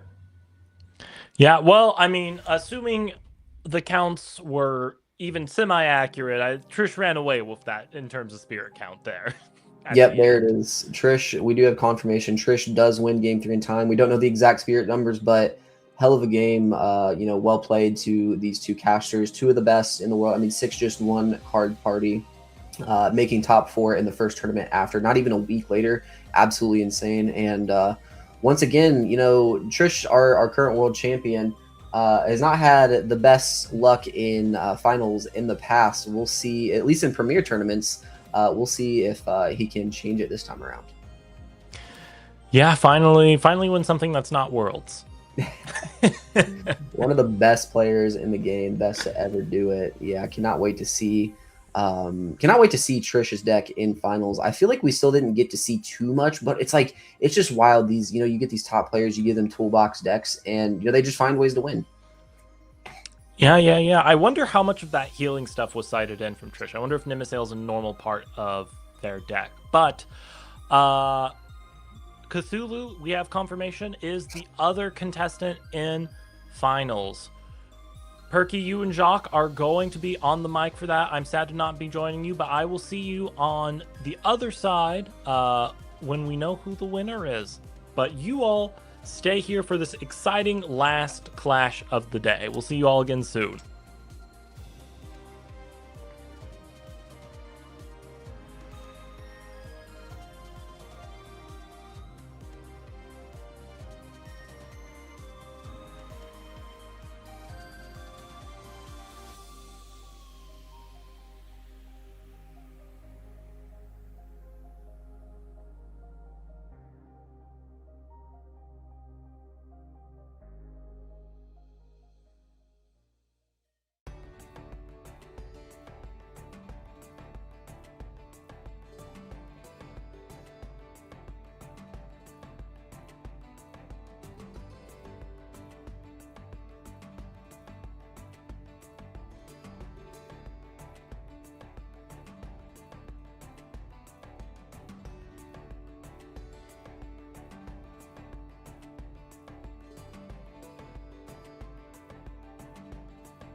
Welcome back to the Premier Finals.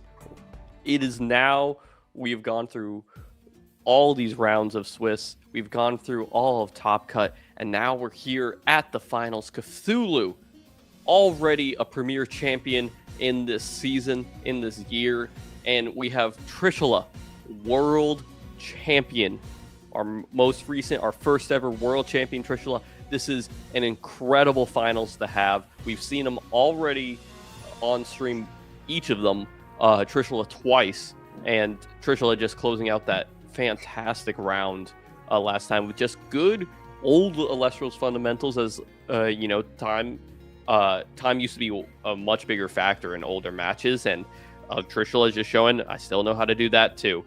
Incredible work from Trish.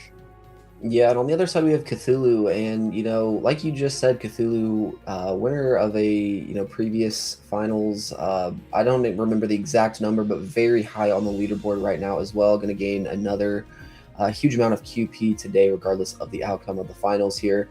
But yeah, we mentioned it earlier. This is truthfully a Clash of the Titans here.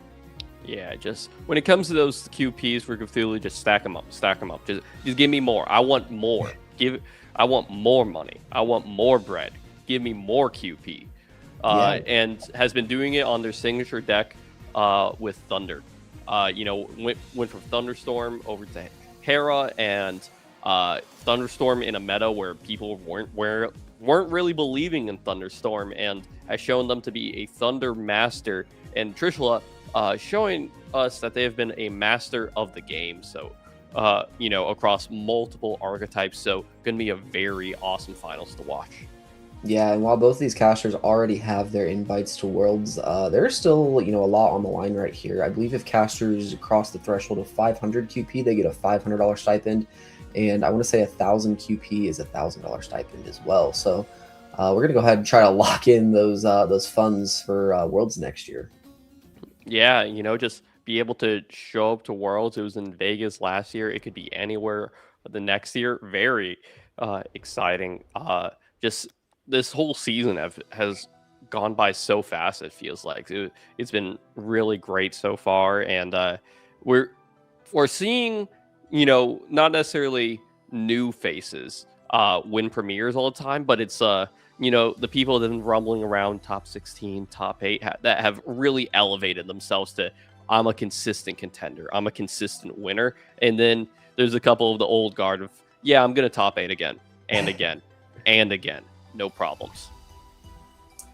Yeah, and something that's kind of crazy to me is this is only my second time on the mic, and during the finals, the first time I was on the mic, I was actually up here with Trish going over the finals, and one of the coolest memories that I have just in Elestrals being able to cast a finals with the world champ, and now we get to see him play in the finals. Just a really cool moment.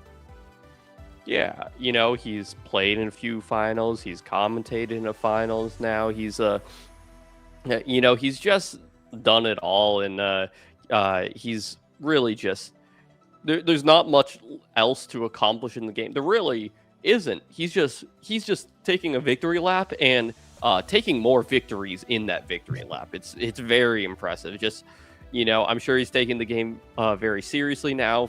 Coming up with this deck that when the big bans came through, Straight 'em Off quickly died down, but it's like, actually I think Wind has a lot of legs still left to it. There's a lot of different moves that we can do, and that involves champ or OG Avalith as well, which has been a really integral part to them winning. And I really like the meta call. It's like, well, we haven't had Hurricane for a while. Since the start of the live stream format, we haven't had Hurricane, and Gloombat did not come back in big form. No one's Gloombatting anybody. That's okay. But now it's like, okay, well, let's punish them in another way. Let's just play an element that likes getting spirits on board, and let's put a big guy on board. Yeah, and I mean, Hurricane might be gone, but P-Gust with 3 Champ of Nimbug is also just Hurricane, isn't it? Right? You're paying 3 to take out their entire back row. So yeah, target that one, and then that one, and that one while I'm here, if that's okay. And we've seen Trish do it already in this one. I mean, even on the other side, Cthulhu, you know, if Cthulhu is not in the top 8 of a Premier, then Cthulhu is judging, and if Cthulhu is not judging, then he's in the top 8 of a Premier. That's just kind of how it goes recently. Yeah, this is going to be a good one. Yeah, every 2 to 3 weeks, Cthulhu just has to say, sorry, my entire Saturday is booked. You know, it's like, because I'm never just going to like 1-2 drop. I'm going to make it a long day for myself. I got to get up early. I got to stay up late. And sometimes I got an interview to do, you know. It's very great.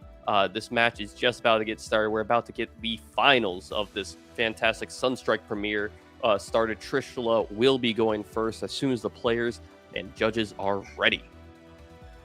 Yeah, I cannot wait to dive into this one, see how it goes. You know, I've been preaching all day. I want to see what this wind deck can do. We saw Jack Gam, you know, a couple premieres ago, do very well with a wind list. I believe that was mainly Aeolus, but adding the Hermes into this one, wind is just very well positioned right now.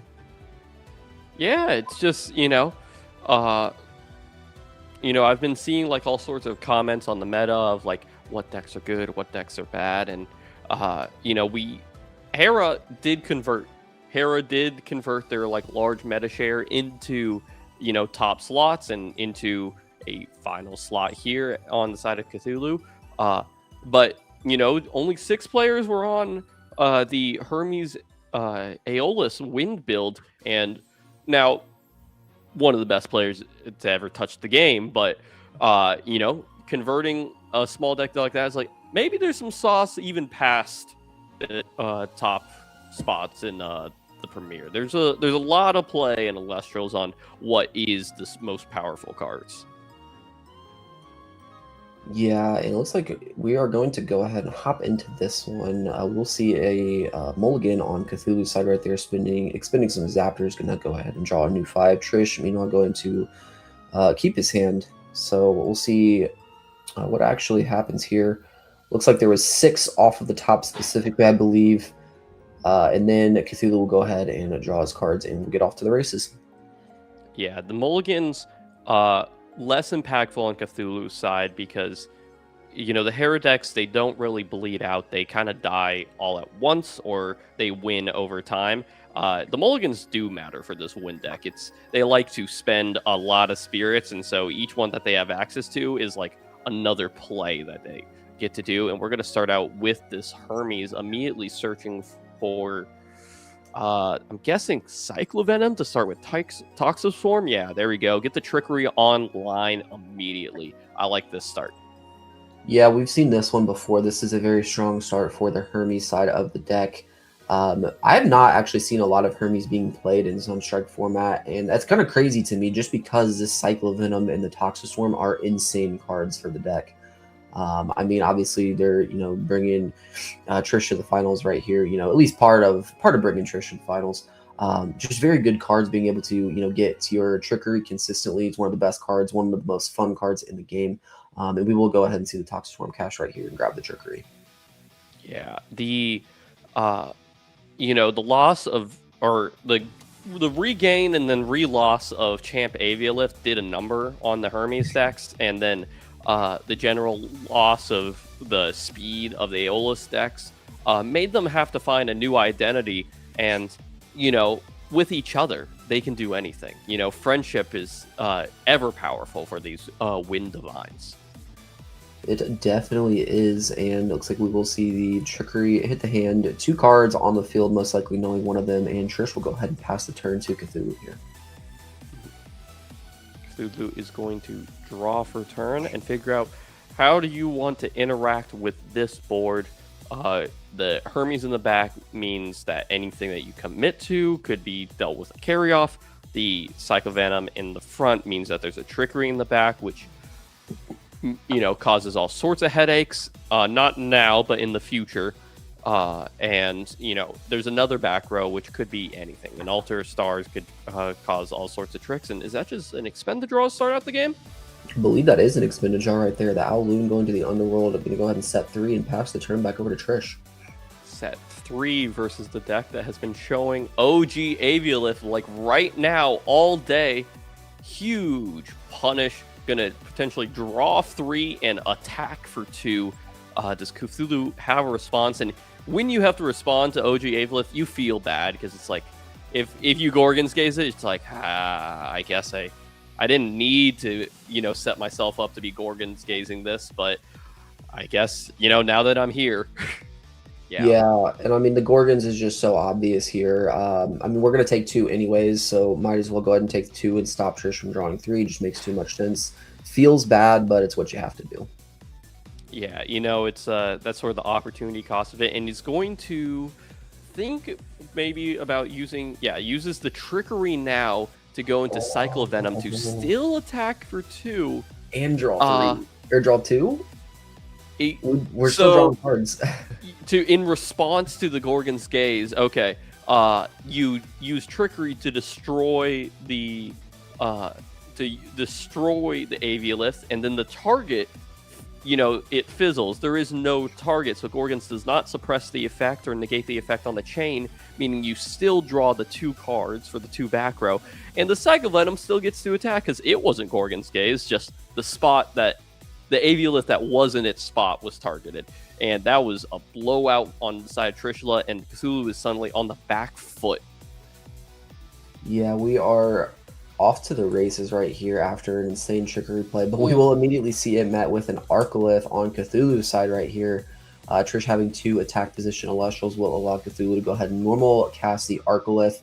Enchanting looks like only 2 spirits. We only had 2 spirits in the Underworld, so there will be a 4 enchanted Arcolith on Cthulhu's side right here. The chunky, funky, Arcolith is coming onto the board. One issue, that Cycle Venom is a 7, and that card is not being outed by this Arcolith right now, and not being outed by anything that we've seen from Cthulhu quite yet. 2 Thunder pulled off of the Arcolith to cast. Just Platypus is going to put 1 back off the Arcolith. That's a little Nexus bank too. Yeah, the Platypus will be special cast right here by returning 1. So we're seeing a bit of what Hera wants to do here. The Platypus will also give it will not give the Arcolith because that's only Champions of Hera that get the buff, right? But here comes Magneros to put back the Platypus to hand. Now you can't recast out that Platypus. You can only cast 1 per turn. Isn't that right, Perky? Yeah, that is correct. So. We'll see what this Magneros wants to do. It is a 4/4 sitting right now. Nothing you really want a Nexus here necessarily. Maybe just trying to be a bit of a wall, keep the Platypus for a later turn. Yeah, right now we are checking in on this. We're checking in on what we want to do with this attack of the Arcolith over the Toxoswarm. What are the options that Trishula could be going over right now? Looks like we will see a back row flipped right there. I can't tell because of the glare. Is that a shield? It looks like a shield. Yeah. Okay, so putting the Arcolith back in hand isn't super ideal here. However, if you're Trish, you just know it's in hand and you can play around it at this point. Just toss the Toxoswarm into defense. You'll be okay.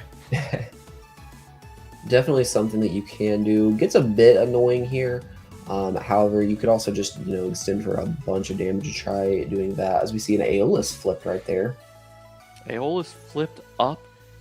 Maybe potentially going to go try to find a P-Gust to clear out the back row. Or maybe it's time to do Stratomoth plays if that's in the deck. I'm not exactly sure. Yeah, it looks like this Aeolus Disenchant to Search will not be responded to, so Trish will go ahead and grab something currently off screen. We will see what it is shortly. But you also have your Hermes effect as well. Looks like there's a couple cards that were pulled out, so it might have been the Nimbug Moth. I can't quite tell. Yeah, just slightly off our screen, but I'm sure we're going to see them here throughout the turn. Just one moment. This Hermes activation, what are you thinking for this Hermes activation? And that is an Ascension into a Stratomoth. Called it. Yeah. The Moth makes a lot of sense right here. It's met with a poison-tipped arrow, which is a bit interesting. That says that because there's still 1 on the Aeolus, right? So the Stratomoth is going to buff the Toxoswarm by 1, making it a 5. So that 5 can clear the Magneros, and Moth can swing for a lot. Just kidding. There are currently no more spirits on Aeolus. Yeah, there are 0 spirits on Aeolus. I'm not sure what you were seeing moments ago. We're gonna go special out either a Nemasail healer, or a Pegus. That is a Pegus. That's the one with the 3 little arts, and they're walking together, and is going to take care of that last back row, and is definitely going to be thinking about how to play this against this Arcalith. One of the Elestrals is going to fall anyway, and that is a Tsunami, a wonderful option. Well, that's one way to play around Arcalith. Yeah, interesting plays right here. P-Gust makes a lot of sense. Toxic Storm also going to defense, changing itself back to attack, it looks like. I also don't know what I was thinking earlier, because Toxic Swarm is not a champion of Aeolus, so it doesn't get the buff anyways. So I just need to learn my Wind Divines and their champions, is what it seems. If I knew it was a champion of Hermes, I kind of forgot about the implications that it doesn't buff all the Wind Elestrals. It's the deck has a lot of cross synergy, so when it doesn't have the cross synergy, you're like, oh, you sure? It's mostly one beautiful unity of decks, but we're going to go search for the Champ Aviolith and reload a whole bunch of spirits. I'm guessing back into the spirit deck because 4 is a little low. Those are not going back onto the Hermes, and 1 spirit left on the Hermes if there's another trickery there. But this Magneros has not been dealt with yet, notably. Yeah, Magnero's still on the board. There are only 1 back row on Trish's side right here. And we could see an ascension into Arcalith. We know Moth is most likely going to go down at the end of the turn as well. So kind of hard to tell, who exactly is ahead, as we see another, okay, that's big, another Hermes right here. Will enchant 2 to it, immediately disenchant, most likely going to send the carry off here, I want to say. Yeah, carry off will send it in there. It will get the, it'll use its EQ effect to pop Magneros, and that'll allow 1 Toxic Warrior to pop for 1, but 2, the Arcalith will stay in hand. Yeah, Trishula exactly where it needs to be. Trishula using Cthulhu's Tsunami against him right here. Cthulhu will take a damage from the Toxic Swarm. PTA payout will take out the Moth, and there's no Ascension fodder on Cthulhu's side, and we only have 1 Elestral in attack, being the Toxic Swarm. And Trish still has a face down, so up on spirits, up on board state. It looks like Trish is ahead late in this game 1. However, Trishula's board isn't that good. It's a 4-1 and a P-Gust. This is hard to out right now, right? Like just a 2-5 in defense. Like Trishula has to move to make a notable play. One thing though is Cthulhu has set 4 back row throughout this game and cannot set another one into a P-Gust most likely. So it's just going to have to hope that the body is good enough interaction on its own. Yeah, it looks like we will see this is a Spine Imp champ right here, going to go grab another Hermes. So this will be the 3rd Hermes that we see. And that will leave Trish with some options here. Yeah, maybe we're going for a Spinosect play to, remove the Ryceros from the board and just attack down to 0. It doesn't matter. Trish spends all the spirits to do this really convoluted, inefficient play if it ends the game, And yep, and it looks like that's what we're gonna see. Maybe there's a Nexus. Yeah, with a Nimbug. Okay. Yeah, and then we'll go special ascend from deck. We'll bounce, and then we'll attack for 3. And Cthulhu sees the writing on the wall. Has played against these cards quite a bit. Is aware of all the cards in the metagame. These are 2 very professional players, and that is game 1 to our world champion Trishula. Yeah, very good plays right there on Trish's side, able to take that game 1 pretty quickly compared to the last set. But if you're Trish right here, you're going to be feeling very good about your position. Obviously up 1-0, and now we just got to figure out what we're going to side into the Hera deck. Yeah, if I'm on Cthulhu's side, Thunderstorms, bring them in. This is a probably 6 divine deck. bop them, get them out of the way. They spend a lot of spirits on them and try to recur those spirits with these big flashy plays. If you stifle their development a little bit, their plays become way less splashy. Other cards that you might consider is, Catabasis doesn't it helps versus Trickery. I will say that. But that's a little narrow, especially if they're not on the Hermes half.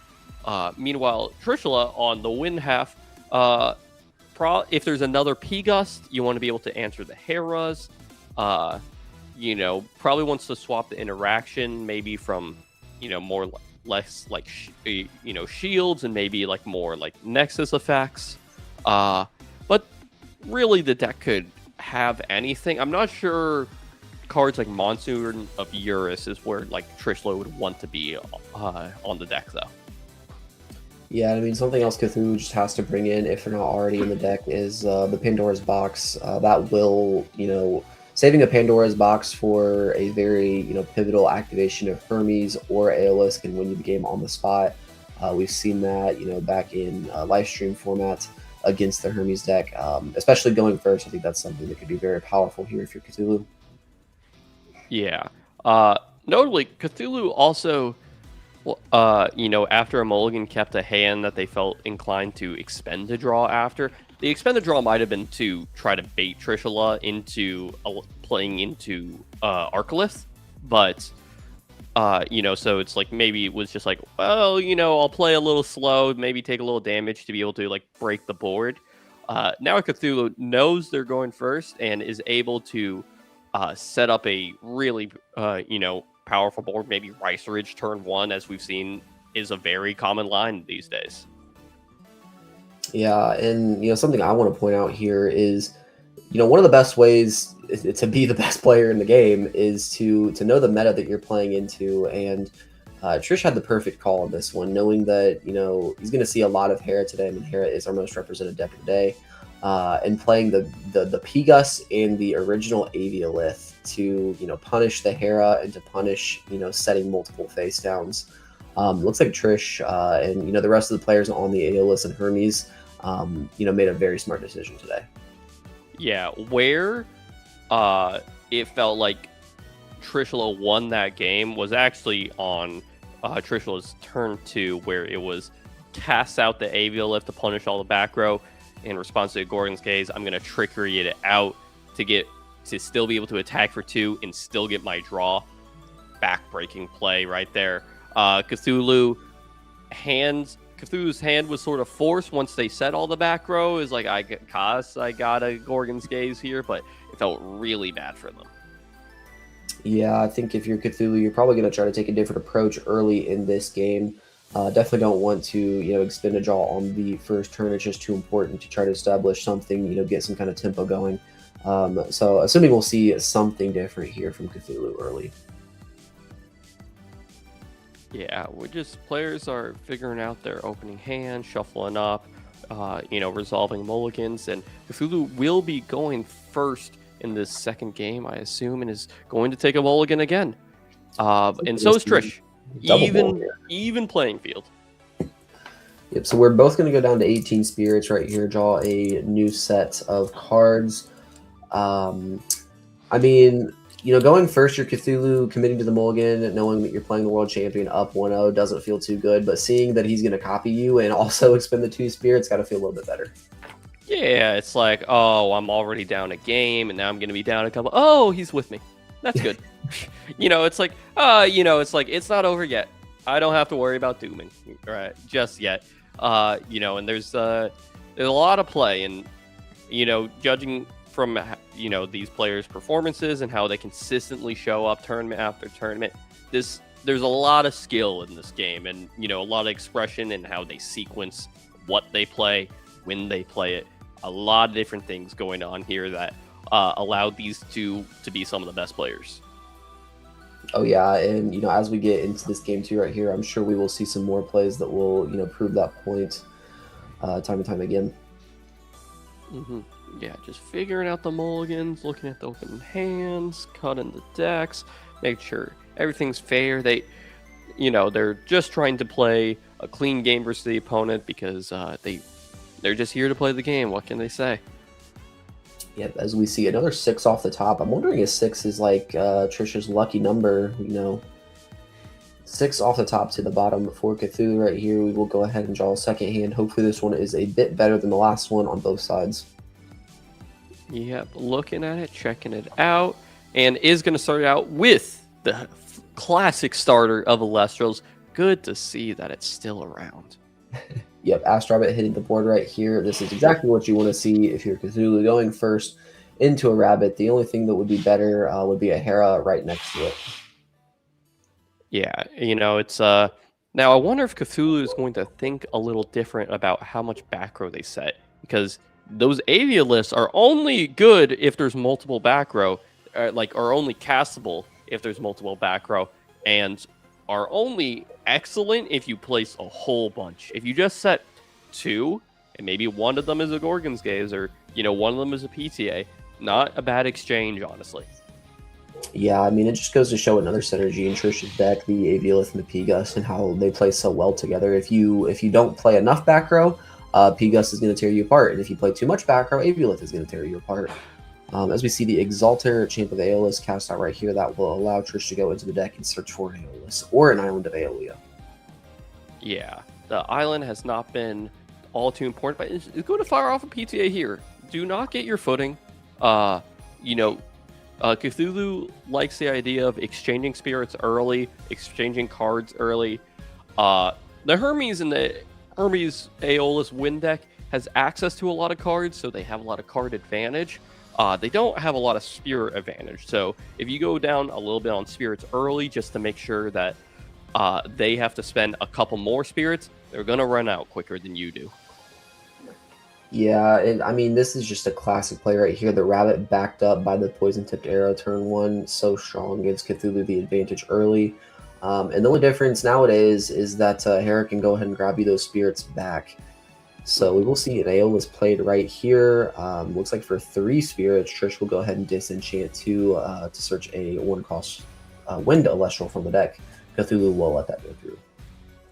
Yeah, might think about a P-Gus here, might try to grab is that a Nimbug? Or yeah, that's a Nimbug and a Stratomoth there. Is setting up for maybe potentially bigger plays, maybe has a Aviolith, maybe Champ with a Hermes in hand to help facilitate these plays. Trishula has big plans for the future of this game, and it involves a big old moth. Yeah, I mean, even if it's just, another copy of Aeolus or an Earthquake. Earthquake going to take out the rabbit right here. That's huge. Earthquaking rabbits, like it's back in base set. PTA, rabbit, Earthquake, it's just a blast from the past. But yeah, if we see another Hermes or an Aeolus, that will be able to special cast. Nimbug will Nexus up, Moth will ascend. So some options going into future turns right here for Trish. Cthulhu will take 1 and go ahead and have the PTA right here. So Cthulhu's a little ahead on spirits right now. Cthulhu had a good starter, and will they try to do a proactive play into his back row? Is just going to do another 2/5 and see if there's any responses, see if it's time to go Rice Ridge, and that is a Zeus loaded up, and it's time for Rice Ridge to hit the board. Yeah, Zeus and Hera just work so well together. Acting just, even if it's just Zeus acting as a Nexus bank for to return spirits. But we'll see the Rice Ridge hit the board right here. We'll see this is most likely going to be the champion of Hera version, but earlier we did see Cthulhu play the original Frostfall version as well. Awesome, and this one is coming in attack, and here comes the poison-tipped arrow. Really love that this one is in attack. To punish, Trishula's maybe wrong set of interaction with the poison-tipped arrow, and also if Trishula searched out the Nimbug and Stratomoth, probably wants a bunch of spirits to be able to do big plays. Let's crack those spirits down to a much lower count. Yeah, good heads-up play to go ahead and play an attack right there. We will activate the effect of Race Ridge, showing a Platypus, Scorpion's Gaze, Altar of Stars, and Jolton Champ. It has the option of adding the Champ or the Platypus to hand and sending one to Underworld if he chooses. Yeah, just looking at the card in hand, looking at the different options, and it's going to add the Platypus to hand. The second spirit off the Zeus might not be throwing Thunderbolt anytime soon. Instead, might be making a big play later on. Yeah, keeping that Platypus for later, potentially stacking a Gaze. You kind of wish that Gaze can't, or, assuming Trish gets into the Moth somehow, you wish that you'd have that Gaze return sooner. We shall see what exactly happens. But looks like Cthulhu will just proceed to the battle phase and swing 2 damage directly to Trish's Spirit deck here. Yeah, and with the PTA loaded up, Trishula might drop down all the way to 7 spirits before they even start their next turn. Yeah, it's going to be tough to get into a full Moth, but probably still doable. Hopefully, if you're Cthulhu, your back row is something that can interact with Trish right here to potentially stop a potential play. Yeah, this attack is coming in. Trishula seems to be taking a moment on it, trying to figure out, do I actually want to take it? Maybe there's like a tsunami set, save myself a spirit there, especially as I might, if I take this damage, I might have to get rid of a water spirit. This attack is going to come through, and they're just Trishula is just taking their time, making sure they figure out, how do I win from this position? Yeah, looks like the 2 damage will go through right here, and then we'll proceed to the end phase and see if Trish wants to pay out the poison-tipped arrow. Surely. That was an empty board poison-tipped arrow. You only use that whenever you want to remove an Elestral. So it's just taking a moment to figure out which spirits do I need to be able to make my proactive plays. And that looks like all of them needed, and the Rice Ridge will fall to the Underworld in just a moment here. Yep, and there is still 1 face down on Trish's side. We've seen Trish set Divine Runes face down in previous sets as well, so very possible that is, a bluff set. But yeah, I believe any Divine here will get Trish online if it's not too expensive. And there's only 1 face down on Cthulhu's side to try to deal with it, as we see Hermes hit the board with 2 spirits. Here comes Hermes, and this is most likely just a heal. This is spend 2 spirits, heal 4 in this case, unless there is a Pandora's box in response. Trishula has not picked up the deck yet, so maybe Cthulhu is taking a moment to consider the options. This is probably Trish asking for cards in hand, would be my guess.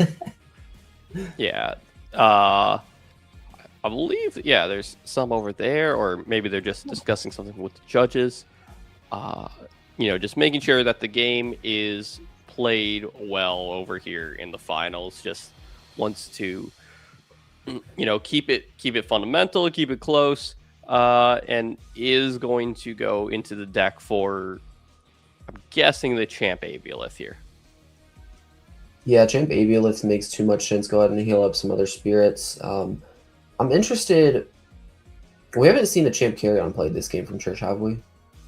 No, we have not yet. That was the first Hermes activation that we saw. Gotcha. And so we are just now. Trishula has 9 spirits, has 1 spirit on board. Just only down 1 spirit, but has an open attack. Let's see how Trishula is going to take advantage of this open board state with the Nimbug in and Straight 'em Off in hand searched up on the previous turn. Yeah, something that sticks out to me here is I believe Trish had the ability to go into a full Moth. We know Nimbug as well as Straight 'em Off in hand. It could have played the Hermes for 3 potentially. Don't know if all the spirits are in the spirit deck, obviously. But Hermes for 3, send Carry On, special Carry On, Nimbug Nexus up, ascend into Moth, costs 6 spirits, I believe. So there may have been a play there, and then has the Nexus Bank with the Aeolus, maybe cast out the Nemisail. We don't know if the Nemisails are in the side or not either, but we will see what Trish does with the extra 4 spirits from the Aviolith here. And is that another Hermes? That is another Hermes. Okay, or you could just have two Hermes get healthier and do the same thing. Yeah, it's like first one is for me, first one is for you. And is going to go in that carry on, and maybe we'll do that 6 spirit line that you talked about. And if there is no interruption, can search out a Nemesail and start to heal back up that, and leaving 1 spirit on this Hermes. I'm not sure if the Aeolus is going to be the one next to Front. Yes, it is going to be. So maybe that is a set trickery there, and this could cause headaches for Cthulhu if that's the case. Yeah, that would be absolutely insane, as we do see the Moth hit the board. If we do want to trigger the Moth effect, we will lose the Hermes here, and it looks like that is what will happen. So if we're going to see like a Gorgon's Gaze, this is exactly the moment. Well, this isn't exactly the moment you'd want to flip it. You'd want to do it a little bit sooner to stop the Moth Ascension. So it looks like the Moth will go ahead and cast out a P-Gust, and P-Gust will take out something here. P-Gust, I guess, target the back row, and it is a Tsunami. I really like that addition to the deck from Cthulhu, just something chainable. If that was a shield, you're just going to take all those spirits and not get what you want out of it. So versus P-Gust decks, you want something chainable or something that you can cast during the main phase in that case. Good option there. But, Trishula has a pretty terrifying board, and now Cthulhu is looking for a way to break it, and here comes the Platypus. Platypus, especially in the Magneros. We still have a Zeus on board, effectively making the Magneros. Oh, we're just going to go ahead and Nexus. Okay. Okay, and now is going to build your own Imperial. That was so cool. I've never seen that line. That was super cool. Yeah, good play right here by Cthulhu to get the Imperial on the board, force Trish to disenchant 3 spirits from the field. We will see if there are any responses right here, but it does not look like it. The Moth is going to go straight to the Underworld. Yeah, let's explain that to our viewers real quick. What happened there was the special cast of the Platypus, I believe, into the special cast of the Magneros, tagging the Platypus back out to hand. Now, you can't recast that Platypus because it says only once per turn, but the Magneros can also Nexus. It Nexuses over to the Magneros. It has 2 spirits on it, and now we'll use our normal action to ascend into the Imperial, which says when you cast this. It doesn't say normal cast with its own effect. It says when you cast it, it'll cause a disenchant there. And now Trishula is really on the back foot, so much so that we are going to a game 3. Wow, what a play right there. What a comeback from Cthulhu right there. The face down Tsunami to stop Trish from swinging for damage that turn, and using the Platypus Magneros to Nexus up from the Zeus, get the Imperial on the board, remove the Moth. That was just too much for Trish to deal with. What a game. Yeah, there's like 2 different ideas I like to say for getting good at card games. It is, there's the micro and there's the macro. The macro is like your game plan of like, with my Hera deck, I like to get Imperial out. I like to play these grindy games because I have heals and I want to exchange 1 for 1 with my opponent. And then the micro is like all the different plays that you can do. It can be like, oh, I can Platypus ascend the Galvenom, or I can do these, other lines, and I know all the different plays my can do. And when you're learning a deck, it's kind of, you just follow all the lists, you learn all the things for the micro, and you pick up macro over time. That was some micro that you really need to know your deck. That was one that's like, you could be playing the deck for 20 hours and never see that line. It's that was a professionals only. That was a teaching moment for anyone in the audience. That was awesome. Yeah, good play to showcase. I mean, not only did it win Cthulhu the game, but just showing how good of a player he actually is. Yeah, super cool to see Cthulhu push it to a game 3 here. Mm-hmm. Yeah, and now they're adjusting their sideboard plans for who is going first. It just changes a little bit. It's cards that are good starters, that can gain value. It's like maybe like Chillalotl Champion, like the Paleoth decks, for example. It can be a little slow going second, but it is nice to gather those resources going first. And so you might side those in and out depending on the play order. Trishula might have some starters, like maybe the maybe the plays that involve the Spy Nymph are a little slow or something. Just considering all the options and maybe what they saw the opponents, like, okay, it's like they're bringing in their chainable back row. Maybe if I brought in an extra P-Gust, it's only okay. I don't really need that much P-Gust. Maybe Cthulhu. Maybe Cthulhu even sided out like a couple Divines. It's just like, they're going to be blown up anyway. I don't want to draw them, Yeah, and I don't believe we've even seen a Hera in this set, have we? We've seen Zoo. Yeah, no, we haven't seen a Hera yet. There's a lot of Hera cards, so I assume, because she is the better Nexus link or Nexus bank in that case. Mm-hmm. But it is you can do all these cool plays with that. But that is very funny that this Hera deck is like, I just haven't found it. Hasn't been necessary. The games have been too fast for them. The win decks demand answers and, expend a lot of spirits and stuff. So it is totally fine. Yeah, I mean, if you're Cthulhu, you're really hoping to see the Hera here. I mean, it definitely makes the deck work a lot better. But I've learned something today from watching these Hera decks. Before today, I assumed that the deck had to see Hera in order to go. And today, Zeus is just telling me that I'm wrong, because you see these Zeuses on the board, acting as the bank to bounce spirits for the Potapulse, the Magneros, whatever. I mean, this deck is just insane, especially when I see it, in the hands of these great players. Yeah, they are just about ready. They're going to resolve their mulligans. Just take a little time. We'll see if this is going to be the first game without any mulligans. Nonetheless, it's been excellent games, and whoever wins this Premier has deserved it so far, that's for sure. Oh yeah, looks like we are about to get into the game right here. Casters getting ready for this all-important game 3. The winner of this will take the entire tournament. So obviously very important game right here. Cannot wait to see what's in store. All right, let's get it going. We are checking out the openings, see what is keepable. Trishula looking for something to start us off, and Cthulhu looking for something that can help break these boards that get wild very quickly. It looks like we will see that another mulligan. So mulligan all 3 games here for Cthulhu. Not super ideal, but if we somehow manage to find the Hera, we will be able to get those spirits back. So definitely the correct play. Jock, don't you have a saying for mulliganing?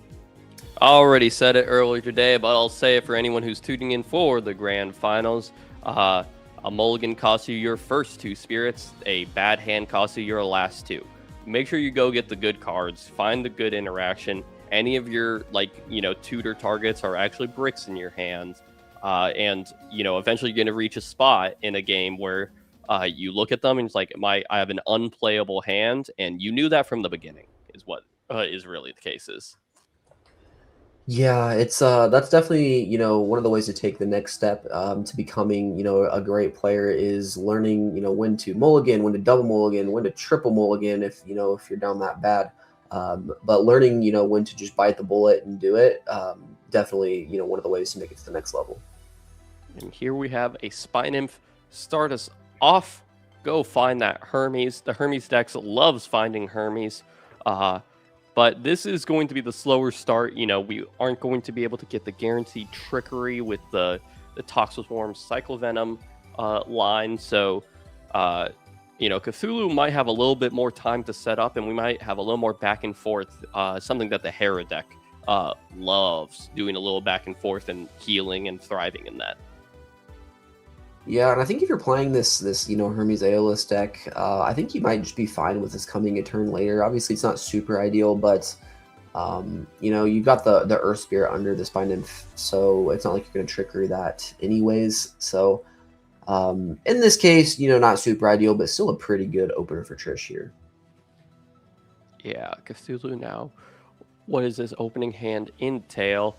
It doesn't have a way to out the Spy Nymph.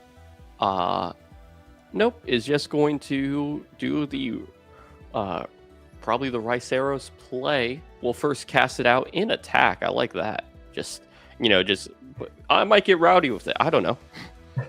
That tells me that if this back row is exactly like, let's say, Pandora's Box, that if Cthulhu has a Zeus in the hand, he'll still be able to clear the Spy Nymph here. So pretty smart play, I think, to go ahead. But we'll see a Hera hit the board right here.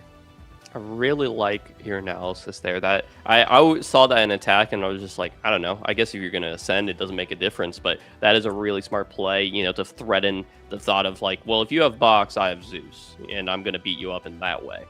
But nope, we are going into the Ricerage. Are we going back into the champ to gain card advantage, or do we have the other one available? That is an interesting question. Here we have a Gorgon's Gaze on the Ascension, though. That Riceros will stay exactly how it is. Yeah, see, that's the punish for playing it into attack right here. We'll see if Cthulhu has any back row to, try to protect it. Looks like there are a couple that come down, so at least we still have Hera hit the board finally in Game 3. That seems to be the theme for Hera decks today, at least for the ones that I've watched. Does that say 2 back row? Does Trishul have the punish? Is this... Or is Avelith one of those cards where it's like, once you cast it the first time, you're like, all right, they're going to respect it now, and so I get to side it out. It's they still have to play around it, but I don't have to, draw it. Maybe that's the case.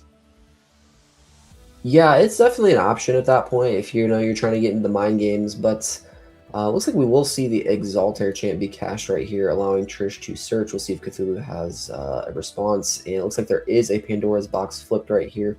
Want to keep Trish off of the AO list. I think this is a pretty smart play.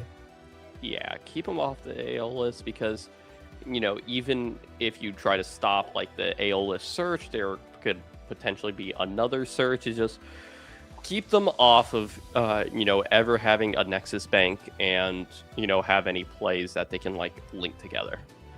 Yeah, it looks like the mills off that are Tsunami and a Champ Carry-On. So that Champ Carry-On could come back later. We will have to see. That one might come up big later. Yeah, that Champ Carry-On does not activate as it needs to be sent by a wind effect, notably. That is... something like Dugabus does trigger because it says when it's milled, do something. It says when it's sent to the underworld from a wind effect. Now here is the Cycle of Venom off this Hermes to go search out a Toxic Swarm and also put a card from the hand to the bottom of the deck, most likely, and maybe set up for trickery next turn. Yeah, this one's interesting to me, and it's these kind of plays that I'm watching Trish make, and I'm just like, I don't know how you decide what the right play is here. So you play the Exaltair first, right, to try to search for the AO list. That gets negated by Pandora's Box, and then we're going to commit to the Hermes. Like, a question that I would like to ask Trish is why do we not maybe establish or go for the Hermes side, and then get our AO list after that gets P-Box. It's those kind of plays. And now we have an Earthquake to. That was a Gorgon's and then an Earthquaked little Riceros. So now they are going to poke in for 2 and put Cthulhu down to 11. Cthulhu does have ways to heal, and we'll start getting rid of these Frost Spirits. It's like, well, the Riceros was stopped completely, so I don't need these as much anymore. Oh, he's going to keep the Frost Spirit instead. Might actually, might have a Cryoblast or something. Yeah, and I think that's a great play to go ahead. Even though you most likely can take out the Riceros in battle, just go ahead and Earthquake it, get more damage. Maybe that last back row is a Tsunami or something that could stop attacks. So, very smart play from Trish to go ahead and Earthquake and just try to get as much damage as possible here. Yeah, I believe Cthulhu might have asked like how many spirits are underneath the Hermes, because they, maybe a Thunderstorm could really shift how Trishula is able to play the game just with having 4 fewer spirits from a Champ Avelith activation, or not having a carry off that they can go into. And now I have to play this weird load to the ground game, which my deck doesn't do well. Very interesting. We have an Ass Rabbit though, and good old Ass Rabbit effect. Good to see it. And the Rabbit was met with a poison-tipped arrow from Trish right here, so very powerful play. It's going to take Trish down below Spirits. However, we'll have tempo at the end of this turn. And, depending on what Cthulhu finds, Trish could start to step away with this one here. Mm-hmm. Yeah, we've got that. And then just quick shuffle up after the rabbit effect and figure out how you're going to, set up this game to make sure that, you don't just get poked to death by these little guys here. Interesting. We see an Altar of Stars that will siphon off of the Rabbit Nexus 1 from Hera to the Rabbit. Will trigger Rabbit effect. It will also change the Rabbit back to attack.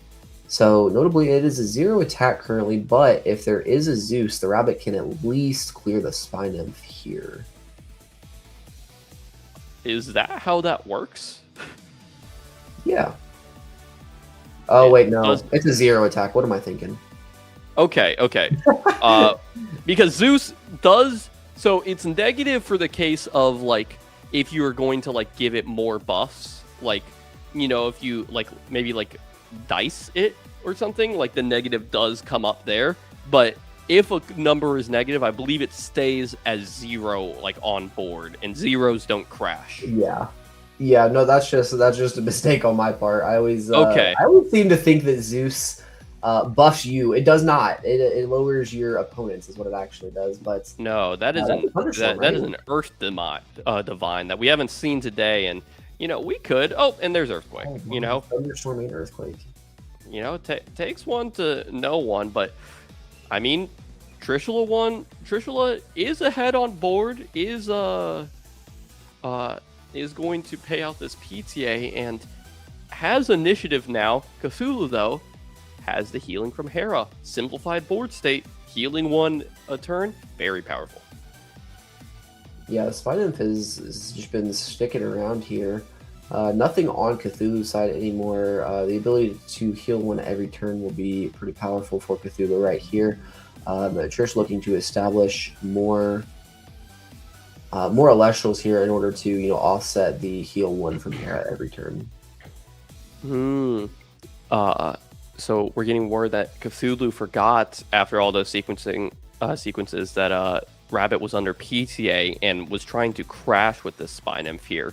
So now Cthulhu on the back foot a little bit, and here comes the Exaltair. This time is going to successfully find most likely an Aeolus in this position, I'm guessing. And Cthulhu's really on the back foot now, but had 2 Rabbit effects that turn, is probably going to be able to find something to do.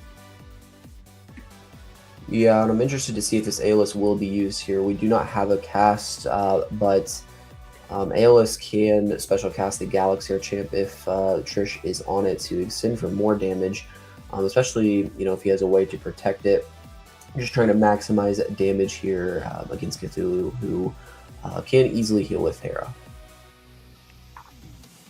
Now, the Aeolus was searched out. However, every Aeolus play costs a lot of spirits, so maybe Trishula is just going to hold back, and unless Trishula sees a really important play to do, like maybe next turn search out P-Gus to clear that Hera, or find a Sorlet in the right position or something. I'm guessing that Aeolus, it might even be face down right now. Yeah, we have seen Trish go ahead and set some bluffs already in this set, in the previous set, but we will see a Jolton from Cthulhu that will allow him to go ahead and grab a Champion of Hera, and we will see the Platypus right here. Platypus grab to the hand, maybe trying to set up a play with Magnaros like before to go into Imperial.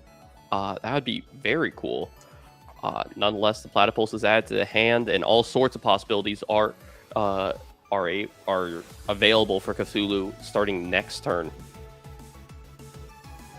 Yeah, we will see if that Platypus is special this turn. That makes the Jolton a 5, which is the biggest attacker on the board. But there are 2 face downs on Trisha's side. They could be Aeolus, they could be anything else. So we'll see a second Hera hit the field right here. This is very big. If you're Cthulhu, just go ahead and heal another one. So healing 2 every turn is very good in this late game scenario.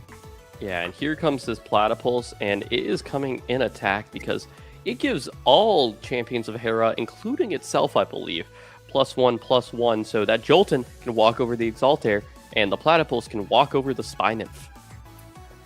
Yeah, this one we are calling a bluff on Trish's side right here, saying those back row are just bluff sets, and we are hoping to go ahead and get over the two Elestrals right here. This is a pretty pivotal battle phase right here. Yeah, Trishula is just figuring out all the stats, figuring out how they want to interact with this.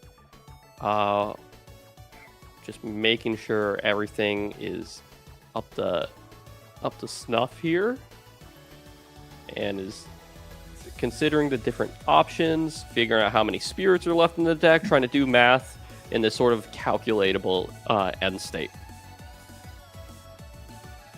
Yeah, looks like this is, I mean, we've got time here, unlike the last round. We saw 10 minutes in this game 3, so I want to make sure these casters are using their time to make their plays. And that looks like, is that an alternate stars? Okay, it is an alter stars, and that will turn, I'm guessing, the Jolton to defense. The Platypus can no longer out the Exaltair. The Exaltair has 2 spirits on it, and Cthulhu has no back row. They are mismatched spirits, but, maybe a Spinosect comes out here and bounces one Elestral and attacks over the other and starts really crashing in.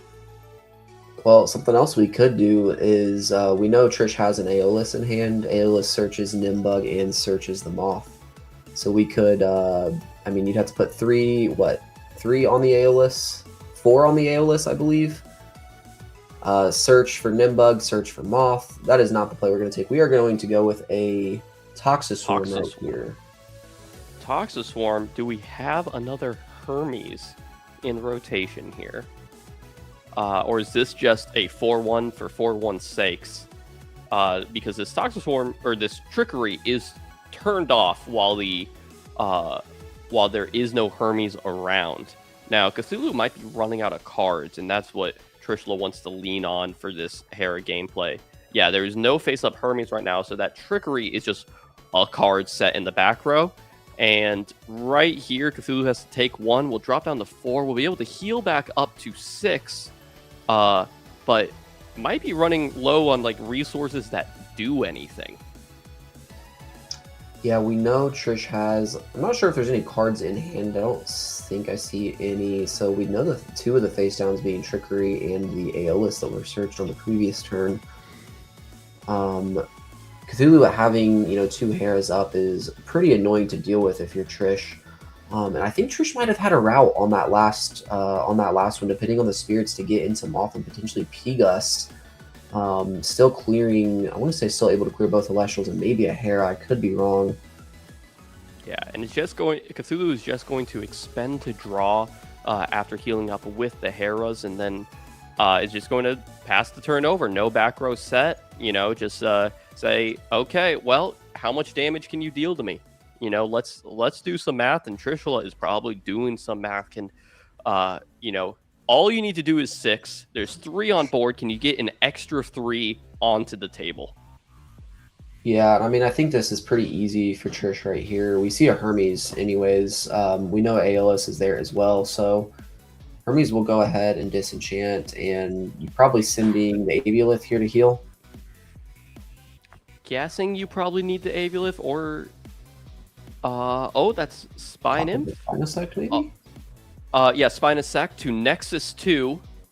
That is the 5 spirits, and then we'll be able to re-enchant for turn to get 6 spirits, and that'll be lethal for Trishula. Wow. Just a real simple line. And there it is. Trish will take it right there with the Nexus from the Spinosect. Gonna figure out how to deal the last 6 spirits of damage. And big congrats to Trish. That was very well played. Our world champion is also now the current premier champion.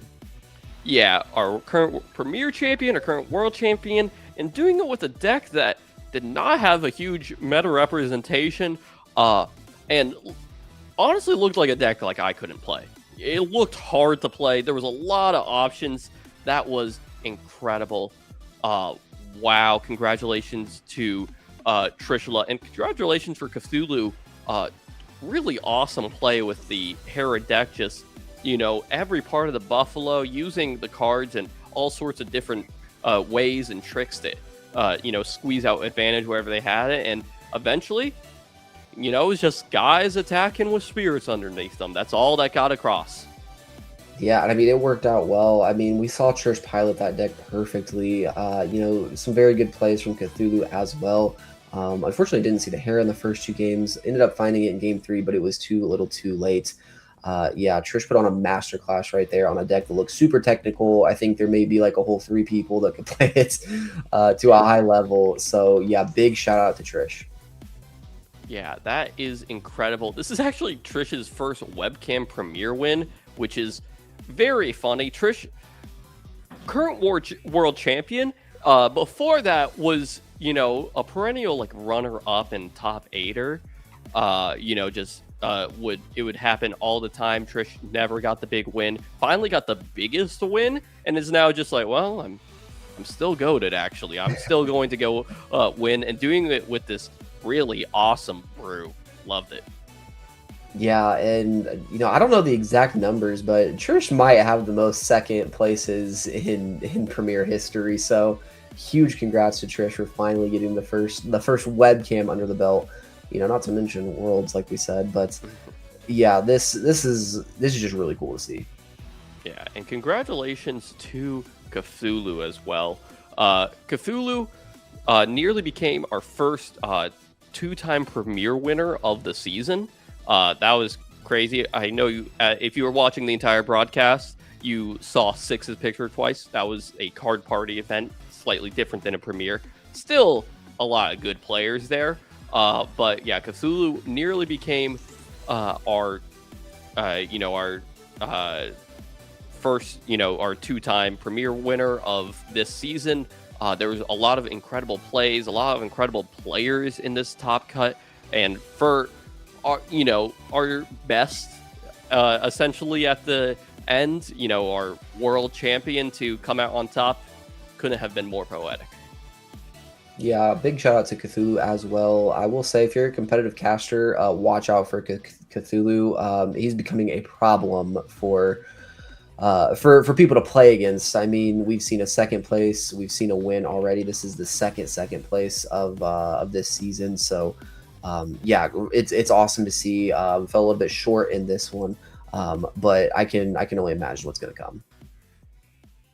Yeah, and we are just about ready for our winner's interview. We will have a winner with PrimaryArtemis Andrew and our champion Trishula. They will have an interview together, talk about the premiere. They are setting that up right now. But thank you so much for everybody who stuck around and watched the entire premiere. It has been a fun, exciting one. The meta, I would say it was expected, but none of the plays were. There was all sorts, to beat Hera's healing, to beat, Dionysus's ability to EQ a bunch. People were doing all sorts of things, and it was very awesome to watch. Yeah, I mean, every time I come back up here to yap about the premiere, it's a great experience. I love getting to watch these high level players. Like, I don't get to see a lot of these decks all the time, so getting on here and seeing these great players pilot these at a high level, I feel like I just learned so much from both of the casters in the finals right there. It's just a blast. Love getting to see this firsthand. Mm-hmm. Yeah, and if you've never played a premiere, they're a lot of fun. Even if you don't end up in the finals, you don't end up in Top Cut, show up, play a little of Elestrals, you'll meet good people, you'll have a good fun time, you'll play your favorite cards, you'll see plays that you never even thought of, you'll learn things about the game. The premiere scene is a lot of fun, and there's a reason why we like commentating it, and these players like showing up all the time for them. Yeah, and I mean, honestly, that's the best way to get better at the game. Just hop straight into the premieres. I mean, the first couple of premieres I did, they were not great, I will say that. It took me a while, but it was from playing some of these top names. I ran into Justin quite a few times, and just from playing and seeing some of the plays he did, it made me a better player. See, things that I didn't see before. So yeah, if you're thinking about it, definitely hop in. This community is great, and it's an all-around great time. Yeah, it's really great. Elestrals is doing incredible. We're having a great time. We're getting ready for Snowshade, and the Sunstrike format still feels like it's evolving. I'm guessing we might see a lot more of this win deck, or maybe a lot less, honestly, as people decide it's too hard for me. It looked too hard for me, I'll be honest. Yeah, I mean, there was times in there, like I said, I was questioning like which direction do you take here, and without asking, Trish, I wouldn't be able to figure it out on my own. It's just a lot of sequencing. The order of your plays matters so much, and it's like if you make the wrong play one time, that can cost you. Yeah, it's like even there on that final turn for lethal, it was, we're like, okay, how do we, it's like, okay, how do we get 6 spirits on board? While we were trying to discuss, like, okay, maybe you do something with Aeolus and stuff. He's like, okay, well, I'm just gonna send the Spinosect and Nexus and do the play super simple. And it's like, oh, I guess I should have seen that. My bad. Awesome. And it looks like with that, we are ready to hop over to our interview with our champion, Trishula. Trishula, congratulations today, our world champion. But as I understand, this is your first Premier win, right? On a webcam? Webcam, yeah. The first time not getting second. First time not getting second. Congratulations on this awesome win today. You are the world champion, but how does it feel to come in and win a webcam finally? It feels good. I mean, now I can say that I don't lose every finals I play, I guess. Yeah. Well, I mean, you certainly didn't lose world, so you still have the world champion title with you. Man, is there a moment from today that really felt like it tested your deck? We saw you on stream a few times, and it seems like so many of your games were like down to the last spirits. What moment really stuck with you today? I mean, that final play was really cool, actually. That just won the finals, dumping the Spinosect per game. I'd been looking for an opportunity to do that all day, and it never came up. And I was like, oh, hey, it came up. Cool. So that was awesome. We love ending on the cool combo we've been hoping to get off all day. That's awesome. Now, this was a very interesting deck. It was Oops All Wind Toolbox, I guess. What made you trust this deck? How did you get in the lab and go, this is it? This is what I'm taking to victory today? Kind of accidentally. So I was gonna play with Josh. I was hoping that he would get time off of work to play today. And I told him, next Premier that you have off, you haven't played all format, whatever you want to play, just send me a deck list, we'll play it together. And he couldn't get off, so I was like, well, I don't have a deck. So Swole and I, threw this together. We were in the lab for a couple days because, we've been of the assumption that going to the battle phase, not a smart move. Just do not enter battle phase, you will lose. And okay. The deck that didn't go to battle phase, so we were like, this will be fun. And yeah, it was fun. We threw it together last minute, and it worked out. Yeah, we saw your sauce from both sides of the Wind Divines. We saw some Pentair. Was there a secret sauce move in the deck you didn't get to show off today that you wish you had? Yeah, I cast the OG Hydrake in top 4 against 6 on feature, but I actually wasn't main decking that. The OG Pent line is I don't play it anywhere. I just play the new one, and I play both the new cards, no Twindra. So okay, they were cool. I didn't get to do it as much as I wanted to. I think I cast it once the whole tournament, but. So were you on no Twindra at all? The Hydrake was just to be scary? There was a Twindra in the side deck, but there was none. Oh, I see. Yeah, none. Okay, cool.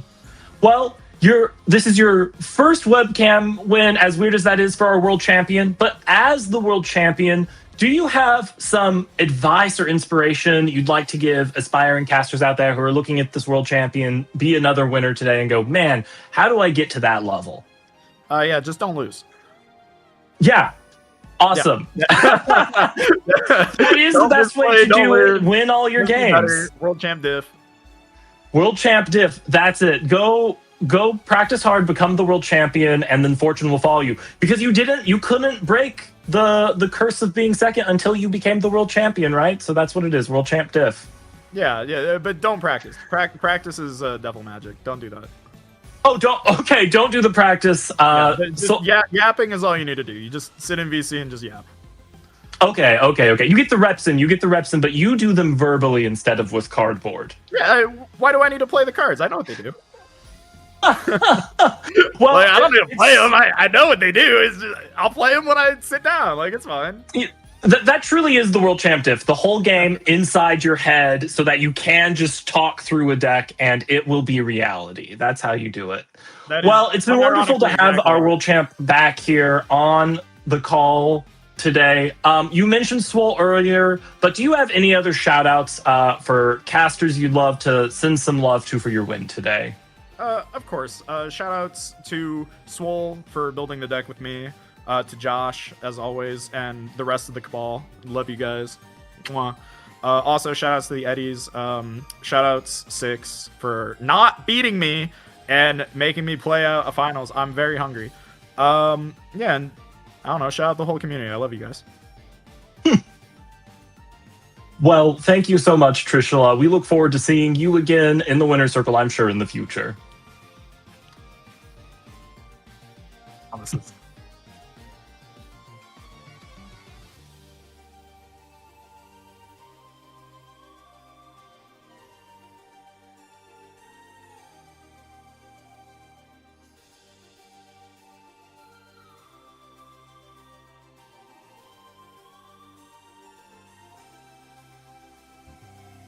Interview with Trish. You heard it here first. Just don't practice. That's all you have to do. It's wild. I sit in VC and I yap a lot, but I don't seem to win as much as Trish does. So that is a hilarious statement to make.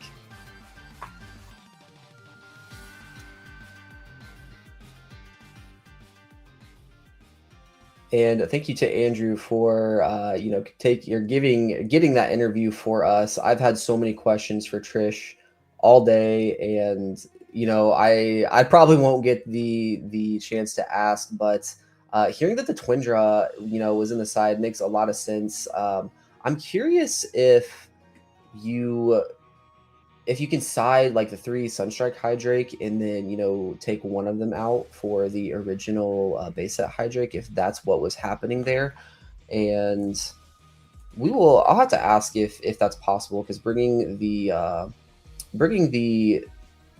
base set line in makes a lot of sense in certain matchups, I'm sure. Hello, Streamland. I am back. Perky, man, what did you take away from that interview? I was just going over it. The thing that stuck out to me was just don't practice. Just yap and be. Well, no. That was the joke answer. But if you actually listen to him, he knows the card game so well he can just yap about it and it becomes reality, right? So the real goal is go study until you can get to the world champ level of understanding, and then your practice can turn into a yap session. Okay, and then you just talk about it. I got it. Okay. And then you just talk about it. That's right. And have a sneaky Twindra in your side deck, I guess. It's fun to know that the OG Hydrake and Twindra was in fact a side package that kind of showed up there in that game. Yeah, I was just talking about that as well. I'm curious to see if it was like 3 Sunstrike Hydrake and then 1 base set in the side with 1 base set Twindra, so you can kind of go up the ladder. I don't know if that's legal or if you can do that, but I definitely want to look into that. Yeah, for sure. I mean, congratulations to our newest Premier Champion. Of course, today was such a wonderful event. Man, there were so many good moments on stream today. I think I got to shout out Jigen. I mean, Oops All Golem Toolbox has got to be one of my favorite silly decks that shows up time and time again. I love Jai for continuing to run that out. Perky, what was your favorite today? Still love seeing the Iwooly. I have to say, seeing the Iwooly connect and take out an entire board of, you know, one-drop Thunder Elestrals was just, it was beautiful. Yes, and I mean, I got to say, you know, for all the times we got to see Trishula today, how intense those games were. I can't pilot normal Hermes. Aeolus Hermes is not happening for me. So just to see that level of skill on display, it's one of the wonderful things about these premier events. And if you are interested, this has spiked your interest. We got more events coming up. I believe in 2 weeks is going to be our next premier event. That's right, August 15th here and August 29th. So you have 2 more opportunities in August. Don't be scared away by the fact that Trishula was doing insane things that maybe you couldn't wrap your head around, much like myself. I showed up with a modified Chronodial starter deck, and I got like 29th place. I was in top 32 somewhere in that Daybreak premiere with that modified Chronodial starter deck. So you don't have to be the best to show up. You just have to be prepared to have a good time. Yeah, and like we said, registration is open for the next 3 premieres. Over 1,000 QP will be awarded in total in the next premiere. Great way to, you know, get your points and qualify for the World Championships. Yep, and don't forget, we have the Columbus Open and the Dallas Card Party around the corner as well. So lots of amazing events and ways for you to hop on Elestrals in person. Now, we have one of the most important closing parts of our stream, Perky. We have our casters' prediction tally totals. Who got the most points today? I'm expecting 100 Twilix points. 100 Twilix points? Can I see 100 Twilix points? Yeah, I'm ready to see these numbers. We've seen a lot of sloth today. We saw some fish today. We've seen some Dugabus today. I'm ready to see these numbers. Dugabus did hit the field a few times. Paleoth did a few times as well, but I think between Paleoth and Fish, you might have gotten it, honestly. That's what I'm hoping for, selfishly, as a competitive person. It's like we are still tallying the results here. We will let you guys know shortly. Okay. Honestly, here they are. So to start off, Paleoth 24. Yeah. Aphros 24, Dugabus 25, Twilix 300. No, just three. Noxid 18 and Chains 17. I'm not very good at math in my head, but I think 48 is much better than my 28 or Jock's 30-something. So Perky, congratulations on being the best meta predictor for our casting today.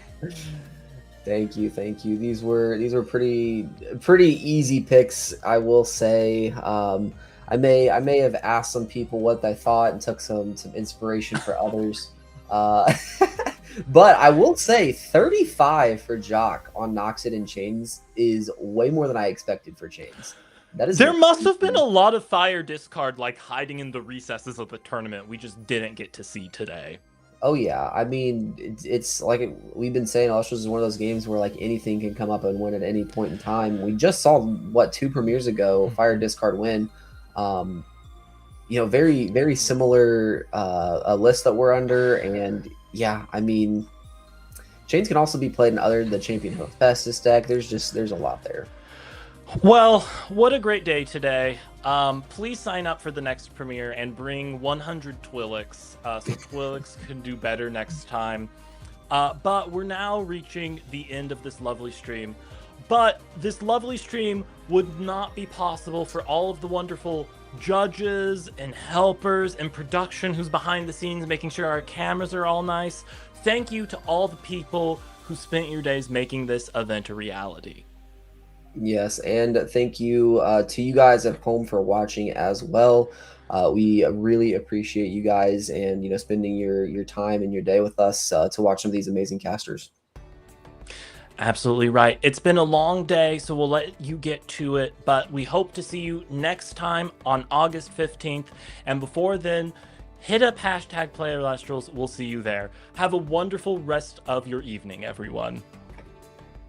See you guys.